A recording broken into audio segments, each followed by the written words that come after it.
much, Meredith Grundy. I don't know. What? I really don't know. Wow. Here we are. It is Yes. Black Friday.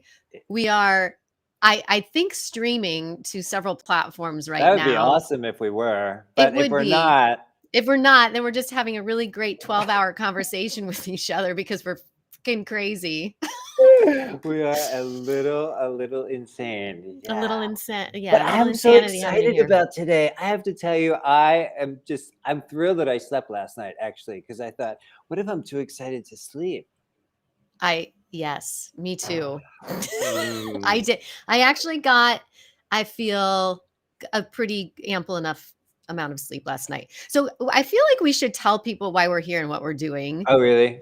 just in case there's people that might be like, what's happening here? Mhm. And here's the deal. If people want to talk with us, we're going to have guests throughout the day. We're doing a pod-a-thon, right? We're here for 12 hours or until we raise $5,000 to help fund this podcast to keep it moving and grooving forward. Hi, Tina Larson.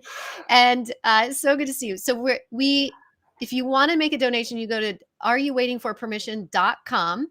And the goal is so that we can continue making podcasts.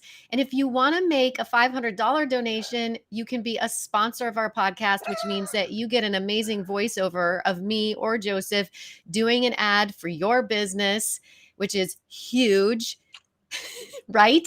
It is And because we've had nearly 11,000 downloads. So that person is going to have a social reach that they are not going to have on their own social media platforms, right? Because we have a different audience. Obviously, we all have different we audiences. do. And then if we end up getting, because this could happen, Meredith Grundy, if we end up getting multiple $500 donations for sponsors, then every 3 to 6 months, we're going to change that up and invite in the new sponsor, Yeah, right? and exactly. And the other cool thing is that we're going to be giving 12% of all of the proceeds that we're earning today to the Malala Fund. And do you want to speak more into the Malala Fund? Because it's a really inspiring story and I love their mission. And I know you're very passionate about it as well. And I want to say hi to Oz. And I also want to say hi to Gary Grundy, two other humans, along with Tina Larson. All three of those people you need to check out. We've got some Mhm. brilliant humans in the world here. All right, go. Tell us about it. Hi, Franklin. All right, here we go. So the Oh, no. Malala Fund is something I discovered when I looked at all the things that you and I are passionate about, Meredith Grundy, and one of them certainly is women and women's education and women having an equal voice on this planet. Please, can we have a shout out for women? Hello, hello, hello. So when I started doing some research, I discovered Malala, and Malala was an early activist. When she was a teenager, she was looking at how impossible it was for girls to be educated in Pakistan and in other parts of the world. But she lives in Pakistan, and that's what she was most passionate about. And she started advocating for that. It was not well received, honey bunny. It really wasn't. So one day she's on a bus, a public bus, and somebody walks in and says, "Is Malala in here?" And she identified herself. And she was freaking shot in the head. She lived. She was shot in the head because of her work in girls' advocacy. And she took that experience and didn't go hide in a cave as some of us might, right? What she decided to do was bump up her advocacy even more. And here we Mm. are a few decades later. I don't know exactly how many, please don't quote me. But she is continuing to advocate for girls' education. And there's the Malala Fund, and we are donating a part of our monies raised today. Thank you, thank you, thank you to her mission and the mission that she has in supporting girls' education. Because I know, and I'm going to speak for you too, Meredith. We know that education is a game changer, Yeah, it and really is. and later on, if you are up for this, if we run out of things to say, I want to talk about education without borders. Oh, I would love to talk about Education Without Borders, Yeah. which Joseph and I are both working with right now. It's a mentorship program, and we both have mentees and Oh. in South Africa. And it's been really I've had the same mentee now going on a year and a half. Wow. And she's graduated high school and has gone into university now. And it's just a really Oh, beautiful relationship. And I've learned so much about her and from her as well. And I think that's what makes mentorship such a valuable tool, is that it's not just about the mentor.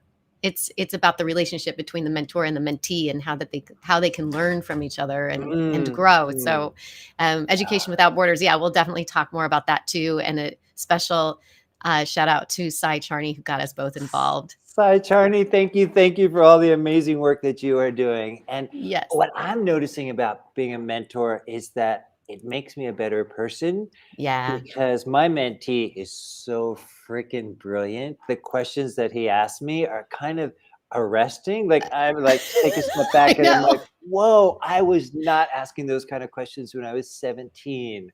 Oh my God, me neither. Isn't that incredible? I was like, I wish I had been thinking of those questions when I was 17. I mean, he talks about like the treasures in his heart and things like that. I'm like, you are so advanced. And I just look at, to back up a little bit, how education can be so powerful. Yeah. Especially when we're young, because it opened its doors. And I'm not the type of person to say, if you don't go to college, you can't be successful. That's not what I'm here to say at all. No. Oh, there's so many people that have not gone to college that are kicking or some butt in this world. Out, right? They're like, yeah, this is not good for me. College is not for everybody, and I will recognize that.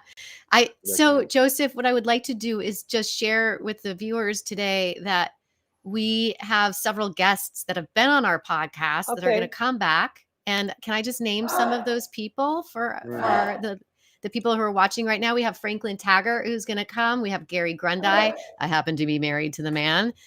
Mitch Ditkoff. We have Teresa Funk. We have Angela Bouloyan. We have Barbara Ann Michaels, the Jester of the Peace. Glenn Rogers. We have Davina Ferreira. We have Diana Marco. We have Joanna Morton. We have Emily Scholes. And we're going to finish up the day with Eli Hans. I love it.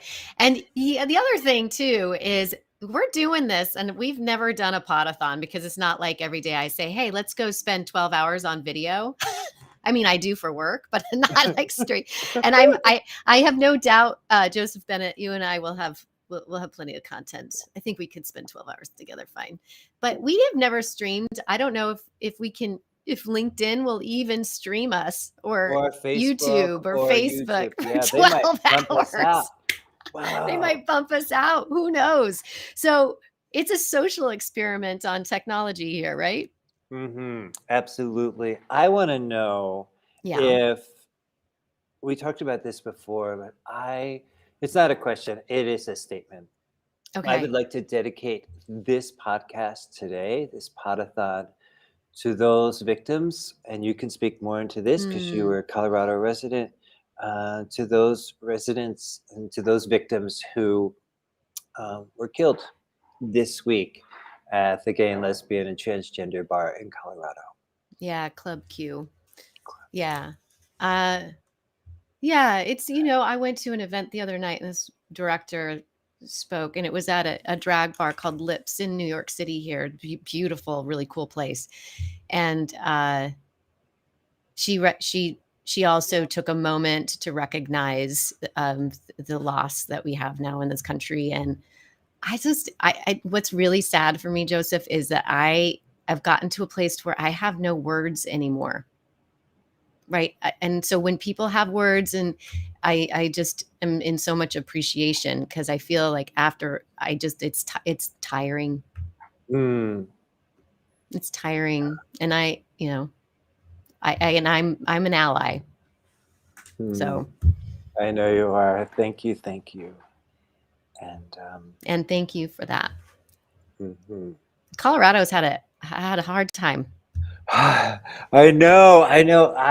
When I started thinking about, dedicating this pod-a-thon, I was like, oh, Colorado again. Oh, Colorado again. I know. Yeah. And having been, I grew up there. I grew up in Fort Collins. That's about 2.5, 3 hours north of Colorado Springs, and lived outside of Boulder for a while, and just sold a home there. So my heart. This week, right? This week.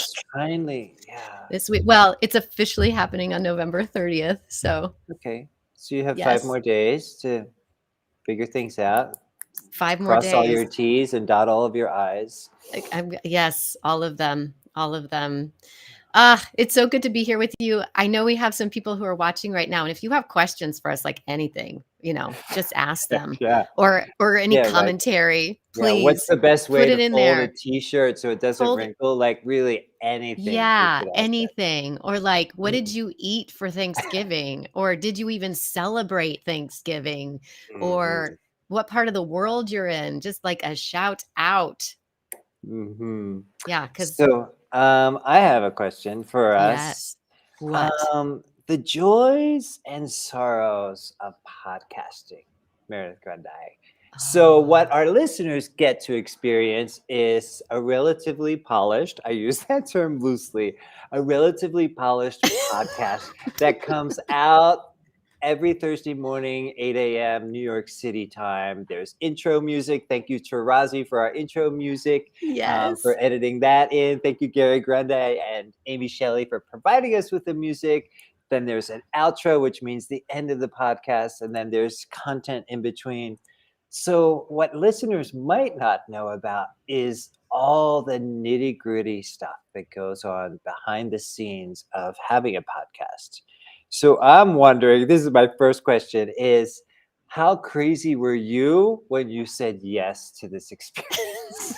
Well, I don't know. I mean, that's debatable. I'm going to answer your question, but I also want to acknowledge Elizabeth. It's really good to see you, and it's so good. And thank you for being here. And hello, Monique, and Loveland, Colorado. Yes, here to support Franklin Taggart, who's also in Loveland, Colorado. Good to see you. Thank you for being here. Okay, podcast. You called me on a Sunday, or you WhatsApped me on a Sunday, and you're like, "Would you like to do a podcast with me?" And I was like, "It's Joseph Bennett. Yes. Yes, and Mm, to that." And so it was really fun to just dive into that. And we talk a lot about the power of being able to say no. mm. And this was one thing where I felt, no, this is a heck yeah, right? This is a heck yeah, Yeah, this is a yes. heck yeah. And And then go ahead. no, you go. And a shout out to Seth Godin because we took Yeah. his course in, I always forget that word, so fill in the word for me. Asana. Akimbo. Akimbo. Akimbo. Asana Mhm. is something else we do. Akimbo. I'm writing it down. We took that course, which was pretty heavy. That was like, is it 3 months that we were in that course? I don't even know. That was the beginning of my akimbo journey, was taking that Mm. class, and then I ended up taking like 4 classes after that. It's I, really I think Seth Godin should be a surprise guest today. Should we make sure he has a link? just telling Seth that, if you need a link, just get in touch with my Get in people. touch. Yeah. Who is Seth Godin? Some of us don't know.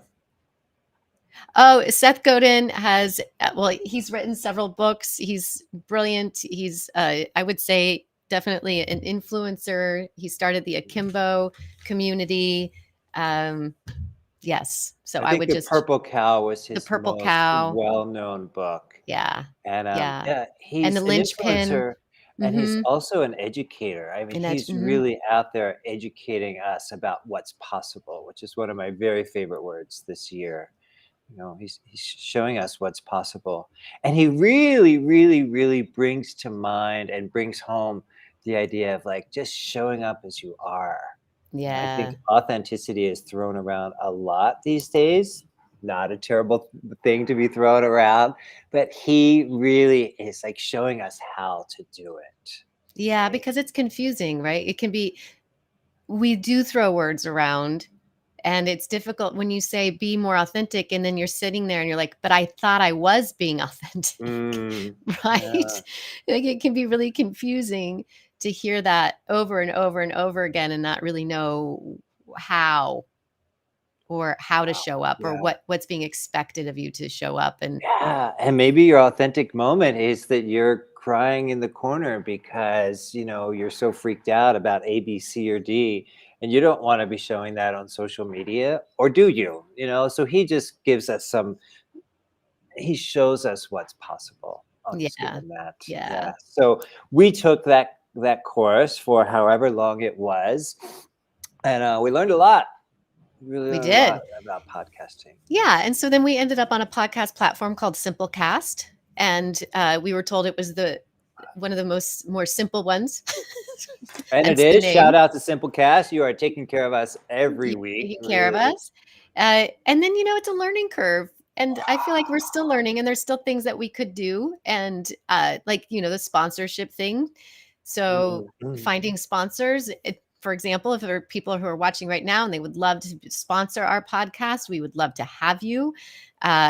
That we can talk about what that looks like, but that would basically be us using our beautiful voiceovers. Yes. Thank you so very much, You're ladies so and gentlemen. welcome to do an ad for your show or your business on our podcast. Wow, that sultry voice. I'm thinking I'm going to be a sponsor. Do you like that? Yes. Do you want you're going to be a sponsor of your own podcast? Well, because if I get to hear your voice being that sultry, Oh, well, I I mean, can just send you messages. Is that weird? I'd be like, wait a minute, Gary, I need to send another message to Joseph. this WhatsApp is being sponsored by Joseph Bennett. Yeah, WhatsApp. Yeah. And then, So yeah, go ahead. words. You mentioned, some words are thrown around and some words are overused. And I'm wondering if you have a favorite word that you are leaning into these days. Intention has been a word that I Mm. feel is important in my life because I feel when I take the time and space to have an Oh, intention, yeah, that it can be really powerful yeah. versus just walking into things with no purpose. I feel can sometimes feel, and I mean this in a loving way, but it can sometimes feel like a waste of time if you don't know why you're there or what your intention is for being there in those spaces. It can become busy work, not Mm, and so I love that word. I really do. mm.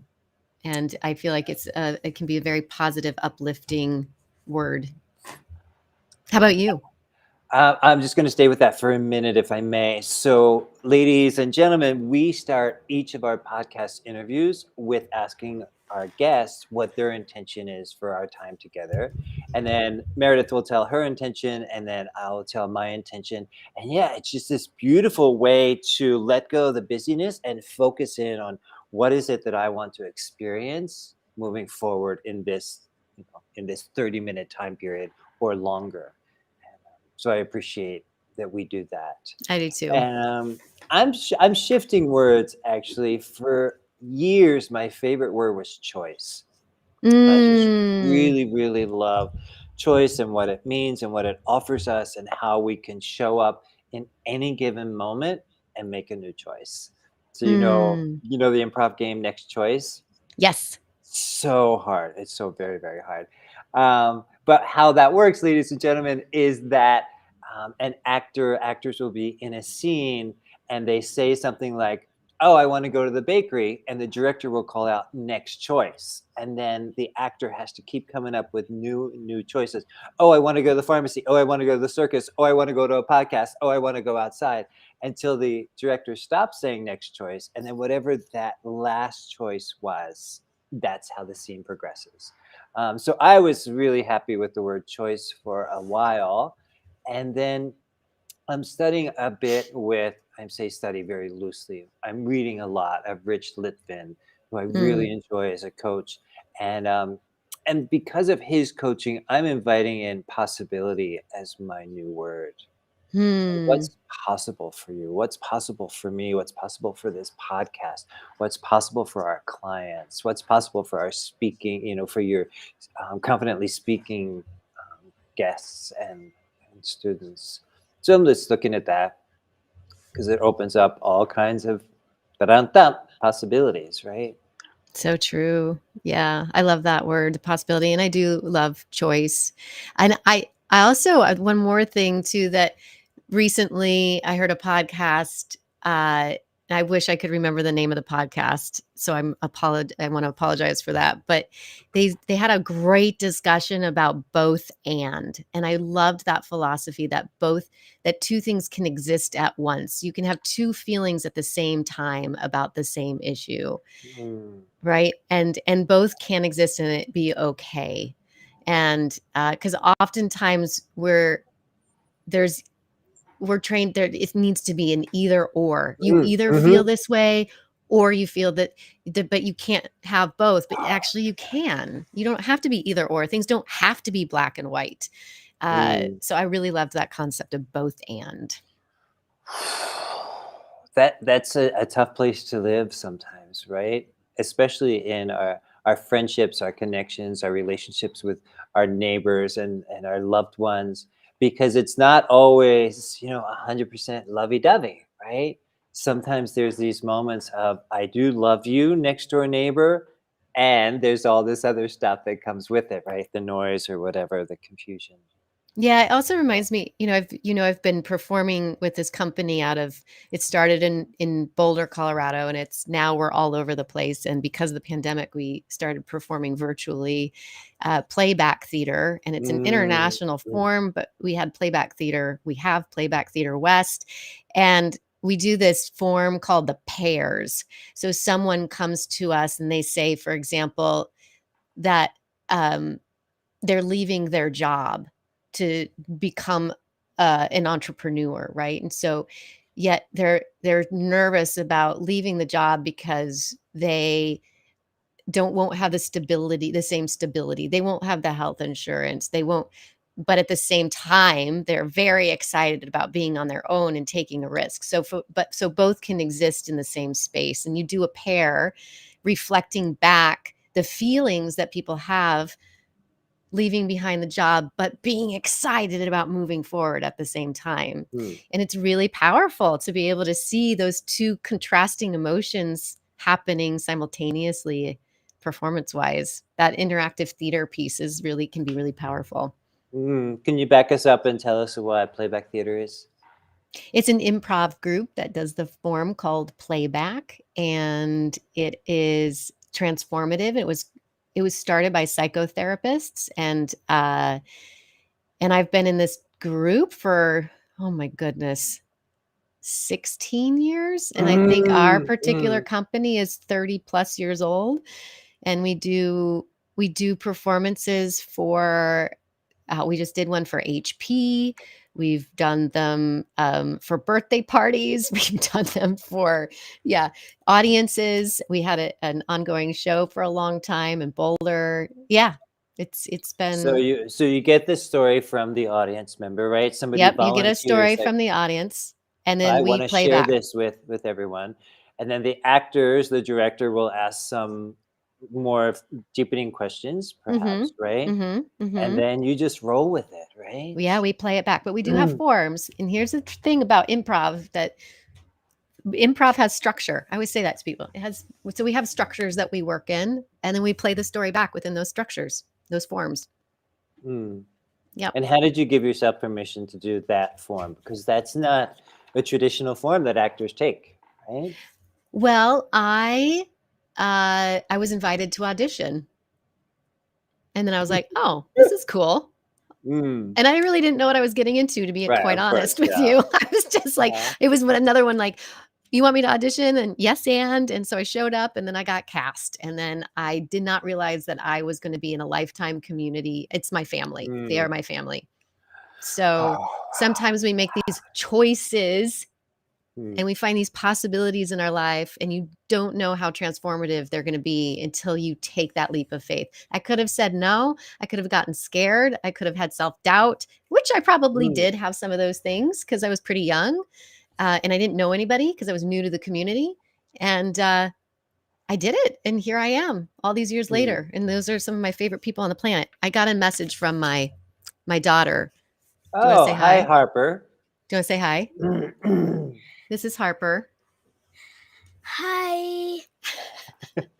So Hi, happy that you're Joseph. here. Thank you. Thank you. Happy Thanksgiving to you. Happy And Thanksgiving. thank you for lending us your mother for the next 11 hours and 47 minutes. Thank you. Yes. Mm, She finally gets a break from me. Oh, I do not. You're here now, and I love every second of it. Okay. All right. We need to send Gary a link so he can come be our guest. Do you know how to do that, or can you forward it to him? Yes. And while I'm doing that, I'm going to come back and tell you who has donated so far, because I think that's a pretty cool thing. Oh, I love that. Yes, We're going to do a please. shout out, and the link has been sent for Restream. Ah, you're so good. Ha! So You're so good. thank you. This is who has donated to us so far that I want to give a little shout out to. Okay, Tina Larson. Thank you. Thank Yay! you. Yay! Tina! Jan Burrows. Yay, Jan All the way Barrows! in Portland, Oregon. Irene and Gregory Diamant, who were here with us Yay! at this table for Thanksgiving last night. Thank you, Jen Irene. Davidson in California. Jenny and Ark Dumai was our very, very first donation. Thank you, sister-in-law Jenny. Susan and Mike Tan Kate, they were also at this table for Thanksgiving last night. I guess that's how you get donors, right? Yeah, you just tell it. invite them Yeah. in. And then, can you help me with pronouncing this? Is it Jode Ann Lamb? I think so. Jody. Okay. Jodeanne. I Okay. think. Okay. Yes. Jody Lamb. Jodanne Lamb. Thank It you. might just And be her first name and middle name together. yeah, and Bonnie Burt. Just Amazing. came in Thank you. this Thank you. morning. Thank Bonnie you. Burt. Yes. So Yay. we are on our way. We have already raised over $500, and we are in our first half hour of doing that. I love it. Let's get to 5,000 by noon. Oh, would that be cool? Yeah, that'd be so cool. How would you celebrate if you did that? How would you celebrate if you had the I would whole go day free? I would go put up a Christmas tree with my family. Wow. Okay. I How about didn't see you? that coming. I thought you were gonna like go to Central Park or something. No, it's rainy today in New York City. I would put up a Oh, Christmas is it? tree. Yeah.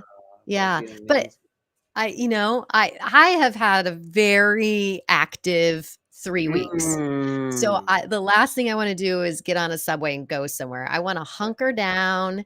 I want to be with my family, and I don't want to have to be anywhere. I just want to like light a candle, play some music, cuddle. Mm. That's all I want to do. How about you, Joseph? And then we have our first guest in the waiting room. Oh, sweet. That's awesome. Yeah. If we finish early, that's the question, right? How will I spend my time? Because ladies and gentlemen, you probably understand that we blocked out this whole day just to be here with you. And if we finish early, how will I spend my time? Certainly with a hot bath, Amazing. with reflection. So this is not especially interesting. You can tune out if you want to now, but I spend every evening in a hot bath reflecting on my day and what steps did I take that I enjoyed, what steps do I take where I am, pursuing my dreams and, taking action and always lighting a candle. And so I would do that. But if we finish early, I'm going out. I'm like just going to be out because it is sunny and beautiful in San Miguel de Allende, Mexico this morning. So I would be out there just enjoying and walking, hanging out with the pups a little bit. And then I would have to, because I want to, give some amazing support to Eli Hans, because in about 28 hours, he will be giving his first TEDx talk. Awesome. And listener, if you're here later on tonight, he will be here as our guest talking about his process with that. So I'll be helping him rehearse that if we finish early. Any messages Amazing. that we need to know about? Yeah. So we're going to bring Gary Grundy on, but we have our friend Oz here, who, by the way, he makes some psychedelic freaking artwork and that you can actually buy and wear. And wow, really? So I hope Oz will drop his link into the comments. But what I love about his artwork is like it is such a great reflection of his personality. And I think that when those two things really jive. It's quite beautiful, and he's as energetic as his artwork is. He asked this question that he said, I've been a podcast guest a bunch lately and loved every minute, and most post it to YouTube. And as you know, FB does not like sharing that kind of content. Where are some of the best places for me to share my podcast and how? So we'll speak into this. And as we're talking about it, we're going to bring Gary in as well. And hello, Jean from Brazil. You getting out there in the world. Okay. And while he's coming in, I just want to give a shout out to Fawn Kraut, who just donated as well. Fawn Kraut, her episode with us is going to be coming out in just 4-ish weeks. And we had a beautiful conversation with her. It's already been recorded. It is in post-production. And thank you for your donation, Fawn. Yes, thank you. Gary. Look, oh my God, I'm surrounded by Grundis. Wait, this is my whole family. I love it. Here we are. The New York family. Hey, Joseph, good to see you. It's been a minute. Thank you. It has been a minute. Hello, everyone. Happy. And this, of course, is Harper, sometimes messenger, sometimes podcast guest. Okay, so Gary, you're here, and Harper's here, and Joseph's here, and we were just about to answer a question for our friend Oz about where to get his podcasts out. So if we can all just collectively help him out on that, would that be cool? Yeah. Sure. And then we're going to dive in and ask and get to know you a little bit, Gary. I mean, I know you really well, but not as well. So I'll jump in. So I have a first thought. Oz, nice to meet you. Thank you for being here. I'm not familiar with the exact content that you're wanting to share, but I can just speak for myself that what is being most reacted to or most responded to out there in the busy, noisy world is video. So if I am to show up as I do on Wednesdays and promote something or share something, or you could say, this is, the podcast that I'm talking about, you can see a link below. That is what's getting the most social reach for me in this moment. That could change in the next moment, right? Because we know how that happens. But I do use Facebook a lot. I simultaneously post to Instagram, and then I simultaneously post to YouTube. And then here's the other thing, Oz. Again, I don't know you, so forgive me if I'm overreaching and speaking to this. But sometimes we have an expectation, right? Like, I put all this effort into this, and I want a lot of people to like it or listen to it or respond to it. And I think that what we can do is do our best, show up with integrity, post it where we want to post it, and then let it go. So that's also a possibility. Just letting go of where it needs to reach or who needs to hear it. So, Gary, I'm turning it to you. I want to add one more thing to that, if that's okay, Joseph. You add anything. Okay. LinkedIn is also a great way to just post your podcast, make sure that you send, and you can also send it out to individual people. I often, even on Instagram channels, if people really want me to hear something, they'll just send it to me in my direct message. And I'm happy for that because sometimes I can't keep track of all the posts. So that's also another way. It's not about spamming people. It's about being intentional about who you want to be hearing your podcast. And also having those podcasts. I have a media page on my website. Just say, here's where I've shown up. And you can also do a direct link there. So I wanted to add that in. And yes, Gary Grundy, turning it over to you, my friend and husband. In that order. It's so good to see you both. It's I really just want to celebrate for a moment before getting into the details of the sharing. Like, I appreciate what you do. I appreciate the fact that you've been so dedicated for so long on this podcast. And you've had so many guests that you've gotten to prepare for, interview. You've done so much incredible work. And I can't tell you how many times I've listened to a podcast and it's just got me right here, and I know that it's a thankless job in many ways. Like, you two are doing this thing and you don't necessarily get direct feedback like oh, I'm on a run and I'm friggin' crying along the Hudson River because of work you did. And I can't tell you that right now, or I might not think to when I finish my run. So I just want to say it now. Thank you. Wow, Aw, that's thank you. beautiful. I Really Thank appreciate you. that so much. Yeah. I mean, but here's a question. Like right now, you're using Restream platform. Where are we in the internet right now? We're on LinkedIn. We're on YouTube and Facebook right now. Yeah. Yeah. So I wonder if like Oz was kind of asking something about that question, like to know that this right now broadcast is landing in those 3 places. So if people are wanting to say, oh, hey, check out Meredith and Joseph right now, if you're more comfortable on one of those platforms, you can reshare it there. Yeah. Yeah, beautiful. Thank you. And Thank you. I'm kind of old school. I'm the oldest man in the room, oldest person in the room. And if you wanted to, Oz, a super free, direct way of reaching your audience is to just say, hey, can I email you the link to my podcast? And then that is also part of your social reach, is you're just emailing the link out once a week or once a month, however you're doing it. That's also a possibility because that will show up in people's inboxes. I know some people are like, email's kind of dead. But, I sent out an email this morning. It took me a few minutes and it went out, bam, to over 1,000 people. And I'm like, we're going to do our Pod-a-thon this morning. We're live in a half hour. And those people are more likely to see it in addition to, the Facebook and the Instagram and the LinkedIn. Just email. Good old fashioned email. I feel like throw it at all of it if you can.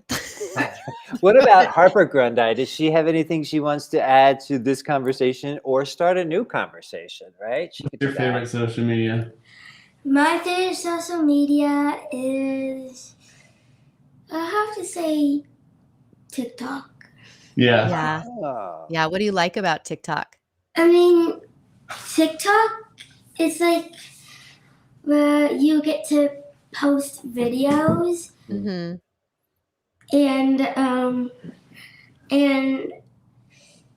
like make funny videos. I don't know. It's just really fun. It is fun, isn't it? You get 14 minutes of TikTok every night before bed. 14? How did you come up with 14? 15. Sometimes 15, but 14. Yeah, sometimes 15. And I have no idea how I got there. So. Yeah, so maybe you want to share your stuff to TikTok if you want to reach Gen Alpha right here. Yeah, Gen Alpha right here in the house. Gary Grundy, I am interested in learning, and so are our listeners. We are interested in learning about what are you creating these days? Or if you're not creating anything, that's totally cool. The follow-up question to that would be, what are you most passionate about these days? So what are you creating or what are you most passionate about? And maybe they're the same thing. Thanks for asking, Joseph. It's been a great year, and I'm obviously passionate about supporting people to make their next best song. And so some of the ways we've been doing that at Golden Lotus Studio in particular lately are we're just launching today some on-demand courses, which is a new thing for us because we've been all focused on the live on Zoom, live Zoom classes where we get together and we go through a process for some period of time, 8 weeks, maybe longer. We did the 6-month album mastermind. We just wrapped one session of that. We'll start another one in the next year. But we're getting people asking us, they're saying, okay, I can't do that time, but I want to do that course. Would you ever package it separately and share it? So we're launching some of those, and we have Black Friday deals going on right now. Tell us the deal. Well, you can find it in my link tree, at Gary Grundy or at Golden Lotus Studio. There are 3 deals. You can get a whole year of the Friday Afternoon Songwriting Club for the lowest price ever. I mean, if you just go click through this link, you'll see all the things. But then there are the on-demand courses. There's the Hell Yeah, You Can Write a Song, which comes in about $20. It's such a deal. And you actually write 5 songs in that course. Or produce yourself if you're more advanced and you want to produce your music to take it to the next level in Logic Pro, which is a production software. We have a 2-part course in that, which I'm very excited about. So Gary, question for you. So when you say songwriters, are you talking about like professional musicians who are having writer's block? Or are you talking about people who've never written a song in their life? Like who are the people that typically are attracted to Golden Lotus Studio? Yeah, thanks for asking. I have a passion. Somebody called me at one point the Bob Ross of songwriting. That I have a passion that really, it's for anybody who wants to participate. And so the community at Golden Lotus Studio and the folks I work with, it's everybody from a person. We've got a person in Fast right now who doesn't play an instrument, has never written songs before, actually doesn't even listen to that much music. And all the way up to artists who play Radio City Music Hall and tour huge venues and make their living doing it. And the great thing about the community is that everybody's learning from each other, because there's something beautiful about the beginner's mind, and there's something beautiful, obviously, about studying a thing for many, many years and making it your vocation. So everybody's welcome. I believe there's a song in all of us. There are many songs in all of us, and it's transformational. It not only serves as you do with your podcast, you're making this act of service, right? You're giving a thing, you're giving permission to people. And it's also healing for oneself, It's like, I can work through some stuff in a song, and I can sing it to my, engaging this other part of my creative self. I won't even say mind. It's like the bigger intuitive capital S self that we engage when we're in that creative process. And it could just be so healing and transformational. And then maybe you get a really good song out of it that you want to share. Yes. What I love about this, Gary, is that there's so many of us who don't have a play in us, right? We don't have a book in us. We don't have an architectural building that we want to design. But maybe there's a song in us. And Tina Larson just wrote, she says, what do you think, Joseph Bennett? Should I write a song? Because she just wrote a book and launched it last week. So yes, absolutely. Now that you have launched your book, Living the High Life by Tina Larson, perhaps you could. And she could even come live, Gary, because she's just down the street from you. Oh, fantastic. And also, I just want to say too, as a, I don't know, I'm grateful for what I get to do for a living. I love it. I love the people I work with. We're trying a thing today. If you sign up for my email list at goldenlotusstudio.com, I'm inviting everybody to Friday Afternoon Songwriting Club today for free. Yeah. Oh yeah, because it's today. It's Friday. It's Friday, and if you want to break from all the madness of Black Friday, just come write a song. And we're writing songs as gifts today, actually. And I bet writing songs is like a really great way to digest the food from yesterday. Bam! I like how you called that back. Yeah. Oh, can I mention one more thing too, which is that Gary was our very first guest. Not just today, but on our podcast. He was our very, very first guest. Because I knew a guy. Such an honor. Yeah. And I think that was released right around April of 2021. One? Yes. And Just- so if you want to go back and listen to our very first episode on Apple and or Spotify or wherever you listen to your podcasts, and have a listen, and then you'll get to know that. Oh, You're muted. I think you're muted. somehow you got muted, Meredith. But I'll take over, because I want to say that you mentioned the word transformational, Gary, which I love that word. It's probably Eli's favorite word that he uses a lot. And I would expect, correct me if I'm wrong, which is the name of our next podcast, correct me if I'm wrong, is I want to know about the healing power of music, and it's specifically for your students, how they show up to your class and to your classes. How is that healing happening? Because the reason I want to ask that question is to go back to writing books and to designing buildings and to creating plays. That can be cathartic in a way as well. But I would expect that actually connecting to music and to our voice and to our words, that has to be its own special experience of love and connection and community. And can you speak to that? Yeah, absolutely. I mean, well, one of the things that I found in these Zoom rooms, because we at Golden Oak Studio, we were doing Zoom stuff before the pandemic. So I had to train people on Zoom. Can you imagine? Can you remember a time when you didn't know how to use Zoom? Do you remember the time? But what I found was really exciting was that when you got a few people doing the same thing, sharing their vulnerable spirit, and connecting with each other, and saying maybe even just a few nice things, like honest, nice things about each other's songs. Like nobody has to blow smoke, nobody has to lie. I could say, I really like I really remember this particular lyric, or technical difficulties. Oh my word. But then there's community right there, right? And you feel like, oh, I got a little bit of affirmation. I got a little bit of permission to use your word on your podcast. So that community has just been invaluable. Like, I can't even tell you what that does to support the process. But when you talk about the songwriting itself being healing, bless you, Harper. The first example that comes to mind is we were doing this songwriting club when the George Floyd murder happened, and we just were all devastated, and we showed up anyway to this call to write songs together. And the prompts I had prepared were about leave a voicemail for a friend that you haven't called in a while.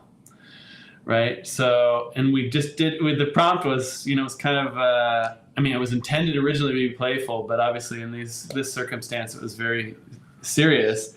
And you just leave a voicemail about whatever you want to say. And we recorded it into a voice recorder. And I can tell you one particular song, it's going to be released. I want to respect the person's anonymity just because I'm their coach, but you're going to hear it. You're going to hear this song. And it was so beautiful. And he wrote it in 75 minutes, basically, in our class. And it was healing for him. It was healing for the community. It was an act of service and social justice. It did all of the things at the same time. And that's just one example of, transformation and healing that can happen. And, none of us saw or expected that would be what it is, but a song, like what does songs mean in our lives? You can think of some songs that were like cathartic and powerful for you, right? Absolutely. I can think of a lot of them, and they create sometimes an immediate state change. So if I'm feeling low or going through a really difficult time, like the George Floyd murders, that there's something that can lift us up collectively, which is beautiful. Can you speak to those of us who are in the I suck mentality, right? So sometimes when we start something new, it's difficult to have a beginner's mind. It's difficult to say, oh, I don't need to be great at this right away, right? Because we want to look good. That's the thing about human beings. We want to look good. And now you're going to ask us to sound good and to make sense with our lyrics. And, I took a class with the remarkable Meredith Grundy one time in improv, and she said the first 5 years are the hardest. And part of that was, oh man, but I want to be good now.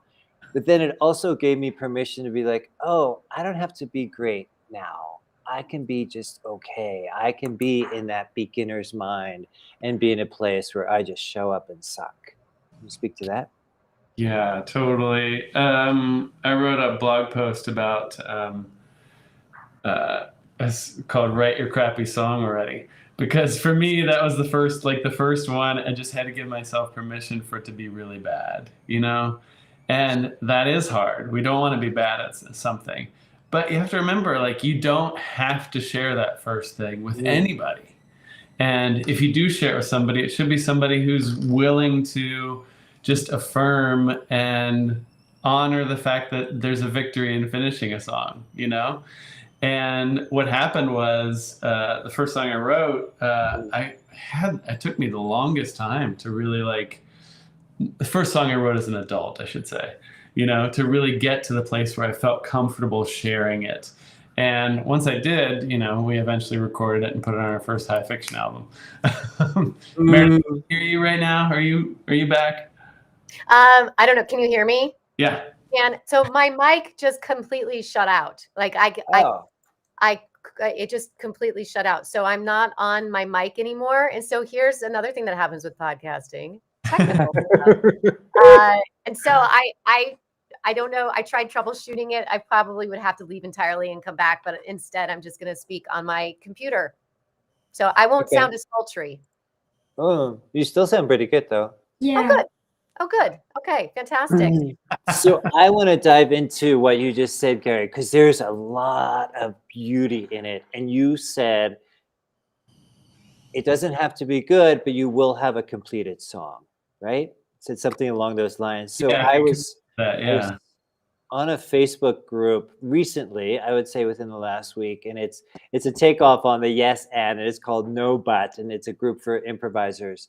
And one of the people in there, he was sharing that people who are successful, I'm sorry, I'm really not doing this verbatim in any way, shape, or form, Ian, that people who are successful aren't necessarily the most talented or the most audacious. The one thing that they have that other people don't is they're finishing things.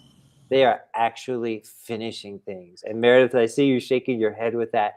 And that resonated with me so beautifully because I am really lucky that I get to finish a lot of things. Are they any good? Mostly okay. Are they perfect? Nope. Do I need them to be perfect? Nope. But I do finish things. And I think, Meredith, you can speak to this, that, you know, we want to wait until things are great before we push publish or send or whatever kids are pushing these days, right? Can you speak to that about finishing? Yeah, I feel like I'm going to just circle back to what you just said, which is about it not needing to be perfect, because we learn so much by putting things out there. And even if it's not perfect, it gives us an opportunity to at least look at it, see how it was received, and make adjustments for next time. But if you don't put anything out there, then you don't know how it's going to work, right? And in development, like I've been working on this one woman show of mine, and to me, it will never quite be ever done. I'm never going to have like a fully finished product. I'm always going to have a work in progress. That's how I like to look at things, because I know that there's always room for growth. It's just like being a human being, where we are all individual works in progress. None of us are done growing. None of us are done learning. We're only done learning when we stop caring. And so my work, my business, my art, my family is always in continuous growth for me. It's curiosity. So I say, throw stuff out there and see what's working. Yes, and your own work, and let other people yes and it. And not everyone's going to like your stuff. Not everyone's going to resonate with your messages, and that's okay. That's also information. I think it's fun. The more I give myself permission to just act and do, the gifts back have been priceless. For one other little thing that I found that was helpful, because I hear you on that, the rewards back, and I just know, having coached so many folks and myself, like I have had a long career of doing music for theater, and theater has an opening night, you know? So I understand structure, and I understand the gift of structure. Of course, everybody on the night before opening night wants more time. There's never been a show where they said, maybe there's been a couple, but like almost always people say they want more time. But the fact is, the audience is coming tomorrow night, opening night happens. And so That's what we've done at Golden Lotus. That's what I encourage people, to do on their own, is some kind of structure. And that can even be as simple as you set a date a week from today with friends to share your songs with each other.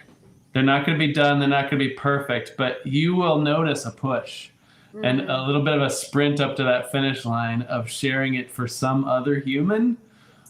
That's magic. A magic happens there. And you could even say, it's still not going to be any good, but I'm going to push it to the point where it's shareable. And you play that song for your friends in your song circle. Yeah. Harper, do you want to share about this topic? How do you finish stuff?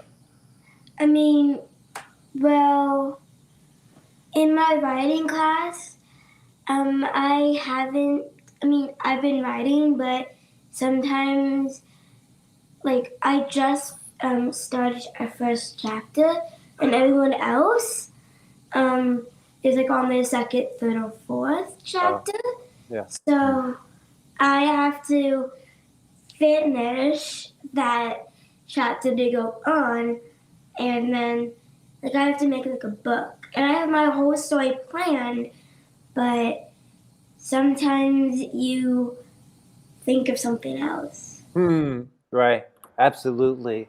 I'm having a little bit of FOMO, Meredith, because I did not have a writing class in school. And I think that probably could have been my favorite class if I had it. So I acknowledge you, Harper Grundy, for having that and for working on your first chapter, because there's a lot of us that didn't have that opportunity to have a writing class. I just really like the sound of that. However, I will say that I taught writing classes in elementary school as an artist in residence. My friend was the teacher, and she'd be like, I'm so burnt out. Can you help me? And I'd be like, oh, yeah, I'll be there on Tuesday. I'll teach writing. And I loved that. And I also want to say, too, that Harper, to what you were just speaking into, is that you're on chapter 1 and some kids are on chapter 2 and 3. And it's okay to have your process. And sometimes it takes some people longer to do things than others, and that's all okay. You need to be with where you're at.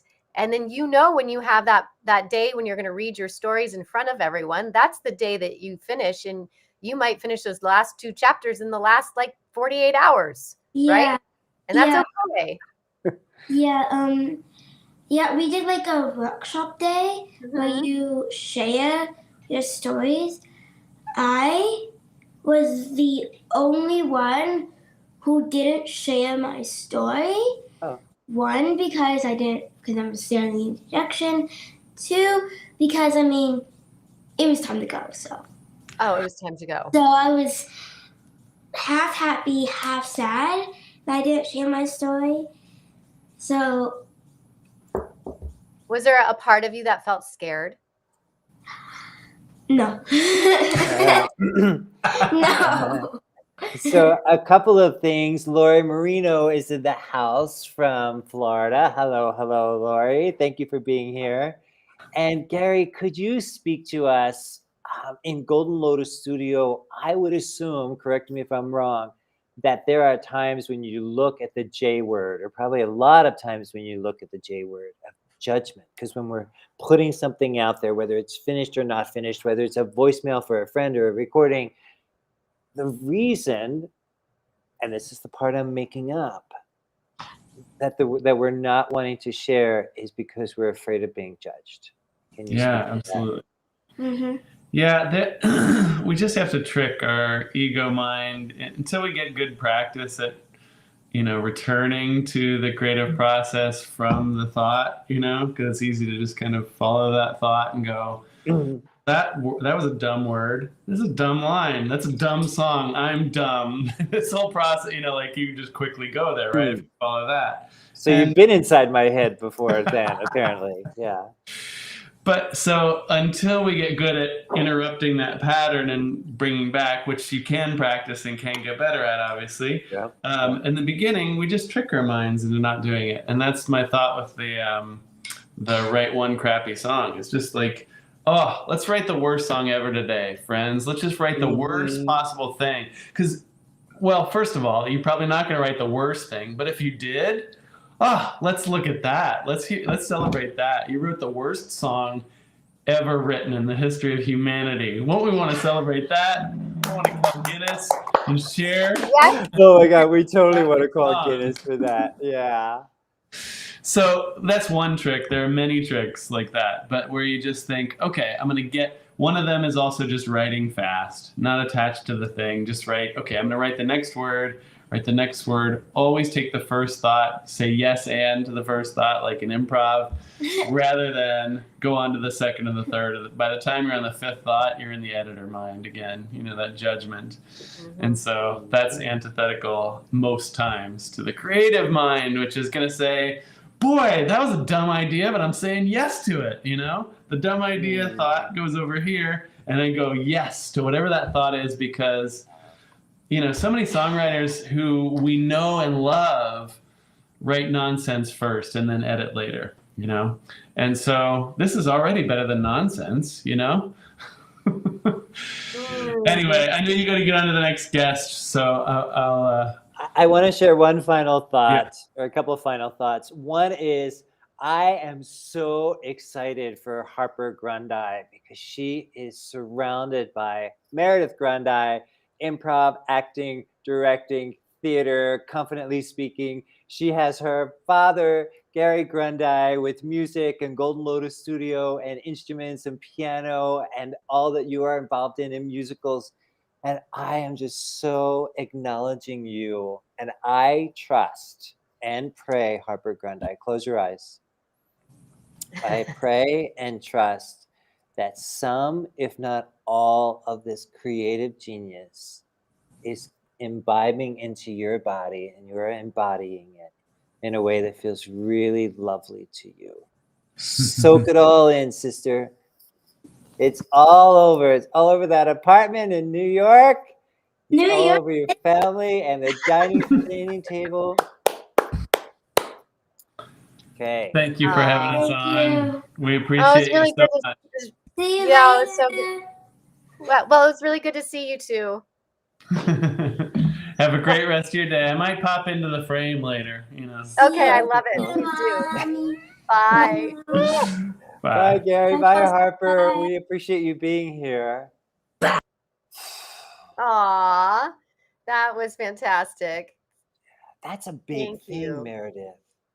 Giving ourselves permission to write a song, to be musical, when we have been telling ourselves, oh, I'm not that good at that, or my voice is terrible, I can't carry a tune, right? To show up and be like, you know what? I'm here to just write the worst stuff that's ever been written. Yes. And what I didn't hear, but I know it was there, is how many amazing things are coming out of that studio, right? Yeah. We talked about the one song about. Well, you know what's really funny is that, like, oftentimes I don't know what the heck is coming out of that studio, and then I am surprised. I'm like, oh, I didn't know you were working on that. Yeah. So it's pretty cool. It's pretty cool. And with his students, what they show up with, like, just as a blank canvas, right? We talk about that a lot in the artistic process. People, our experience can just be completely blank. Like, I got nothing. I actually produced an improv show one time, and it was called We Got Nothing. Like, we're showing up on the stage with absolutely nothing, which is not true. That is a fallacy, and I'm happy to speak into that. But we can show up blank and just be like, I'm willing to be in beginner's mind. And I know that Gary is coaching people to create really amazing music, even if it's only amazing to them. It doesn't have to be amazing to anybody else. It doesn't. Well, it's so beautiful. I was having a conversation with a client of mine earlier today, and she was just saying she wants to leave her legacy, and she doesn't care if it's just for her children and for herself. And I thought, that's beautiful. Like, it doesn't really need to go. I feel like sometimes we feel pressure that things need to be shared with everybody in order for it to be validated. Yeah. Right. And I don't think that's necessarily true all the time. This has been so fun so far. We've been at it for 1 hour and 4 minutes. Wow. Okay, so can we back up? Did you say that before this 12-hour pod-a-thon, you had a client? I did. You what? What? Hello? That's what? Wow. Was it an emergency? I just did not. So that I even had clients yesterday morning on Thanksgiving, Okay. because there's people in the world that don't celebrate Thanksgiving, Right. and so I just didn't even think about blocking out my calendar. Okay. So I had a couple consults yesterday with like potential clients, and I had a client, and I have to say that like it doesn't really bother me because I love what I do. So I just get really excited to be able to have these conversations with people all over the world, and so it brings me energy. And did Gives you me have to energy. talk this morning when you had your client? Did you have to talk, or could you just be there and be quiet and rest your voice? A little bit of both. Yeah. A little bit of both. Okay. Yeah. We have our next guest in the waiting room. Whoa, what? I didn't know we had any more. I thought Gary Grundy was it. I thought it was like, oh, he's the epitome. No, of we have emergency Franklin stuff. Taggart. He's been waiting Franklin patiently. Taggart, I don't, that's and I'm really right. excited because all I see right now is him in black and white. So I'm really excited to see what color glass frames he's wearing. Oh, right, because he always has different color glass frames. He does. He really does. So I'm welcoming to the stage. Hello, Franklin. Hey, y'all. And look at that voice. Wow. Look at that voice. You Voice should for have radio. a podcast. Yeah.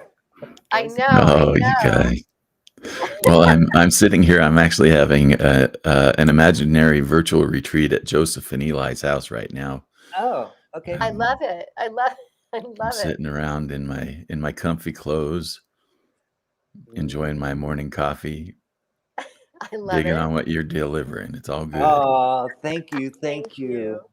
Tell us about what you are creating out there in the world these days, Franklin. You have a listening audience, a captive audience this morning. What are you creating? A complete and total mess is what I'm doing. That's good. Be messy. I love that. I have had a very fun, creative year. The thing that I set out to do this year, and I've stuck to it, is that I've released a combination video, podcast, blog every day this year. What? And, I've released one video, podcast, blog combined, and it's all reused content. It's like, the same thing on the video is the same thing on the podcast, which is the same thing on the blog.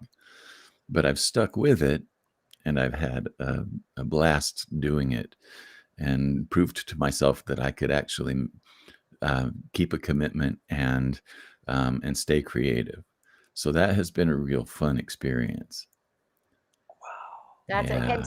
And tell us the name of it. It's Your Own Best Company.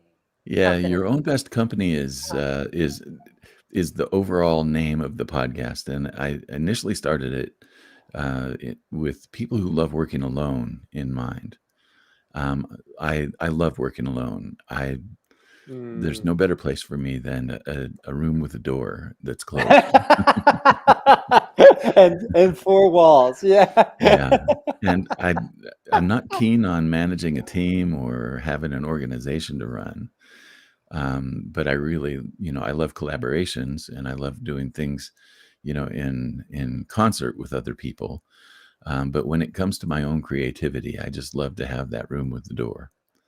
So Your Own Best Company is a podcast that's kind of geared for people who do that. So that comes out every Friday. I'm going to be releasing one later today as well.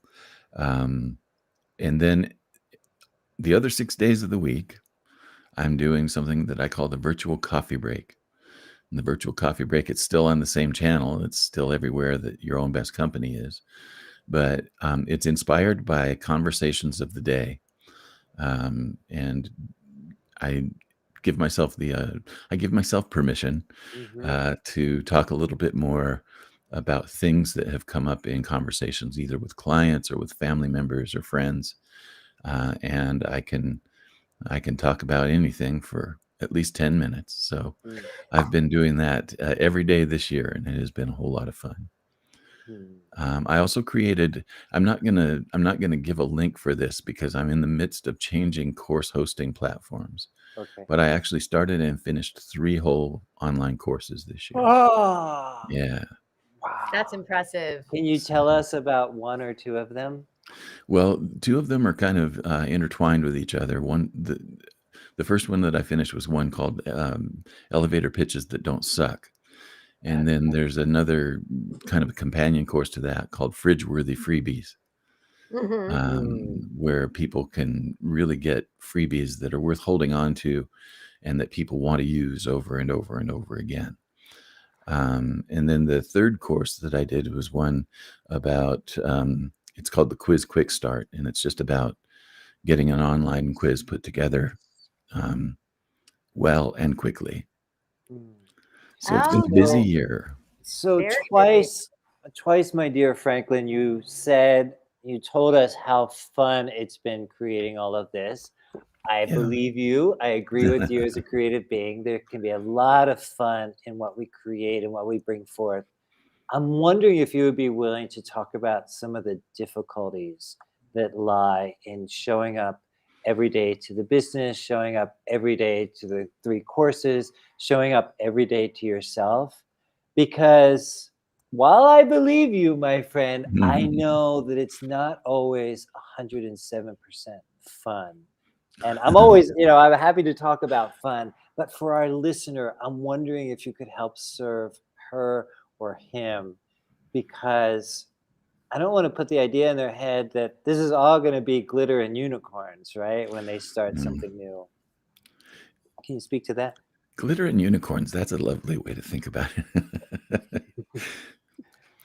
Well, Joseph, there are some things for me that there are points of tension that I struggle with and have pretty much my whole life.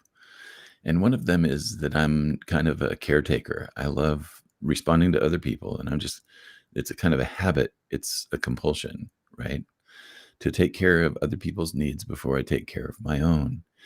And for me to say, I'm going to go in my room and shut my door, and I'm not going to be available for 3 hours or however long I'm going to be there. That sometimes there's a tension that happens in that I feel some guilt and I feel some responsibility for not being available to other people during that time. So for me, that tension is really potent, and that's been something that I've really had to work with as long as I can remember, going all the way back even to when I was young. And I'm not going to treat it as a pathology. I'm just going to say that that's just kind of a reality that I have to face when I'm making a priority out of my own creativity. And so that's probably the biggest challenge. I think the other one that's tricky, it has to do with I'm reaching a point in my life physically where I require frequent naps. And I used to be able to just push through that tiredness and still work. And I can't do that anymore. And I think one of the things that I have to balance now is the priority of making sure that I get enough rest, making sure that I'm eating right, making sure that I'm moving my body some, and really paying attention to that, so that when I am in my flow, I'm not interrupted by physical, difficulties or anything like that. So those are the 2 biggies, I think, for me, that I have to be constantly, aware of.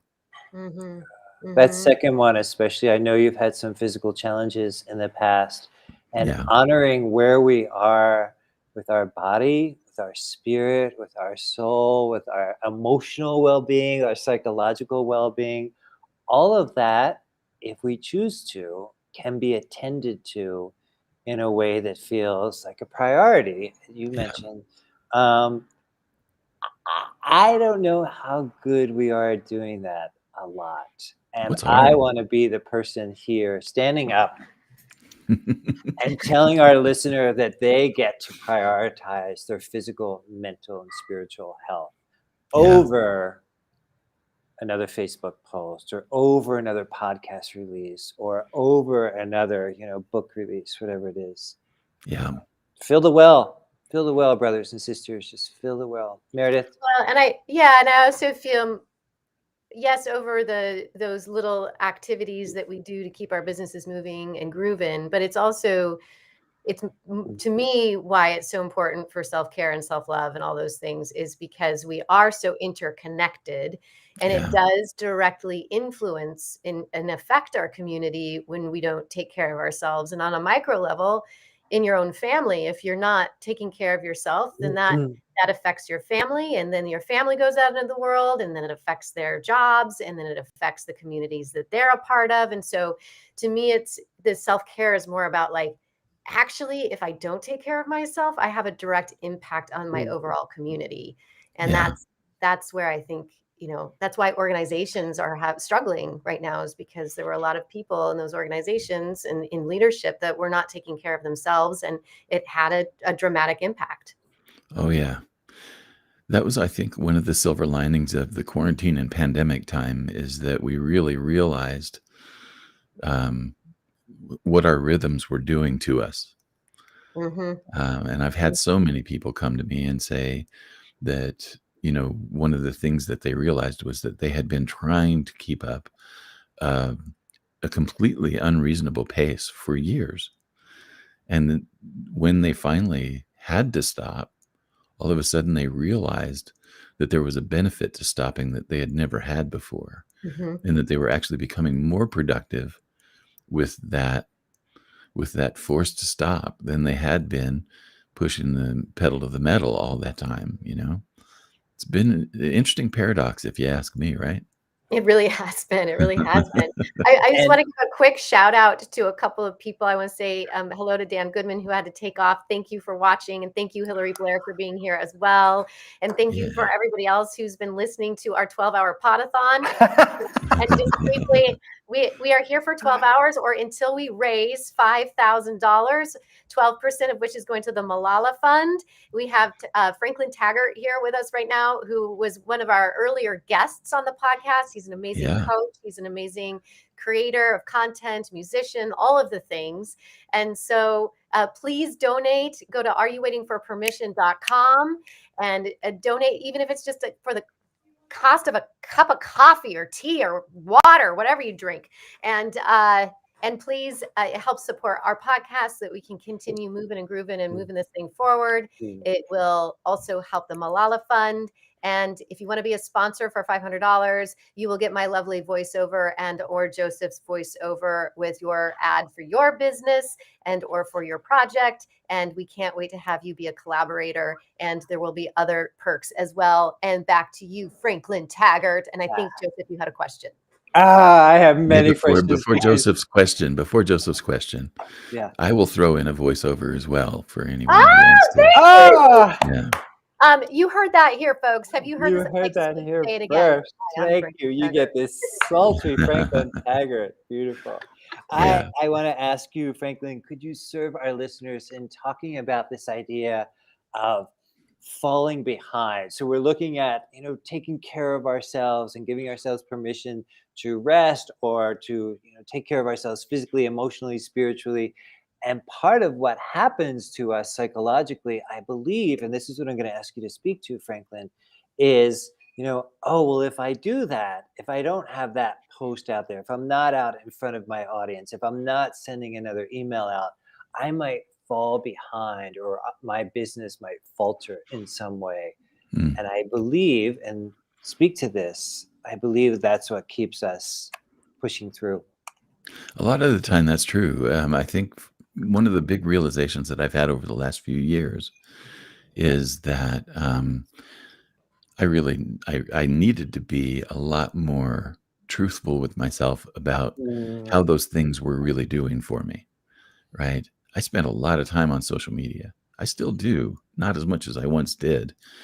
But I had to look at it at one point, and I just had to say, I'm trying to be visible and available all the time. And It's not making a great big difference in the amount of business that I have, because my business tends to come from referrals mostly, or it tends to come from interactions in the marketplace, right? The social media marketplace isn't where most of those conversations happened. Hey, thanks, Monique. I love you.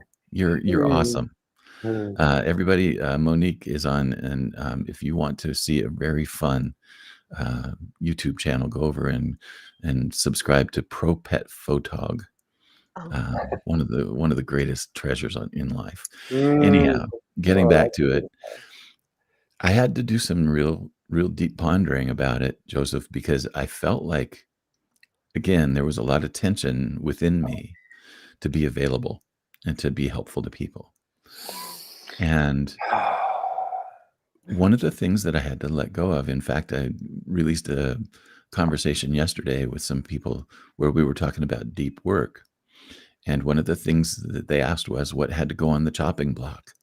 And I said, well, the first thing that had to happen was that I had to be real with myself about what kind of return I was getting from all the time that I was spending on social media, which was it was less than a fraction of 1% of any kind of meaningful return. So at one point I just decided, my time on social media, I'm going to prioritize that for personal connection. And I'm going to take my business and make it a little bit more direct. And I'm going to cultivate relationships, which has been my philosophy all along for marketing, is that it's all about building and cultivating strong relationships with clients. And I have the long term in mind. I don't want to have a short term. I don't want a one night stand. I want to have some meaning here, and I want to have a really good exchange. So social media was one of the things that I had to let go of. It's all good. And the other thing that I think comes to mind in response to your question, I really feel like I've been doing a lot of work in the last couple of years, helping people to really uncover and discover what their business fingerprint is. Because we're being sold blueprint after blueprint after blueprint after blueprint.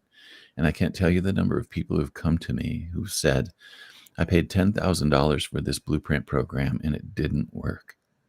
And I'm at my wit's end, and I'm about ready to throw in the towel. Of course. Yeah, I would be too. So the thing that I think is really important is I think it's really crucial for us as entrepreneurs and as creative people and as artists and as all of the above to really find our way of working in the world and honoring that. So that's been a process that I've been going through as well for myself. And I expect that that'll be unfolding until I'm done. So, so what would your advice be to the person, the client that comes to you and says, yeah, I really want to honor myself. And I feel like I have been honoring myself and the way I want to do business, but I'm not making any money. Yeah. So what do you say to that person? Because I would imagine that that's such a struggle for people. I think one of the things that's tricky is that there's a difference between being true to yourself and making excuses. And using your personality. Franklin, please, we're so good at making excuses. Don't make us give that up. That's the only thing we're really good at. I will speak for myself. Here's the thing that I tell people is like, you cannot use your Myers-Briggs type as an excuse. Period. It's not allowed. In this dojo, your excuse has to be that you've got a limb that's about ready to fall off, or it's nothing, So the thing that I always look at is that we're not talking necessarily about avoiding things that are uncomfortable. We are talking about leveraging your strengths and honoring your preferences, because I think that if we leverage strengths and honor preferences, we can actually get a lot done in a positive direction. And so a big part of what I do is help people. What I distinguish is that most people think it's a skill problem, but for most people, it's a will problem.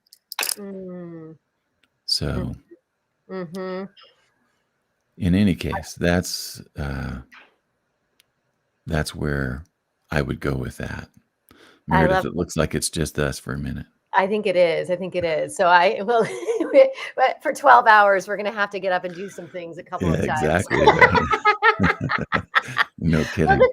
the thing I have learned too over time is to be more intentional with my time. I feel Yeah. like that has also been really helpful for me when it comes to like how am I spending my time in networking groups, or how am I spending my time on social media? What are the things that I'm needing to get out of it in order to make sense for myself and my Oh, time? yeah. Here comes Joseph again. And Oh, so good. that's what I feel is helped me quite a bit, right? Yeah. And what was so beautiful is that I got to work with you at the beginning of me starting my business, which was so helpful because you gave me a gazillion things to think about, and then I went off on my own and then integrated it and have worked with other coaches and have worked with other, and you are so spot on. It's like you have to figure out what works for you. And you Yeah. gave me such beautiful gifts to catapult myself forward. So I want to say thank you. Oh, thank you. Yeah. It has been just absolutely amazing to see what you've done in a year and a half. Thank you. Just absolutely incredible.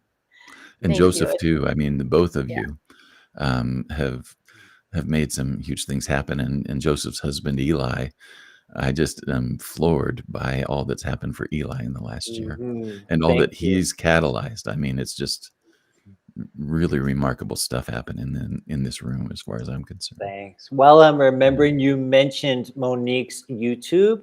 Monique, Yeah. please feel free to go ahead and put a link to your YouTube Yes. for us. Pro Pet Photo Talk. I don't know how to pronounce that word. Welcome to my world. But Monique, please feel free to do that so that we can follow you and subscribe to your YouTube channel. Monique is another one. I've interviewed you both. I've Mhm. interviewed Eli.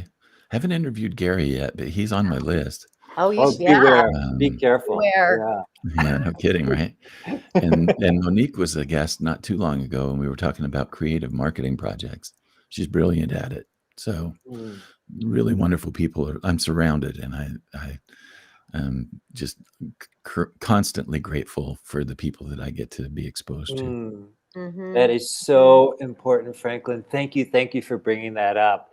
I want to acknowledge that we are as strong as those that surround us. Yeah. Right? So it's amazing when we get to be surrounded by positive, uplifting, creative, inspired, and inspiring people. Sometimes we're not, right? Yeah. So the invitation is to just look at who are we spending time with and how do we feel afterwards. So there's, how do we feel before we get together with them? How do we feel during? But how do we feel afterwards? Do we feel like, yeah, I got this. Oh, thank you, Tommy, for, your words of wisdom and inspiring me, or not? Yeah. So that's a whole nother thing, because Meredith and I talk a lot about this on our podcast. Are You Waiting for Permission? Who is lifting you up in your life? Yeah. Who is doing that for you? Yeah. And if they're not, then well, there was one Meredith, other thing. that brings me to something I wanted to tell you. Oh no, not here. This is not the time or place, okay? We only have 12 hours together. Oh, right. We don't want to break up here now, right? So that would be awkward for everybody. Everybody. My mother-in-law is going to be watching later. She would not want to see that. No, not at all. Well, there was one other thing I was going to bring up, and that is that there is one thing that I've given myself permission to do this year. And that is I've given myself to permission to retire from music performance. Oh, that's huge, because that's such a huge part of your identity. It has been, but the last few years it hasn't been easy.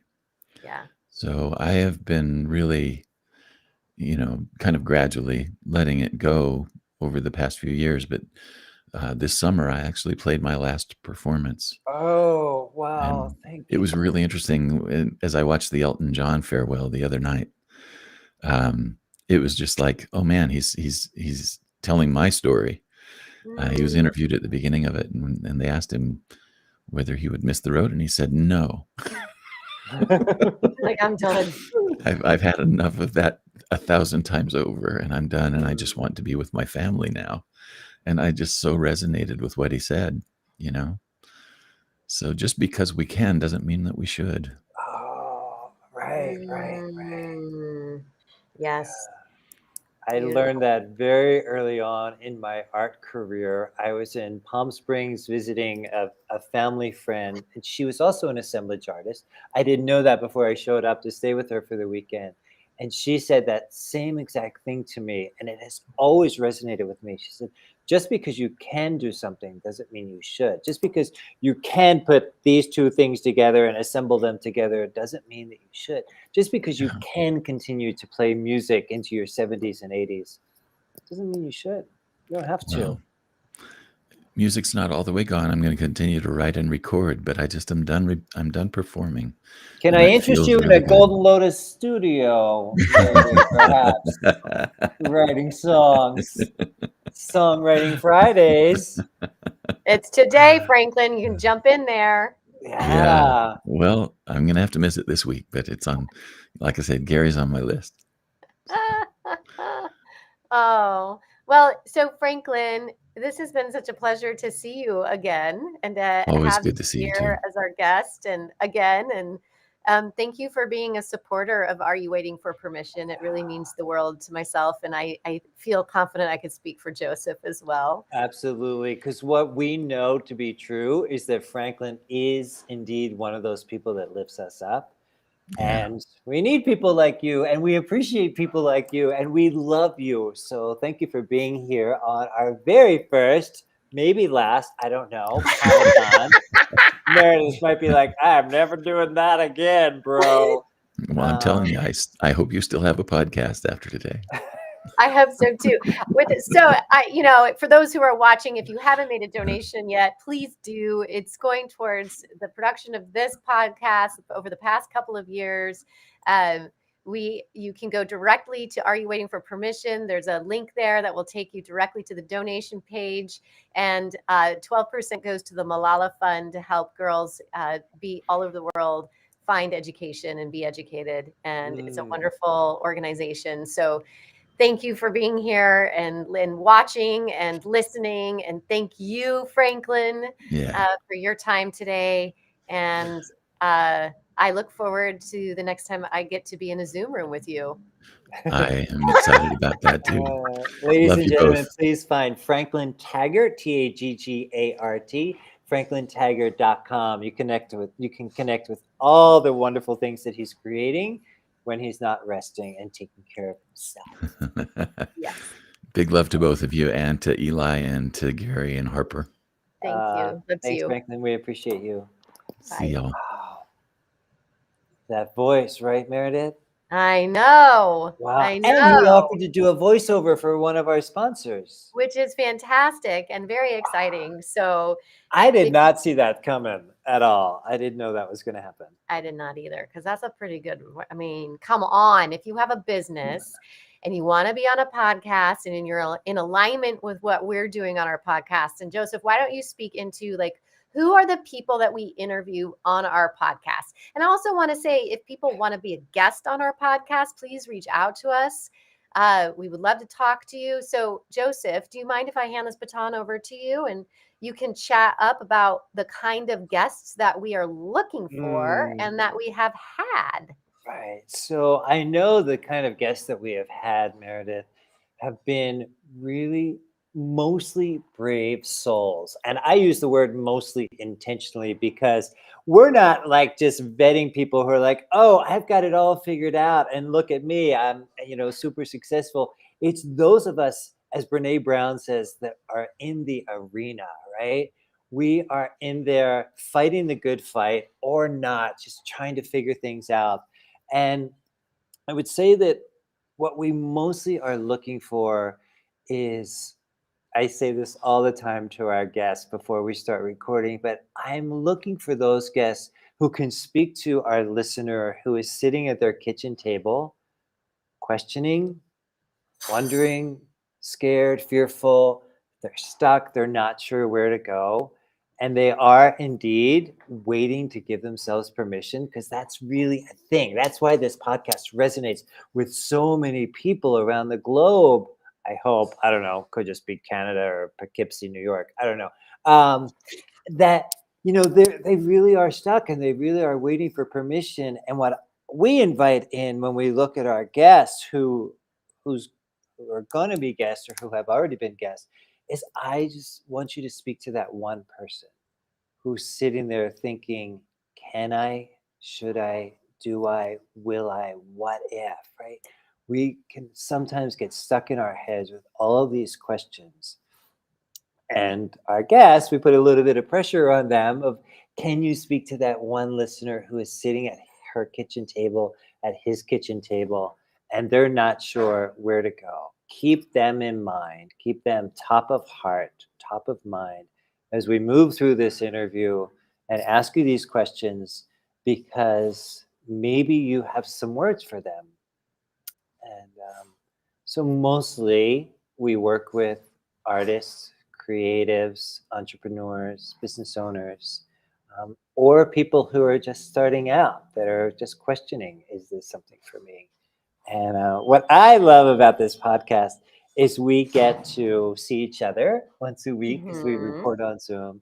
But then we also get to tap into the brilliance, the absolute brilliance of our guests and how they are showing up in the world, because they're our teachers. And we just get to ask them questions, some questions like yours, better than others. And we just get to tap into their brilliance and say, what's working for you? What are you struggling with? What are you creating? What's inspiring you these days? And then, like Franklin Taggart was saying, or no, it was Gary Grundy, we go into their earbuds, and as they're jogging along the Hudson River, those words might inspire them to make a change, to do something differently, to let go of something that's no longer serving them. That is huge. And what a gift that you and I get to show up and share that, right? And we have no idea the impact.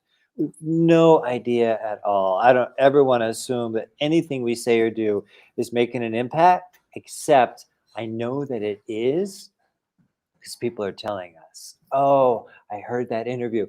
Oh, I signed up for that class. Oh, I loved what that person had to share about that. Yes, all of those things. It's fantastic. And at some point I want to talk about Sumana Jetty too, but we have but we have a guest that's waiting patiently in our waiting room. Another guest? Oh, yeah. I thought it was just Gary. I should have a we have list another one, and his name is Mitch Ditkoff, and I'm going to bring him in. I don't see him on camera yet, though, so I'm a little bit like, Mitch, are you there? And I'm going to bring you up, and let's just see what happens. Mitch. Well, he is pretty tech savvy, I have to say. So maybe he's just not ready for us. Oh, okay. Maybe that's true. Yeah.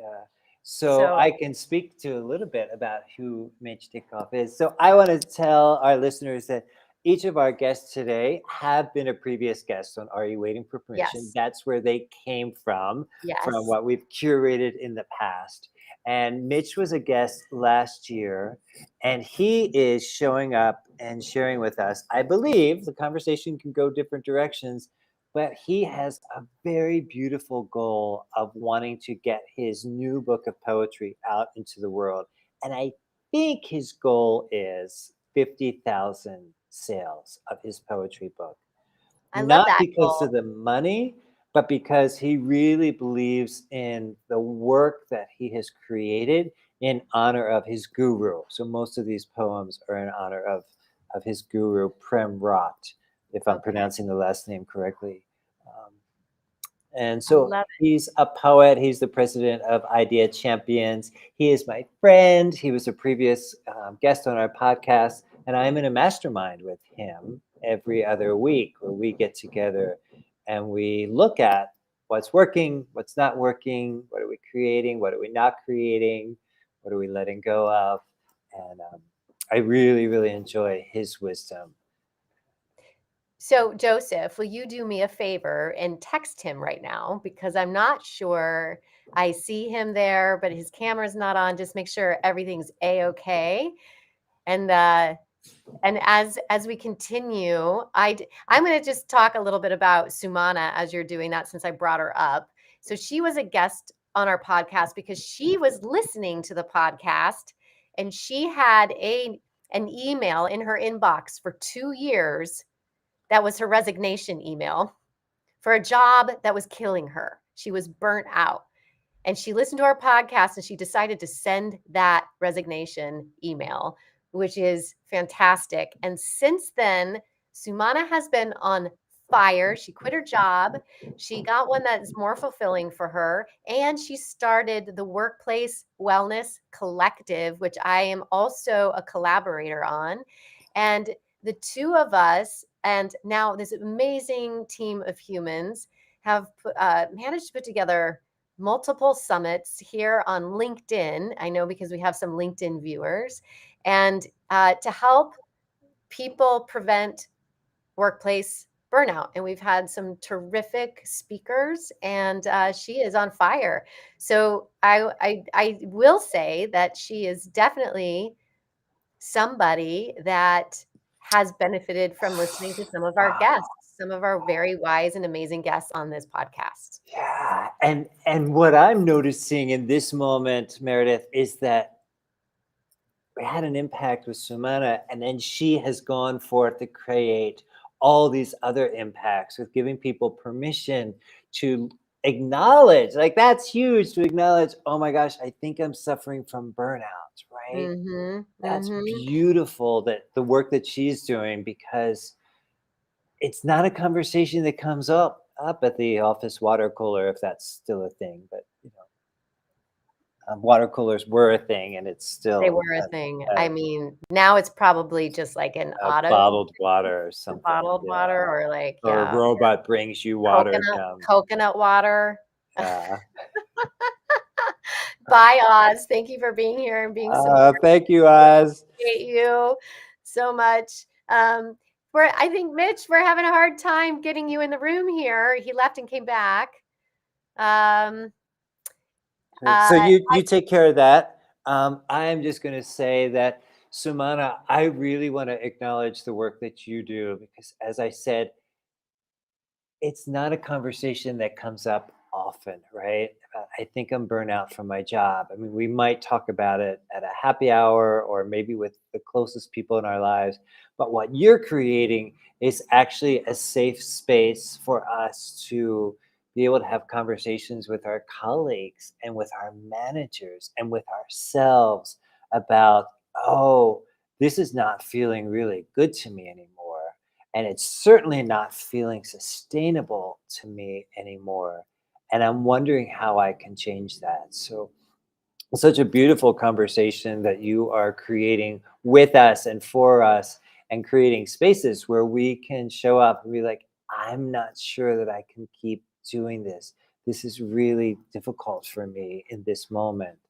And yeah, it's kind of one of the ribbons that we like to wear around, that you quit your job because of this podcast. You had your resignation letter. I think it was for 2 years. That's what Meredith said, but it might have been less than that. Yeah, it was 2 in years. your drafts folder. Yes. And said, you know what? I am needing to step into my brilliance. I'm needing to leave this job where I am experiencing burnout, where it's not sustainable for me. And I just acknowledge you in taking that step, and you continuing to, because the steps that we take, Meredith, are not a one-time thing, right? We don't just like, oh, I took this leap of faith and now I'm golden, right?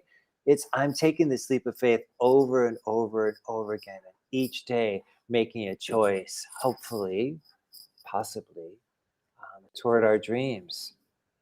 100%. 100%. Hopefully finding people that are lifting us up along the way. Yeah. Well, and I also feel like it's important to You know, and I know, and I don't think Simona would be, I wish she was here. I wish she was a guest I today. know we invited her. I don't think she What got the happened? email. Well, you know why? She's in high demand now. Oh, right. It's She's in all high our demand now. fault too. Well, the thing is that I feel is true is that when you take a leap of faith, it doesn't mean that it's going to be an easy path. It takes time to build yourself. It takes time to create something from the ground up. And I feel like a lot of the times people give up when it starts to feel hard, when it starts to get messy. Yes, when the- yes. I Crying do. when the money isn't coming in and you've put all this effort forward. And I always call that the messy middle, because I don't Mhm. care if it's a creative project or if it's a business that you're building, there is a messy middle, and there will probably be another messy middle. And I feel that what she experienced was right when she got into that messy middle. I've had conversations with her and she was like, I don't know if I can do this anymore.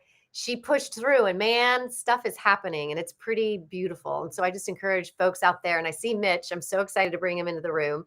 I just encourage folks out there that if they're feeling like things are really hard and they've been spending and committing all of this time and effort on this project or this business or this whatever it is that you're in creation mode with, is to keep moving forward. Don't give up now. That's it. Okay, now I'm bringing Mitch into the room. Are you ready? How's my hair? Your hair is great. Mitch, oh my goodness, you're here. Hi, thank you for your patience. I was on the wrong browser or something, but I made it. You are here, and that's all that matters. Yeah, you are Good to here, see you brother. both. You as well. How are Yeah. you? I'm great. Feeling good. It's Black Friday. It's Black Friday. Everyone's celebrating, spending money all over the place. Am I supposed to buy something today? You're supposed to buy everything. Make a donation. You are supposed to make a donation to Are You Waiting for Permission? We have done an introduction for you talking about Idea Champions and talking about your poetry book and talking about the goal that you have for the launch that's happening this spring. But I'm inviting in, if you could tell us from your perspective, my dear brother, what's going on in your life? What are you creating and what are you excited about? Well, I'm excited about everything. I really, sometimes I wake up at 2:30 or 3 o'clock in the morning, completely awake. It's dark outside. I go, I should really be sleeping right now. And I'm completely awake. It's just time to wake up. So I feel grateful. I feel content. I feel full of juice and energy. And this is the best time of my life. Wow, that's huge. And I know that has not been an easy path for you always, right? There's been some doubts. There's been the hero's journey that you've been on for a long time. What about this thing called poetry, brother? What's going on with your poetry? Well, a lot. I began, sort of my spiritual quest or journey, you might say, was accompanied by a great flood of poetry that came out of me. And I just followed that path for my entire life in different ways. It's always been kind of a sidebar thing, boutique thing on the side, given, the need to make a living and deal with so-called responsibilities and so forth. But no matter what I did or didn't do, I could never shake this impulse, this urge, this floodgates inside of me that have been open for many years to express what I know and what I feel and what I have to share with other people via poetry. So I'm reclaiming that. I'm giving myself permission. Thank you for the title of your show, by the way. It's fabulous. Thank you. To double down, double click on that which I've been guided and prompted and rewarded and thanked and acknowledged for many years, but have never taken as seriously without being heavy as I am right now. So, Joseph mentioned when I wasn't accessible to the podcast that I was setting this up to see if I could have 50,000 of my books out there. And I'll tell you why I'm claiming this is not a commercial venture. This is not a money-making project. I mean, if it does, that's great. But the average poetry book that's sold sells 100 copies, Ooh, brother. and it's usually to family and friends. And those poets, those aspiring poets, have something to share, something to say, a gift, a message, some way to inspire, uplift, or just connect with people. And the way the game is that very few people read poetry. No one really cares about poetry. And there's probably so many self-published poets out there that the market is glutted, just like there are memoirs out there, and you name it. I mean, this is the age of everything. So I decided, screw that. I'm not buying into the concept that you only sell 100 books of poetry. I'm going to pick a big, bold number and just said 50,000. So I've got at least 2 people on the call right here. You guys. Sold 2 already. There you go. Yes. And tell us about the poems themselves, because I know that there's a guru that you have been following for decades, and that a lot of these poems are inspired by the work that you do together. True or true? Mostly true. Good. Yes, I have had a teacher previously referred to as a guru. He doesn't use that title anymore because for many people it comes with baggage. It's not a word that a lot of people resonate with. And he's not about adjectives. He's about people enjoying their lives and experiencing the best that there is to experience. So I've dedicated the book to him because he's been a great ally and inspiration for me to give myself permission. And for permission to what? To live fully, to live completely, to not hold back, to let it rip, to be myself, and to actually discover what that self is. Because the word self is often used as a euphemism for one's personality or one's profession or one's station in life, one's identity. But there's another self beyond and behind the persona of self. And that self is what everybody has in common. It's glorious. It's not religion. It's not even spiritual. It's just this universal, equally distributed energy of love and life that all of us have, and express it in so many different ways. It doesn't matter what a person does. There's no one right form of expression that's better than another. For me, poetry comes easily and it's inspiring to me, but I also have a business, and I'm also a father, and I'm also a friend, and I'm also a bozo. And so this book is really dedicated to the expression of selfhood and beingness, and hopefully in a way that's also entertaining. Poetry, our exposure to poetry, most of us, was horrendous, usually in high school by a teacher that should have retired years ago. And we were forced to read, the so-called classic poets, many of whom spoke in a language that a 15-year-old kid couldn't relate to. And you had to learn iambic pentameter or whatever the rules were. You thought poetry equals rhyming. It has nothing to do with rhyming, by the way. And so I'm trying to take poetry out of the closet, you might say, and make it more accessible, interesting, and evocative for people. I love that mission. I think that's a very important mission. Yeah, that's fantastic. And this is not your first or second or third book, is it? No, this is my 4th book. I have 3 other books out there. So I've been through the process of committing and getting down into the details of what does it take to actually not just write the poems, but publish them. That's a whole other deal that requires a different side of the brain.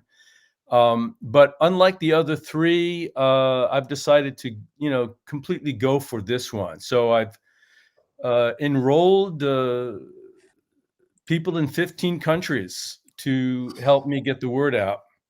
People who like my writing and trust me and feel like they want to be part of the process or the party of communicating that this will be available.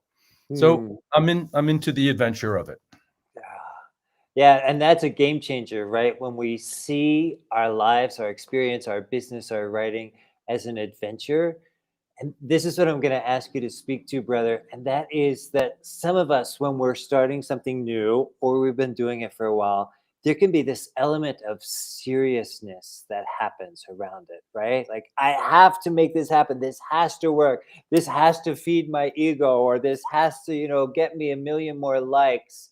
And what I'm noticing about you and your personality is the enthusiasm that you're bringing to that. And, Julia Cameron, she talks in her seminal work, The Artist Way, about how when we're able to bring enthusiasm to the table, these are my words, not hers, but what I took from her work, when we're able to bring enthusiasm to the table, how that can just be such a beautiful shift for us. And can you speak to our listeners about that? Yeah, well, that's what life is all about. I mean, the word enthusiasm actually comes from the Latin.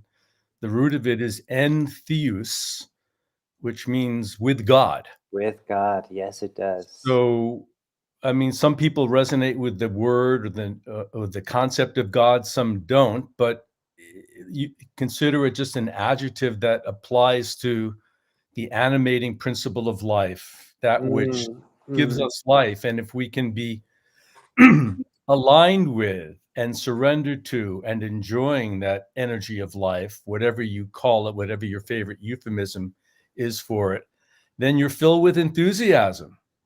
And if you're not, you're semi-depressed or passive aggressive or just sort of flaking out or wondering, thinking that it's just around the corner or next year, or only if X, Y, and Z, when all of that we have to enjoy is happening right now, here in this moment, on this podcast, wherever anyone is in this moment. And poetry is simply one form of giving voice to that which is omnipresent and all fulfilling.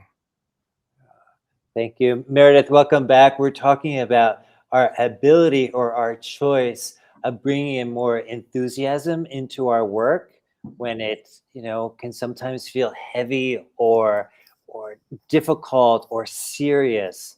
And Mitch was speaking to how it can serve us to bring more enthusiasm into what we're doing. And 100%. and Yes. I'm going to put something out there. I don't know if this is true or not, but I'm going to rough draft this, Meredith. And that is, enthusiasm is a lot easier to muster than we give it credit. Well, I feel like it's about it's about allowing yourself to be, it's about allowing yourself to feel the feelings behind the work that you do, and giving yourself permission to show the feelings behind the work that you do. Because I coach people all the time in public speaking, and a lot of these people that I'm coaching are very technical, like they are in the medical field or they're in tech, or they're just not used to being vulnerable in front of an audience of people. And I always am asking the question, how do you feel about this product that you just developed? Or how do you feel about the fact that you save lives? Well, I love it. I'm passionate about it. It's important work. And I said, well, then show me that you're passionate about it. Show me that you're enthusiastic about it. We as human beings want to see your eyes light up when you speak about these things. And I feel that that's so scary for people on a lot of levels. Because I think culturally, and I can speak for some of these organizations I work for, they're not encouraged to do so. It gets so bogged down in the details and the data and the product that they forget to put the humanness and the passion behind things that are actually helping people's lives. And so, 100%. Well, especially, Meredith, in organizations where people are basically prompted to fit in and not to stand out. And if you become an outlier, you'd be demonized as a wacko or undependable or not a company person, not a team player. And so people look around and they get their cues from the kind of the cultural myth of the workplace and decide to fit in. And unfortunately, they abandon or minimize their own individuality, their own soul, their own heart. And it doesn't have to be that way. It's great that you're coaching people not to be that way, because really what people want is a genuine, authentic, fully expressed person up there on the stage or next to them in the next cubicle. They don't want somebody who's put themselves in the Procrustean bed of corporate America, or to fit into their community or their church or their spiritual path to be like everyone else. It's like, we're here to be unique. Yes, And I always say, dare to be remarkable. Dare to be remarkable. you Dare got to it. be unique. I want to say really quick, Mitch and Joseph, I want to welcome, we've got Marion here. Hi, Marion, and hi, Lauren.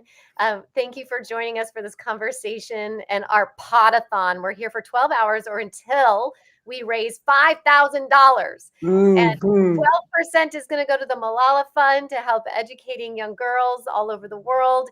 And the other is going to go towards helping us keep this podcast moving and grooving forward. And Mitch Ditkoff right now was one of our past guests and is now having this juicy conversation with us about poetry, bringing your best self forward, allowing yourself to show your enthusiasm, your authentic self. And so if you want to be a part of the conversation too, or if you have questions, please go ahead and drop it in the chat and we will respond. And please go to. Do you know that we've had some donors? Did you know that? We have. I want to give a shout out to some of our donors. I'm so grateful for your generosity, and I know Meredith is as well. So shout out to Bonnie Burt, to Jode Ann Lamb, to Susan and Mike 10 Kate, to Jenny and Arik Dumai all the way in San Diego, California, to Jan Davidson coming at us from from California as well. Irene and Gregory Diamant, they were here for Thanksgiving at this table last night. To Jan Burrows, she's in Portland, Oregon, and to Tina Larson up in New York City. So thank you to our donors. Thank you. Yeah, and where can people donate? Remind us. Are you waiting for permission? Go there. There's a direct link. Boom, and you're done. Wow. Yes. Are you waiting for permission.com? It's just as efficient as that whatever you were going to buy on Amazon, okay? No, it's more efficient because you don't have to do a shipping address. No, you don't. You don't have to do any of that. It's so simple. We are easier than Amazon. That could have been our tagline. Yes, we are easier to buy. We are easier to. It's easier for you to spend your money here than on Amazon. How's that? Right. Yeah, and it supports women's education, girls' education, which I don't think that Amazon does. No, and nor do you get to have a conversation with Mitch Ditkoff on. That's Amazon. true. Definitely. Yeah, or buy his poetry book. Do you have a title for your book? Yes, I do. It's called Unspoken Word on Love, Longing, and Letting Go. Love it. Unspoken word. Well, may it not be unspoken anymore. May it be spoken from the mountaintops. May you be heard clearly throughout the lands. And tell us how many countries are supporting you with this? More than that, Joseph, I'm going to read you a poem from the book just to make it real. Okay. Okay. Yeah. Do I have time? Yes. Yeah. We have our next guest. She's already in the waiting room, but we are here for you. Go ahead. I'll keep it short. It's called An Ode to Self-Improvement. If you are trying to improve yourself, please take a moment to consider the possibility that the self you are trying to improve either doesn't exist or is totally self-invented. And what you are really trying to do is improve your persona, the wind-up doll of yourself that you've conjured up to make your way forward in the world. An understandable pastime indeed, but not the real purpose of life. And just to make matters even more interesting, who is it that is trying? Upon what ground is that person standing? And why are they trying so hard? Is there really something wrong with you? And if so, who is judging whom? Maybe that's the self that needs to be improved. Just for the moment, consider the possibility that life is not a matter of self-improvement. Maybe it's more a matter of knowing yourself. Perhaps once this so-called self is known, there will be no more need for self-improvement. Wouldn't that be interesting? Imagine what you could do with all that extra time. Think about what a big, beautiful space would open up for you, kind of like one of those fields Rumi liked to wander in. With all that newly found time in your life, maybe you could take up gardening or learn to play the piano, or maybe you could just make someone tea, like yourself, for example.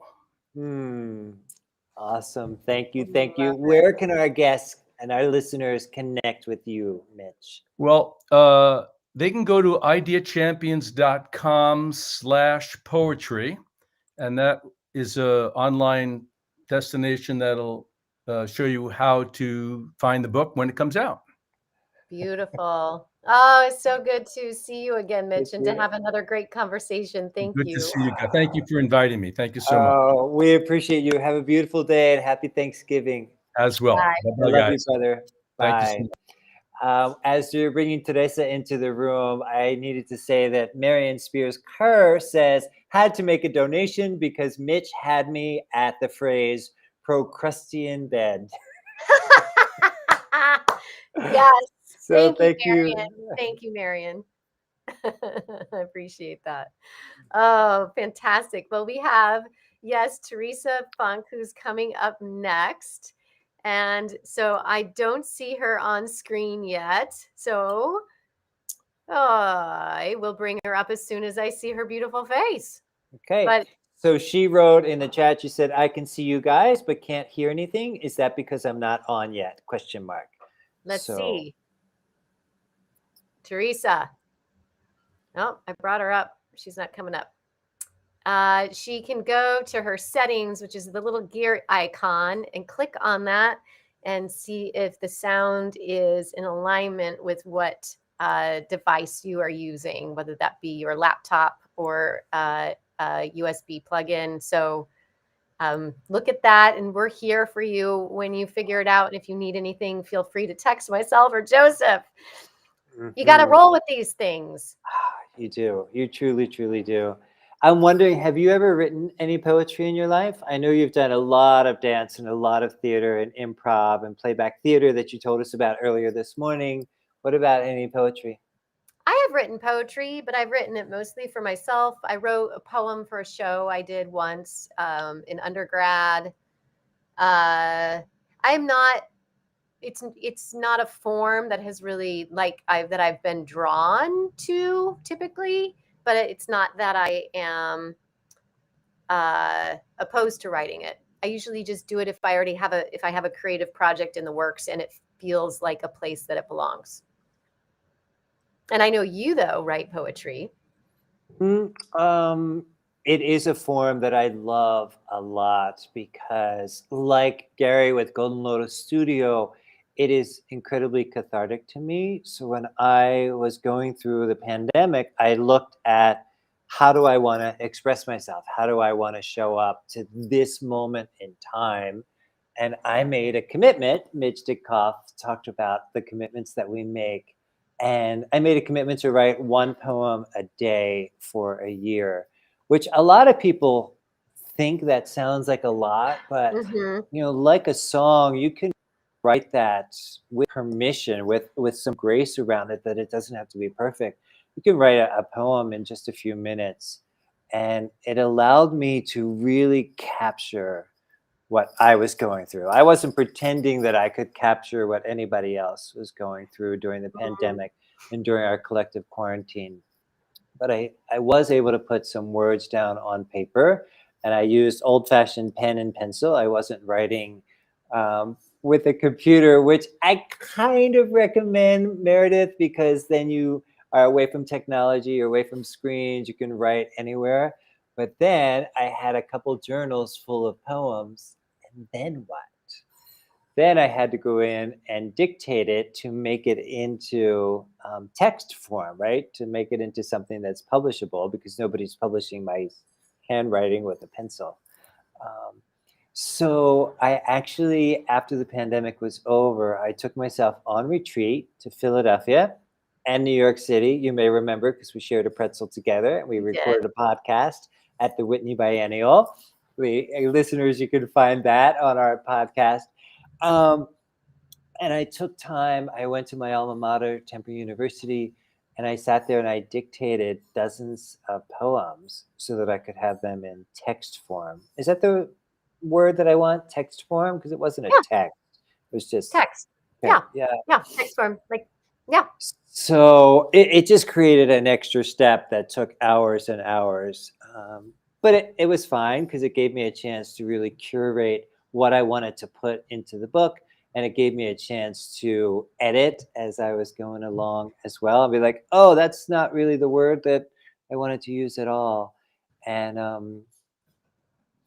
I love having written, because one of the things we were talking about earlier that I read in the Facebook group, No But, which is a takeoff on the yes and from improv, is the art of finishing things. Mm-hmm. And what I notice about the human condition, and I would love your take on this as well, and that is when we have things that are unfinished, they're kind of just sitting there in the back of the room, or on the floor or on our shoulder, and they take up, for me, I'll just speak for myself, they take up energy, a creative energy. And our next guest, if she gets into the room, I know she's going to be able to speak to this because she's a creativity expert in her bursts of brilliance. So I like finishing things so that I can be clear, if that makes sense to you, in my energy, and can say, oh yeah, check, that is done. And now I can go forth and do something else. My husband, I don't know if it's okay that I tell his skeletons in his closet, but he often has a lot of creative projects that are unfinished, books and things of that nature. And I can see how that really robs his energy of, oh, I want to do this new thing, or I want to do this thing, but what about those 17 things that are sitting back there that aren't done yet? I function much better when things are done, when things are finished, and I'm like, my canvas is blank and I get to create something new. That's also okay to let things go. You can start things. Yep. And if you're like, yeah, I started that, and it's okay if it doesn't serve me anymore, and I can let it go. Yep, absolutely. Totally different thing, because if we're still interested in it, if it's still gnawing at us in a way, then it deserves our attention. And then there's things that we're gonna come back to this because I want to debate you a little bit. Good. Good. I want Teresa in the room. I'm going to debate you a little bit. It's still gnawing at us in a way. Can you hear me? Then it deserves our attention. And then yes, there's things we're gonna come back to this because I want to debate you a little bit. Oh, good. Good. I want Teresa in the room. I'm going to debate. Hold on. Who was that guy talking? He sounded brilliant. Hold on, give me a second. So, ladies and gentlemen, I want to thank you for being here for our first annual inaugural Pod-a-thon. And that means that Meredith Grundy and myself, your hosts of Are You Waiting for Permission? We are podcasting consistently for up to 12 hours today, trying to reach our goal of achieving and donations of $5,000 in 12 hours, unlike anything I have ever done before. I don't know if Meredith has ever done this before. I've never asked her. I don't think she has. But we are here for you, with you, maybe in spite of you, that we are podcasting from 10 a.m. Eastern Standard Time to 10 p.m. Eastern Standard Time. Or we will finish early. So if you want us off of your screens, off of your LinkedIn and your Facebook and your YouTube, you're like, I need to get rid of these people. I need to make a donation, because once we reach $5,000, we are going to rest. Meredith Grundy is going to go and put up a Christmas tree with her family, her daughter Harper and her husband Gary, and I'm going to go take a bath. So if you want us to have permission to go do those things instead of being here in your screens, hi. Can you hear us? You can't hear us? No. Oh, I can't hear you. Sorry. No worries. Hold on. We can hear you. And Meredith, I'm just going to allow you time to take care of that. And I'm going to keep talking. Okay. So I had this You idea. can hear me. Okay. Yes. I can't hear you at all. Okay, here, I'm sending you a note. So we had this idea of looking at how to make this podcast sustainable. That was the question that we started with. How do we do that? Because what you may not know if you're not a podcaster or creative, that there's a lot of underlying or hidden costs that come in with this. So we looked at, do we want to try more for sponsors, or do we want to put out something on our page asking for donations? And I, silly me, had this idea. Let's do a pod-a-thon similar to what Jerry Lewis was doing for 50 years, where he would show up every Labor Day and create his beautiful, brilliant, and courageous telethon. And you might remember he had a whole bank of people behind him that were answering the telephones. And so that was the inspiration. And we ran with that, and we looked at what would that take, and how would we show up to that, and would it just be us, and how do we make that sustainable? Teresa, can you hear us okay? Yes, I We can unplugged. hear you. I unplugged my fancy mic, and it worked. So That's I'm what happened to me earlier, but it happened like my mic worked and then it just shut out halfway through. What's going on? See, we're trying to be so professional with our fancy equipment, and it's like, nope, the universe doesn't want that today. It does not want that. It does not want that. I want to say welcome. Thank you. Yes, it's good to see you. And I see that Samana is also watching right now too. We were just talking about you, Samana. So if you want to pop in as a guest later and tell your story, we would love to have you. Teresa, you have been a guest on our podcast in the past. And so we're just so happy to have you back. And I love that we get 2 writers in a row. Yes, happy Pod-a-thon. Yeah. Happy Pod-a-thon. Thank you. I'm super excited that you were able to schedule in, because Meredith, you might not know this, but there were a number of emails that went back and forth between Teresa and myself. And she's like, oh, that schedule doesn't work with me. Oh, my in-laws are here. And oh, my son. And oh, it's Thanksgiving. And I'm like, I want you on this pod-a-thon. So I am bumping my husband out of his time slot. I'm just like editing him out and go and take his spot. That's how much we wanted Teresa Funk to be our guest here today. So, yes, poor Eli. Eli. Yeah. So we've been talking about the creative process, Teresa, and I know that is in your zone of genius and in your burst of brilliance. And I'm wondering what you're creating in the world today, if anything, and can you share with our listeners what that is? Well, it's funny because when I was on your podcast, I was still on my sabbatical. Yes. And wondering what was going to happen when I came off that sabbatical. And I just so leaned into that, just being really present and just being okay with not knowing where things were going for the first time in my life. And I really, really, really enjoyed that. And then we went on a trip to Ireland, and I broke my collarbone on our 5th day there.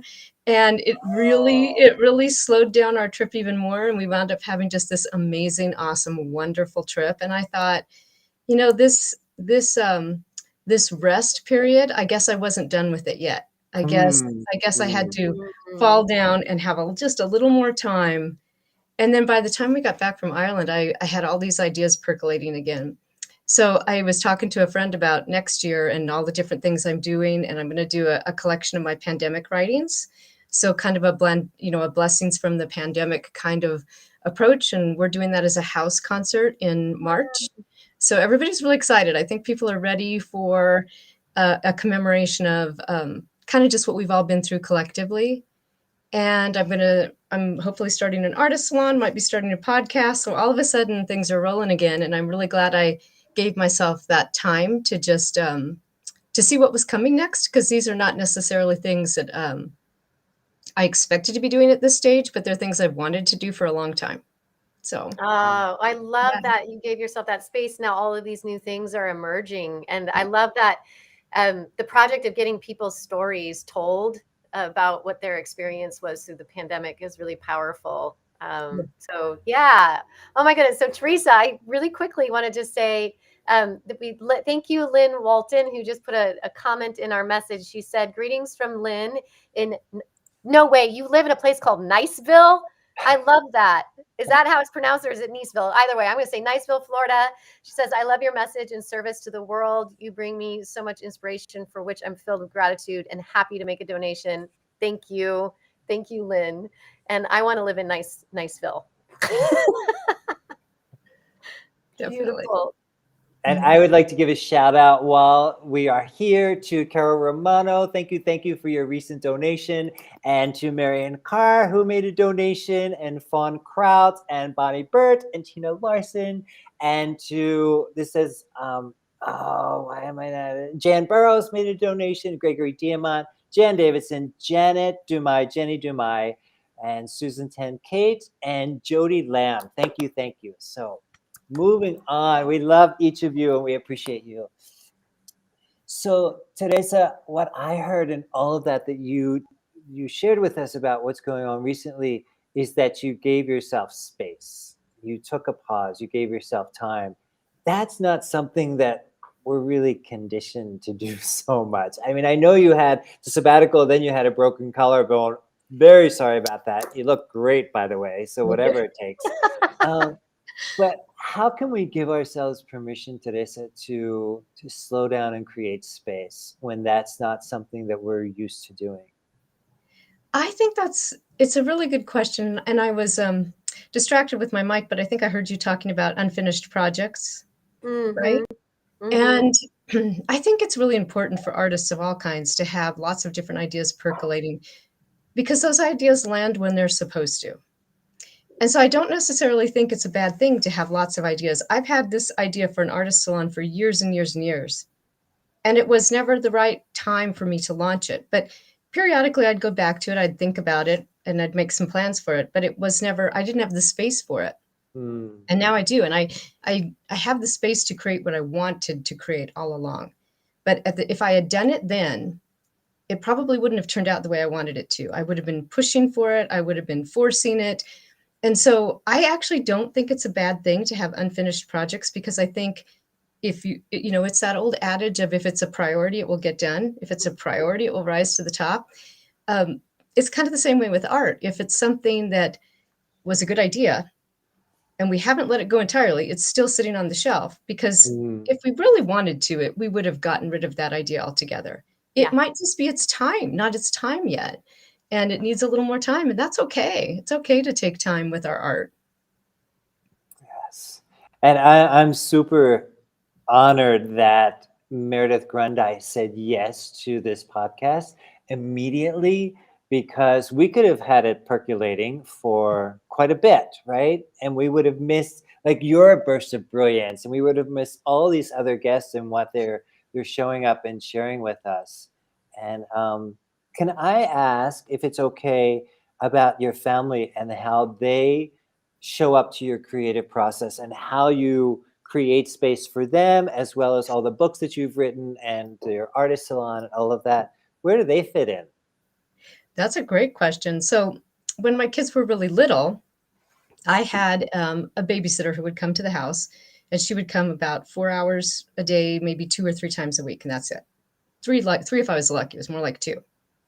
And I had my basement office. And as far as my kids knew, that door didn't open both ways. It had one of those child-proof locks on it. And when I went downstairs, they're like, Mom's gone. And, I told the babysitter, if a trip to the emergency room is warranted, come get me. Otherwise, here's the Band-Aids. Here's here's what you need to take care of that. And I had to really maintain that space, because it was so precious. It was so precious to have those 4 hours that I could work. And by the time I got down to my desk, there wasn't a wasted moment, because I'd been thinking all week about what I wanted to write while I was taking care of the kids. And as soon as I got down there, it was just like boom, boom, boom. And I would write for 4 hours. And yes, and they would cry sometimes. And I would look up there and go, oh God, I hope they're okay. And I would keep writing.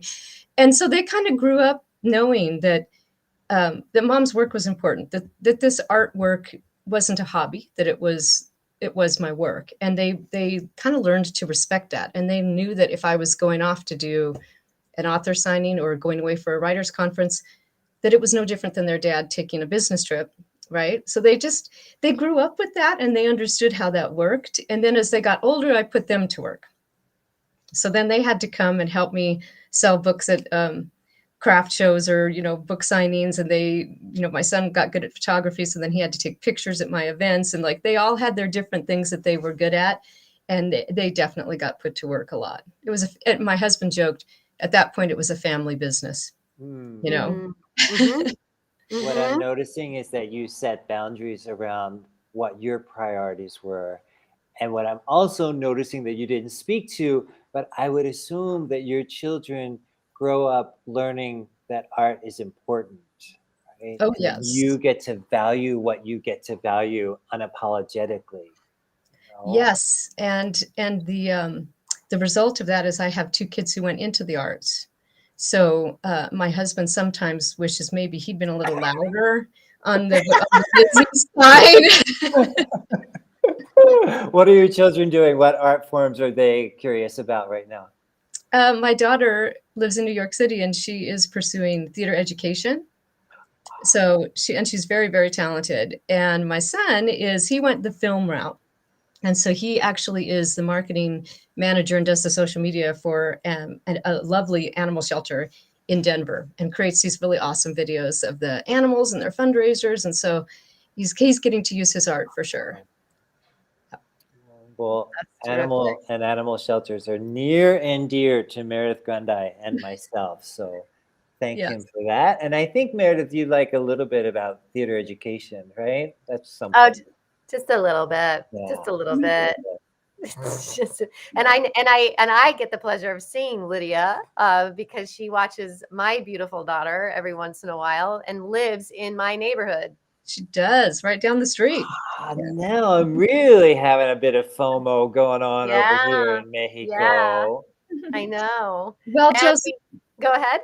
my youngest daughter lives in Mexico now. Mhm. Whereabouts? She's living in Aguascalientes. Oh, sweet. That's Mhm. amazing. Yeah. And your family is Mexicana? No, your parents were Latin? My mother. Mhm. Your mother. Yeah. Yeah. And that was a very important part of growing up. My grandmother, who was from Mexico, really helped raise me. And my grandfather died before I was born. So I didn't know Oh. him. But yeah, that side of my heritage is really important to me, and it has always been a big part of who I feel I am. But, to the outside world, it isn't necessarily recognizable. So, it's kind of an interesting place to be in the middle. Mm-hmm. My Yeah. husband is the same way. He was born and raised in Mexico. His family is of Mexican lineage or Mexican culture, but not necessarily lineage. And he does not look Mexican at all. Mhm. And so he's like, where exactly do I fit in? Yeah. I want to ask about this thing called books. Where did that come in? Did you grow up around books, or did you see your parents reading a lot? Was being an author a thing when you were growing up? Like, did you have authors come into your elementary school? Tell us about that. I went to Catholic school in Boise, Idaho. No one came into our school. I know. I went to Catholic school in Wilmington, Delaware. Same Yeah, in thing. those little tiny, no, I never saw an author growing up. I never met one, but my parents were avid readers. My mom's a teacher. My dad was originally an English major before he went into business. And so they were not only always reading, but my dad and I would go to the Shakespeare Festival growing up in Idaho, and my mom and I went, and lots of theater. They both love theater. And so you would think it would be hard to find theater in Boise in the 1980s, and it kind of was, but they found it. and and so we were surrounded by art. I mean, both of my parents love art. They would have loved to travel more. We didn't have that kind of money when I was growing up, but they're able to travel a little more now. So yeah, art was very important. Reading was very important.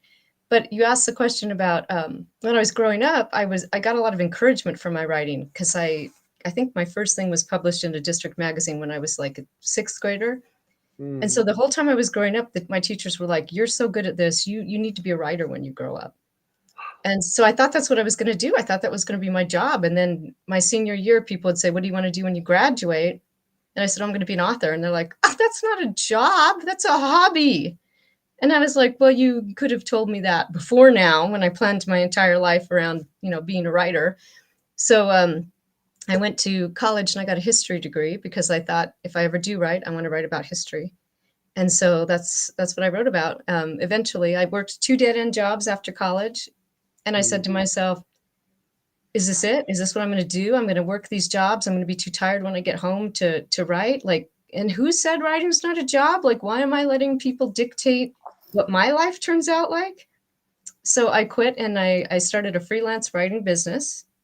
I didn't really know what that was, but I bought a book and I found out it was an actual thing. And so I started writing for newspapers and magazines, and that was 31 years ago. And so I've been a professional writer for 31 years. Yeah. There's a lot of permission that needs to happen in looking at, oh my goodness, this is a dead-end job. I don't have to stay here, right? Like now we're in the midst of the great resignation, but before this, quitting our job, that even if it was a dead-end job, that wasn't necessarily something that we did, right? You're a little bit younger than I am, but my generation, we just stayed. That's what you did. That's what you did. And believe me, we'd been married 6 months. And my poor husband, I was like, I'm quitting my job. And we really needed the $600 a month I was making for rent. Sure. Yeah. And he freaked out and he was kind of like, is this what it's going to be like being married to an art person? I'm like, yeah, pretty much. But he did support it and he thought it was interesting. I bought this, we couldn't afford a computer at the time. So I bought this crappy, bizarre word processor thing that was really slow. I mean, I might as well have stayed on my electric typewriter. And it had this huge screen with these big funky letters that you could hardly read. And that lasted about 6 months and we bought a computer. So he got behind it, but I think he learned early on in our marriage, oh crap, like she's going to do what she wants and she's going to make it happen. And I'm just going to have to go along for the ride. So Meredith, I'm noticing that her husband got behind it, but guess who else got behind it? She herself got behind it and said, I don't even know if this is a thing, being a freelance writer. I've never heard of that. We never had authors coming to my school in Des Moines. No, not Des Moines. Boise, Idaho. Boise, Idaho. We didn't have authors coming to my school when I was young. And you kind of paved that road yourself. And that's huge. And we're all better for it, right? Look at all the books that you've written and the blogs that you've written and everything you're creating in the world. So thank you. Wow. Yeah. I would like to say it was a scary thing, but it really wasn't. I mean, I was so excited at the thought of doing something that I'd always wanted to do. And the fact that I didn't know what a freelance writer was did not intimidate me because I thought, I guess I get to define what that is. I guess I get to figure that out on my own. And that was really fun. So there weren't a lot of opportunities in Boise for freelance writers because there weren't a lot of places, newspapers and magazines to write for. And so when my husband got transferred out to Colorado, it was fantastic because we had, magazines in Denver and I was writing for magazines in Greeley and Loveland and Fort Collins. And so it was definitely more doable out here than it was in Boise. But I didn't know that when I started it. I thought I will find a way to make this work because I'm not going to be just bored in my job all day for the rest of my life. So I'm going to assume, and correct me if I'm wrong, that there was some pretty important self-talk that was going on in those early days. I can figure this out, and here I am with my word processor. Can you speak to that for our listeners? And then we have another guest coming in. But for our listeners who are struggling with self-talk and the creative process, can you speak to them? Sure. I think, well, first of all, we're not really taught when we're younger how to talk nicely to ourselves and how to encourage ourselves. We're taught how to beat ourselves up pretty well. We get really good at that by the time we're in middle school. But we aren't really taught how to encourage ourselves and to give ourselves pep talks. Like, there was always the joke about you would look in the mirror and you would do that I'm good enough, I'm smart enough thing. And it was a joke when we were growing up. Like, that's not something you actually did, right? You would be made fun of if you were to encourage yourself and talk to yourself in that way. But I wish I'd known that then, because I'm much better at doing that now. I'm much better at now saying, you're going to be okay. This is going to be okay. Keep going. You're doing good. This is fantastic. Like, even to go back sometimes and read something that I wrote, and you'll have that brief moment. I think all artists have this, where you go, that's a really good line. What? I wrote that line, right? And it's really exciting. And so it's like having those moments when you can connect with your own art and just feel like, I did that. I created that. I'm really proud of that. And whether you go out and try to make it big in the world, or you share your art with your neighbors and your friends, just really believing that it's making a difference. If it makes a difference to one person and it lifts them up, it lifts up everyone around them. And so I think just, that self-talk of saying, this is worth it.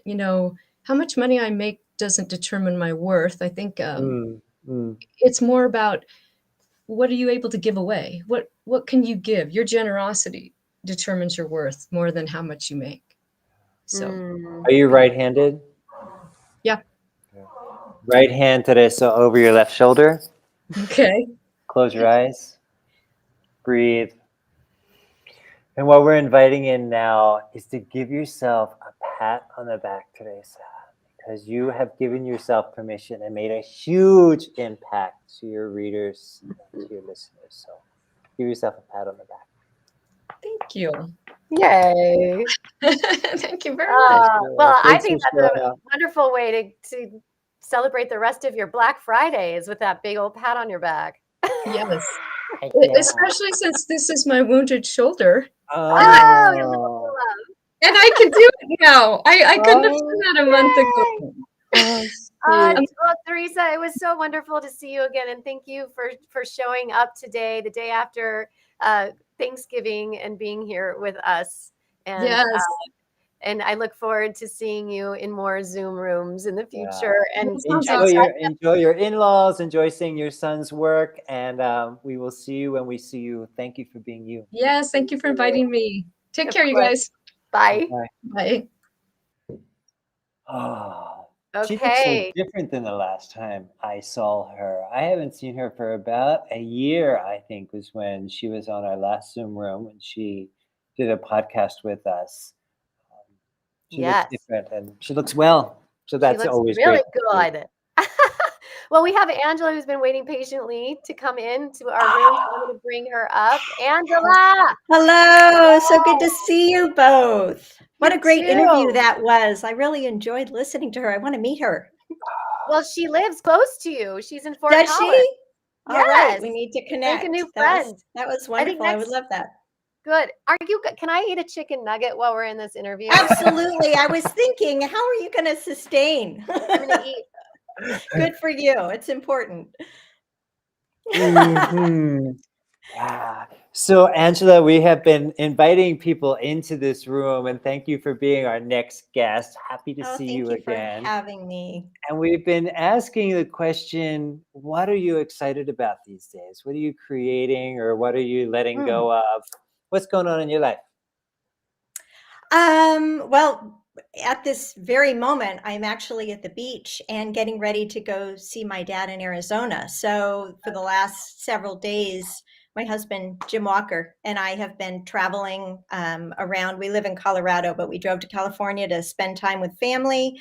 And we're about to begin our journey back. And we're going to go through Arizona and see my dad.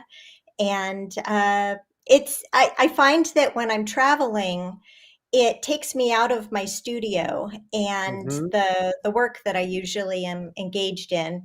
And as an artist, I always am trying to find ways to stay creative, because that just feeds me. And if I feel like I'm taking care of myself, then I can be more present with my family and the people that we're visiting. So I've brought some paper with me and pencils, and have been doing a little bit of drawing. But also, while I was at the beach, I just got inspired to paint the landscape that's right behind me, which I don't normally do. But I thought, oh my gosh, I'm at the beach and I just want to paint the beach. So that's what I did. Oh my God, I love it. And I love that you It's put it been- up for the podcast. Yeah, I I'm like, oh, I I want love to show that. off the painting. I No, love it's, that. I was gonna say, oh, is that your painting behind you? And I was like, that's not her painting. I know her style. That looks nothing like what It's she would totally paint. different, and I think that that's one of the great things about getting out of my studio and traveling is just having this opportunity to play and do something different and Mhm. yeah, be spontaneous. Oh my goodness, that's so Congratulations for that. yeah, that's really beautiful. I'm so glad Thank that you were inspired also to paint it for this podcast. That's our pod-a-thon, Well, if you will. coming from Colorado, it's been so cold and all the Yeah. leaves have fallen off the trees and it's been Oh, icy and I haven't been getting outside. And we've only been here for a couple days and it's just been stunning. And I think that when you live in a climate that's always like this, you don't appreciate it in the same way. But having left the cold of Colorado, like, this is amazing. And I just have to be outside. And so I set Yeah. up the canvas outside and it just felt so good. Well, I know Meredith does not like talking about the weather, but I will tell you that I spent 30 years in Wilmington, Delaware, freezing and crying and miserable. Oh, And I gave myself permission to drive across country with my teddy bear, Casey, to San Diego, California, and lived there happily for 13 years. And I appreciated the wow. weather every day because I never Did saw you? another Good for snowflake. you. Yeah, I couldn't wait I to like get out of talking about the weather. I just don't like talking about the weather at networking events because I feel like there's better questions that can be asked than or statements like nice weather outside. that. How about them Broncos? Right. Right? We could do a podcast and change the name to "How's the Weather." That could be our theme. How's instead the of weather? permission. I think that's our next podcast because one and a 12-hour pod-a-thon was not enough. Right. But remember, I do want to do a podcast called "Correct Me If I'm Wrong" because I tend to. say that. Ooh, You can't. You're that's a saying these good. things out loud, and someone's going to steal your idea. Oh, that's okay. I'm totally. Yeah, 10%. Just give me 10%. Okay, 10% to you. Well, I love four seasons. I love. Mhm. There's something about the four seasons and my sense of time that I've always really jived with. When I lived on the West Coast, it was really difficult for me without all of the seasonal transitions. And granted, I knew like that it would be really green and rainy, usually in October when I was living in the Bay Area. But it was always confusing to me because it wasn't because I grew up with the four seasons, right? So, and time seemed to have gone by extraordinarily slow, which is not a bad thing, but it is when you're 20. Yes. Now that I'm almost 55, I love when things slow down. You're like, I love it. I love it. Angela, I'm going to ask you, and forgive me for putting you on the spot a little bit. That's but okay. When you were invited into this pod-a-thon, and earlier when you were invited to be our guest on the podcast, which is different, listener, because we typically don't do this for 12 hours. I know it might seem like we do, but this is a different thing. Because we're so good at it. I'm wondering the theme of "Are you waiting for permission?" if that resonated with you. I hope that it did because you said yes twice. I'm wondering why and in what ways are you still giving yourself permission? I see that beautiful canvas behind you, so I'm going to assume that's one of them. Yes. Thank you. I think giving yourself permission is a practice. It's a daily practice for me, and I'm not always very good at it.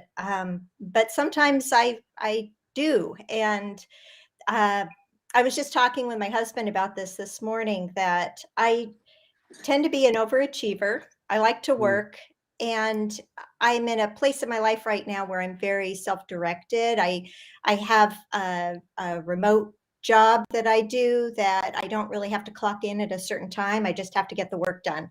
And I tend to wake up every morning with this to-do list in my head, and it's long. And as I cross things off, I add 2 more. And so I'm always struggling with this expectation that I set for myself that I'm going to achieve all these goals. And lately I've been thinking about how often when I'm inspired to do something, I don't give myself permission because this to-do list is looming in the background, and I think, oh, I can't get to that Mm. yet. I have to do these things first, and then I can do the thing I want to do. And inevitably, the thing that I really want to do, by the time I get to it, I don't really feel like doing it anymore, and it's another thing on the to-do list. So I've been trying to rethink, how do I approach my life and give myself permission to do things when I'm inspired to do them. And I have found that when I allow myself to just do the thing I want to do in the moment when I'm inspired to do it, it doesn't feel like a task. It feels more joyful, and I'm more inspired. And then I move on to the next thing that I'm inspired to do, and I still have a very productive day, and I get a lot of things done. I may not be quite as efficient as if I had done it in a very linear fashion, but my heart is in it, and I feel connected to it in a way where I feel like I'm just engaged, and it's not checking things off a list. So that's my new practice right now. Trying to give myself permission to be inspired and allow myself the space to do the work that I'm inspired to do in that moment. Mm. I really Thank like you. that. Thank you. It changes Meredith, the I'm going to work. interrupt you. We have a question, and before it gets lost in the scroll, I want to Yeah. answer Lauren Osornio. She says, what are the names of Teresa's books? So you can I'm find curious it at about that. Teresa Funk, TeresaFunke.com.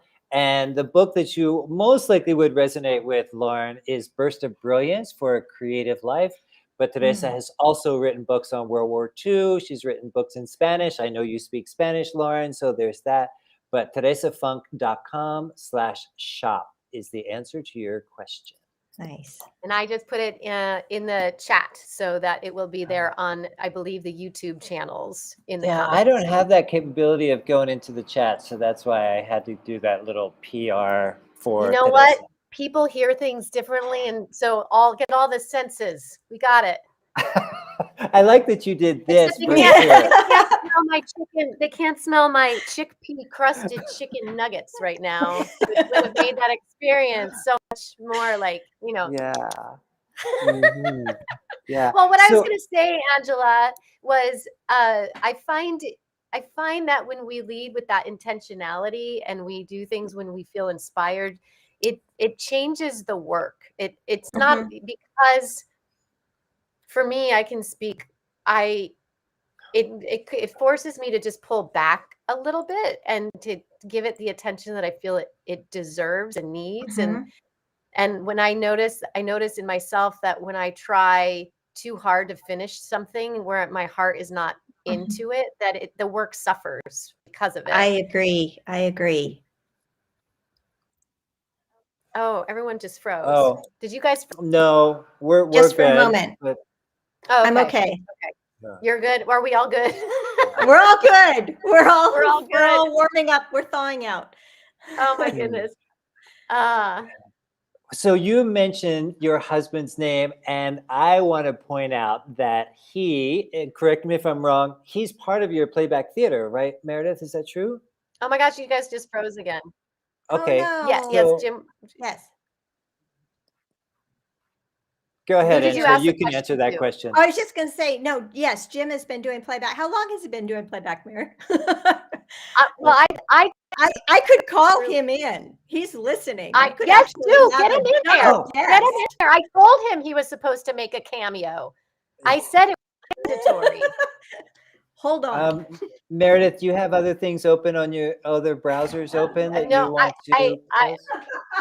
I'm technical difficulties, but I have everything All right, in the way he's going to be on the spot. Jim just got back from surfing. Oh, sweet. Oh, amazing. Okay. If you want to go and come back, Meredith, I can take care of this. I was watching this really cool Pod-a-thon and you just totally interrupted. Come on. Hi. Like, I just heard my name. Oh my goodness, look at those faces. Say that again, right? We couldn't hear you, Jim. We don't want to miss anything. Say I again. said they're interviewing Angela Boloyan, my favorite person in the world. I got to get back out there and watch. Yeah, well, now we are interviewing Now it's a you. party. Welcome to the Pod-a-thon. And I hope you're enjoying California. And we were talking about playback theater earlier, and I hear that that's one of your passions. Mm-hmm. Yeah. Yeah. What's going on with your playback theater career these days, Jim? I'm happily working with a playback theater company at the University of Colorado at Boulder. All credit to Ondine Geary for having gotten that thing started. It was her idea, but she brought me into it. I think you accidentally said rope, but then No. changed that. Yeah. Yeah, no, actually, I mean, it really is. From the time that I started doing playback theater. For those that don't know, playback is a form of improvisational theater that takes audience members' stories and turns them into art on the spot. And we have world-class musicians that improvise alongside us. And I started doing it with Playback Theater West with Meredith about 13 years ago, and no longer. Anyway, It was longer. yeah, It's 15. I know. Yeah, 16. But at a certain point, I recognized like how do we, like, I'm aging out, you know, like how do we start to pass the baton to other generations? And this Ondine created this wonderful opportunity. And so, yeah, I get to work with these phenomenal actors and performers at the university in Boulder, and we get to hold space for people to share their stories and what's true for them, and hold and share them in a communal space. So it's great. Yeah, it's really such beautiful work, and I can't wait to have you on the podcast at some point so that you can talk and have a conversation with us more in depth about it, because it is truly transformative work. And so when people get to experience playback, it's I don't know, it's an experience that's kind of hard to explain unless you see it. Yeah. It's an experience for the audience, and it's also an experience for the ensemble work. So I've been part of an improv troupe for the past 11-ish years, I think. And the ensemble work that's created between the actors, and for our listeners who aren't actors, I want to encourage you to find your own ensemble, right? It doesn't have to be something that happens on the stage. It can be like Angela, who is creating it in her studio with the fellow people that she is showing and exhibiting with. And ensemble is just, I just love the word and what it creates for us and what it opens up for us. Meredith, can you speak to that? Oh, it's ensemble is community to me. Like playback is family. It becomes family. I mean, at least this ensemble did, at least. And I feel like what you intentionally choose to do in ensemble, it's like what I said earlier at the beginning of the Pod-a-thon about self-care and your individual self-care and wellness. That has a direct impact on community. Your ensembles that you choose to be a part of have direct impact to the rest of your community. And so when you find one that you're in alignment with, whether that be values or whatnot, or creativity, or even if you find ensemble, I would say team in business, those pockets that we choose, hopefully, to be a part of, has a direct impact. And so, yes, be a part of a community, be a part of an ensemble, make sure it's in alignment with who you are. Because magical things can happen. Yeah. Angela, can you speak to that? I know that you were in the school system for a long time, but it was an alternative school system, right? I'm glad that you brought that up, because that was the ensemble that I really felt the most connected to. I find that when I have done retreats with other painters, that's been good, but I get a little bit stuck when I'm around people that are having the same subject is coming up in conversation all the time. And what I loved about working with the other educators at September School was that everybody had their own field, and we were all diverse in our strengths.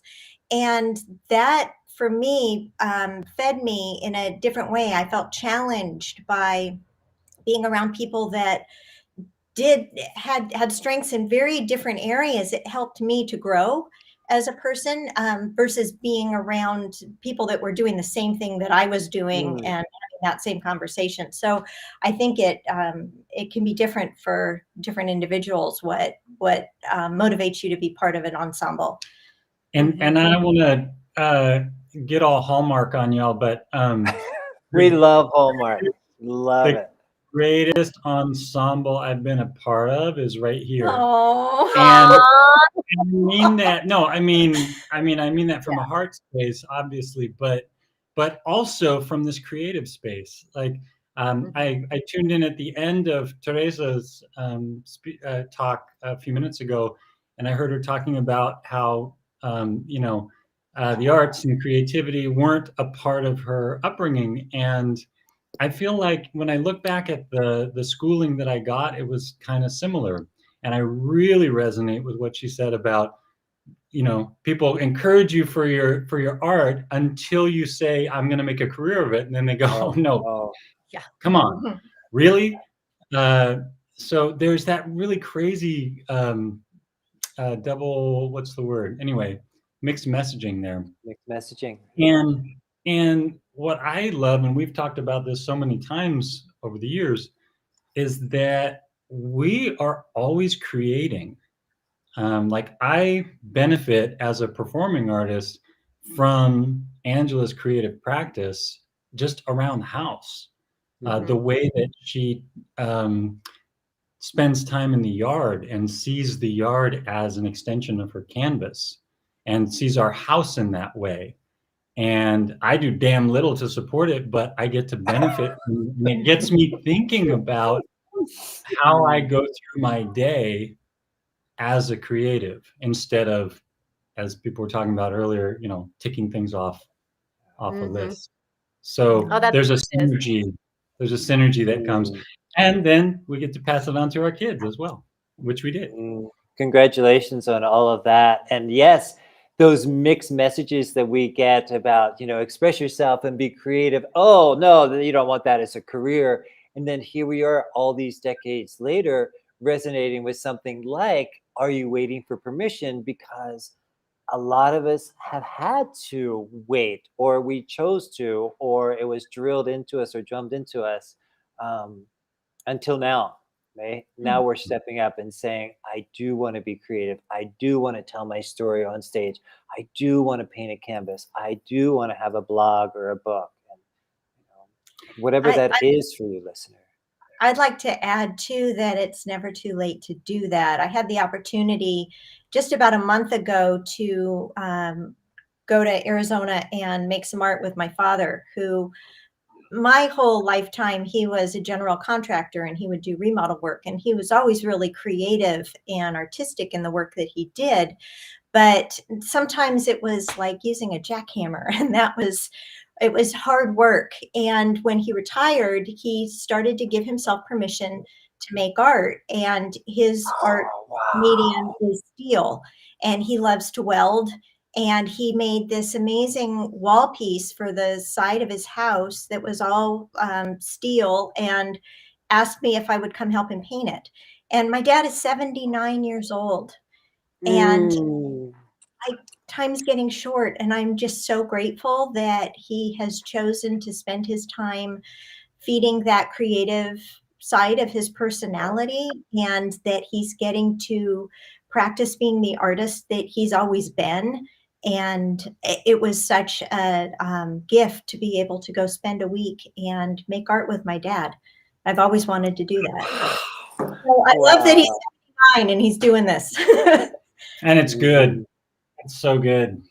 It sounds like your dad is not 79 years old, but he is 79 years young, is what it sounds like to me.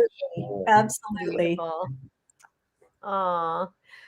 Well, I have to say that it's just been a treat to see both of you in this call together side by side. And I got to see you a couple weeks ago, which feels like it was ages ago. And It's- I would like to acknowledge Jim for a minute because he might not remember this, but in the very early stages, Meredith, of my husband Eli's Out of the Blue one-man show, he connected with Jim and had all of these questions like, what is a one-man show and how do you do it? And how do you know if it's going to be good? You know, very fundamental, basic questions. Not that I was part of the conversation, but I know where Eli was in his creative process way back when he reached out to you. And I don't know what you said, Jim, but you obviously were an instrumental part in helping give him permission to take his one-man show and bring it forth out into the world. And Meredith directed that show, and here we are. He'll be our follow-up guest later on tonight. So thank you for being here. Oh, nice. Yes, give Eli my best. That was a really great conversation for me, just to, again, like the meeting of the minds, right? The people who have similar, like we all have stories to tell, and when we feel compelled to bring them out, how do we fight those societal messages that are like, that's a hobby, or it's not the right time. But no, this is important. And I want to assume that you had to give yourself some permission because you were telling the story of a family member who lived in the closet for years, right? So you're giving yourself permission to tell your own familial story, but also, you know, how you show up and honor that process for you and for your family members. So. And that actually ropes back to something I was thinking about when we were talking about ensemble a few minutes ago. For me, the heart of ensemble is authenticity. Like, can we be authentic with ourselves first and share what needs to be shared, what's true for us?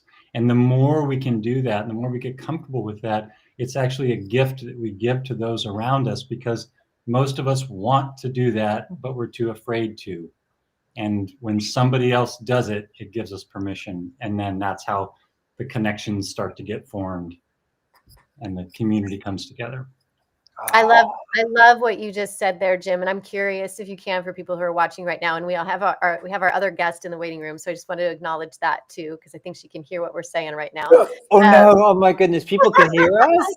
Thumbs up. Yes. Oh! I've got to change everything I've said so far. But can you give us, in your words, for our listeners, that word authenticity gets used a lot, and I think people get overwhelmed, at least from circles that I've sat in, about what that means, because they'll say, "But I thought I was showing up authentically." What is one step to give yourself that you can think of right now, permission to step into being authentic, or what does that look like? What does authentic mean? It's a fun conundrum, because as someone who's worked at it for many years and who's also a performer, I ask myself the question all the time: to what extent am I performing authenticity? Right? Am I being fake? You know, have I learned the ways to come across as authentic? So there are ways that we can get into these loops, but I think, honestly, I mean, when I settle into that question, Meredith, it comes, the most tangible, straightforward one is, if someone asks how you're doing, tell them. It doesn't mean overshare and go into all the details, but you know, if people ask me how I'm doing on a day I'm not doing so great, I'll tell them, okay, like just hey, and then the ball's in their court. And sometimes if we're just passing, you know, they'll say, oh well, good luck or whatever. But a lot of times people will hear what I actually said and will say, yeah, I know what you mean, me too.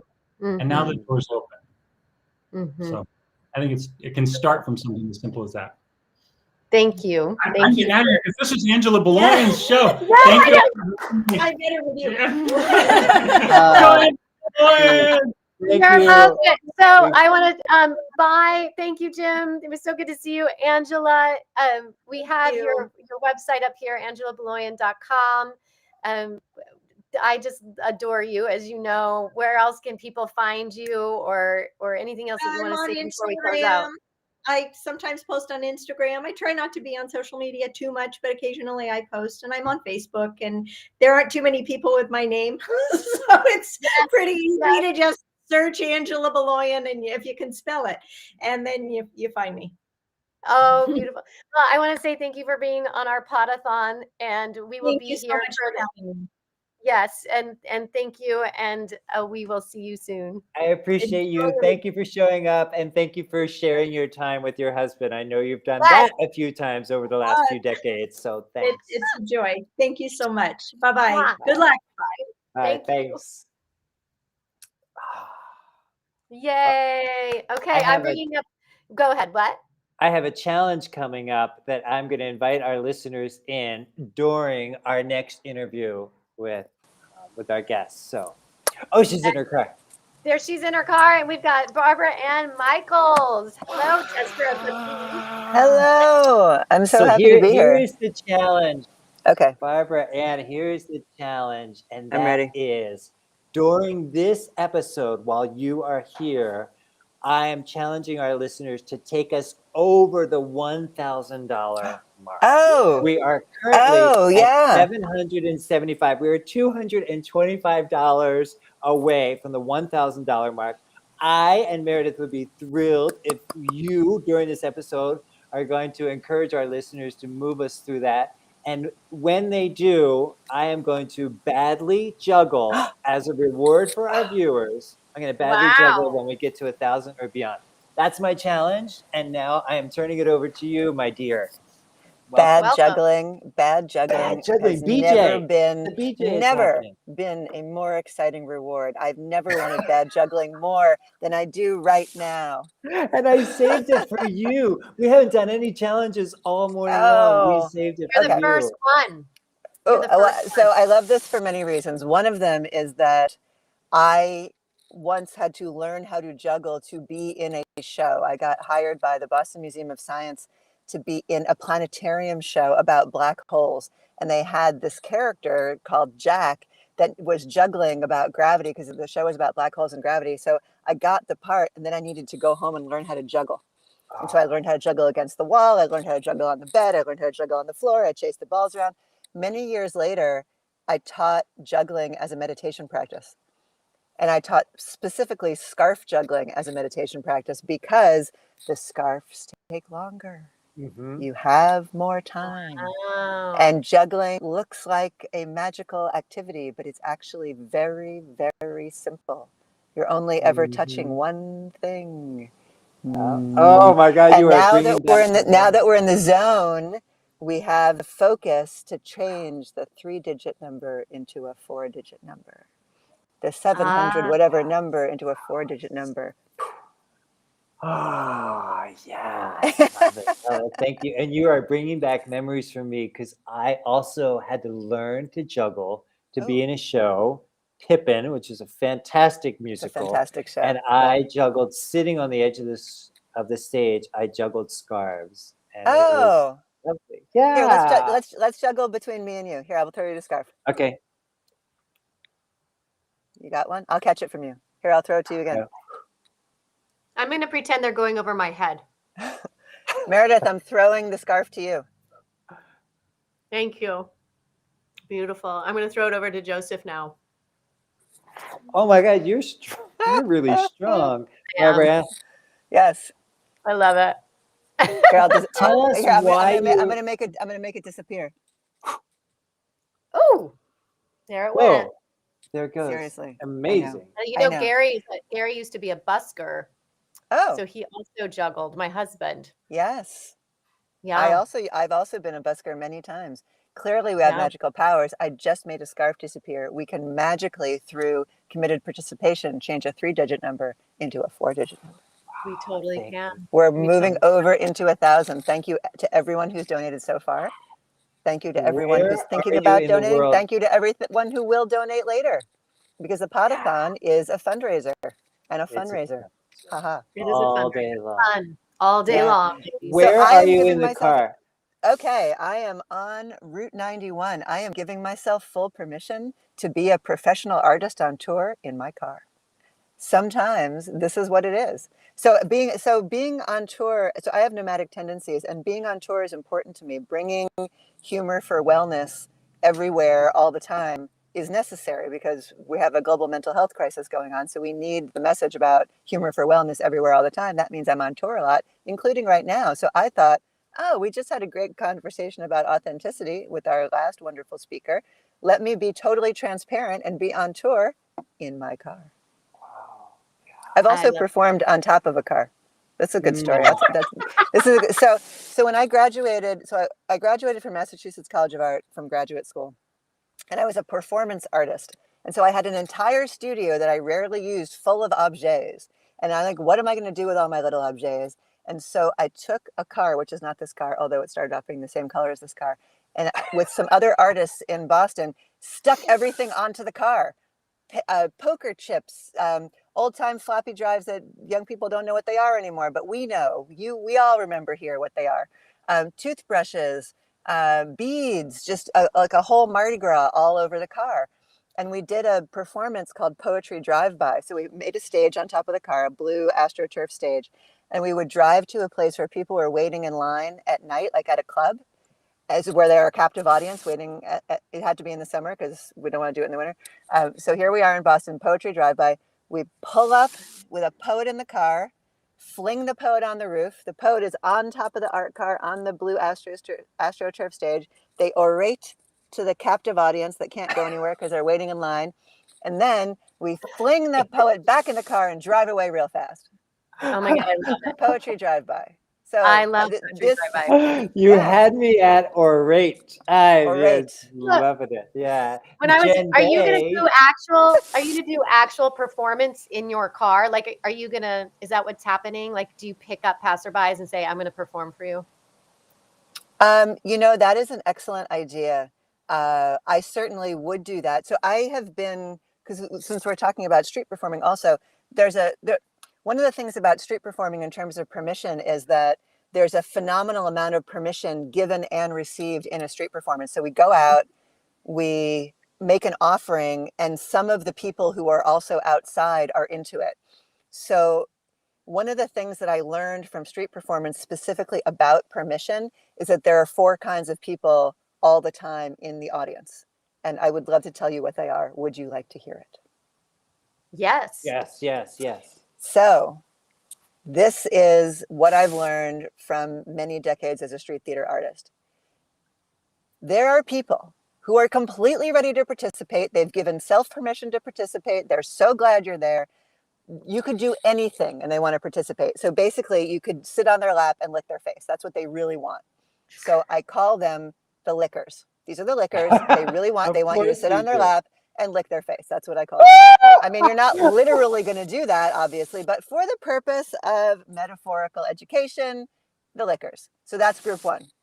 Group 2, they totally want to watch you lick the lickers, but they don't want you to lick them. But they don't want to participate. They don't want you to touch them or interact with them. They're the people who are going to be like, but they're there and they're cheering and they're looking and they're laughing and they're completely participating by watching. Those are the watchers. Group 3, the hiders. They totally want to watch, but they don't want you to know. These are the people who are like, I was on my phone the whole time watching you while I was on my phone. Or I'm standing behind this pole right now, completely watching you, but you don't know. The hiders. Group 4, and we have a vested interest during this segment about going from 3 to 4 because we're going from a 3-digit number to a 4-digit number. Look how she just called that in, Meredith. See, look that I did that? This is a We're at lifetime of 7:55. improvisation, giving myself permission to be improvisational. And Boom. 4, this is the 4th group, they don't care. They don't care. It's not for them right now. It's not their time. It's not their jam. They're on the phone. They're getting a divorce. They're upset. They're tired. They're whatever. It's just not their jam. So group 1, the lickers. Group 2, the watchers. Group 3, the hiders. Group 4, I don't care right now. So the job of a street performer is to find the liquors and lick them. And that is all. Because if we lick the liquors, right? If we go out and lick the liquors, metaphorically, hygiene, right? Lick the liquors, the watchers are happy, the hiders are happy, and the people who didn't care anyway. One of the things that happens in front of audiences, whether it's a street performance audience, any audience, a family audience, even a bunch of friends, right? Someone will start to deliver something and be really upset if everyone's not participating. But in every especially single the people audience, that don't care, right? We give them a yes, lot of energy and attention. Yeah, Come and care exactly. about this thing. right? I always tell my So- clients, not everyone's going to like you. No. And so if we go out, if we change the mindset about that and we're like, I'm going to find the liquors and I'm going to lick them, then everybody's happy. We gave everybody permission to be exactly where they're at right now because nobody's a licker all the time. Today, I might be a licker. Yes, please lick my face. I love it. Tomorrow, I may be like, no, I'm a hider right now. I got something going on in my life. Or I just don't care. I'm on my way to someplace else. Or I totally want to watch that, but I don't want to participate. People change. And they can even during a performance, somebody can be a licker and then a watcher, or somebody's a watcher and then they see how fun it is and they want to be a licker. Like we're changing our state all the time. And we have to give self permission to be wherever we are. But we also, when delivering something to others, have to recognize that every single audience everywhere has all these 4 categories all the time. So what does it come down to? Find the liquors and lick them. They taste good. Yeah. I want to know, correct Yes. me if I'm wrong, is there a 5th category? And that is the category, it might be the liquors. I don't want to group them together. Is there a 5th category of people who want to trade places with you? That they're like, Julia Cameron calls them the shadow artists. And they're like, I wish I was the performer. I wish I was the one doing poetry up there on top of the car. So yes, there's the group that are engaged, sit on my lap, lick my face. But what about the people who are like, oh, I've never given myself permission to do that, and I want to do that? So interestingly, that group can show up as lickers, but it can also show up as the watchers. The watchers who are on the sidelines being like, I wish it was me, I wish it was me, I wish it was me. Don't touch me. I wish it was me, I wish it was me. No, don't touch me. And there's like a push-pull in their psyche about I want to be in here. I want to wait. I can't do it. I can't do it. Only people like you can do it. Sometimes there can be a drama in it. Or the hiders, like, oh, I wish I could do that. I was going to say hider too. Yeah, like I don't want anyone to know, but this is so interesting. But I'm not looking. Yes, I am. No, I'm not. Or it could be the lickers who are like, oh my God, that tasted so good. I'm going to lick you back. I mean, it's being a street performer is fantastic. And I've done a lot of street performance in Times Square in New York City, where the whole world goes. I mean, partly it's great to do that because you end up on the, social media of everybody who's passing by taking their videos of you. But it's also because it's a place where it's a super busy place where people are hanging out. It's not a place where people are in a rush. So in Times Square, it's like this may sound so strange given our conception of Times Square, but there's a phenomenal amount of spaciousness there. People go to New York City and stand in Times Square because they're hoping something magical is going to happen to them. So we get to show up and be the magical thing. I've even said that about New York in general, where it's like people move to New York because they want something magical to happen. Today, I will be discovered. I will walk around the corner with my groceries and someone will bump into me. All the cabbages will fall all over the floor, all over the sidewalk. And that person who bumped into me is going to hire my cousin, put me on television, give me funding, or marry me. I'm so ready today. Like today will be my day. And I think that's why people move to places like that. Well, that happened to me. Last week, I was What happened? walking with a bag of groceries that had cabbages, and it totally happened to me. Wow, that's incredible. Today could be your day. Wow. Today could be your day. Amazing. Yeah. It could be my day today. I need to go buy cabbage. I mean, it's the cabbage, I think, is the common denominator. Well, fortunately, you're still around, so you can tap into the magical energy of possibility that is available all the time, if only you give yourself permission to feel it. It's so true. For those that are just joining us, we are doing a Pod-a-thon, 12 hours of consistently podcasting, or until we reach our goal of $5,000. Part of that is going to the Malala Fund.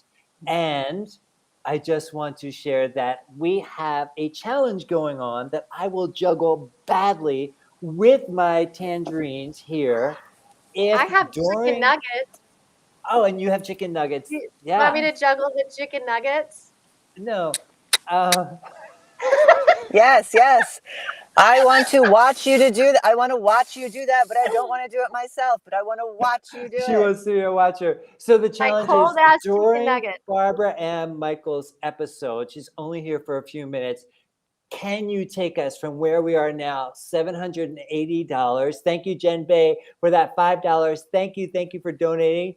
And if you take us to $1,000 during this part of the episode with Barbara Ann Michaels, Gesture of the Peace, I will juggle badly as your reward. Just wanted to share that for people who are just I joining us. Hello, love that. Samana. Can I do a magic trick? Yes, you can do a magic trick. I'm going to do a magic trick in honor of this. We're making a 3-digit number into a 4-digit number. We're making a 3-digit number into a 4-digit number. 3-digit number into a 4-digit number. What? Whoa! What? What 3-digit is number into it? 4-digit. Making a 3-digit number into a 4-digit number. And Stop it. Just stop. That's just blowing my mind. What is it that you, Barbara Ann Michaels, Gesture of the Peace, would Yeah. love to have in everybody's medicine cabinet throughout the land? I would love to have in everybody's medicine cabinet throughout the land humor, art, and love.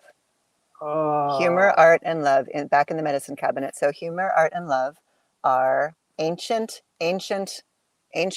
pre-ancient tools for well-being. It's part of the human condition that whenever I personally feel bereft, unsettled, insane, whacked out, exhausted, overwhelmed, confused, afraid, whenever I feel any of those things, if I turn to art or love or humor, I feel reconnected to myself. I feel reconnected to others. I feel reconnected to the juice of my life and my creativity. I feel reconnected to whatever the all-powerful, whatever it is that is, the mystery of life is a good way to say it. I feel reconnected. In modern times, we've gotten stuck on these things. Oh, I'm not funny. I'm not a comedian. Like, as if being a professional comedian is our only access to humor in our lives. Or I can't draw. I'm not creative. Access to creativity is visual art in a museum. And so humor, art, and love in my organization's House of Holy Humor, a non-religious congregation for humor for wellness, and Humor Arts Museum, the online museum for uplifting humorous art in all media. I'm creating institutions to institutionalize art, love, and humor as daily practices, as every day. So if I create institutions that collaborate with institutions and organizations, it's easier to spread a worldwide movement that already exists subconsciously of humor, art, and love for wellness. We're bringing it into the conscious mind. Humor Arts Museum and House of Holy Humor bring what's subconscious into the conscious mind. Humor, art, and love for well-being. And I really adore being on the Are You Waiting for Permission podcast because art, love, and humor are prized here and wellness is prized here. And whenever I come here, we have a really good time and feel good. Forgive me if you already mentioned this. You mentioned it last year when you were on our podcast. And if you mentioned it today and I didn't hear it, forgive me. I was distracted for a moment. But I know that sometimes we think that we're not an artist. Sometimes we think that we're not funny. But isn't there always love? Did you talk about that? And if so... Yes, thank you. There's always love, and there's always humor, and there's always creativity. So it's only because we've got this societal idea that only the professionals are funny and creative. The human condition is creativity. Sometimes when people say to me, I'm not creative, I will say, okay, hold on. Have you or have you not improvised every moment of your life so far? Have you or have you not? Every human on the earth has to say yes. Yes, I have improvised every single moment. Even if I had a plan, and sometimes especially if I had a plan, I've improvised every single moment of my life so far. We are all inherently creative. It just is that way. Right. Do you have a story from your life that was hard then that's funny now? The vast majority of humans have access to a tale, even whether it was a silly tale, oh, I stubbed my toe and it's funny now, or it was super serious, I had a breakdown and it's funny now, whatever it might be. Do we have a tale that's hard then that's funny now? The majority of humans can access one Or if not, the concept sounds familiar because it's in the human condition. So the human condition, which is everyone all the time, is art, love, and humor. Love just gets more play. Like, yeah, love is universal. People are like, go love. But humor and art are the exact same. And to me, humor and art are love. That is my life path. They are my life path. If I'm super honest, my life practice, my mystery of life practice, my spiritual practice is clown theater. Everything I do comes out of that. Yeah. And you were blessed with some parents who nurtured that, right? Yeah. So in my family, so I come from a very tiny family. I have a mother and a father and a dog sister who wears clothes. My mom has a Chihuahua that wears clothes. So that's like my dog sister. And me. And in our family, and we're super different from each other. My dad loves music. My mother loves to read. They just express themselves so differently. But what we get together, one of the things we get together on is humor and making each other laugh. And that is an absolutely reliable way to share love in my family. And I'm so grateful for it. And I have a feeling that that's one of the reasons why I've devoted my life path to humor for connection. Because in my family, I feel a phenomenal amount of love when we're laughing together, as different as we all are. And I know I'm not alone in that. So I've created House of Holy Humor and created Humor Arts Museum because I'm not alone in using humor, art, and love for well-being as a life path, to focus, to refocus, to heal, to reframe, to just thrive. And so we need institutions for that. And it comes out of the personal place. People say about comedy all the time, oh, you become a comedian because you've had your ups and downs in life. Well, yeah. I want everyone to turn to humor because we've had ups and downs in life. Not that everything is going to be funny, because everything's not going to reach humor in this lifetime for everyone, but so many things can. And that is a phenomenal amount of hope that humor brings. And so part of my mission is to remember that and put it back in the medicine cabinet, as you so artfully said a little while ago. Yeah, I feel I just was writing the other day about the use of humor in my own family growing up, because hot button topics would be brought up pretty easily, which can get really contentious really quickly. And the one gift that I thought was beautiful that my dad would bring was the humor. He would do it in a humorous way. And so what would end up maybe turning into a fight and ended up in an uproar of laughter, which is a beautiful quality when there's somebody that can be in the room that can orchestrate that. It's so important. And it's not humor that's poking fun of another person or thing. It is genuine, heartfelt humor and really bringing your true self forward. Yeah.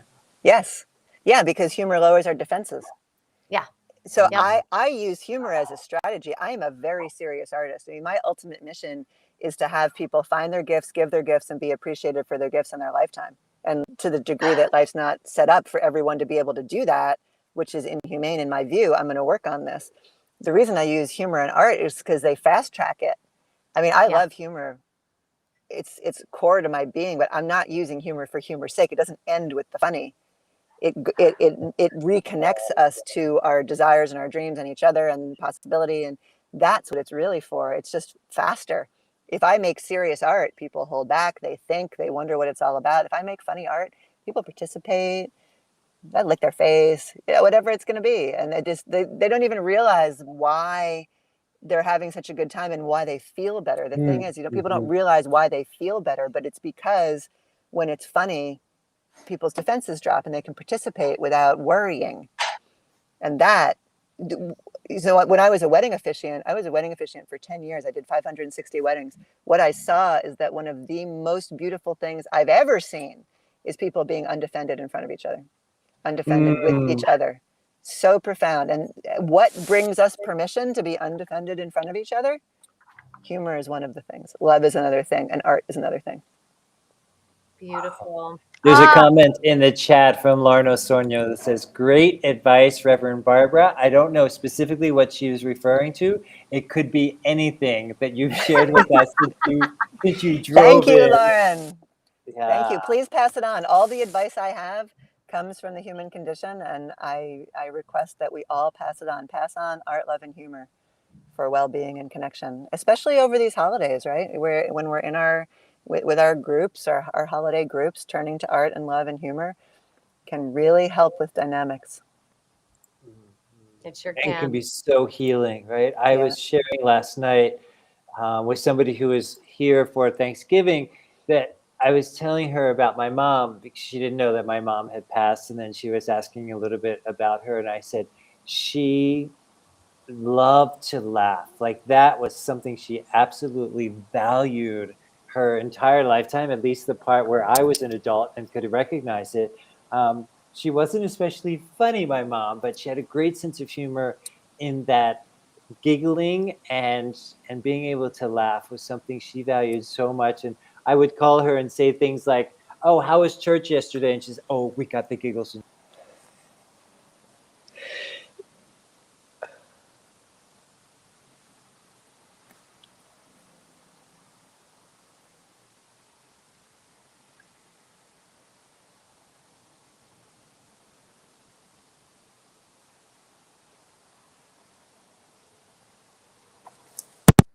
Can you hear? Can you hear? I can't. Can you hear me? Yes. Barbara, can you hear me? Can't hear Barbara. We couldn't hear you for a second, Joseph. You went Okay. mute. Okay. So anyway, I'm Wait, finished my point. Wait, we can't hear you. Okay. Oh Can no, you hear? I love the physical that we can't hear you. We can't hear you. 3 to 4, 3 to 4. She's doing that. Can you hear me? I can hear you. I can't. At first, I couldn't hear you. Then I could hear Barbara, and now I can't. This is hello and welcome to technology. Aha. Yes. We are Giving juggling ourselves the sound. permission to do We are things juggling the imperfectly. sound. We are juggling the sounds. We started off juggling scarves. If you want to know why, listeners, she said we're juggling the sound because we started off with juggling the scarves. And could you just nod your head if you can hear us, Barbara? Great, she can hear us. So I guess that her part of the episode is over. Is that true? There she goes. Oh, She just disappeared. She's I on love it. I-90 or So something. I'm going to just repeat back really quick because it was beautifully said at the beginning. Lauren said that she chimed in there when Barbara said art, love, and humor in your medicine cabinet. It should be in your medicine cabinet. So I'm just going to open my imaginary medicine cabinet right now and make sure it's there. All three are there. Beautiful. I'm closing it. I want to say thank you, Barbara, so much for being here. You're amazing. And please follow Barbara, jesterofthepeace.com, and find her on the socials. And hopefully she'll be driving through your hometown. Yes. You never know. You never know. Bye. We appreciate you being here. Thank you. Thank you for all that you are bringing to this planet, because clearly, as you said, we are in a mental health crisis. And part of what she is bringing forth on this planet is the solution to what we need to heal ourselves, to heal each other, to heal our families, to heal our conversations. Yeah. Thank you. Bye. So what is it about technology? Is it because we're here for so long? We've been here for 3 hours, 31 minutes, and 37 seconds. That's a lot of threes. Is it because of that? Because you've had problems with sound, and Mitch had trouble getting in, and now Barbara, Jester of the Peace. Who knows? I don't know. I really don't If know. we did know, we could probably find a solution that much faster. Yes, and I was having, because you went mute there for a second too, and it's fine. We roll with it, right? We're on this like Zoom, not even Zoom. We're on this Restream platform, which Restream is great. I'm not saying just for if you're watching and you haven't. Yeah, shout out to Restream, right?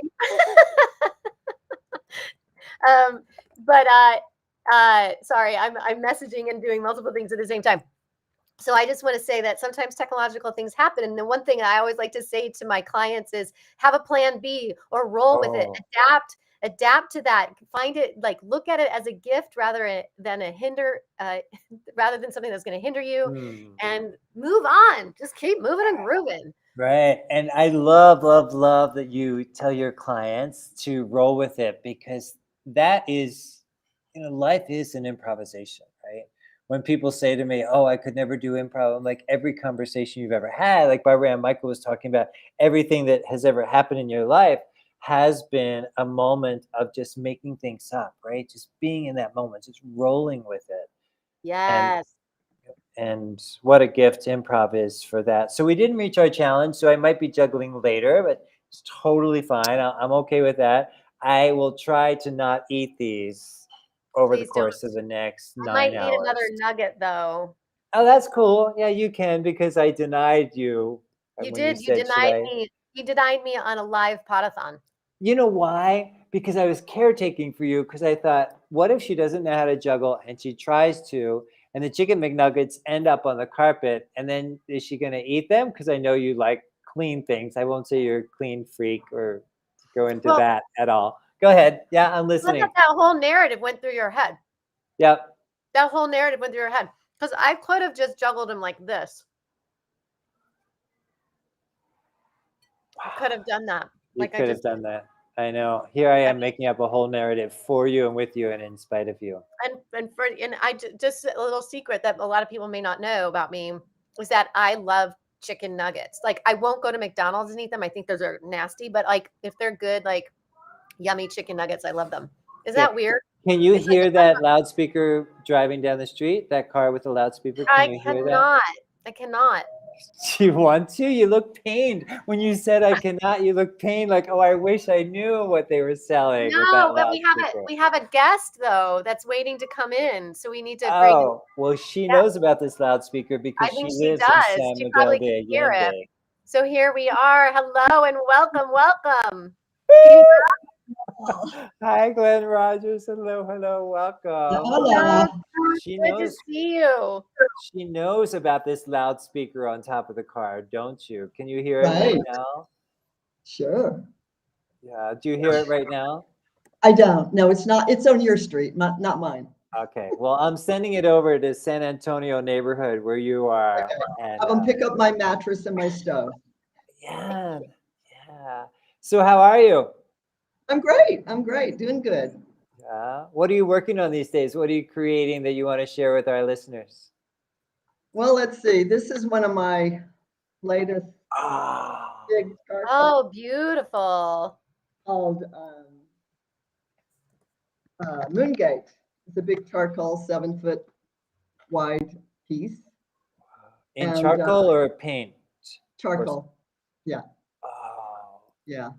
Listener, if you've never worked in charcoal before, you might not have an appreciation of how challenging it is to create something that beautiful with charcoal. Thank you. Yeah. Glenna, what's your website so I can post it here and so people can see it? It's GlennRogersArt.com. Oh, that's easy. Thank you. Yeah. And I have to tell y'all something. Yeah. I was watching your earlier guest, and Teresa Funk, she said she lives in Niceville, Florida. I can't hear you. You can't hear me? Now I can. Okay. Teresa Funk, she lives in Niceville, Florida. I live in Niceville. Can you hear me? Yes. Okay. I lived there for a couple of years in the 70s. And that was the beginning of my journey to become an artist, because I was on an adventure, but I was broke and I was working on an assembly line for Texas Instruments, if you remember that company. So yes, I do. I had the calculator. That was Lynn Walton. Lynn Walton is one of our viewers, and she's the one from Niceville. And Teresa Funk is in Colorado. Oh, okay. Sorry about that. That's okay. It's Anyway, perfect. I just wanted to give her a shout out. I was at that crossroads in my life where I was going, oh, what am I doing here? You know, I'm working in an assembly line, you know. And it was a lot of older women from the country. working, and I was a young person. I was kind of, this woman told me, she goes, "You don't belong here, honey." She goes, "I'm a handwriting analysis, and I want to do your handwriting." So Oh, she did my handwriting, and she goes, "See, you're a creative. You're an artist. You need to go back to school." Da da da. And she showed me how my descender needed to do this, that, and the other, and I didn't care. The message was, I got the message. However, she did it through handwriting analysis. I'm like, "You were right, and I'm so out of here." It was funny. wow. Meredith, can I ask you, how is Glenn's sound on your end? It's okay. It's waving in and out a little bit. So if the closer you can be to your mic, the better. Okay, Yeah, I'll get closer. that's awesome. That's way Okay, nice. good. Yeah. No, what a gift. I mean, that woman at the factory with the handwriting analysis. First off, who works in a factory that knows handwriting analysis? That I is know. a gift right there, right? Right, And then right. for her to say, you don't belong here. Let me do your analysis. Oh, you're a creative being. Go forth with that. Like Yes. those three gifts in just a few minutes or however long it took, Yeah. it catapulted you into doing these beautiful works of art like are behind you Yes. right now. Yeah. I went back to school right there in Niceville, Florida. Niceville. That's so nice to have that. I know. Like you're reminded every day when you write like a piece of mail or your Right. address, you're just like write the word nice, like having positive affirmations. It's so Exactly. funny that this is totally off the subject, but on the subject. But a while ago, I'm not going to tell you what they are because they're my passwords, but a while ago, I made a decision to change all my passwords to things that are like uplifting and motivating because I was like, every time, because I have to punch in those passwords all the time, I might as well be giving myself like words of affirmation while I'm doing passwords. Yeah.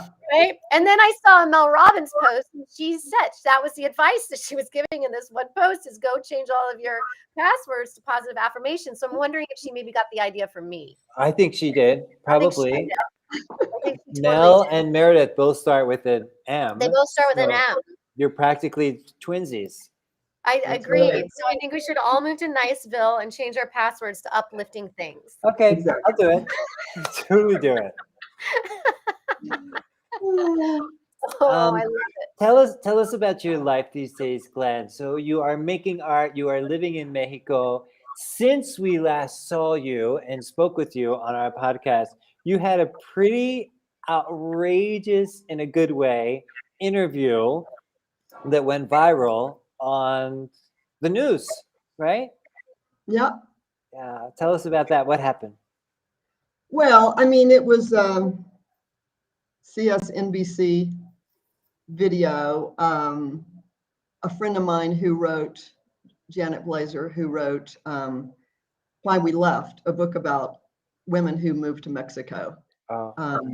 She's the one that passed my name off to them, and they came to San Miguel to do a video of my home and how I bought my home and how I live my life and how I live, a pretty good life on a lot less money than I need in the US. And so, I don't know what it got me except for exposure, but it was fun and they did a beautiful job, the videographers. So yeah, something I'm proud of. I got to see it. Yeah, good. Yeah, it was very cool. It was very Earlier cool. this morning, way back when we first started this Pod-a-thon, we started talking about making an impact. And your video, your news segment has made an impact. I know specifically that guests who were staying with us here at San Miguel Retreats saw that and came here with the intention of moving to San Miguel after seeing that. And they have since bought a house and moved here. So Yeah, I know. I was walking down the street the other day and somebody yelled out of the window, "Hey, you inspired me to move to San Miguel." Oh, wow. Yeah. Wow. Anyway. Tell us about your art. The fact that it was inspirational to make a move that they wanted to make, Yeah. They're no longer waiting for permission. Exactly. Tell us about your art. You have the beautiful piece in charcoal behind you. How else are you showing up to the proverbial canvas these days? Well, I've been working for several years on some large scale pieces. During the pandemic, it gave me this perfect opportunity to kind of hunker down and do something more significant, I felt like. And so I've done a number of large scale charcoals and some large scale paintings. They're all centered around the sacred feminine and figurative work.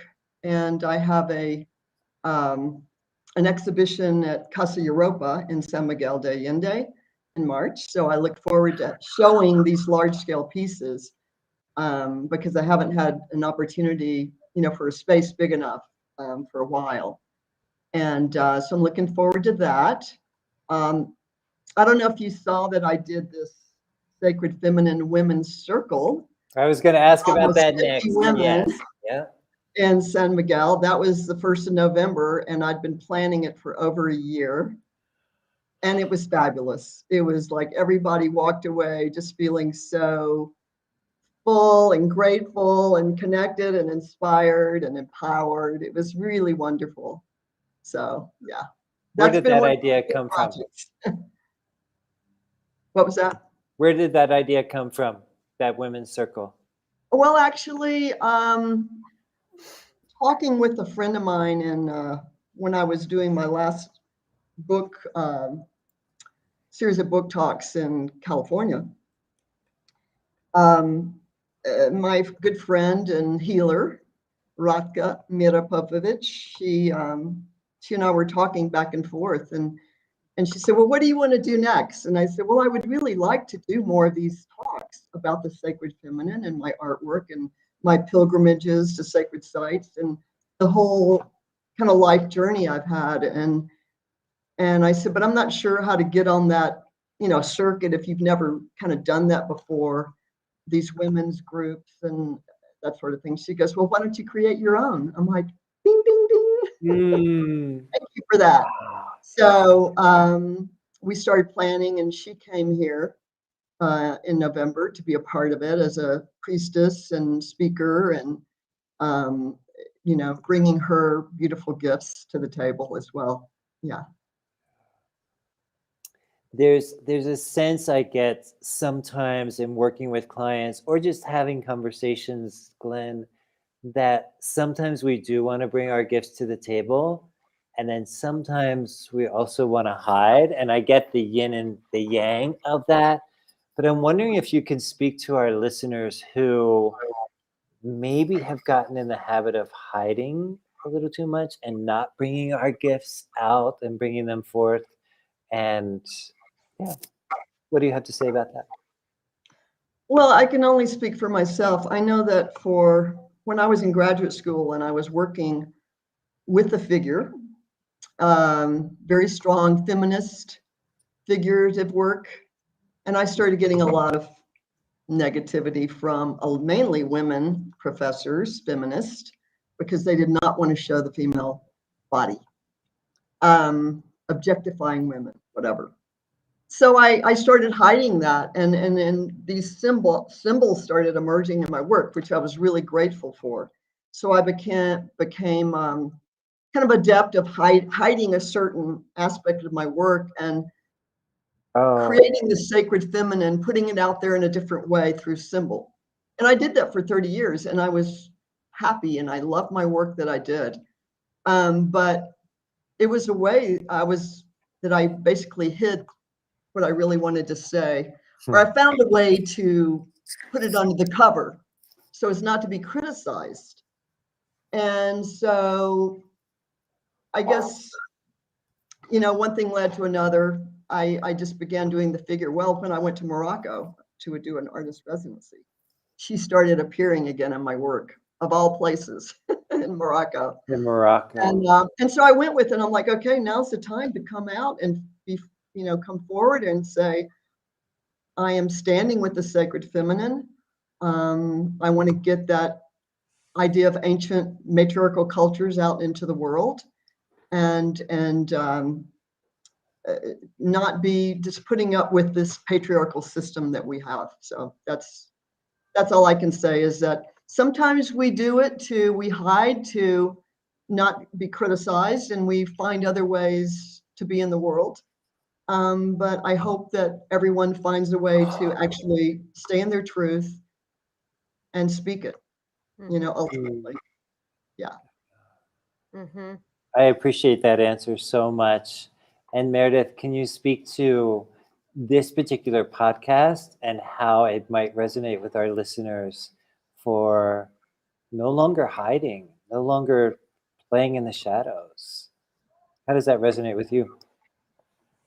Well, I feel that it's about, for me, the listener, just taking the small step and knowing that you don't have to take this huge uncomfortable step forward. You don't have to go stand on a stage and speak your voice. You don't have to become an overnight artist. But you can take a small step that gets you to the next phase, right? So if that means that you just have a one-on-one conversation with someone about the things that you're passionate about, or that make you uncomfortable, or that the change you want to see in the world, and then allowing yourself to then take the next step after that. I think some people need baby steps. And that's okay. And I think, if I can just interject, I think baby steps are the only way to go, right? I mean, that's how each of us have learned how to walk. And what I am cognizant of is that when we are learning to walk, there was nobody who was judging us and saying, "Oh, you should be doing better," or "Stop that. You already fell down 16 times. We don't want you to keep Well, I don't know. Have you anymore." met some parents? I don't know if that's true. I've seen parents who are like, "No, we're not going to let you crawl first. I want to send a video to grandma." You know? But for most of us, for the majority of us, there was a lot of encouragement along the way, and it was just baby steps, and unfortunately, and you can speak to this, Glenn, please, with social media happening, we see the people that are further along than us, that are having the exhibitions or are doing the shows, or they're already successful, they're leaving their jobs, the Great Resignation, and we compare ourselves to them, and then that makes us want to hide. I'm turning it to you, Glenn. Well, I think we need to look at those people that are doing more and better as inspiration, not as something that we should feel guilty about. It's like, every person was a beginner. Every artist was a beginner in their studio. Everyone had to start somewhere. So that's the way I see it. And Meredith and I, we have talked so much about this word over the work that we've done with Are You Waiting for Permission? And that is the idea of giving ourselves grace when we are putting ourselves out there. And I think sometimes we forget about that. We're trying to be hard on ourselves. Anyway, I don't want to get too psychological here. I do want to give a shout out to Zan and Paul Merriman. They used to be residents of San Miguel de Allende, and they have since gone on to the Pacific Northwest, where they came from. But they are here. Thank you for being here. We appreciate you and all the creativity that you bring forth into the world. And Paul Merriman also is a brilliant PBS author about financial literacy and giving ourselves permission to create wealth in our lives. So happy to have him here as a listener. Thank you. What do you got, Meredith Grundy? Well, I just want to remind everybody that we are here from 10 a.m. p.m. 10 a.m. to 10 p.m. and we're about to reach the quarter way mark. So we're about to reach 4 hours. One quarter, 1/5. It might not. 1/5 of our financial goal. 1/5 of our financial goal. I was talking about time. Time, money. What are we talking about here? We're talking about. So we are, yes, at 1/5 of our financial goal. So if we raise 5,000 before the 10 p.m. mark, we're gonna call it. That'll be donate. So, and I want to remind people that where the money is going to is to keep Are You Waiting for Permission moving and grooving forward. We would love sponsors. When you do become a sponsor, you get to work with us on putting together whatever that 10 p.m. that ad would look like with us doing the voiceover for it, and other little perks. And yeah, it also goes 12% goes to I'm going to speak to that. I'm going to speak to that because there's a bit of echo that's happening on your sound on your end, Meredith. Awesome. That's great. Yeah. Yeah. So a percentage of today's fundraising will go to the Malala Fund. I spoke about this earlier, but I'm going to be repeating myself throughout the day. A, because I have to keep talking for 12 hours. And B, because you may have not been here earlier when I talked about the Malala Fund. And I know you will appreciate this story, Glenn, based on your work around sacred femininity or the sacred feminine. And that is that Malala was a young schoolgirl looking at ways to advocate and be an activist for girls' education in Pakistan, where girls did not have access to education. And when it was discovered that this was the work that she was doing, somebody walked onto the bus where she was a passenger, asked for her by name, and when she identified herself, they shot her in the face. No, they shot her in the head. I don't know specifically that it was in the face. They shot her in the head. She survived and continued her work in girls' advocacy and girls' education. So we are donating a portion to all the money raised today to the Malala Fund. So I'll give a shout out to that.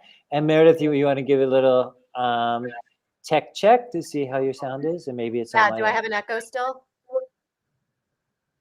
Can you hear me? Yes. And do I Glenn, have how's her sound on your end? Yeah, I mean, I can hear you fine. And there's no echo. No. Okay. Great. Perfect. Thank you. Perfect. I think it's because my other mic decided to start working. Oh, that's awesome. So then it was doing a double time. So here we are. Yeah, No, so, you're not so doing it. my Lots of event that echo. I just did recently, the Calling the Circle, we donated to a local women's organization called Mujeres en Cambio, who helps the local young women get their education from grade school, and now they've started college. So we were able to give a nice donation to them as well. Similar idea as the Malala Fund, but on a local level. Yeah, so it's really great.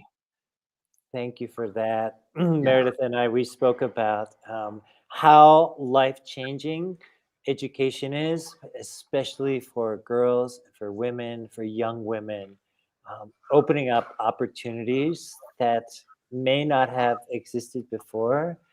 And yes, education does cost money. So we appreciate that in your sacred circle, you were able to donate a portion to Mujeres y Cambio. Thank you for that, because it takes every dime makes a difference sometimes.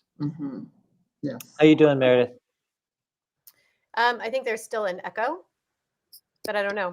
Okay, well, we'll keep moving and grooving. Yeah, I mean, that's the thing about putting together a pod-a-thon the first time. You have no idea what's going to happen technologically, right? No, you Glenn, don't. while you're here, can you tell us how can we find your show in March at Casa Europa? Oh, well, I don't think any advertising is out yet, but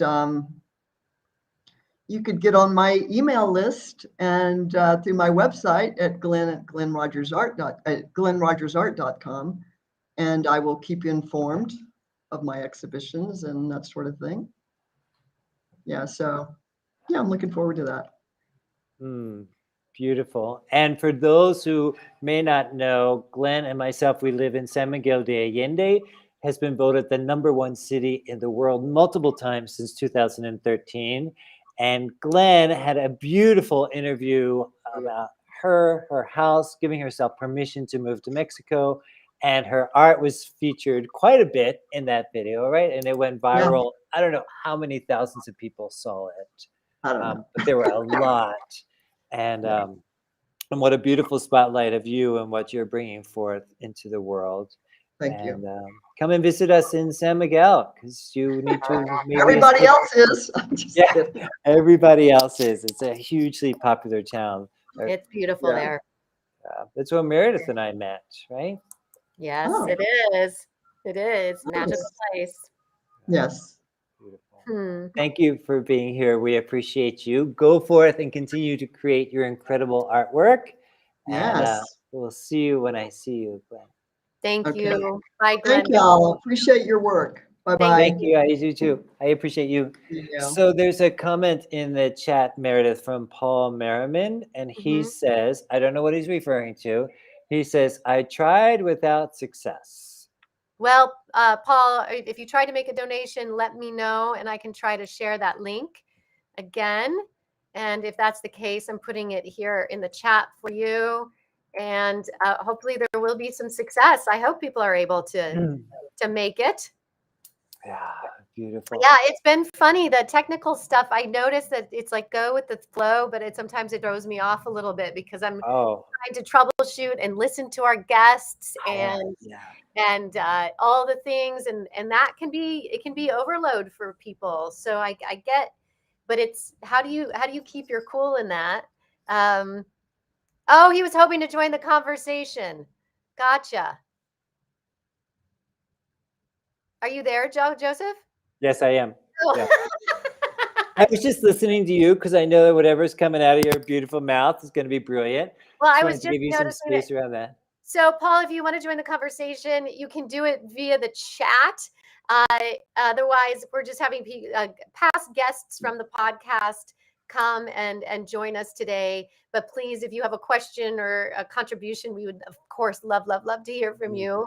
And yeah, so I was just commenting more on the technological things. And I'm also noticing 4 hours of talking.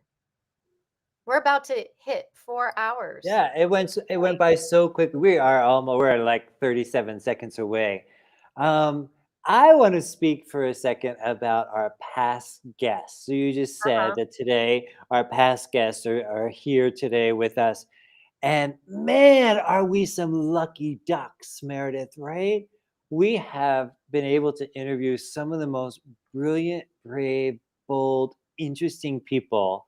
And some of our guests it hasn't been our guests. It has been some of our listeners have said, where do you find your guests from?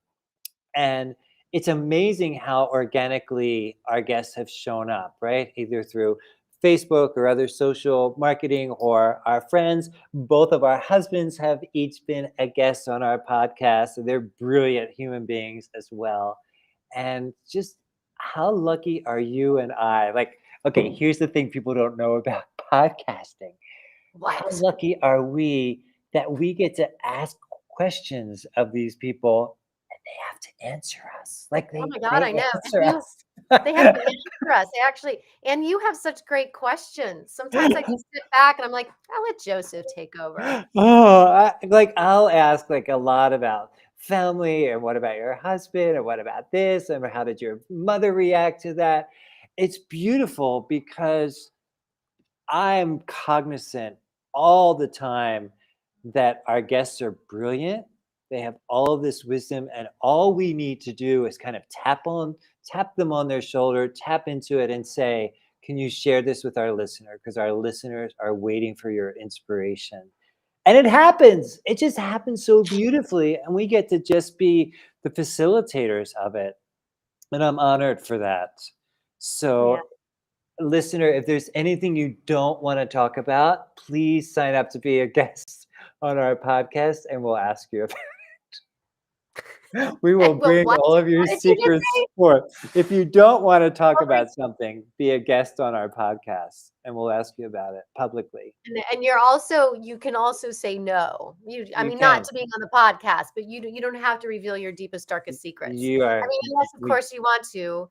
And we're like the first people that you revealed them to, that would be, I don't know if I can handle that. We're giving you permission to say no to anything that I, as a co-host, ask you. Yes. And my husband, Gary, who was on here earlier, wanted me to know that I have spoken for 4 hours straight before. Do you not remember? I think he's joking with me. Oh, because you're the wife and you just... I don't think that's a compliment. I think it's a compliment. Yeah. Yeah, so we only have 8 I hours think to go or a few $1,000s to go. Yeah, Okay, I mean, whichever comes look, first. look, I think that there's somebody out there that's dying to give us like $4,000 right now. Okay. Yeah, or they're living to do that. Okay, so Paul wants to know about the pictures on your shelf. Tell us about the pictures on your shelf behind you, the little ones. Okay. The up above, the top shelf, Paul, those are collages by the delightful, beautiful Angela Gentleman. She gifted us to them. I think they were not framed. I think I took care of that. And then I don't know what other pictures are there. There's a picture of my grandmother there. There's a picture of Eli's mom and a picture of Eli's family.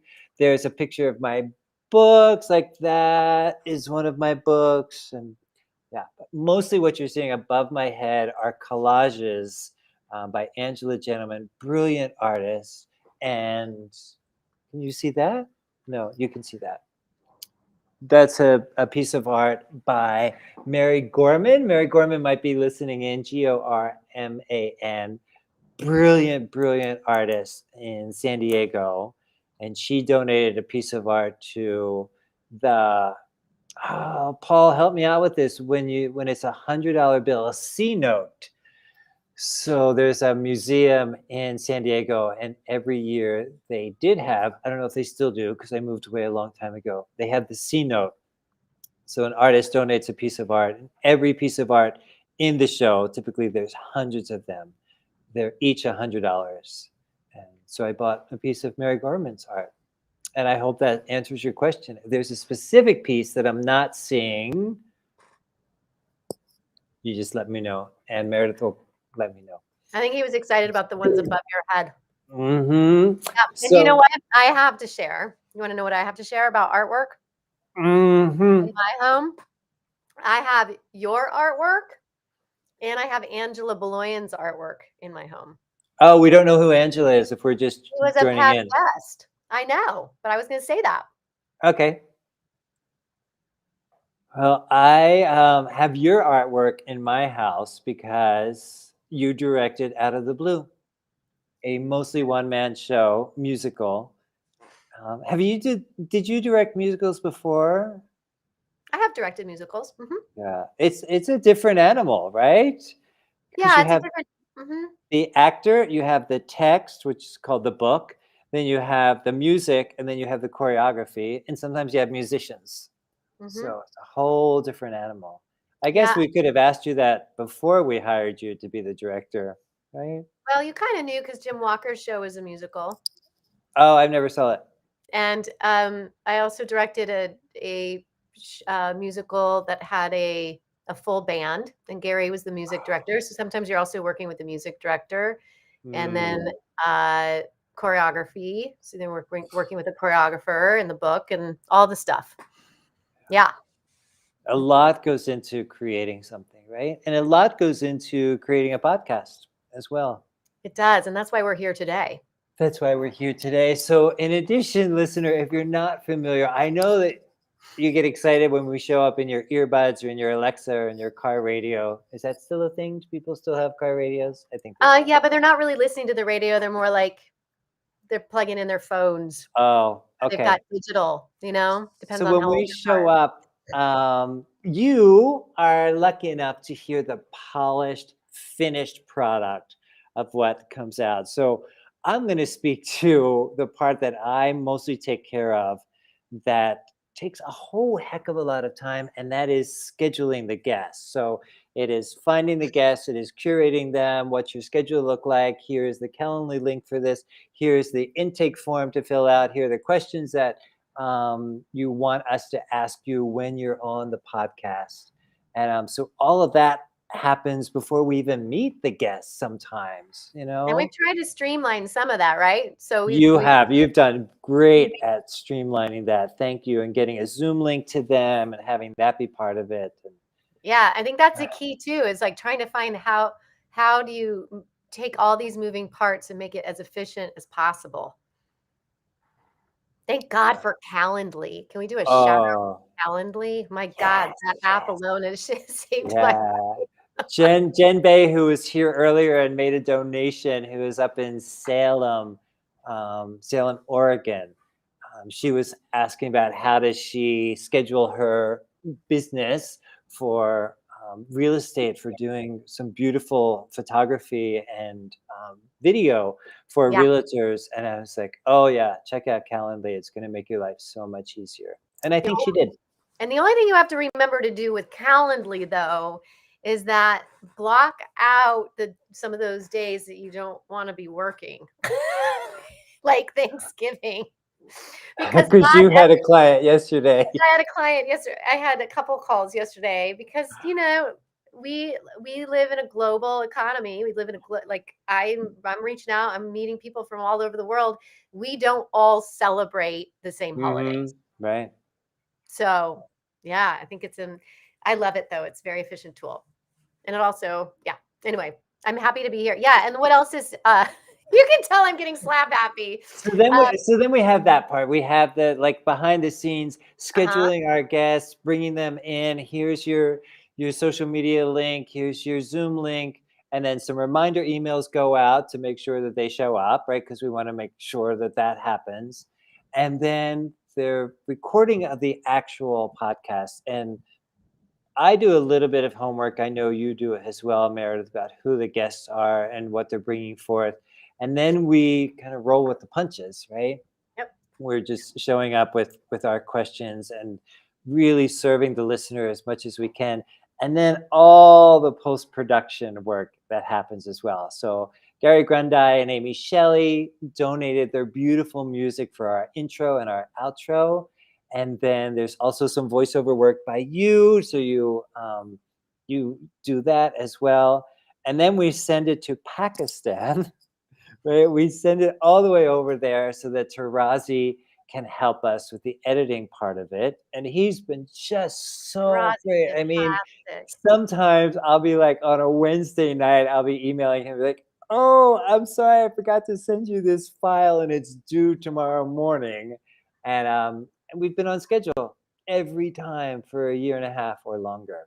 We have. And I also want to do a shout out to Catherine, who is my virtual assistant. And she's amazing. And she does the graphics for us. And she put together our landing page, our website for us. What is that website, I'm wondering? Are you waiting for permission.com? Yes. And that's where you can go right now and make a donation so that we can reach our goal and I can put up a Christmas tree with my family tonight while watching some Hallmark movie. Oh, that's beautiful. So listener, if you're just joining in or if you missed this brilliant conversation earlier, what we decided was that if we are to reach our goal sooner than 10 p.m. New York City time, that Meredith will jump off and I will jump off, but she's going to go put up a Christmas tree with her family because she has been out and about in the world a lot the last 3 weeks. And can I use the word craving or needing or just wanting some family time? Yes, and you can say yes and all that. And then I leave at 5 a.m. in the morning on Sunday for a week. That doesn't even make sense. Why would you do that? Because I have a job. I have work. Where are you going? I'm going to Vegas. Okay. For Confidently Speaking or for something else? For Amazon. Yeah. And you'll be gone for a week. Yeah. Did we talk about this? Oh no. Do we? I don't think we. I knew you were traveling. I did kind of know you were traveling. Because we don't have guests scheduled for Tuesday, do we? I don't know. I don't either. Yeah. See, listener, this is some of the behind the scenes stuff. This is behind the scenes, and you're getting it right now. You wouldn't know that because you're just getting a polished, perfect episode in your earbuds on Thursday mornings at 0800 New York City time. But there's a lot of stuff that happens. And I want to share something.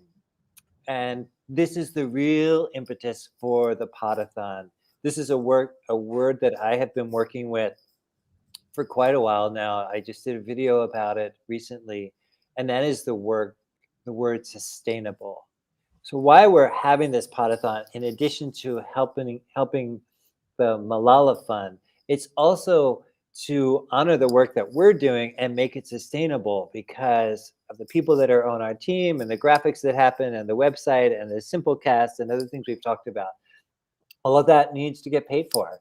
And what happens, you may have found this in your own business, listener, is that if you keep feeding it and feeding it and feeding it, and you notice your bank account dwindling a little bit each month, at some point you start to ask, how sustainable is this? Mm-hmm. And not saying that, I'm going to take your money and run and say, that was fun, thanks, we're done. But we do have to look at what's sustainable in our lives. And sometimes to create that, we reach out to our listeners or to our audience or to our friends and our family and say, hey, you keep telling us how much you love Are You Waiting for Permission? How much it resonates with you, how much even just the title of it, Are You Waiting for Permission? Which I want to talk about with you, Meredith, in a moment. But you tell us that you love it. So show us where your $5 is and put it in donation bucket. I'm done. Thank you. Yes, I appreciate that. And I, as one who listens to podcasts too, and was listening to, I think one of the original, I would say, it's a podcast. Let's call it a podcast. But This American Life, which was, it's a show on NPR for those who haven't listened to it. They did I remember that was the first time I was like, oh, they're asking for money. It's NPR. It's a nonprofit. They need to keep their storytelling moving forward. They need to keep being able to pay for that. And that's what it's really about is we're giving people a platform to tell their story. Yes. The title, Are You Waiting for Permission? Yeah. So that was a process. It was a lot of names. Pretty clearly, because it kind of was, what do we want to call it and what do we want to talk about, right? What's the theme going to be about? So we knew that we wanted a podcast. We had that part down. And then it was, now what, right? What does the context look like? What does the form look like? Well, so we started looking at titles, and I remember I was like, okay, Meredith, come up with 30 titles by Tuesdays, let's say, and I'll do the same, and then we'll go through them. So we did that a couple of times. Like we came up with probably, I'm going to say 100 different ideas each of what we wanted to call this podcast. And we went back back and forth a little bit about Are You Waiting for Permission? Because I offered the idea, you liked it, and then I'm like, oh, I don't know. And you're like, oh, I think I like it. I don't know that my husband likes it, but oh, I don't know. So even when that idea was born, there was some hesitation, which is okay, right? I'm reading this. I just finished this beautiful book called The 1 Minute Millionaire. And he says that every great idea is born drowning. Right? Every great idea has some holes in it, has some faults in it, if you will. And so, yeah, listener, when you have ideas, just know that they're not necessarily going to be perfect right out the gate. They're going to have some holes in them. And we're giving you permission to have that be true for you and just keep showing up. I love it. Oh, I hear somebody is there someone in our room? There's probably someone in our room, and I'm going to tell you that it should be Davina from Los Angeles. Davina, and then Diana is after Davina. We have Diana here. Oh. Yes, yeah? I think, yes. Hello, Diana. We'll be right with you. Yes, Davina was at 2 p.m. Oh, okay. Should we go ahead and bring in Diana?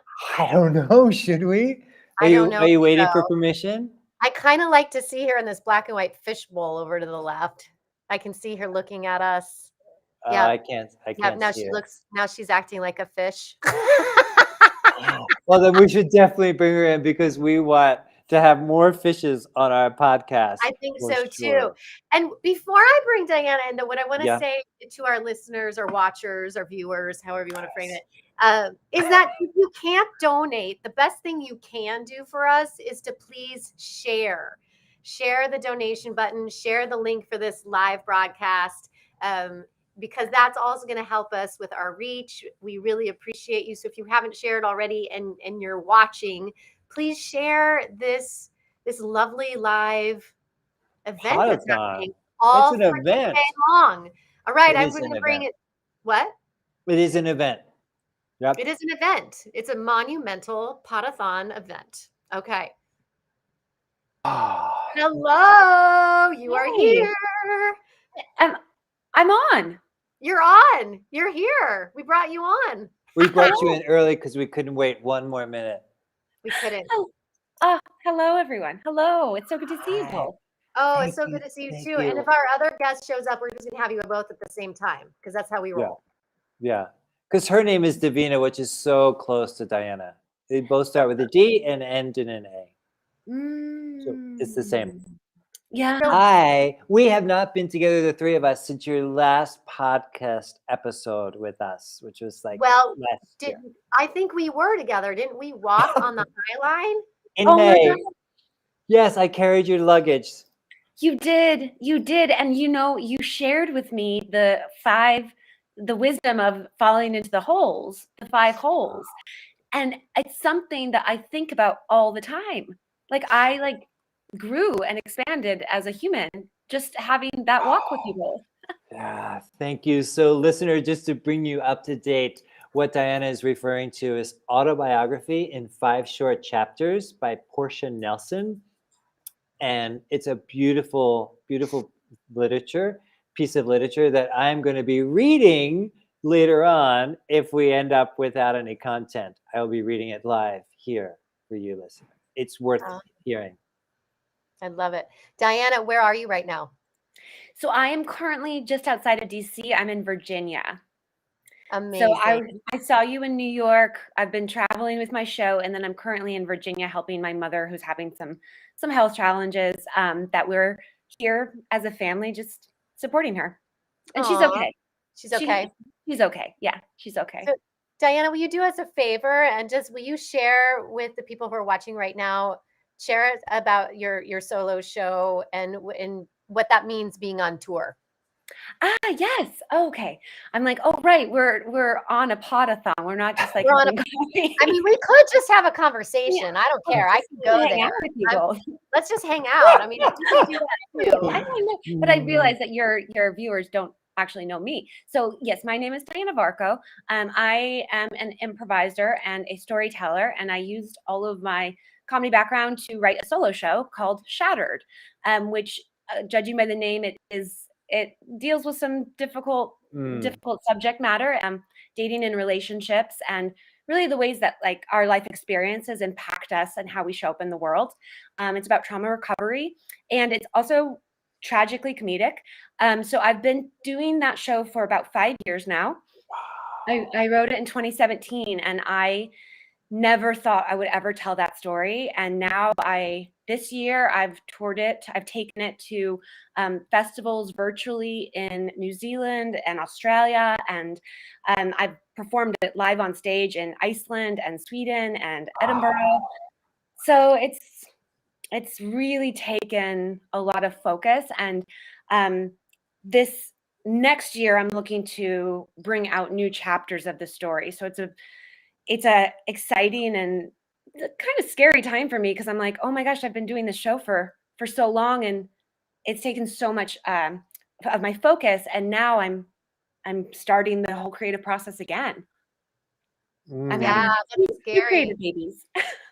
2 creative babies. Well, talk about it. Talk to us a little bit about that, because I feel like there's comfort that happens when you do a show again and again and again, and then the idea of like, oh, I might pause that for a second and start something else creative. Talk to us about that transition and how that intersection and how that's going for you.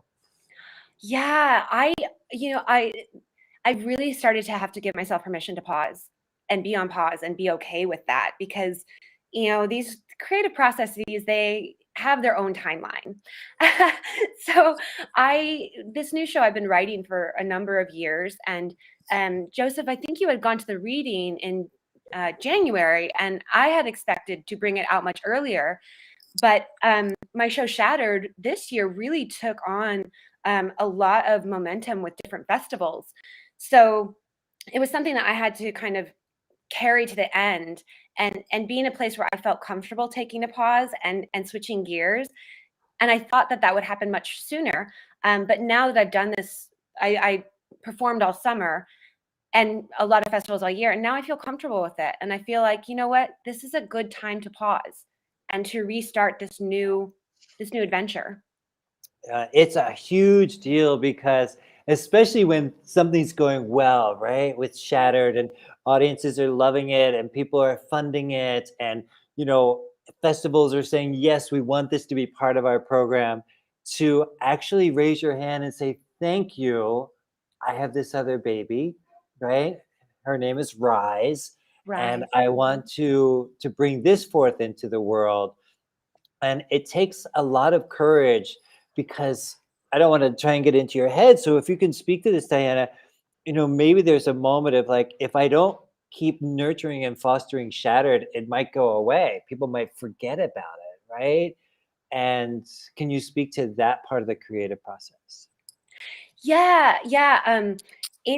I feel that way actually more so about my new work and my new chapters. I feel that if I continue to only focus on this this baby that has a lot of momentum, and I have, you know, I've really, it's gotten to point performing wise where it's very impactful and it's also fun to perform. I love the characters, but they show up in the new chapters, and I feel that if I continue to not nurture my new works, those might never be seen by the light of day. And that for me is, I've started to be like, you know what, these are conversations that really need to happen, and I can't show up in the conversations the way I want to with only my one show. I need to bring out the new chapters, even though they're even more provocative. And because my show is, it stepped into some difficult conversations, but yeah, Rise is even more provocative. And I'm like, oh, can I say these things? Well, here we go. I have to. Yeah, that's really and I don't know what it is yet either. Like I don't necessarily know the full format. With Shattered, it was a solo show. Rise has many chapters. So I'm like, this is a play series. I don't know. I'm giving myself permission to just follow the creative intuition and see where it takes me. I think that's so important, is to allow yourself to live in the unknown with it for a little bit. And I know so many people, when I was writing my piece, which I did three different incarnations of it. And the first incarnation of it was an immersive piece that was a limited audience. And I had multiple characters. Jim Walker, who was on here earlier, was in that piece. Then the second incarnation was a work in progress that I funded here in New York just before the pandemic. And that was with a cast of 7 people. And then that went from 7 people down to just me. Wow. So I think giving yourself that creative, like, unknowns is so important, because, and throwing stuff and putting things up and going, is this working? Yeah. And I found that even with Shattered, I've had to do that and say, you know what, certain pieces of how I want to bring it out aren't working. Now it's working much better for me to use it as a speaking platform or to do excerpts of the show, so that I can still use the show, and I can still bring out my new work as well, and use them almost in tandem. Oh, that's really cool. That's really cool. Yeah, I think it's so important that we often see the final product as the audience, but we very rarely get to see the process or talk about the process, and it can be really a lot of it's a very messy, windy road. It's a very windy. It is very messy, yes. And Diana, what I want to ask you about, sorry for interrupting you, Meredith, but that is how sometimes as creative beings, our perceived value, is connected to how well received our final product is, right? So we spend all of these months or longer putting something together. We put it out there in the world. It's received however it's received, right? We have no control over that. And then this is the part I really want to tap into your brilliance for. how do we continue to have and give ourselves value when things didn't necessarily work out the way that we had planned? Oh yeah. Yeah, I definitely have experienced that, and experienced that it's okay for people not to like what I put out or what I say.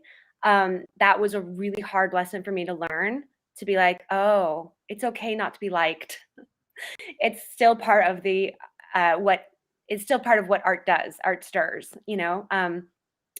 But I found that really this summer there was a lot of I had to really take hold of when things didn't turn out perfectly, especially when you are putting a lot of money into a production or a lot of time and effort, and small things happened, like my suitcase arrived and everything was wet. I mean, different things like that, and I was really disappointed. And I was like, but I can't allow my disappointment or things not working perfectly to affect what I intend to bring to the stage. So I had to get up and stand behind my work, because regardless of how people see it, I have to stand by my message and what I'm trying to bring to the world. Mhm. But there is a lot of ups and downs and disappointments, and people not understanding or understanding it and in how it resonates with them, and that's what it's meant to do. I always feel like if people are going to walk away talking about it, regardless if they liked it or not liked it, that you've done your job. It's been a hard lesson for me to learn too, and to learn that I can't control who sees it or what people think, or anything really. It's liberating though when you get to that place. Yeah, it is. And it's the reception of so much impact and positivity too, is that something I hold on to, and I remember, and I read comments and I read reviews, and I'm like, some really great things have been said, and people have gone on to do their work as a result of seeing mine. I'm like, wow, it's amazing. You are giving them permission to tell their story. It's hard to remember in the moment. I'm like, oh, I'm just telling my story, but I forget. I mean, even this Pod-a-thon, this amazing thing you're doing, is giving me permission to be like, wait a minute. There are so many ways to connect with people and to fundraise and to bring value and wisdom to people. I wouldn't recommend this, though. I would try something else. Wait a minute, though. We haven't finished. Someone's going to give us $4,200. I can feel it, like right now. Somebody's calling their rich aunt, and they're saying, "Come on, 12% is going to the Malala Fund." I know how much, Aunt Betty, that I know how much you value education. I know how much you value young women all over the world getting educated. I know how much you value podcasting, and I know you're in your 80s and probably haven't heard a podcast, but I know how much you would value it. So would you please give these people $4,200? And I'm sorry if you're in your 80s and you listen to a lot of podcasts. I'm not trying. That was really. I'm being. I should. Right, because I want to say that Jolene Ghost just donated to us, and she is a senior. So there you are. That happened. Well, it did. Go ahead, Diana. I see you shaking your head emphatically. I think, Diana, you need to take this baton, because I'm just going to talk myself into a hole. Oh, I think it's amazing what you're doing. I was listening to some of the guests. I wasn't listening on this platform because I don't always understand technology.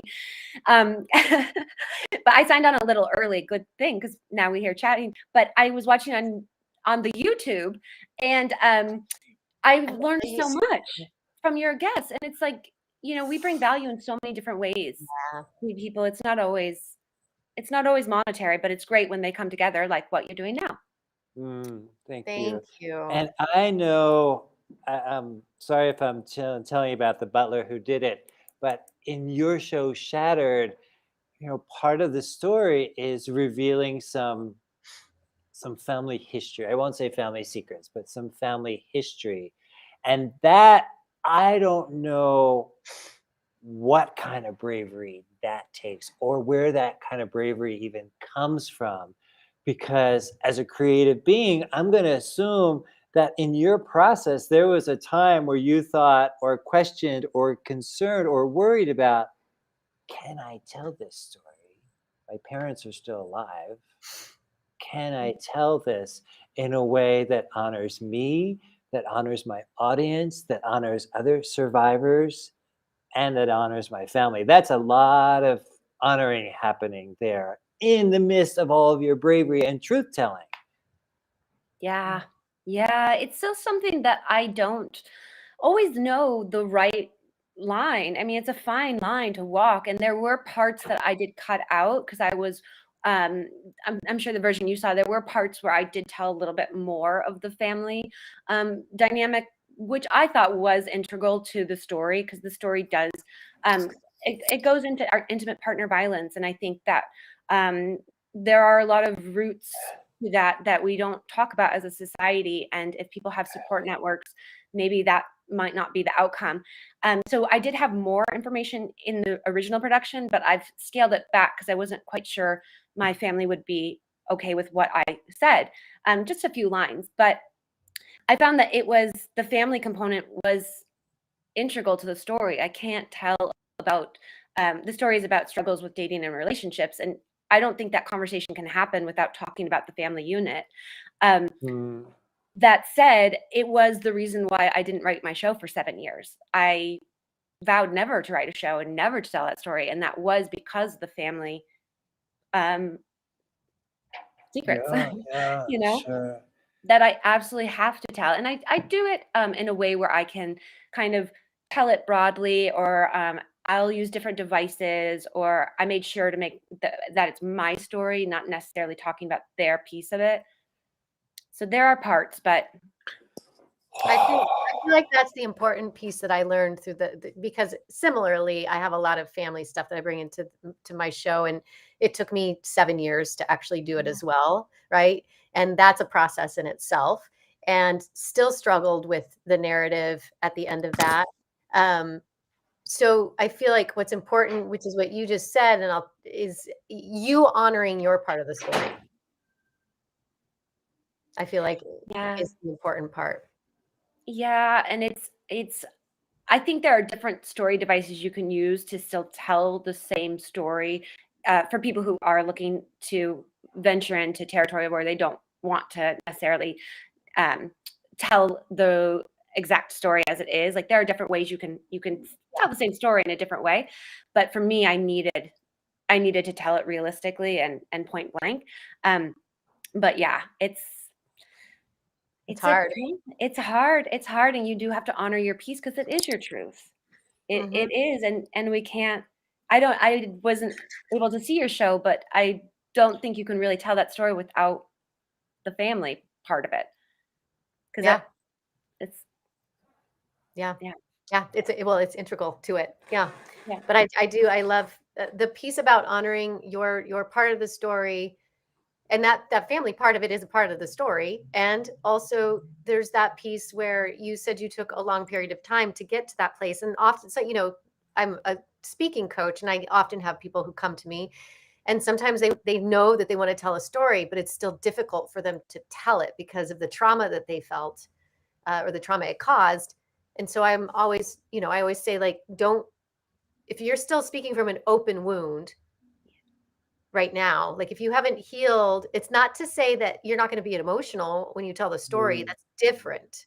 It's about, have you healed yourself, like truly healed yourself with this content before you get on a stage and start telling the world? Yes.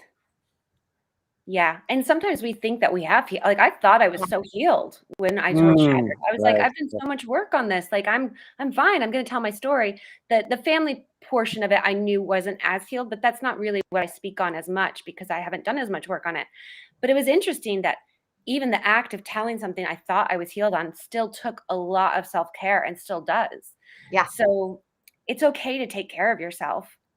Yeah. And I found also in interviews, it's okay for me to say, you know what, that's really not a piece of the story I talk much on. I'd prefer if we talk about this instead. Like, that's okay. And I've had to learn to set those boundaries. Yeah, really beautiful. Yeah. And the other part of it is, I'm thinking of a young person or a not so young person that wants to tell their story. Maybe they want to do their one-woman show or something that looks like that. And not everything that ends up on the page is going to end up in the show. So I want to give permission to some of those young writers, to some of those young creatives to put it all out there and know that you are going to have a chance to edit it before it goes live. So not everything that has happened to you is going to end up on your show. There's going to be moments of saying, you know what, that was important. I did feel in the time that I wanted to share it, and now I don't need to. And you said yourself, you're still, working on. You launched it, then you took that out, then you launched it, and you took that out. Yeah, and I also will repurpose stories that didn't make it in and find that they actually sometimes have a whole other longevity that I wasn't aware of at the time of writing it, which is really fascinating to me. That I'm like, sometimes I think my director says, she says, write for yourself and then go back and see what you want to bring out. And I think that's really important to write unedited and just for you. First.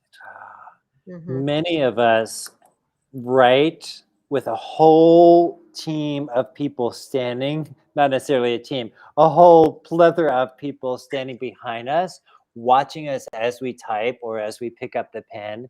And that can be so paralyzing, right? Like, oh, what's Aunt Betty going to say about this? And what's my mom going to say about this? And what's my dead father going to say? Like all these people. And I love your director's idea, write for yourself. Yeah, and that said, even when I write, I'm terrified that people are going to find it. I like all my journals. I'm like, people are going to find these. What are they going to think of me? And I still write for myself. I found that creative expression in writing for me was integral to me being able to navigate this world. And during COVID, I didn't have access to like trained mental health support. So I wrote in my journals and I wrote myself out of, struggles. And that now is what's bringing me to the stage in this new work and other works that I hope to bring out eventually. That was really how I got through a very difficult time for so many of us. I'm smiling from ear to ear because as you talk about what are people going to think of me when they read my journals after I'm gone, it reminds me of Judy Reeves, who was an early guest on our podcast.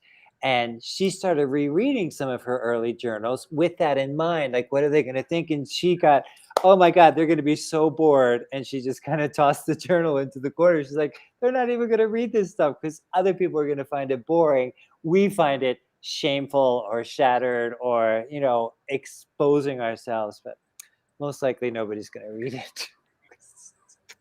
You're right. I mean, I've picked my old journals. I can get through a page. So you're right. Even I get bored by them. I just went home. We're selling our house in Colorado. And I just went home to clear out the remainder of my stuff. And I found a box of all of my journals from high school. And I could not get through a half page. I was like, it was so cringy. It was so cringy that I was like, I can't. So I at one point wanted to have a journal burning ceremony in my yard at one point where you come and you intentionally burn your journals because of letting go of the past a little bit.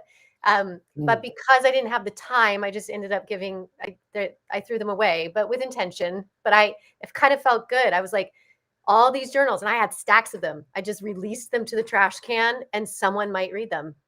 And I was okay with that. My cringy ass journals from when I was a brooding teenager.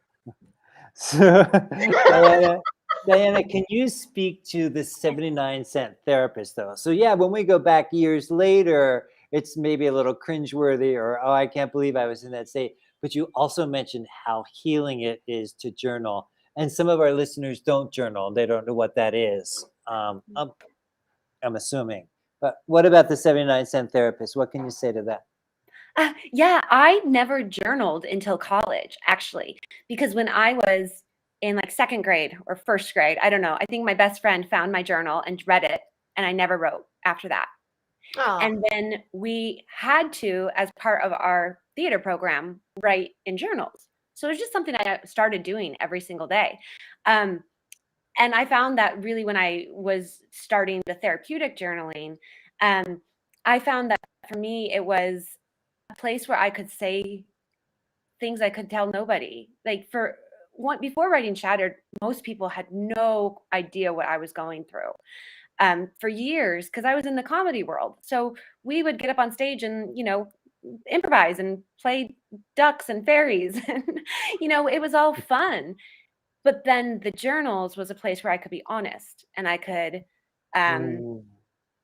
just really support myself in a way that even my therapeutic team of therapists really couldn't. When they were looking at my trauma story, they could deal with a piece of it, because that's what you do in therapy. You deal with a piece and then you move on. But my journals were a place where I could hop between different places, because I know myself the best. And things I had never told anybody, I could tell my journals, because who are they going to tell?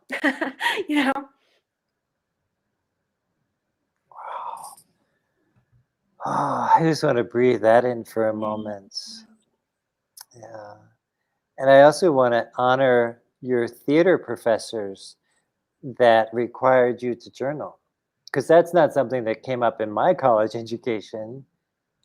Yeah, we didn't know how. I didn't know how. I was like, oh, what? And I just started writing. And I also have done like the Artist's Way, where the journaling practice of every day for three minutes, you just, write free 3 stream pages. thinking. 3 pages. Yeah, I did that. And I also worked with a life coach when I was in LA. I was really struggling, and she was a survivor and a solo artist. And she would give me writing prompts and sit with me and listen to me read them and read the stories. And I think that that's one piece of journaling or storytelling I wasn't aware of, is that being witnessed and being able to tell people and standing your truth is part of the therapeutic process. Oh, very much so. Yeah, very much so. And now you're making an impact of other people saying, I'm telling my story because you told your story. Wow, you didn't see that coming down the pike, did you, Varco? No, I was just like, I need to get this story out. It was something I had to tell. I just had to, because I had suffered for so long, just silently by myself. And my journals. What about Rise? What can you tell us about Rise? Rise. So Rise is the next several chapters. And then Rise is a very dark comedy. And as a result of writing something so darkly comedic, I ended up writing another show after that that's more improv based as well.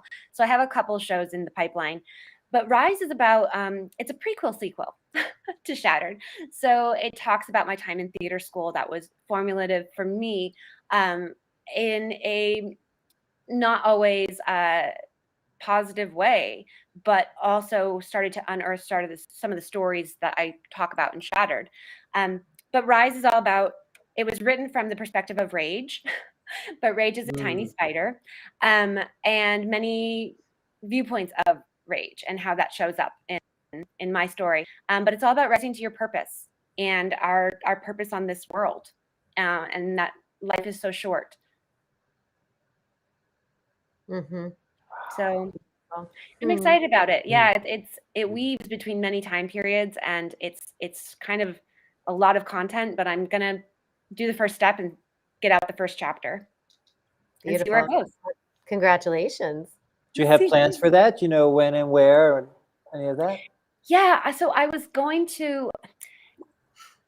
struggling a bit because it was written during COVID, and there's a very existential component to the story, because it's set between the space between life and death. So it's very existential. So for me, part of it is silence is almost a character. So I don't quite know if I'll be filming it and then streaming it, or if I'll be performing it for a live audience. I'm going back and forth, but I'm looking to do that in the beginning of the winter of 2023. That's awesome. Oh, thanks. Hopefully I can do it in New York. Silence as a Let me know how I can help. Thanks. I will. Yeah, silence is a character, and I keep going back and forth with it because I'm like, it's necessary. But I also did an excerpt of it in Joshua Tree. There was a Joshua Tree Solo Theater Festival, and I did a piece of it, not from this chapter, but from another chapter. And people actually, though I thought it was darkly comedic, people found it very funny and really the audience really enjoyed it. So I go back and forth with how I'm going to present it. Maybe you can do both. I know. I like this idea that you did different iterations of your show and saw what you wanted to keep. And that really inspires me. So thank you for sharing that. I might do it. Yeah, you're welcome. It was very, very helpful. And that was not intentional either. That just happened to because my graduate program was all about the work in progress. So I just always held that in my head. It's a work in progress. And that's how I've led with it. It's hard for me to say it's hard for me to say something's finished. Yeah. I keep saying it's a work in progress. So that's great. Yeah. Yeah. As a sculptor, it's my artistic process is a little bit different because most of the time, not always, but I will finish a piece and hang it on the wall and put a title card next to it and have a show. Very rarely do I take the piece off the wall and say, oh, I want to change this. Sometimes I do. But after it's been photographed and put in a book and things like that, I'm not apt to change it. But with theater, I can see how it can evolve more dramatically, or how it can evolve more organically than a piece of sculpture. Because I do tend to finish them and go on to the next one. Yes, Diana. Yeah. I think that it's interesting because I've been with my show Shattered. It's very set. Everything's set. It's a sliver of time, and I don't really change much, but I do change it in performance. So it's interesting how it's never finished because every performance I will bring out something new or discover something new. It's so fun. It's so fun to get to that place too. Yeah. When you're performing it so much that those little nuances or those things that are different in the audience, also that relationship with the audience too. I just spilled tea on myself. Oh no, it's not hot tea, is it? It's not hot anymore, no. But yeah, no, you're right. Yeah. Sorry. Sorry. Oh my goodness. Where are you going next? I know you travel a lot with your shows and with your experiences and your creations. You're in Virginia now. Where are you going next? I don't know. I don't know. And it's very odd for me to be like, what's next? But this last tour with Shattered, it just started by me applying to one festival, and then another step happened, and then another step, and then another step. So I'm giving myself a little bit of permission to pause and think about what this next year holds for me. I would really love to I did a public speaking event in September, and I felt like that was really rewarding to be able to speak about my work. I've started blogging. I wrote an article for the Trauma Research Foundation about the role of creativity in my own trauma recovery. That was really rewarding. So I don't know where I'm going next, but I would love to be doing speaking and performing and bringing out Rise. I don't know where I'm going. I heard you were going to be, I don't know if this is true for you or not, but you were going to be on an inaugural Pod-a-thon. Is that happening? I heard about that. I am. That's something. Where do I have to be right now? Oh, I'm here. I'm here. Link. Well, and I just want to say that on this Pod-a-thon we have raised so far $830. So let's just talk about that. We just had Travis Darcy and another improviser from California, Travis Darcy. Hello. You. Beautiful.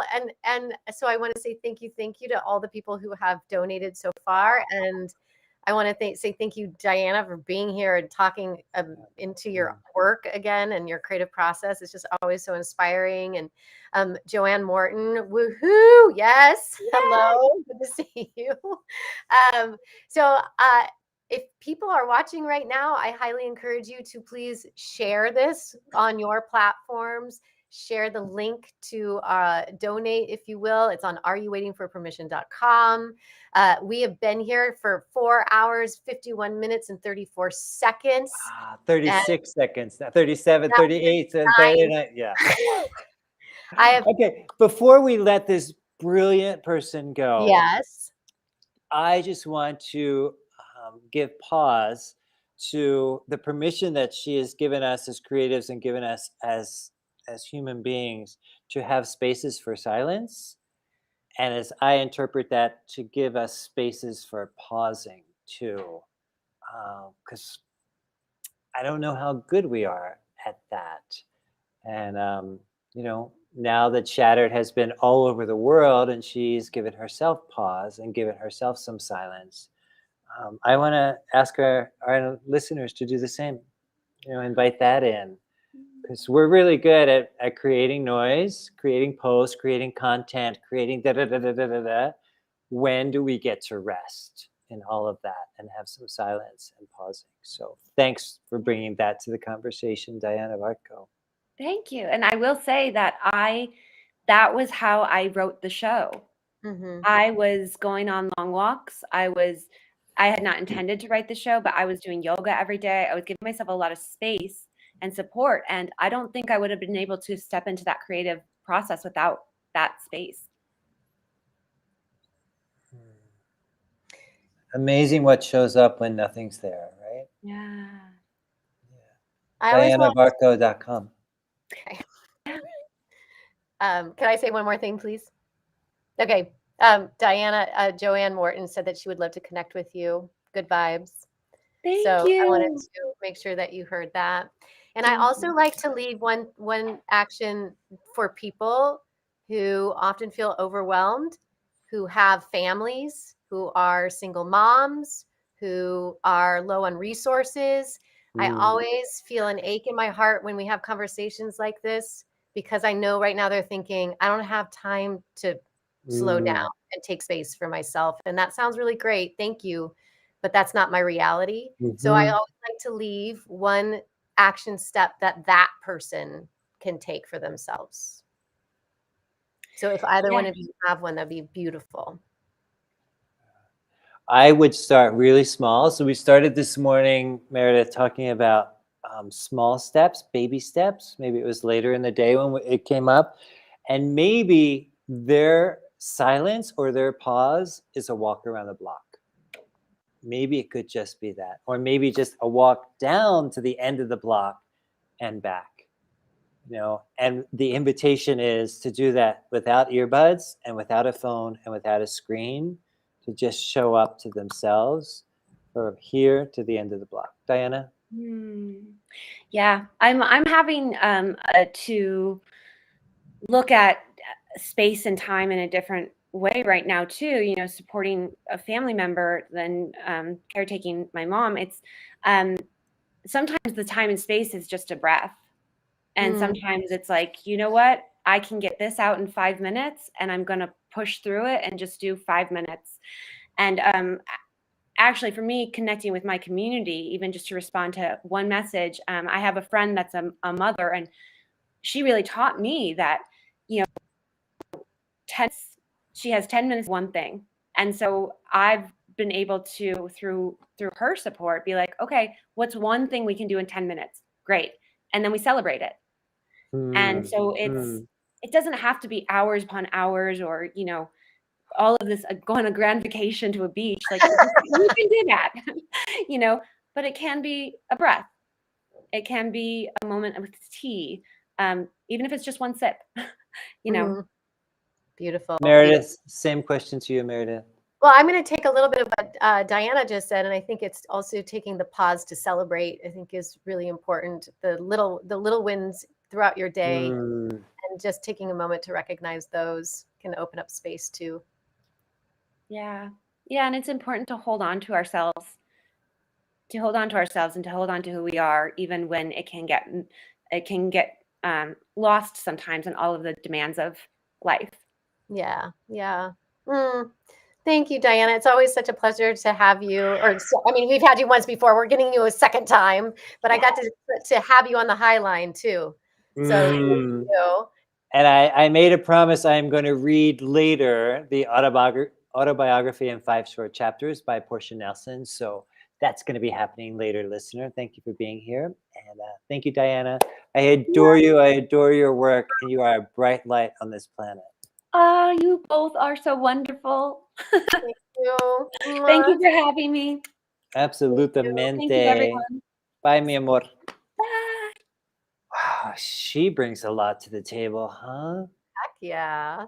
Such great. Wow. So we have so many amazing humans that have come onto this show. I know. And there's a lot more that could have come on to the Pod-a-thon, but I don't know if you know this, but we scheduled it during a vacation time, Thanksgiving. And people are like, I'm going to be with my family. I'm going to be over here. Yeah. We reached out to some others that were like, no, I'm not doing that. So okay, so this is my invitation to the people that are watching right now. Yes, we need to stretch, please. And I need to do a bio break here in a hot second. But what I would like to put out there is if somebody today was, scrolling and like maybe you're on Instagram and some beautiful shiny Black Friday ad popped up on your Instagram feed, or maybe you were on Facebook, or maybe you were on TikTok, or maybe you were just Googling stuff or on Amazon and you were just about to buy that thing, but you didn't. And let's just say it was like $50, but you didn't buy it, but you thought you were going to buy it. Maybe just click over here and give us that money you were going to spend, but you didn't spend. Right. What do you think of that? I think that's beautiful because we are better than Amazon because we are donating a portion of every dime that comes in today to the Malala Fund. You take care of bringing Joanna in the room and then go do your break, and I'll take over from there. She's here. She's here. Hello. Hey. How are you? I'm good. I'm just writing 3 words down, but I'm here. I'm present. 3 words. Just 3 words. And they weren't magic, passion, love, surprisingly enough. Surprisingly. Yeah. Hi. Those Thank 3 you words are often. Really appreciate you showing up today. We're having a pod-a-thon. I don't know if you knew that. Really? Oh, do you know what that is? I thought it was just after Thanksgiving chit chat. It's just chit chat. That's all we're doing. We're just showing up and chatting. We're chit chatting. Congratulations. Thank you. Oh, you guys started what at 9 a.m.? 10 a.m. Eastern. 10 a.m. Well, time. Since this is your first one, I promise to be on any one you have in the future. Thank you. And I would like to be on at 3 a.m. I think it'd be really fun if we did a 24-hour one. Oh, can you imagine what comes up at 3 a.m.? I think since my bedroom is also my office, I think my husband would be like, well, where do I sleep? And I'll just say the couch. Oh, right. Yeah. You can be anywhere, right? I think he would love that. I think he would love that. You know what? I am going to be right back. Go do your thing. I'm going to. Thank you. and by the way, when you come back, we will have passed the 5-hour mark. No! I think so. If I know how to read a clock correctly. Right. You're right. Oh, there we go. Look, Joanna Morton is in the house, and all of a sudden we've been here for 5 hours. The 5. 5 hours. I'll tell you what the angel number for 5 means. The significant change is occurring, always for the better. It's a good idea to call upon heaven for help with life changes. That's what the number 5 means in angel numbers. Can you read it one more time, please? Yes. I really want to soak it up. A significant change is occurring, always for the better. It's a good idea to call upon heaven for help with life changes.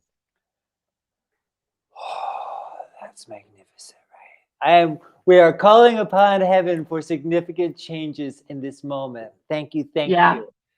And help us, because if life is changing us, help us with it. Because we can handle it. Yeah, I love having this book by my desk, because then whenever I get a bill that I'm expecting, I always look up the number to see what the angel message is. But also I personally need daily reminders to stay in a positive mindset. We all have that brain, right? And we all have that brain. Yeah. But what I know about you, because we have met before, you've been on our podcast, thank you, is that you are intentionally showing up, trying, and I use that word on purpose, Joanne. You are trying to be positive and bring positive, helpful, healing vibes to the planet. And Yeah. I honor that work that you're doing. Thank you. I appreciate that. And like we always say, oh, don't say try, do. I But know. maybe we need to embrace trying, because trying is doing. When you try, you're doing something. So embrace it, and it might take a little pressure off. Because I don't know about you, I continue to like remind myself not to stress out, not to get all caught up in this, like, got to be done now, got to be done right, can't have any, blah, blah, blah, blah, blah, blah, blah. Until you have a team of, 20 people handling and helping you out, you're allowed to make mistakes.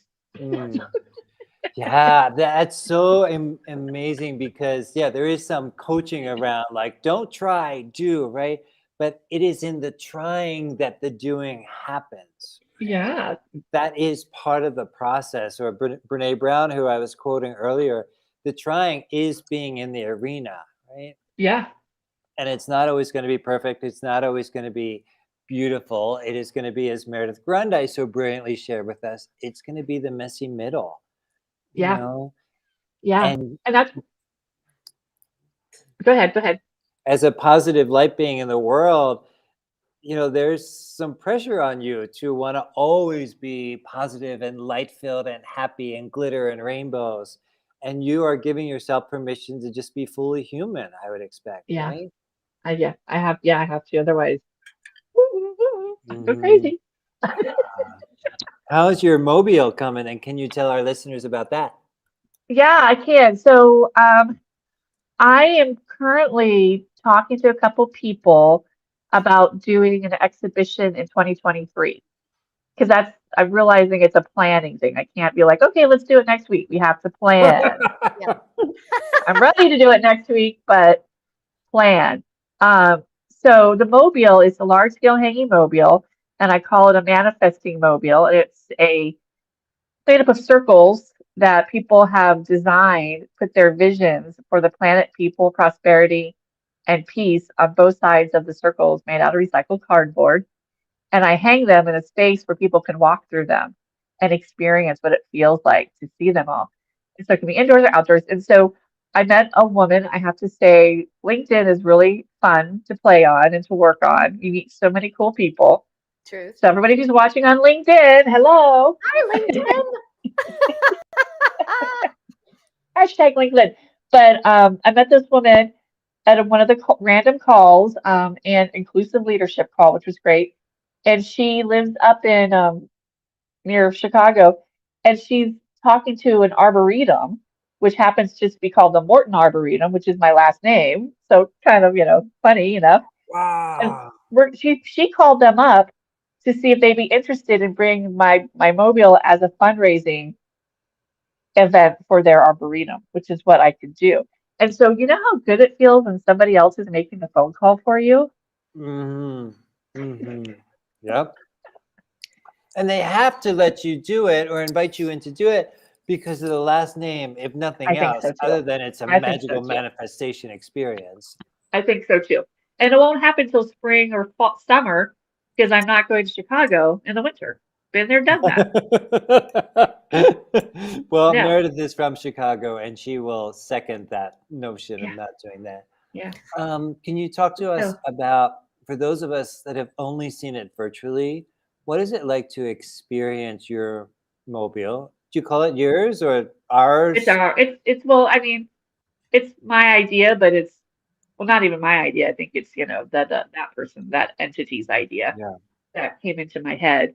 But I'd like to say it's our mobile, because I am so open to collaboration with this. It's the hanging mobile can be paired with so many other elements, meditation, movement, art, businesses, nonprofits, because the whole idea is to bring people together to have conversation about what's possible, what our visions are.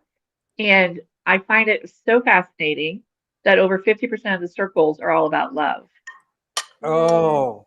I think I can share my screen, and I pulled it up. Do you want me to? Oh, okay.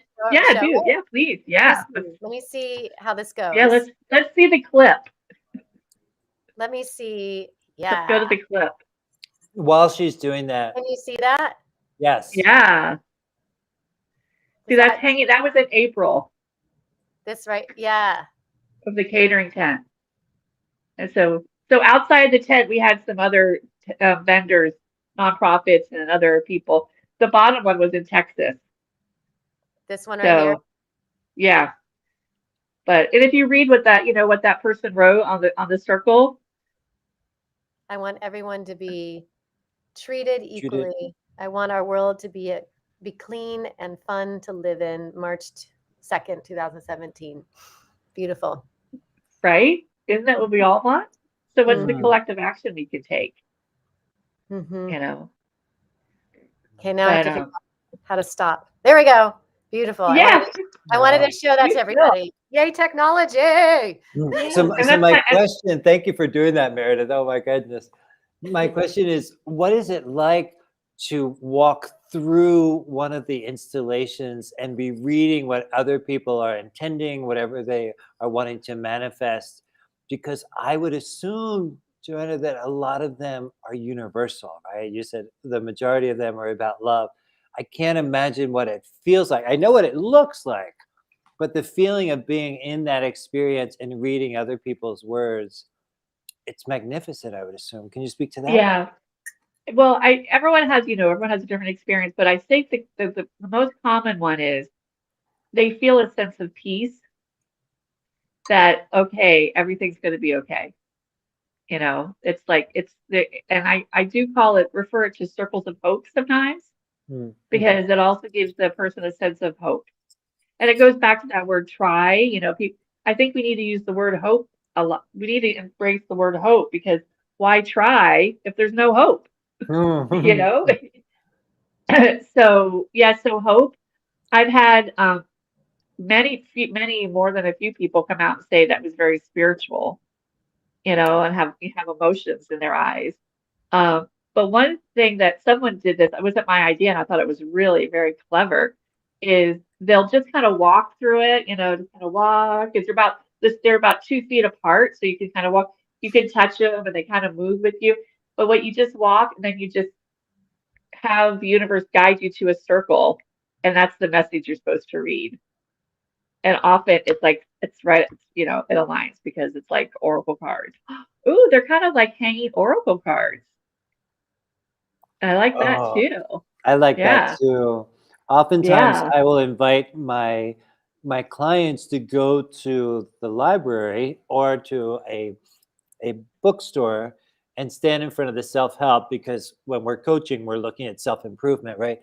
Go in front of the self-help section and see what jumps out at them. What are they meant to learn in that experience? Right. Yeah. Yeah. So, so it's kind of powerful, and I wish it was. I mean, not wish. I'm looking forward to seeing how I can exhibit it in different places at the same time. But I just need to make more circles. So, and I have some people out in Seattle making circles for me right now. Oh, nice. And I have some people out in Southern California, where I was just at, near Laguna Beach. They're making circles for me. So I need to start getting people to make circles for me to send them in, because as much as I'd like to travel, I don't think it's possible for me to meet over tens of thousands of people, to get the tens of thousands of circles to make the world's largest hanging mobile. So I know that's what you're doing for the world. Can we ask, what are you doing for you? What are you creating or experiencing or letting go of in your life these days? That's a very good question. As I chuckle and push away. Did you say chuckle and push away? A therapy session. Welcome. It is a Pod-a-thon therapy session. No. All you have to do is donate $5,000. Yes, right. I know, but it's well worth it. You guys you're valued at that. You have that value. Thank you. I think what I'm doing for myself,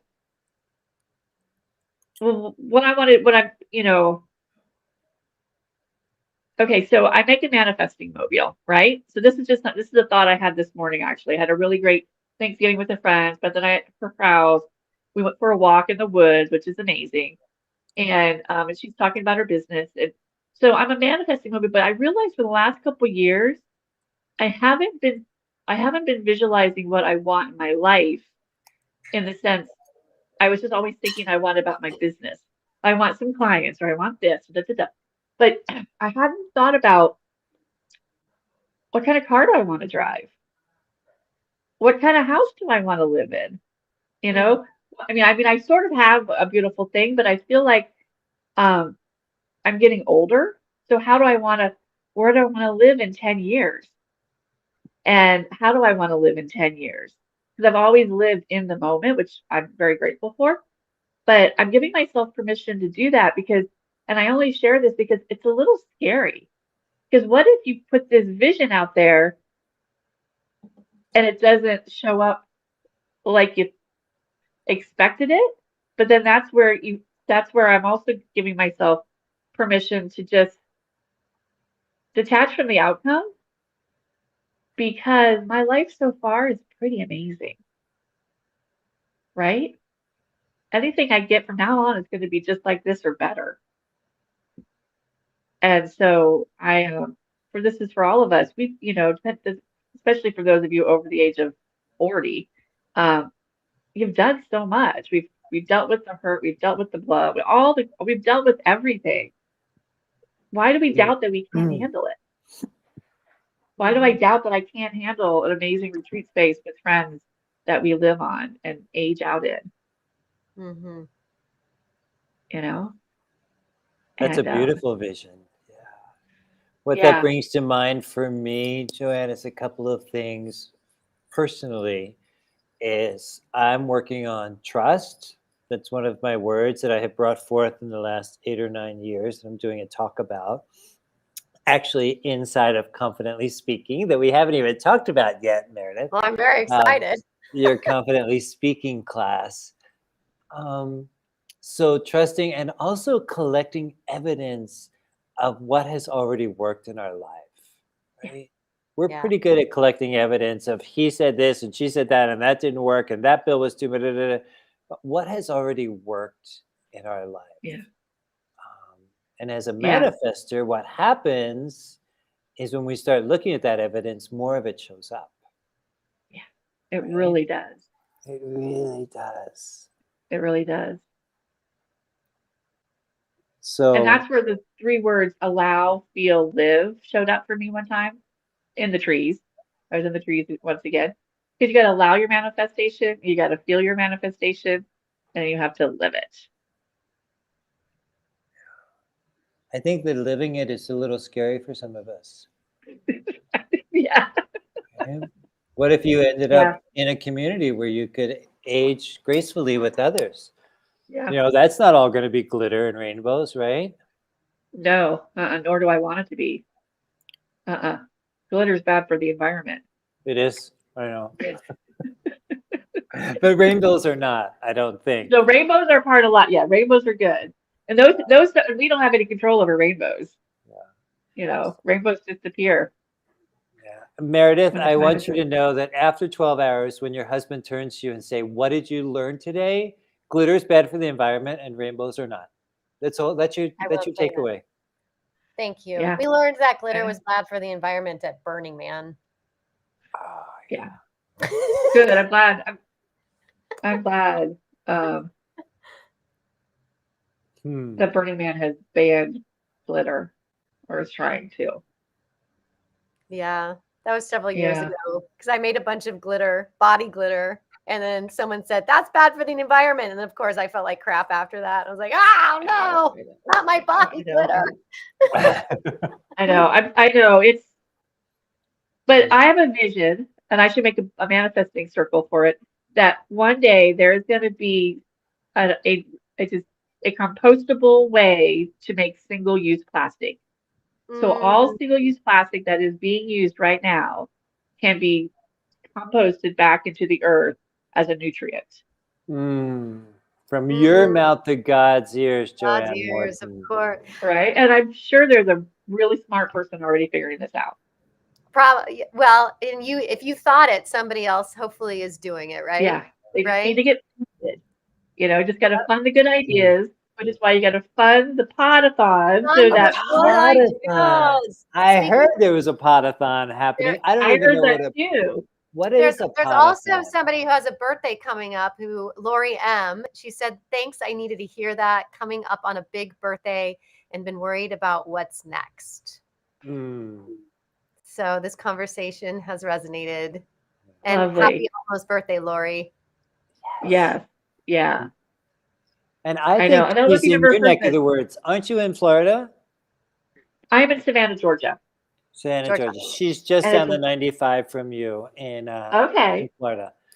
Yeah, it's raining today. And this is over where I make my coffee. I see it every morning.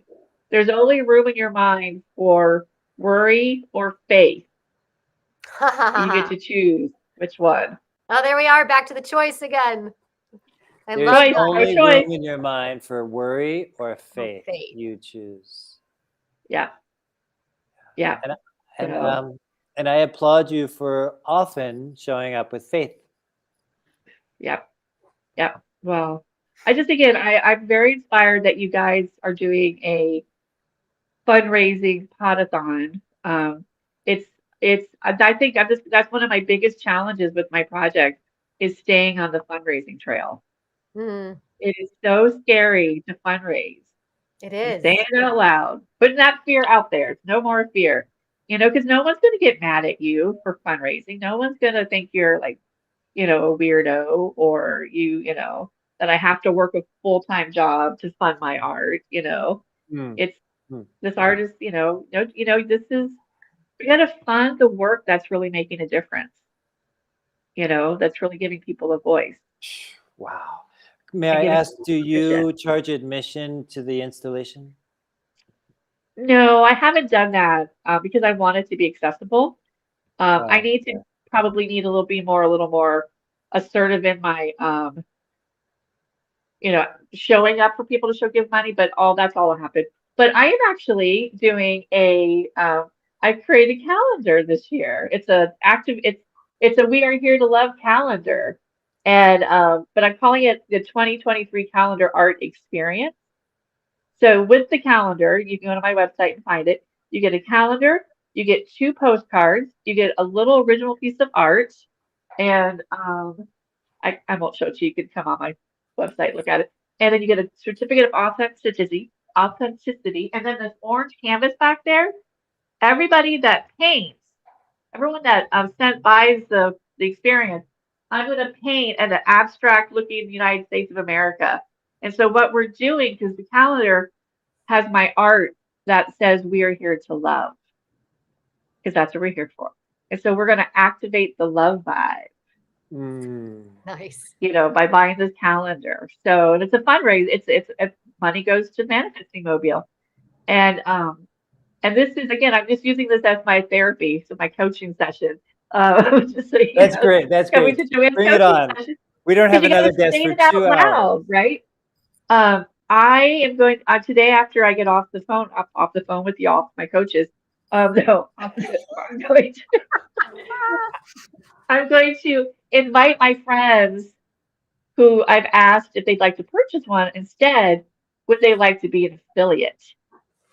Oh. Anybody who has anything that you want to sell, whether it's a real product or a digital product, a course, there's this platform called Gumroad.com. You guys know about Gumroad? You can sell on there, and then they take money after you purchase, so it's free, but you can create affiliate links. And so if people wanted to sell, if you wanted to activate the love vibe and make money, I could send them a link. And I think that for me, that is so exciting, because one of my affirmations that this is who I am. I collaborate with cool people to co-create financial abundance using our skills and talents to uplift others. Say it one more time. Stand up and say it one more time, Joanne Morton. Okay, I'm not wearing a bra, but okay, I'll stand back. I'm not either. I'm not either, and I'm going to stand up and listen to it. Oh, we can do something else too, okay? So this is my affirmation. I collaborate with cool people to co-create financial abundance using our skills and talents to uplift others. Smote it be, Morton. Smote it be. But I'm going to do one more thing to give you guys some energy because you got a couple more hours. So Meredith, stand up. It's okay. It's okay. We know we have breath. It's a part of our life. So what we're going to do is we're going to, and everybody else who's watching, stand up and do it. I'm going to show you the magic, passion, love movement. Oh, okay. Okay. So there's these 3 affirmations. So just repeat after me. Okay. And then we'll do the movement after the affirmations. So I allow my magic. I allow my magic. I allow my magic. I feel my passion. I feel my passion. I live my love. I live my love. Okay, so the first movement for the first affirmation is that you put your hands over your head. And then you're going to take your hands down, like over your chakras and out to your side and jazz hands. Okay, so the next movement, put your hands on the hips, shake. And then the third movement is like that. Okay, so now we're going to add the affirmations to it. Ready? Hands over your head. I allow my magic. I allow my magic. I feel my passion. I feel my passion. I live my love. I live my love. Okay, if you want to get a real zip zap of positive energy, we do it 3 times. 1, 2, 3. Ready? Want to do it? Okay. Okay, on your mark. And just go along. I'm just going to go my speed and just follow along. Okay. I allow my magic. I allow my feel my magic. passion. I live my love. I live my love. I allow my magic. I feel my passion. Live my love. I live my love. One more time. I allow my magic. I feel my passion. I live my love. Woo! I bet LinkedIn has never seen that before. Oh, they have not, but they needed to. I forgot about that. You know what? I don't even know if we are live on other channels. I mean, somebody said I was on the YouTube. We are. I've been watching it on YouTube. We're on 8 different channels right now. Okay, cool beans. How about that? Joanne, that was amazing. Thank you for that. And I am sending and trusting and praying that financial abundance comes to you, because I know what at least part of what your mission is and what you're putting out into the world, and it is priceless. Maybe that's why the universe isn't quite sure how to attach a dollar sign to it. I agree. That's yeah. Right. I know. And on Thanksgiving yesterday, we had one of the gratitude circles, which is great. I'm just going to end with this, but one woman reminded me, to let go and let God.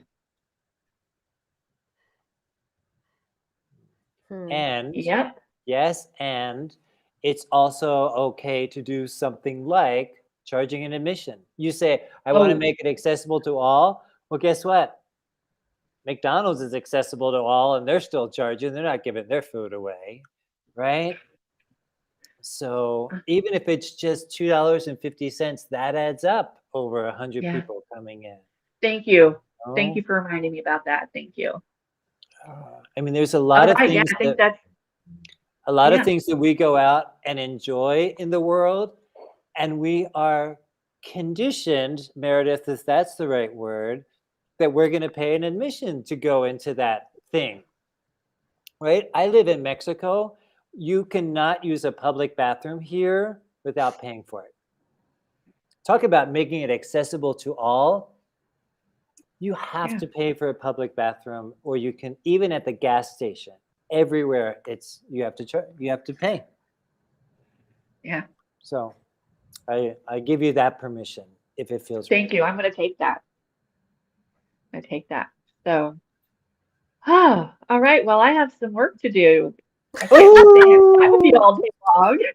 What is a one-word takeaway from our coaching session today? Okay. Oh, want me to say one more thing? Yeah, we all will. We all will. Okay. Well, you go next. Let me think about it. Okay. Mine is magic.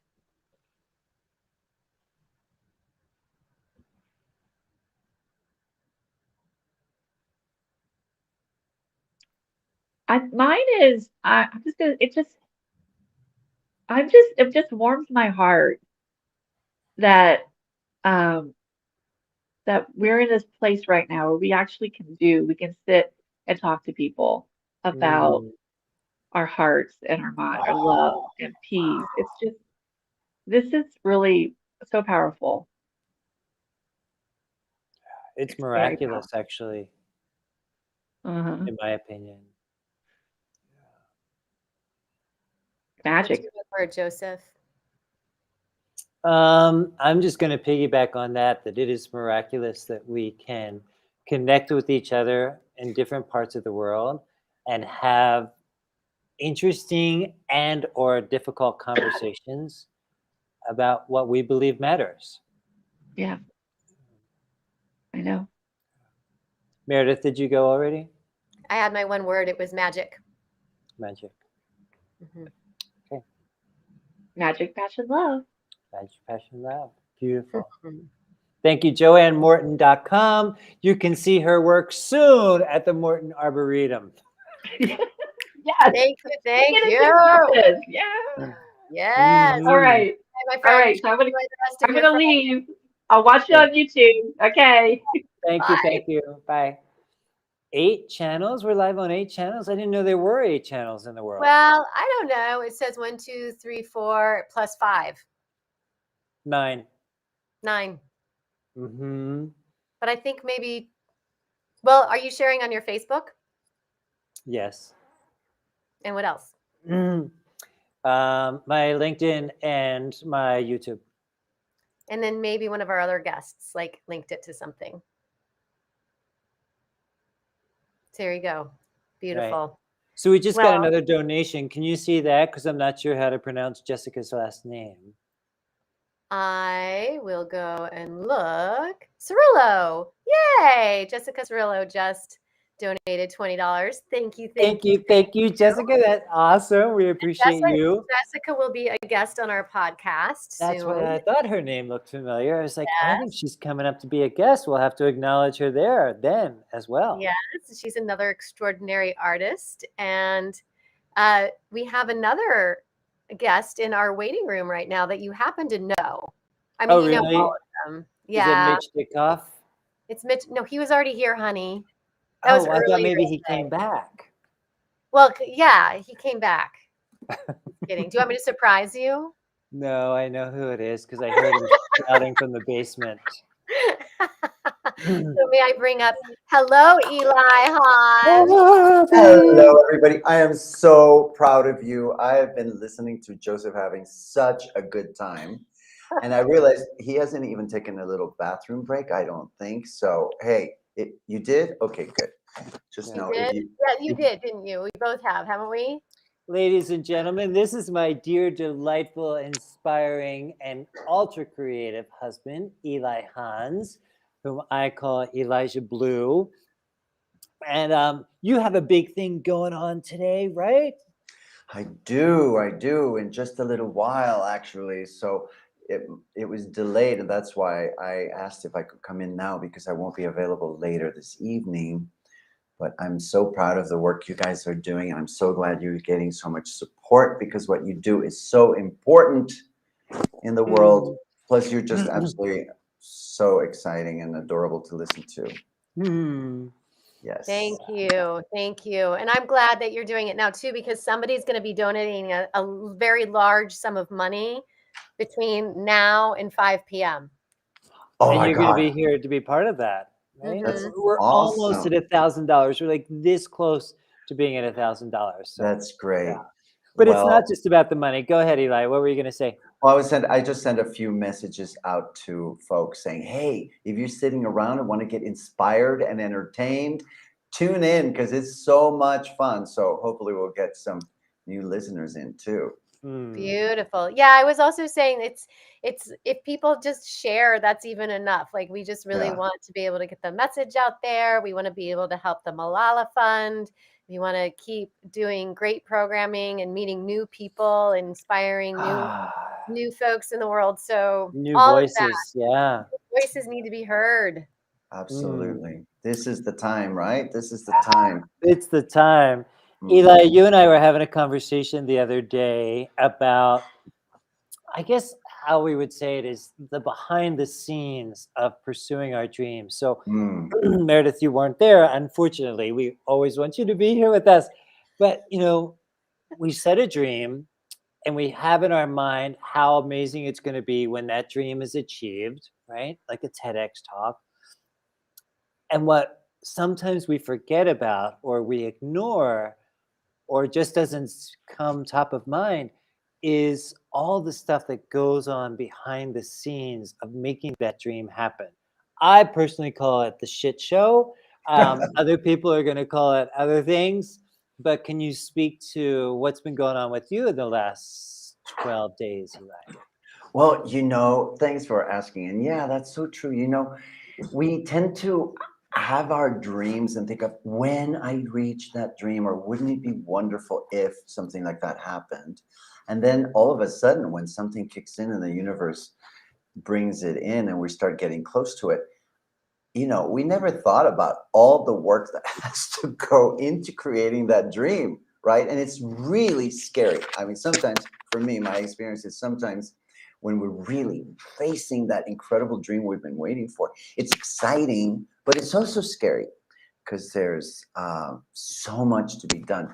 I mean, the three of us, in case that the listeners don't know, we're very involved in creating a major thing called Out of the Blue, which was mostly one person show that I developed. And Eli, can you change your microphone and pull it out a little bit? Great. Here, is that better? Yeah.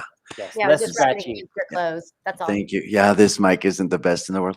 So that show took, from conception to actually opening. Meredith directed it and Joseph and I acted in it. It took a year and a half of full, commitment at every moment in doing it. And when we go see shows, sometimes, and then the show's over, people go, oh, it was okay. It was a little loud. The air conditioning was cold. Yeah. It's like, do you realize the blood, sweat, and tears and the passion that went into creating it, And that's what I think all of us, it's just our nature, not really aware of it. When we go see a movie, we have no idea what went behind the scenes to do that. When we read a novel or a book, we don't know what that author had to go through to get that out into the world. So what you've been asking is that luckily I was invited to do a TED Talk. And I've been dreaming of doing something like that for several years. It was like on my bucket list, thinking maybe one day that would happen. Well, I was asked to do this 2 weeks ago. And I said yes before I knew the timing. And then when I heard 2 weeks, a TED Talk, it's an opportunity to get your message out into the world. Like, what do you want to say that matters? What idea do you want to share that will hopefully inspire people to think of something in a different way or something that can enhance their life, And now it's like, oh my God, I've been spending every minute of the last few couple of weeks writing my talk, changing the talk, crying about my talk. And it's tomorrow. And I'm about to go to the technical rehearsal here in just a little while. And, it's not fully memorized yet. It will be. So that's what I'm talking about. All the behind the scenes of what we bring to the world. And you're talking about mattering. And I think it matters. It so much matters whatever each of us brings to the world. Because only each of us can bring that one specific thing that we bring. Nobody else can do it like we can. So it's so important to let ourselves and give ourselves permission to do that. And I want to ask Eli about the difference between quitting on our dream, maybe because we changed our mind, or maybe because it got hard, or 1,000 other reasons, and pursuing our dream.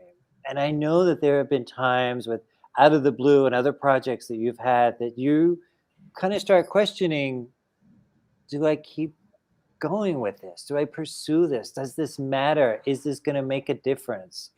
And I'm wondering what happens to you internally, what kind of self-talk is going on that you keep showing up to your dream even when it's hard. What's that like? It's kind of torture. It really is inner torture. Sadly, I wish I was a different kind of person, that these things seemed easy for me. They're not. I question a lot, and I wonder, is this the right thing and all that, until finally I just get so exhausted from doing that I just trust. Mm-hmm. Trust doesn't come like so quickly, but when you just give in to trust. And look, I'm going to share something. I don't know if your listeners can see this or not, but this is a card that I A little bit closer and higher. There you go. I have a card in front of me and my computer. It looks like a person is leaping off of somewhere, flying without a net. And it says underneath, trust. Because this is my daily reminder of just Thank you, trust. Elise Hughes, for that gift. Thank you, Elise. Yes, Elise sent me that as a gift when I was doing Out of the Blue. And I think that's just part of being human, to questioning, but it really is the beautiful part of, I think you were mentioning Brene Brown before when she talks about being in the arena. It's a lot easier to be a spectator on the outside. It's not scary. When you step into that arena and you're really out of your comfort zone, it can be really scary. But when you keep pushing through, and then at the other side of it, you see what you achieved, then it was all worth it. It can be transformational. Oh, yeah. Yeah. Absolutely transformational. For me personally, I just wish I could go through some of these things without so much angst. Yeah. I wish I could just have the confidence, and maybe the confidence comes after you do it a few times. But because I'm always looking for something new, everything seems new all the time. Yeah. Well, now that you'll have a TED Talk under your belt, maybe you can take that talk elsewhere as well. Yeah. So you can do it Exactly. again. Yeah. Well, the second time's easier, I Yeah. think. Yeah. Yeah.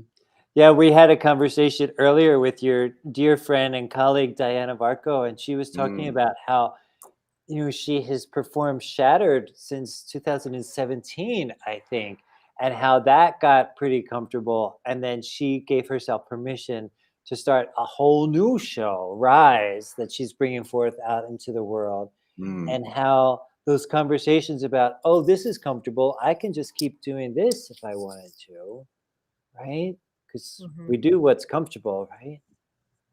Or moving into that place of discomfort and the unknown. And you're doing that tomorrow. So we're excited that you're here with us now, because I know you've got some work to do. Because I just had the same thing happen to me, like where someone called me up and said, can you do a talk in 2 weeks? And I said, yes. And then was a wreck. And I know, because you texted me when you were on the taxi going over there, and you said, I'm giving a talk and I'm not memorized yet. I became memorized real fast. Like, why do we do this to ourselves? I don't know why we do it to ourselves. There is an adrenaline rush to it, though, right? Yeah, and then on top of that, I was last.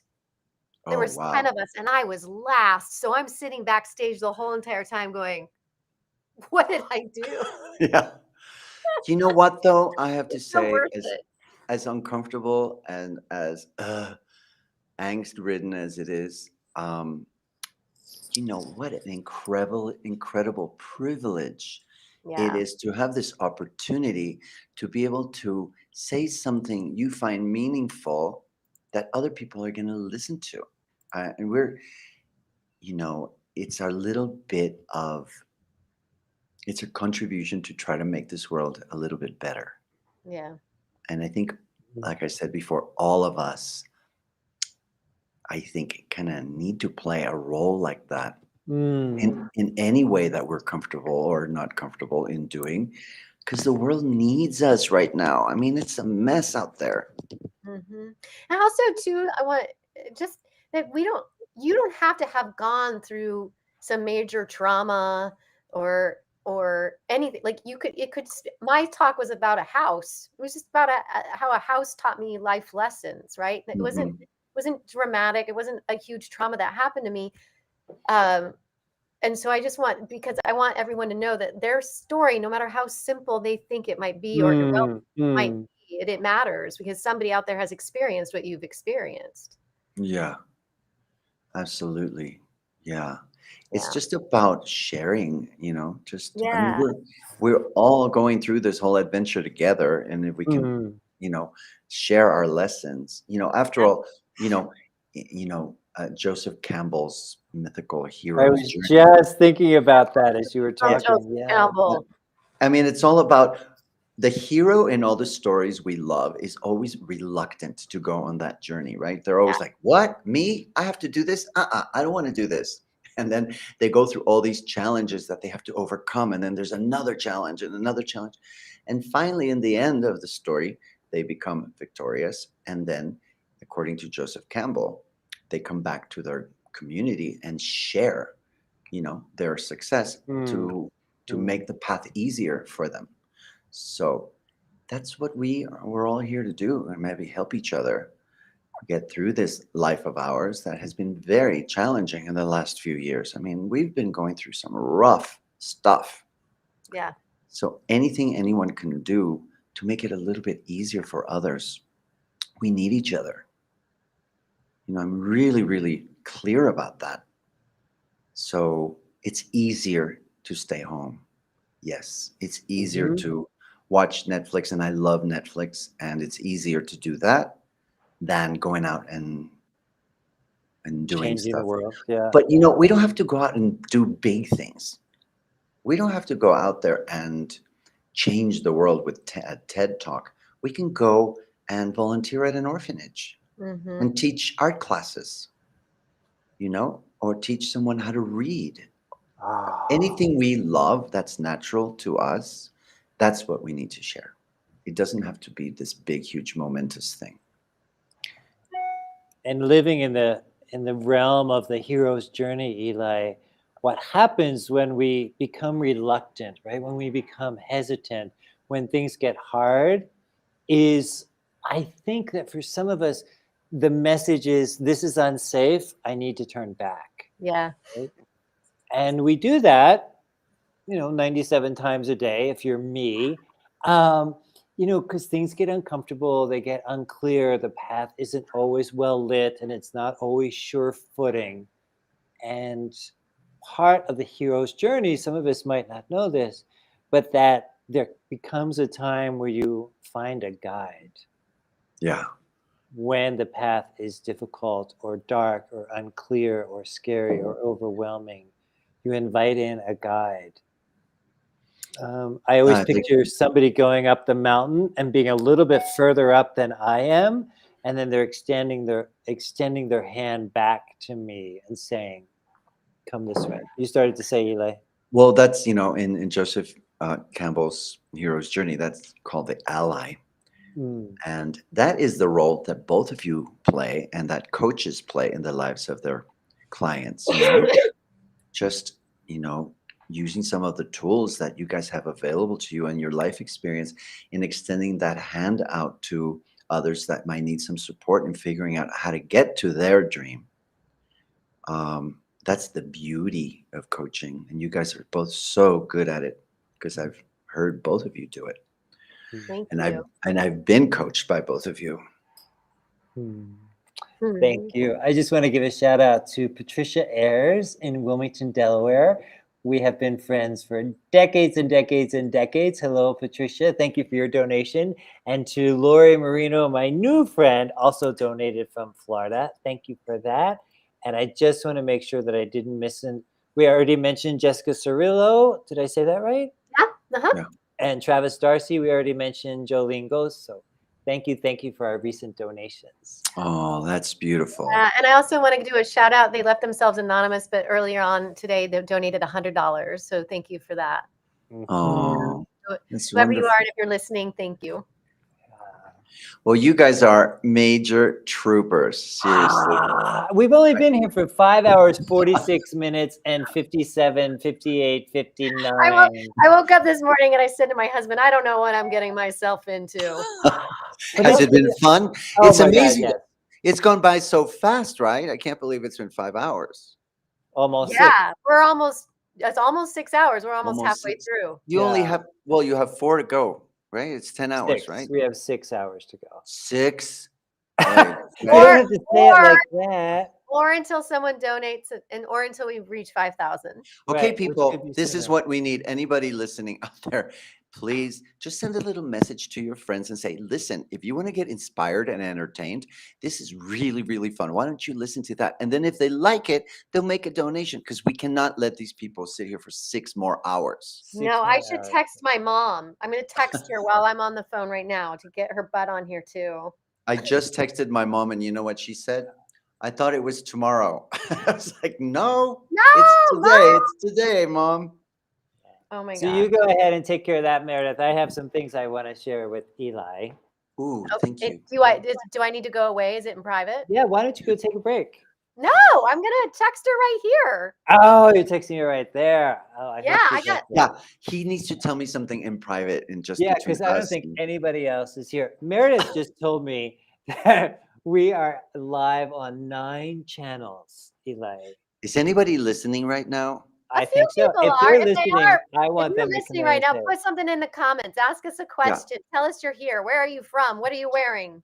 Joanne Morton says that was so much fun. So I know she was here. If anybody is listening at all right at this moment, would you please just say something on the chat like, hi, you guys are, doing a good job, something, to get these guys, motivated to continue for the next 6 Eli, hours. a couple things you may have missed because I knew you were rehearsing this morning. One is Franklin Taggart was here early this morning, and he offered that if somebody wants to be a sponsor, their voiceover work for their ad, he would volunteer to do voiceover work for them. You know his voice. It's amazing. Lori Ooh, M Lori is here. Marino. Oh, And she yay. donated. Yay, Still Lori. here. Hi, Thank Lori. you, I'm thank so you, glad you're Lori. still there. Okay, let's say something really brilliant for Lori. Okay, so I want to say this is not necessarily brilliant, but it is generous that Joanne Morton offered that if we do this again, she would want to be in the 3 a.m. time slots. Yes. Why? Oh, she thinks it would be a blast. And Why not? she would bring a lot of light and levity to the 3 a.m. time slot. Did you tell her there was no 3 a.m. time slot? Well, who knows what's going to be happening next time? It could be a 24-hour Pod-a-thon, Eli. It could So be. what did you want to tell me privately? I didn't have anything. I just wanted Meredith to know that she could go and text her mom if she needed to, and that I would further the conversation. You see how brilliantly I'm doing that, right? I'm listening. I'm listening to every word, and I just sent it to my mom. Okay. Yeah. Let's see. Tell her that her donation will be public. So what do you guys want to talk about? Because I have to leave in about 10 minutes to go to okay. I want to get technical into a rehearsal. deep philosophical conversation about existentialism. Yeah. In 10 within minutes. 10 minutes. Well, being that I have an existential crisis just about every other day, I can totally, absolutely have that conversation. Yeah. So actually, that's I partly wanna what know. my TED Talk is about, is this existential crisis I often find myself in. Well, I can't wait to see it.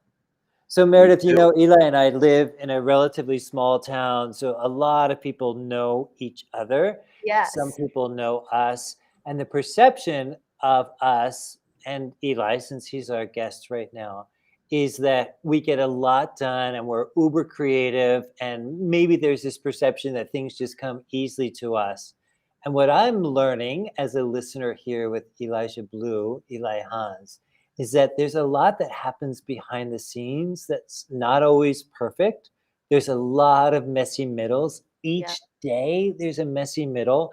And for our listener, Eli, I'm asking you to share with them a bit of wisdom of how they can keep going when they enter into their messy middle, because we all have them. It's not flawless for any of us. There's not perfect flow for any of us.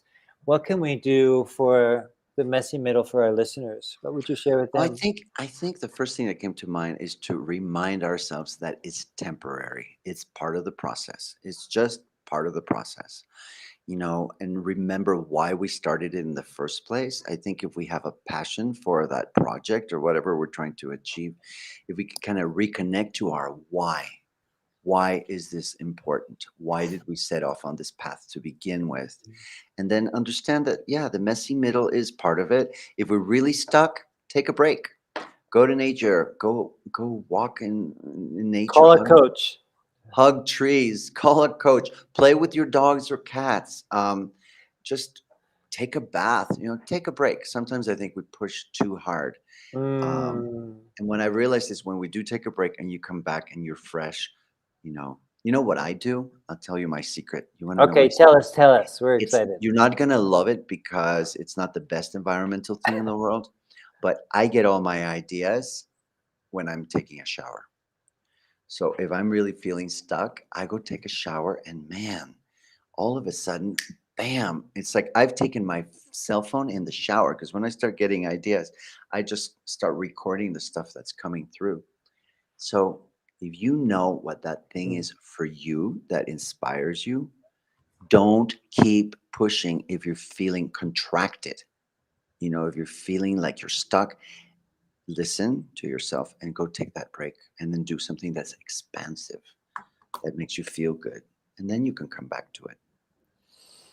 I also like the shower as well, Eli. I think we've had this conversation before. Mhm. Because that used to actually be my only alone time, Mhm. would be the Yeah. shower. Especially when my daughter was really young. I'd be like, Yeah. I'm taking a shower. It's like, haven't you taken 5 showers today already? Says Gary, right? Oh my God. I have something to share that some people may have not seen yet, Meredith, and that is the comments that are happening outside of Restream, outside of the Pod-a-thon, but actually on the donation page, people are leaving comments over there. Is it okay if I read some of those? Oh my goodness, yeah. Please. Please do. Travis Darcy, thanks for helping girls' education. Jolene Goose, thank you, Joseph and Meredith, for all you do to inspire and help others. Anonymous said, thank you, Joseph, for continuing to be, capital B-E, your beautiful, infinitely unfolding, vulnerable self and transparently doing it in front of the world so I and many others can be blessed with courage and permission to do the same. Wow. Marion Kerr, always here to support your work. Fawn Kraut said, I'm so happy to have found you. Love your podcast. Love you both and loved our conversation. Cheers to your continuing to shine your light. Bonnie Burt says, buena suerte, which means good luck in Spanish.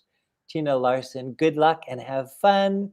Anonymous, you two kids are 100% amazing. Thank you for the work you're doing. We love you.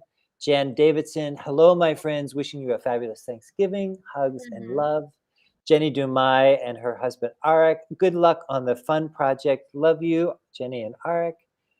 Susan Tam Cates said, XO. And Jody Lamb, wishing you success on your podcast and support of the Malala Fund. So that's some of the comments that we have received. Really, thus really far. beautiful. See, you guys really, seriously, you are making an impact in the world. And that is just got to feel really fulfilling, right? Does it feel good to know you're contributing to make people's lives a little easier? Yes. Absolutely. It truly does. And, you know, it's a hero's journey. I'll give it that. It's not always perfect. It's not always, you know, inspired. Sometimes it's, you know, texting late at night, like, did you do this? No, I didn't do it. Can you do it? Oh, I thought I did it already. You know? So there was a moment just last week, Eli, and then I'm going to let you go. You only have a few minutes. Just last week where we were looking at what domain name. So listener domain name is the name of your website, right? So areyouwaitingforpermission.com. And Meredith doesn't even know this story because we didn't have a chance to talk about it. But we were looking at different domain names and she said, this one is this much and this is da-da-da. And I wrote back and I said, oh, we can get Are You Waiting for Permission really cheaply. That was it. That was the end of the conversation. then a week later, she says to our virtual assistant, she says, Joseph bought AREYOUWaitingForPermission.com. So go ahead and link that up to the website. And I'm like, I just researched it. I didn't actually buy it. So I thought you bought it because you put a screenshot. right, I just took the One screenshot. penny. And This is cool, why I'm awesome. not a virtual assistant. This is why I'm not. So I had to go in and do it Well, last minute. So there's some Tom, messy middle now. speaking about that, I just want to say, in case, well, I'm hoping people are listening. But when you say, oh, we were trying to raise $5,000 for a Pod-a-thon, and go, God, why do they need $5,000? You guys, you have no freaking idea what's involved in creating a podcast, right?